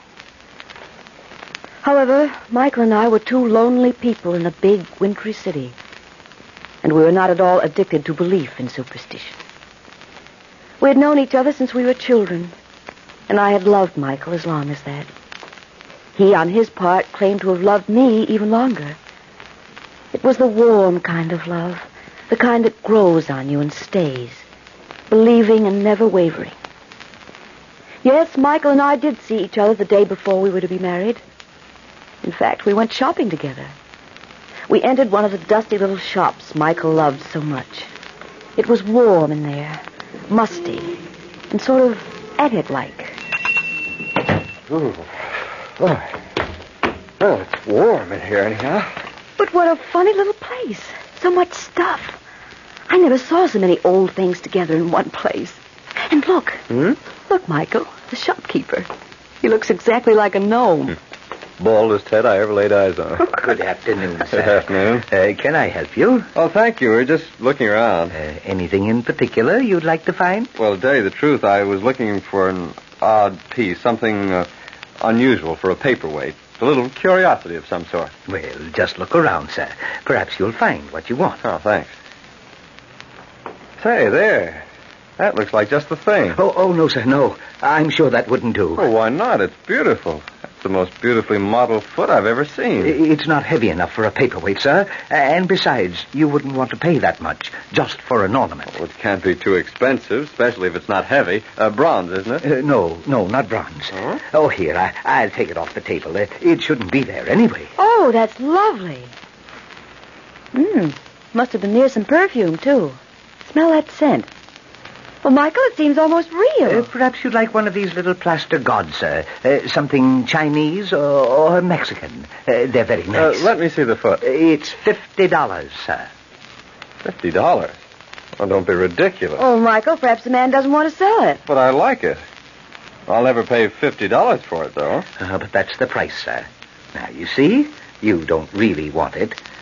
Perhaps one of these glass globes would do. Let me see that foot.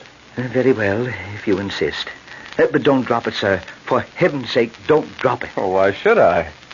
Oh. Michael, what happened? You dropped it. You dropped the foot.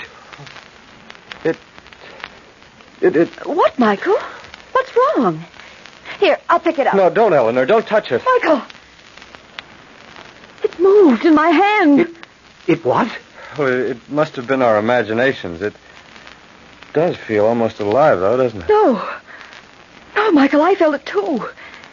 That foot moved in my hand as I picked it up. I'll sell you that foot for $1, sir. All right, it's a bargain. No, Michael, please don't. Please, Michael. First, though, tell me what this foot is made of. That, sir, is the foot of the mummy of the Princess Hymonthus. It was stolen from her tomb 1,000 years ago. And probably stolen from the museum 10 days ago. Very well, sir. Here's your $1. Michael. Sounds interesting, doesn't it, darling, to own a mummy's foot? A paperweight that moves under its own power. Come on, darling. Don't you feel a little sorry for poor Hymonthus? Losing a foot like that? No, Michael, no. There's something horrible about that foot.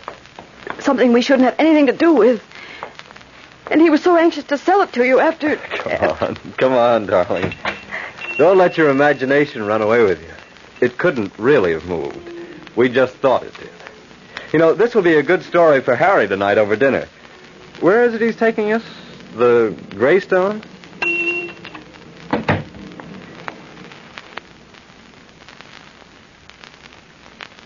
I hardly felt the bitter cold outside as we walked away from the little shop. My only feeling was one of apprehension. I could still remember the horrible sensation I had as that little foot had squirmed in my hand.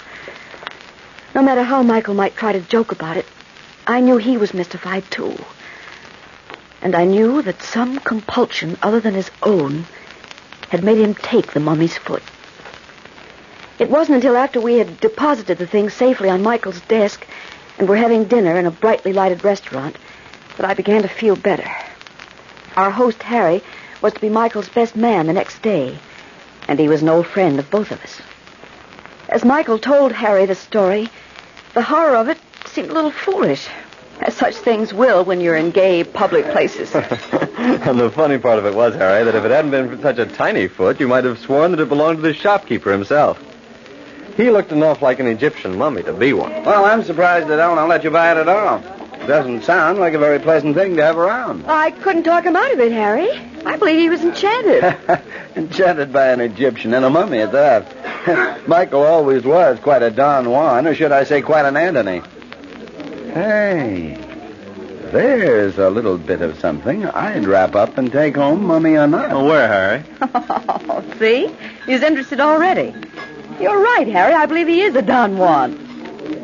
Say, not bad. Oh, where is she? Right over there to my left. You can't see her very well, Eleanor, but she's really something. All dressed up in a long white dress and has on an emerald bracelet. And what eyes. Oh, my. Yes, I can see her in that mirror over there. But look how she's watching Michael. Harry, I don't like it. Don't worry, Eleanor. We'll get him to that altar tomorrow if we have to hog-tie him. Well, she's... I feel as though I'd seen her before somewhere. In a dream. Somewhere.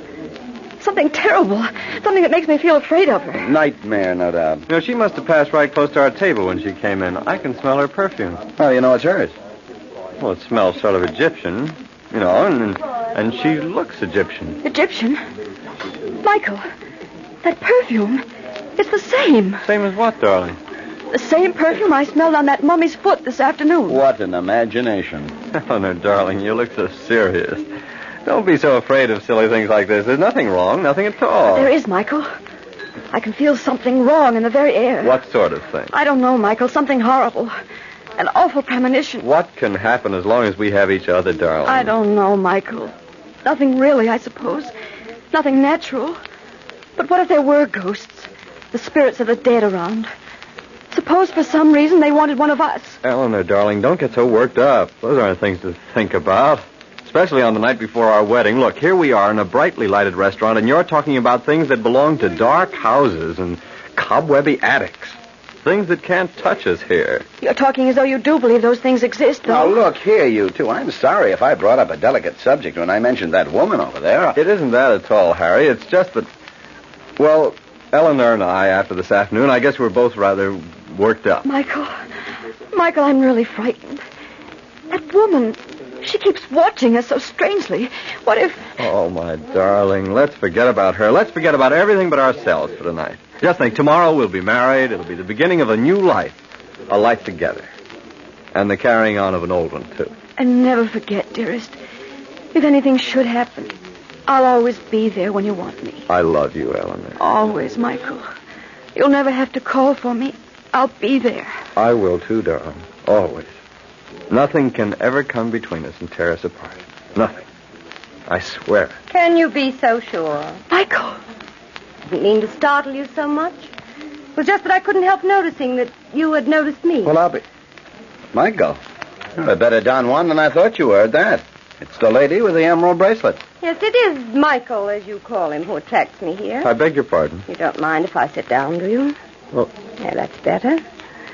You see, love is an especial study of mine. And this love that you think you have now, it's very interesting to me. Yes, very interesting. Michael, Sit still, darling. Don't leave now. Hold my hand tight. You've guessed right, you people. I am an Egyptian. And being an Egyptian, my looks are rather different, shall I say, from yours. Nice difference, though, madam. Mademoiselle, if you please. The women of my country have great beauty in the eyes of you Western men. Yes. So you two think yourselves in love. Very much in love. Well, who can say what love is, unless they've felt it through centuries? I know what love is. It's growing together, being a part of the one you love. Why, Michael and I have grown up together, loved each other for years, 15 years at least. 15 years? Nothing. What if it had lasted 30 centuries? That's ridiculous. Is it? Well, my little one, we shall see. There is a love which has lasted that long. And almost it is consummated. Perhaps tonight. Tonight? Think of it, Michael. Michael! And this little love of yours, 15 years, it will be no more. But as I who have loved through 30 centuries, we cannot talk of that here, can we, Michael? Well, why do you ask me that question? Because it affects you more than anyone else. As for you, Eleanor, not you nor anyone else can interfere. Michael, send her away. No one can send me away. That would be like trying to send the very air out of this room. Who are you? I'm a woman of Egypt. What is your name? Name? What is a name except a tag for the living? My name is Hermonthis. Hermonthis? Just a name like any other. I'll leave you now. But I will see you again. Hermonthis. And what's wrong with that? That was the name of the princess. The mummy's who Michael bought. It's a coincidence, Eleanor. It must be. It seems as though there's a dreadful net stretched around us, coming closer and closer. Oh, Michael, ever since you saw that foot, you seem to have done everything you could to put yourself in his power. Why did you buy it? Why did you? Power in a mummy's foot. Look. She's waving back at us. She's waving as though she wants me to go away. And she's pointing at you. Michael, no one else seems to see her at all. Forget about her, Eleanor. Forget her. She's crazy. No. Look. Michael, Harry, look. What? Look how she's walking. She limps. Almost as though one of her feet was missing.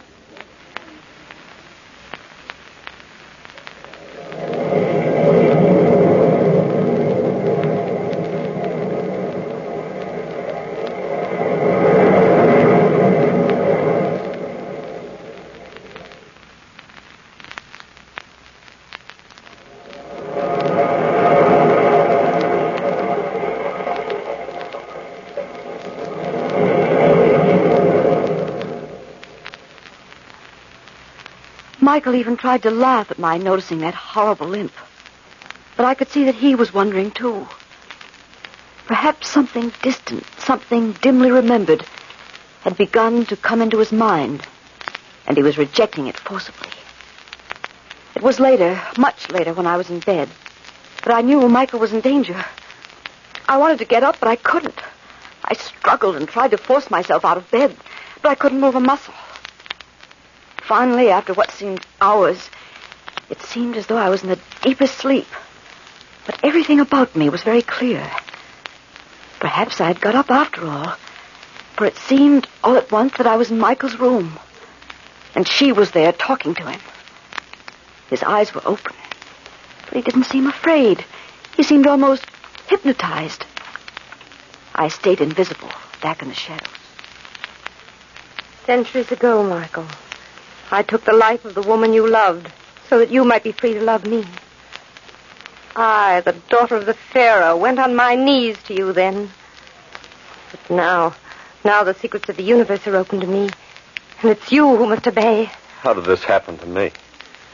I don't understand. The shopkeeper knew the legend, and he feared it. He didn't know why, but he knew that in whose hand the mummy's foot moved, to him must he sell it. But how could you come back? For murdering, I was condemned. Condemned to wander in eternity, scorned and barred from the regions of rest. But in the centuries that have passed, I've discovered the secret of returning. That if some token, some real part of myself were left among the living, I could return for it. I could come back. And the token? It had to carry with it some real essence, some true part of myself. And then, 1,000 years ago, that foot was stolen from me. I waited and waited, for I knew that sometime that would lead me to you. But I'm not the same man. I'm not the man you loved. I'm here now, alive. Do you think that I've watched the progression of lives through eternity with no purpose? No, Michael. You are the man, though you don't remember. You have the same life. You have only a different body. You have the same honest and beautiful soul you had then. It's your life, Michael. Your life and your soul. That's what I'll take with me. I couldn't hold you before, but I can take you now. Come, Michael. I do not need to touch you now, but it's better if you take my hand. We have a long journey to make. Go away. No. Oh, if I could only move, if I could get up, if I could do something. What's holding me? The journey's long, Michael, and we must hurry. If I must force you, I must. Leave me alone. I won't come. I won't. I can move. I can move. Let me. I'm almost out of bed. I'm almost standing. You've moved only a little with all your struggle, Michael. Here, I'll only touch you again and you'll be better. No. Oh, I'm so dizzy. So weak. You'll come now, won't you, Michael? I can do nothing else. Yes, I'll come. As Michael fell to the floor beside his bed, something caught my eye. A little shiny thing hung on a chain around his neck. It was a silver charm I'd given him, engraved with my name. But he loved it and wore it always. Seeing it there somehow gave me hope. I had no way to get it. I wanted to, for it might be the means of his return. But how could I? I didn't dare even show myself. Suddenly we seemed to be in great darkness, speeding through nothingness. Where are we? We're on our journey, Michael. We're passing through the absolute, the period between time and space. It's the only channel through which a spirit can return to the lands of the living in his own body. It's horrible, horrible. We've flown through the liquid parts, the parts that are without light, past the half-formed shapes of those already dead, and those as yet unborn. See, we're here already. Where? This is a lonely place. Cold hills and deserts all around us. This is the place where my body was buried. Deep inside this mountain, Michael. See? We're inside. Deep down in the earth. Sealed in with a great stone.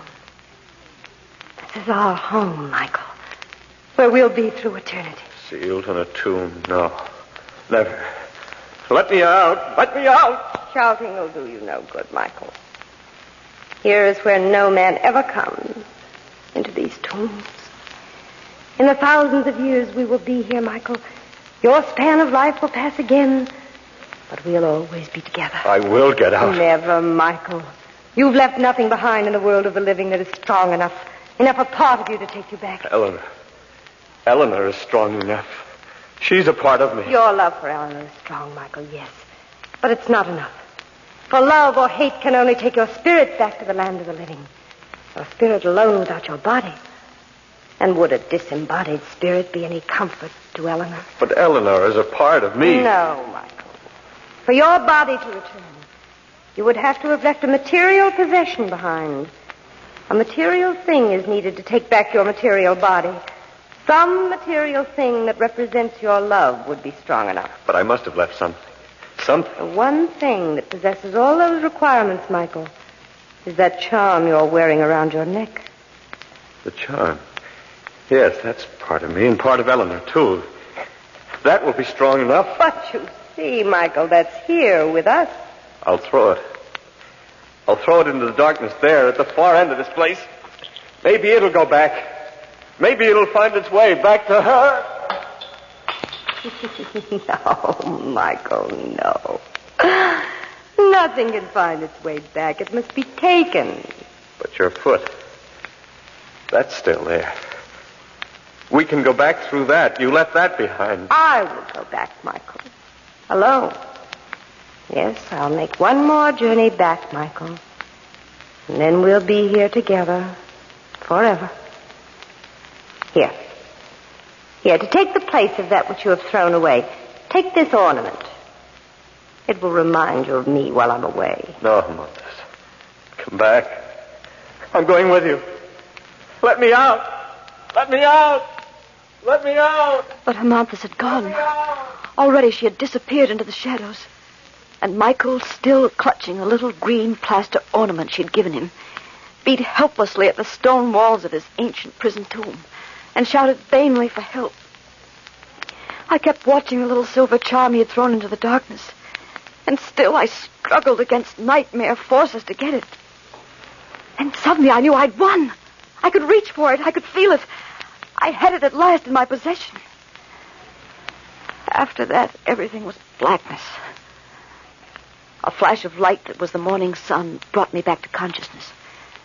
My relief was tremendous. I felt that I'd thrown off a great weight when I found myself safely in bed. Oh, there was someone knocking on my door. Miss Eleanor! Miss Eleanor! Oh, yes? Who is it? Mr. Bays, your superintendent. You asked me to call you.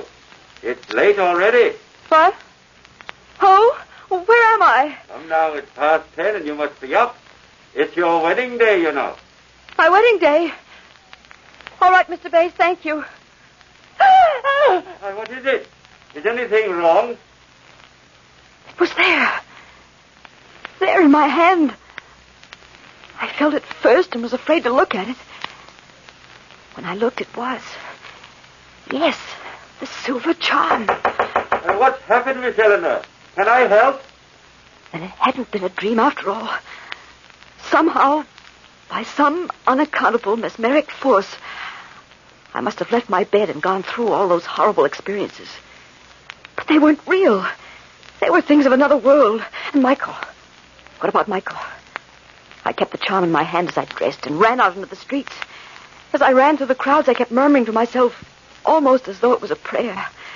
Let him be there. Oh, please let him be there. Even as fast as I ran, someone caught up with me. A hand was placed on my arm and held me back. Eleanor, what's the matter? Let me go. Let me go. Don't try to stop me. Eleanor, it's Harry. Oh. Don't you even know me? Oh, Harry. Harry, thank heaven it's you. Come quickly.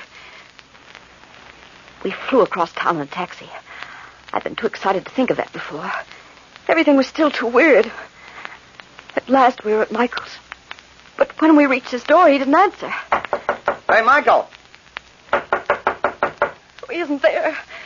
Oh, Harry, he isn't there. He isn't. He'll be back in a minute. Open the door, Harry. Go in quickly. We may be too late. Boy, he's really sound asleep. Look, he even fell out of bed and didn't wake up. Oh, he's all right. Just asleep. I hope so.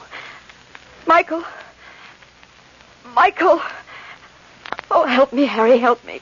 I brought him back this far, but we have to wake him up. We have to. If we don't now, he may never wake up again. Come on, old man. Wake up. Hey. Don't shake him that way, Harry. Here, let me. Michael. Michael, my darling, come back. Come back. Let me put this in your hand so you'll know it's really here. This charm, Michael. Our charm. See? I brought it with me. Harry. The foot. Give me the foot. Is it still on the desk there? Well, it ought to be, unless it's walked off by itself. Oh, don't say that, Harry. On the desk, did you say? I don't see it here. And she did get it. Oh, Michael. Michael. Eleanor. Oh. Eleanor, it is you. Michael, my darling, you've come back. We're safe. The foot's gone, but look, there in your hand. It's a little green plaster ornament. Then it wasn't a dream. But those things, how can such things be? We'll never understand, Michael, never. How a force can be so powerful, so horrible. It's better not to understand. But Eleanor, she can come back. Her body can come back. The ornament, that might be her power now. Give it to me, Michael. What are you going to do? I'll crush it. I'll destroy it. I'll make powder of it. She'll never come back through this.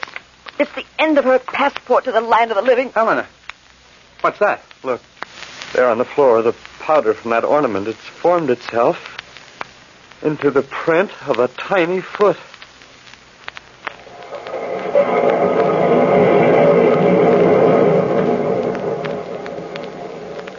From the time-worn pages of the past, we have brought you the story, The Possessive Dead. Bellkeeper, toll the bell.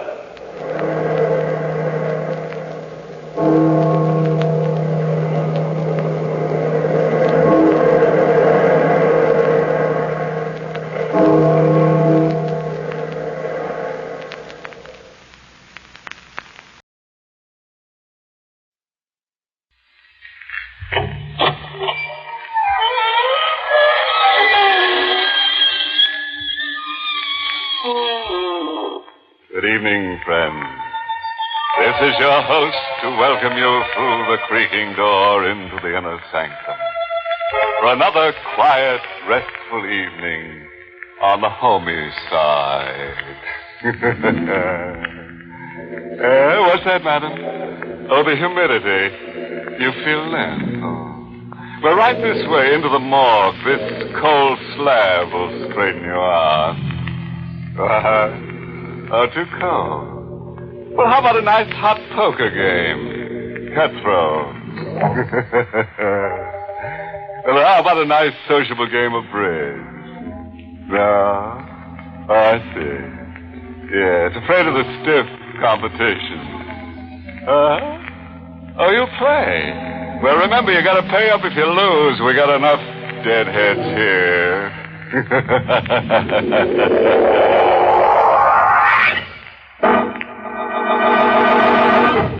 Tonight's Inner Sanctum mystery, Deadly Fair, was written by Henry Warner and stars Larry Haynes in the role of Angelo with Everett Sloane as Philip.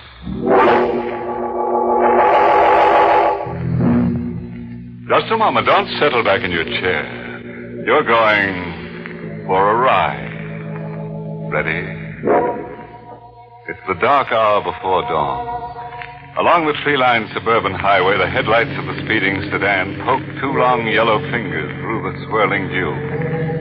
Behind the wheel of the sedan, a local taxi, sits Angelo Manetti, the cab driver, the cold nose of a madman's gun pressed against the back of his neck, wondering by what fate a man like himself will live through the beachheads at Salerno and Anzio, only to come home to die like this. Wondering how long before the madman's trigger finger bends in a nervous twitch and makes a widow out of his wife, Josie, and a fatherless boy of a 7-year-old son, Johnny.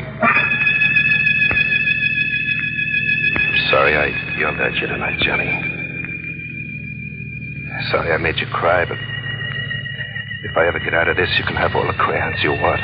100 boxes of crayons, and you can mark up all the walls. You can mark up the whole house. Pray for me, Johnny. I can't die like this. What a break. Just because I was a good guy and changed shifts with Connolly. I guess it was just in the cards for me instead of Connolly. Just in the cards to be working nights and meet the 225 when it pulled into large front. Taxi? Here you are, ma'am. You going to the manor? Yes, ma'am. I took a quick look up and down the station platform to watch for stragglers. Bad business leaving a local citizen stranded in the middle of the night. And I saw him coming towards me carrying a suitcase. He must have got off from the first car. Is this a taxi? Yes, sir. Oh, I can't tell. These suburban taxis look like private cars. Where to, sir? You go to New Rochelle? I slept past my station. Well, good thing you only slept by one station. Sure, I'll take you. If you don't mind riding while I drop this lady. Thanks. I took the mic off the dashboard. Called the office. 64, calling radio taxi. 64, calling radio taxi. Come in, 64. Station Amana, then Rochelle. Check. I put the mic back on the dashboard hook and settled down for the run. How are you boys doing since you installed the two-way radio service? Oh, fine. Must say, it's improved the service. Was it dependable? Oh, yes, ma'am. No trouble at all. Circuit's always open for us to receive messages. If I want to talk back, I just press the button on the hand mic. Very simple. What's the address? 76 Manor Lane. Calling 64. Radio taxi calling 64. Hey, Angelo, listen to me. What's eating you, Louie? Place on fire? Hey, Angelo, just got a police call. Don't pick up a guy with a tan raincoat. The cops are looking for him. He's a killer. Take it easy, Louie. Now, what's this you're saying about a killer? The cops say he got on at Grand Central with a ticket to New Rochelle. So what? But listen, Angelo, the guy didn't get off at New Rochelle. You pick up someone with a tan raincoat? I didn't dare turn around to look. To see if the man in the back seat had a raincoat. You could almost hear the woman sitting beside him, holding her breath. And then I recalled the guy as he walked down the station platform. I recalled plain that he did not have a raincoat, only a suitcase. Will you pipe down, Louie? You better get some coffee at the diner. If you fall asleep, you'll be having nightmares. Roger. Good thing I have no raincoat, madam. What? Yes, of course. Strange that all that should stand in the way is a raincoat. How's that? Driver, right there, please. Found the next street light. How much is it? 35 cents. Thanks. Your change. She just waved her hand as if telling me to keep it. Change from $1. She, seems kind of scared, if you ask me. Are you? Scared? What for? The killer. That Louie, he gets excited about everything. Always adding a little out of his own head. What's the address in New Rochelle? Bayside Lane, 36. 36 Bayside Lane? Yes. Know the place? Off Hillside Road, long driveway? That's it. I drove a party up there from the manor tonight. What did he look like? I didn't say it was a hint, did I? Well, wasn't it? Yeah, it was. Tall chap? Slick-looking? Mustache? Well, look, I didn't talk out of turn, did I, mister? Not at all. I rather expect I'll find him still there. What's your name? Angelo Minetti. Mine's Baker. But don't let me embarrass you, Angelo. It's quite all right. That party you drove to my house is seeing my wife. Isn't that what you think? Oh, you got me wrong, mister. I don't think nothing. Don't you really? Lots of others think so. Rather common gossip, as they say. But I'm not angry. Not at all. I'll take care of everything once I get home. Calling 64. Radio taxi calling 64. Hey, Minetti. Come in, Louie. Got some more dope on that killer. He got into Grand Central on the train from Albany. Porter in the club car told the cops a guy was making cracks about having a gun and taking care of the wife and the boyfriend. Well, so what? What are you bothering me with it for? Go call the Daily News or the Mirror. Well, wait a minute. Now, here's what I want to tell you. The cops at Mamaroneck got on the train and found the raincoat hanging on a hook in the first car. Conductor thinks it was left by a guy who got off at Larchmont with a suitcase. How about that fare you picked up? There was a gun in my fare's hand. And the gun was at the side of my head. His finger was on his lips, warning me. You did say Rochelle, didn't you? I could see the trigger finger bending. And his head shaking from side to side to tell me to say no. No, Louie. I had two. One to the manor, the other to Rockdale. Not Rochelle. I didn't get it right the first time. Forgot to call you. Also Also, he didn't have a suitcase. Oh, that's a relief. Say, how's about coming back to the shack so as I can get a bite at the diner? Yeah, sure thing. As soon as I'm free. This guy wants me to wait for him, take him back to the station. Roger. Nice work, Angelo. I got a wife and kid to think of, mister. So want to go to 36 Bayside Lane? That's right. Better slow down. There's Bayside Lane right ahead. All right, this'll do. I wouldn't like it if they heard us coming up the driveway. It'll be $1.25, sir. Get out, Angelo. You want me to get out? That's right. You're coming in with me to be my witness. Witness? What for? Divorce, maybe. Oh, please, Mr. Baker, that's not right. I can't afford to get mixed up like this. Ruin my taxi. Get out. And don't slam the door. Yes, sir. Carry my bag, please. He steered me with the gun in my bag. Slowly picking each step in the dark, across the lawn shielded by a high hedge, and around to the back of the house, to the kitchen. The lights were on, and we could see his wife and the boyfriend making themselves some bacon and eggs. All right, Angelo. Pull open the door. What? Hello, Doris. God. Hello, Walter. What are you doing with that gun? Please, Philip. Excuse me while I close the door, Walter. No use waking the neighbors. Oh, Doris, this is Angelo. Walter, Angelo. The introductions were polite, all right, but deadly. And he looked like he was enjoying it, a big joke. But there was nothing funny about that crazy grin on his face and the way he kept waving the gun around at the three of us. Well, Walter? Philip, please, you frighten me. Walter's not frightened. He never was. Of me. Isn't that so, Walter? Well, why don't you answer? There's nothing to say. Doris, do you love Walter? Come now. Of course. And you, Walter, do you love Doris? Yes. You dirty liar. Please. He's lying, Doris. I know he's lying. He wouldn't go around bragging how he sees you every time I go out of town if he really loved you. That's not true. We're going to be married. Oh, married? Not until you become a widow, Doris. I'll never give you a divorce. Or are you planning to divorce me? All right, Philip, you found me here and you have a witness. What are you going to do about it? I came back from Albany tonight to kill you. Philip! But I'll give you just one more chance. If I ever hear that you're trying to see Doris again behind my back, I swear I'll kill you. And Angelo here can be my witness that I warned you. Remember that, Angelo. Yes, you got me wrong, Philip. Sure, I've been seeing Doris, but I never went around talking about it. Don't come any Only closer, tonight Walter. I said to Doris, let's tell him. Give me that gun. Let go. Let go, Give me that gun. Philip, please stop it. Stop! Doris!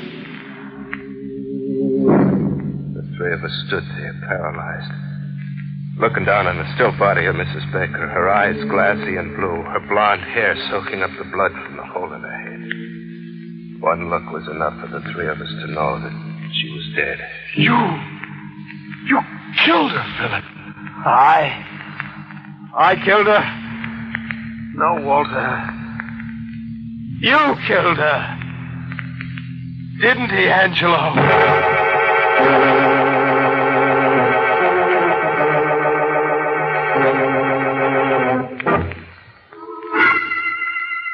Two of them stood there, glaring at one another across the body of Mrs. Baker. Yes. You killed her, Walter. The gun was in my hand, but you killed her. If you hadn't tried to take the gun away from me...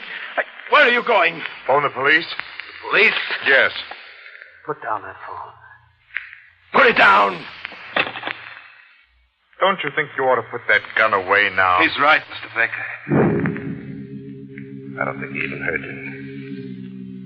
He kneeled down beside the body of his wife and stared at her tenderly. Suddenly his mouth started to move like he was choking for air, and his face twisted in angry pain and hate as he looked up at Walter. I could see Walter sensing it, too, realizing that Mr. Baker was going out of his mind. There was a heavy glass ashtray by the phone. I could see Walter slowly reaching for it. Mr. Baker looked up and jumped back as Walter threw it. You won't stop him! You stay out of this, Angelo! Don't shoot!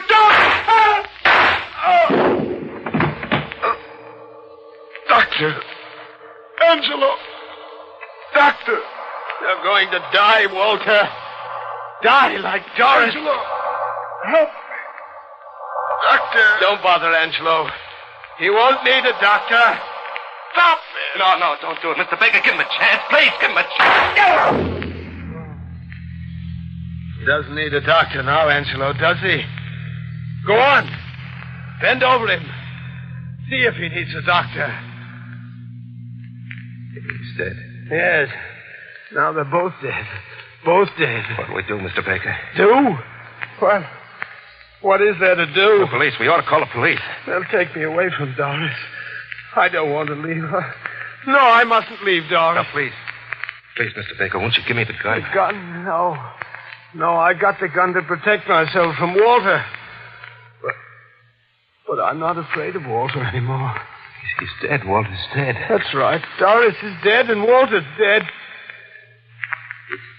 We can't leave them here. We must take them away to a nice, quiet place where they can be alone forever.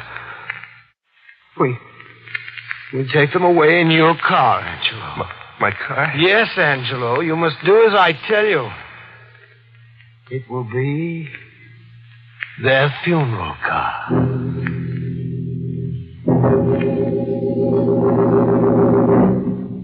The kitchen was next to the garage. And he made me drive my car into the garage. Open the trunk compartment, Angelo. He kept the gun on me and followed me into the kitchen. He pointed to her first. I picked her up and carried her. Trying not to look at her. Telling myself I ought to grab the jack handle in the trunk compartment and swing it on him, but I didn't do it. I was afraid.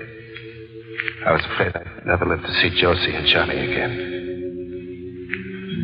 I placed Mrs. Baker in the trunk gently. And then he made me go back for the other one. Push him in, Angelo. Or his coat will stick through the door when you close it. That's better. Very good. Close the trunk. As I locked the trunk door, I grabbed the handle and bit my lip to keep from passing out. Don't you feel well? I'll be all right. Yes. You'll be all right as soon as we hit the road. The fresh country air will straighten you out. Get behind the wheel, please. I got in and he got in the back seat. I must remind you, Angelo. I'll be right here behind you. With this gun in the back of your neck. Don't try to trick me. Radio taxi calling 64. Hey, Minetti.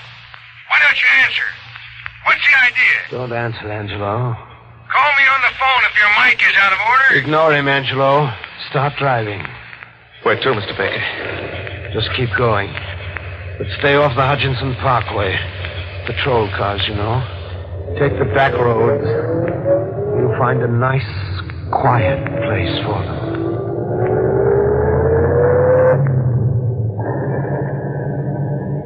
We went north on the post road. Louis' call breaking in on us every minute or so. Calling 64. Radio taxi calling 64. Persistent fellow, isn't he? Well, he's sorry. Expect me back to relieve him so he can go down to the diner for a bite. Pass me that cigarette lighter on the dashboard.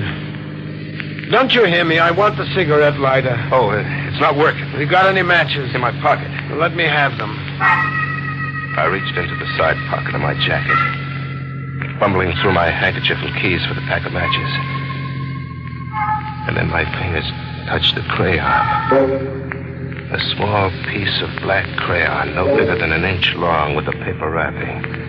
The small piece of crayon I'd taken away from Johnny after I yelled at him and made him cry for marking up the wall. What about those matches? Yeah.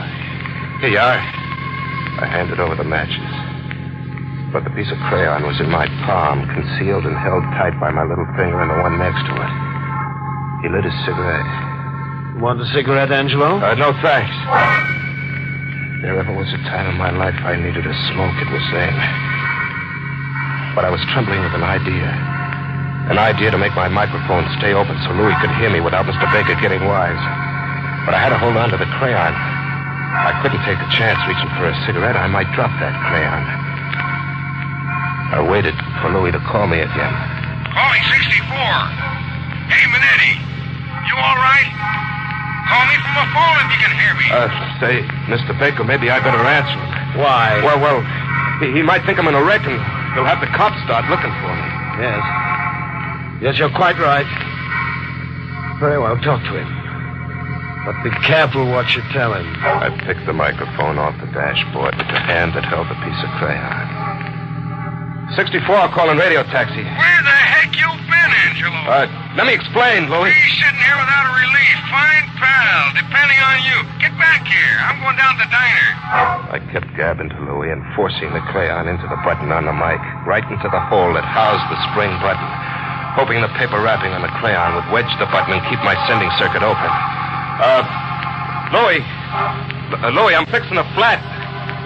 Must be a loose wire. I didn't hear you until just now. I'll be back as soon as I can. Roger. I put the mic back on the dashboard hook, praying the crayon wedge would hold. As long as that button was wedged down, Louis couldn't talk to me. As voice came through, I'd know the crayon had slipped out. I waited. Seconds seemed like hours. No word from Louis, so the wedge was holding. I raised my voice so it would carry the 2 feet between me and the mic. Mr. Baker, are you gonna kill me, too? Kill you? Yeah, like you killed Mrs. Baker and Walter? I've been thinking about what I ought to do with you, Angelo. Oh, don't kill me, please. I got a wife and kid. I'll play dumb. I swear I will. I'll never tell anyone that you killed 2 people. Where are we going to hide the bodies? We'll run out of gas if we keep going like this. I know where we'll go. Lake Hatoma. Doris loved Lake Hatoma. We used to go there weekends long ago. Where is Lake Hatoma? About 40 miles from here. 40 miles? I knew I had to find some way to stall them. The range of my cab's transmitter was about 30 miles. If I ever got out of range, I was done for. I had no way of knowing whether Louis had left the office or if he caught my first words telling him about my danger. Do you know how to get to Lake Hatoma from here, Mr. Baker? Roughly, I know we used to go past White Plains. Well, I got a map. Good. Stop the car. Take a look at it.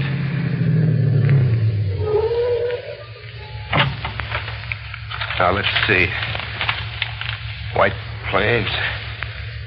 Yeah, Lake Hatoma. There it is. We go up here and then... I know where it is. Sure. All right, let's go. We'll go the most direct way. No detours, mind you. Oh, no, sir. We're on Weaver Street now. We keep going up Weaver Street till we get into Old Mamaroneck Road. That sounds right, but hurry. I'm getting very tired. Step on the gas. I heard him, but I played dumb. Don't you hear me? I said let's go faster. Yeah, sure. Sure, anything you say, Mr. Baker. But, you think it's smart? We're doing 50 now. Not very fast in the country. Well, county patrol cars are all through this section. We'll get caught speeding. That's quite all right. I'll pay the fine. Faster, Angelo. That's better. 60, 65, 70. Faster. It'll soon be daylight and I'm very tired.